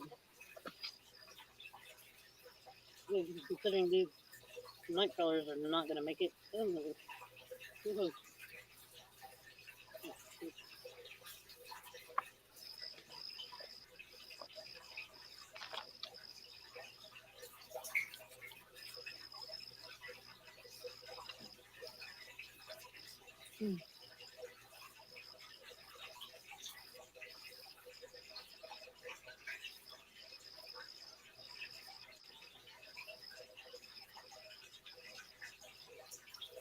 that's gross. Those night crawlers smell like fertilizer.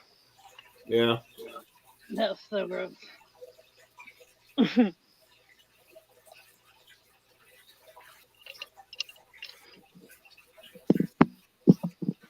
Wakey wakey eggs and bacon.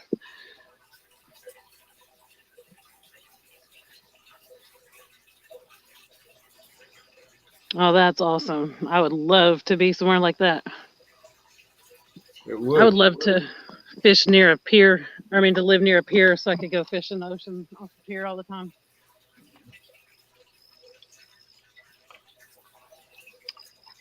Well, I was going to cast that out, but I did that bobber up that lights up. Hmm, if I take this, I'll just see the traffic.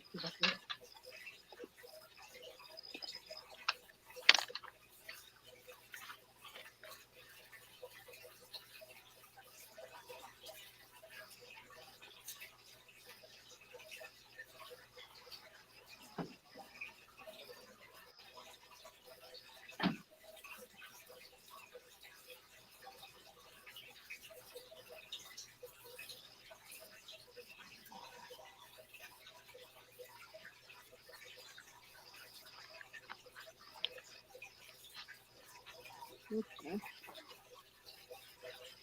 Just because it's so close to the daybreak bite, I am addicted to fishing and I can't help it. I feel like I'm going to have to cast this bait rod out a couple of times. May not get anything to bite on it, considering I put that stinky night crawler on there. It was real bad. Of course, a catfish, if a catfish came by, it might be into it.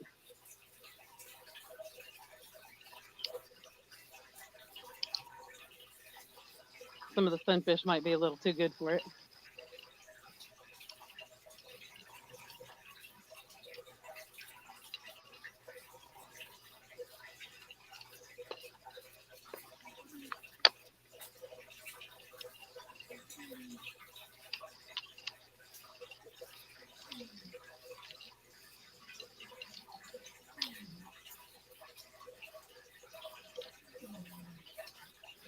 The traffic is increasing.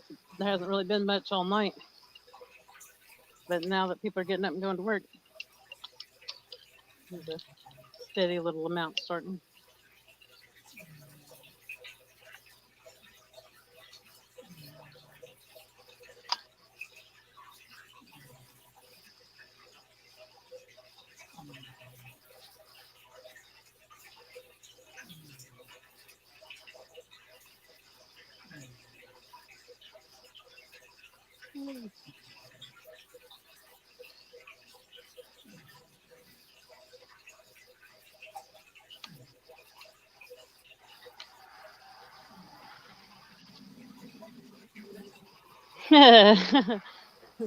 Hi.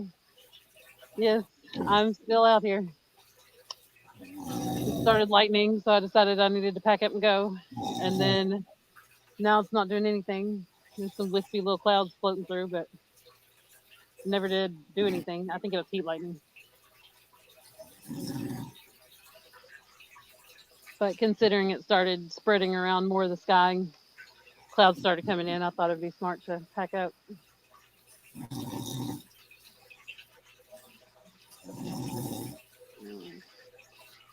hurting myself a little bit.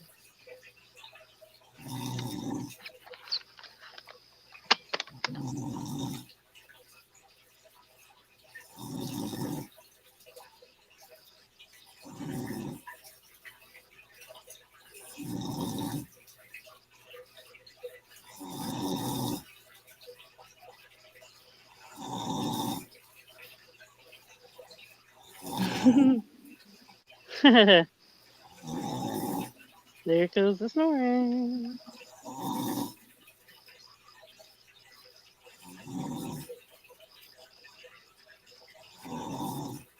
He said he wanted to stay live so that he could stay awake. Don't think that's working out so well.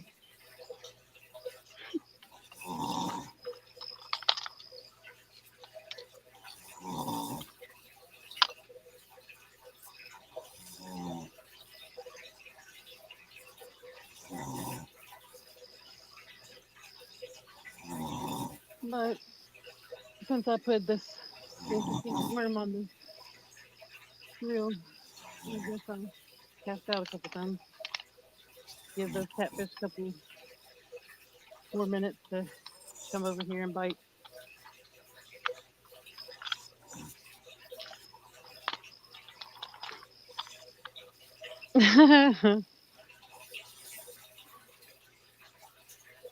Right? Like, yeah, let's do it. Let's get a snore bite.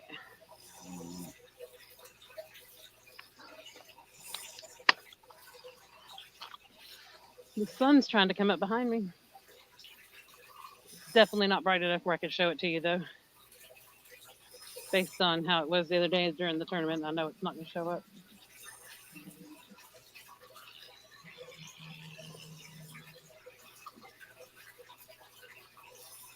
That's what I was before. I don't know why I put it here. Oh no. Thought I was going to get hung up.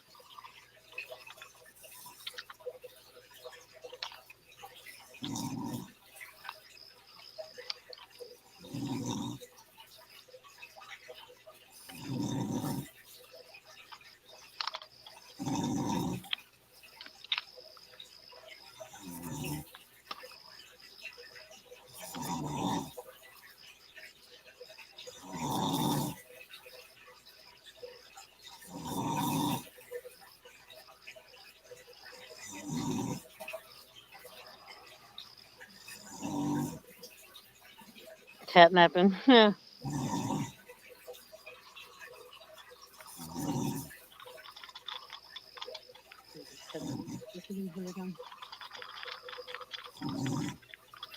Don't really need the phone on the charger or the ring light anymore, so I could just go over there instead of going over that big weed.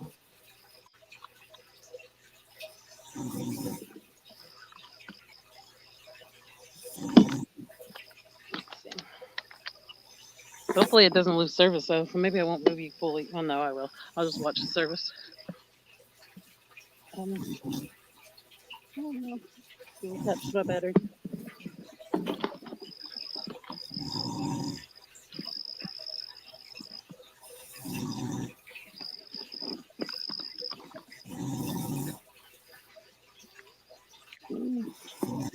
Can't get this thing to come off.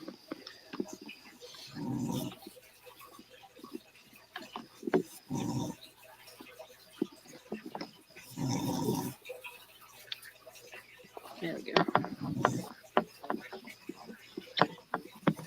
Yeah. Oh my gosh. I think I broke that freaking hook off. It's just telling me not to do it.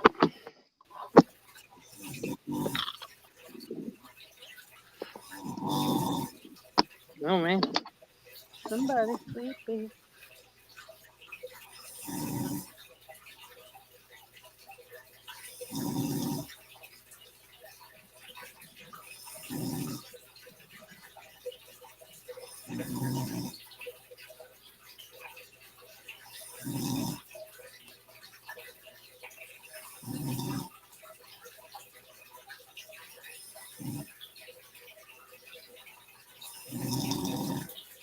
No, not mean that idea.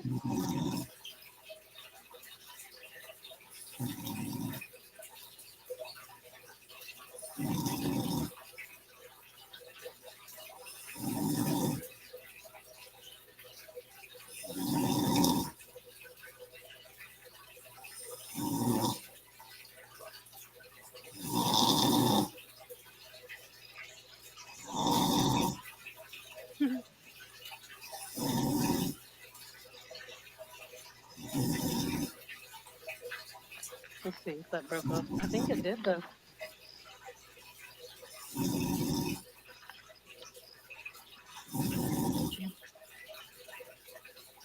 Oh, that's why the suspended. It's just the hook that came off. That's weird. I know I tied it good, but maybe the line's crapping.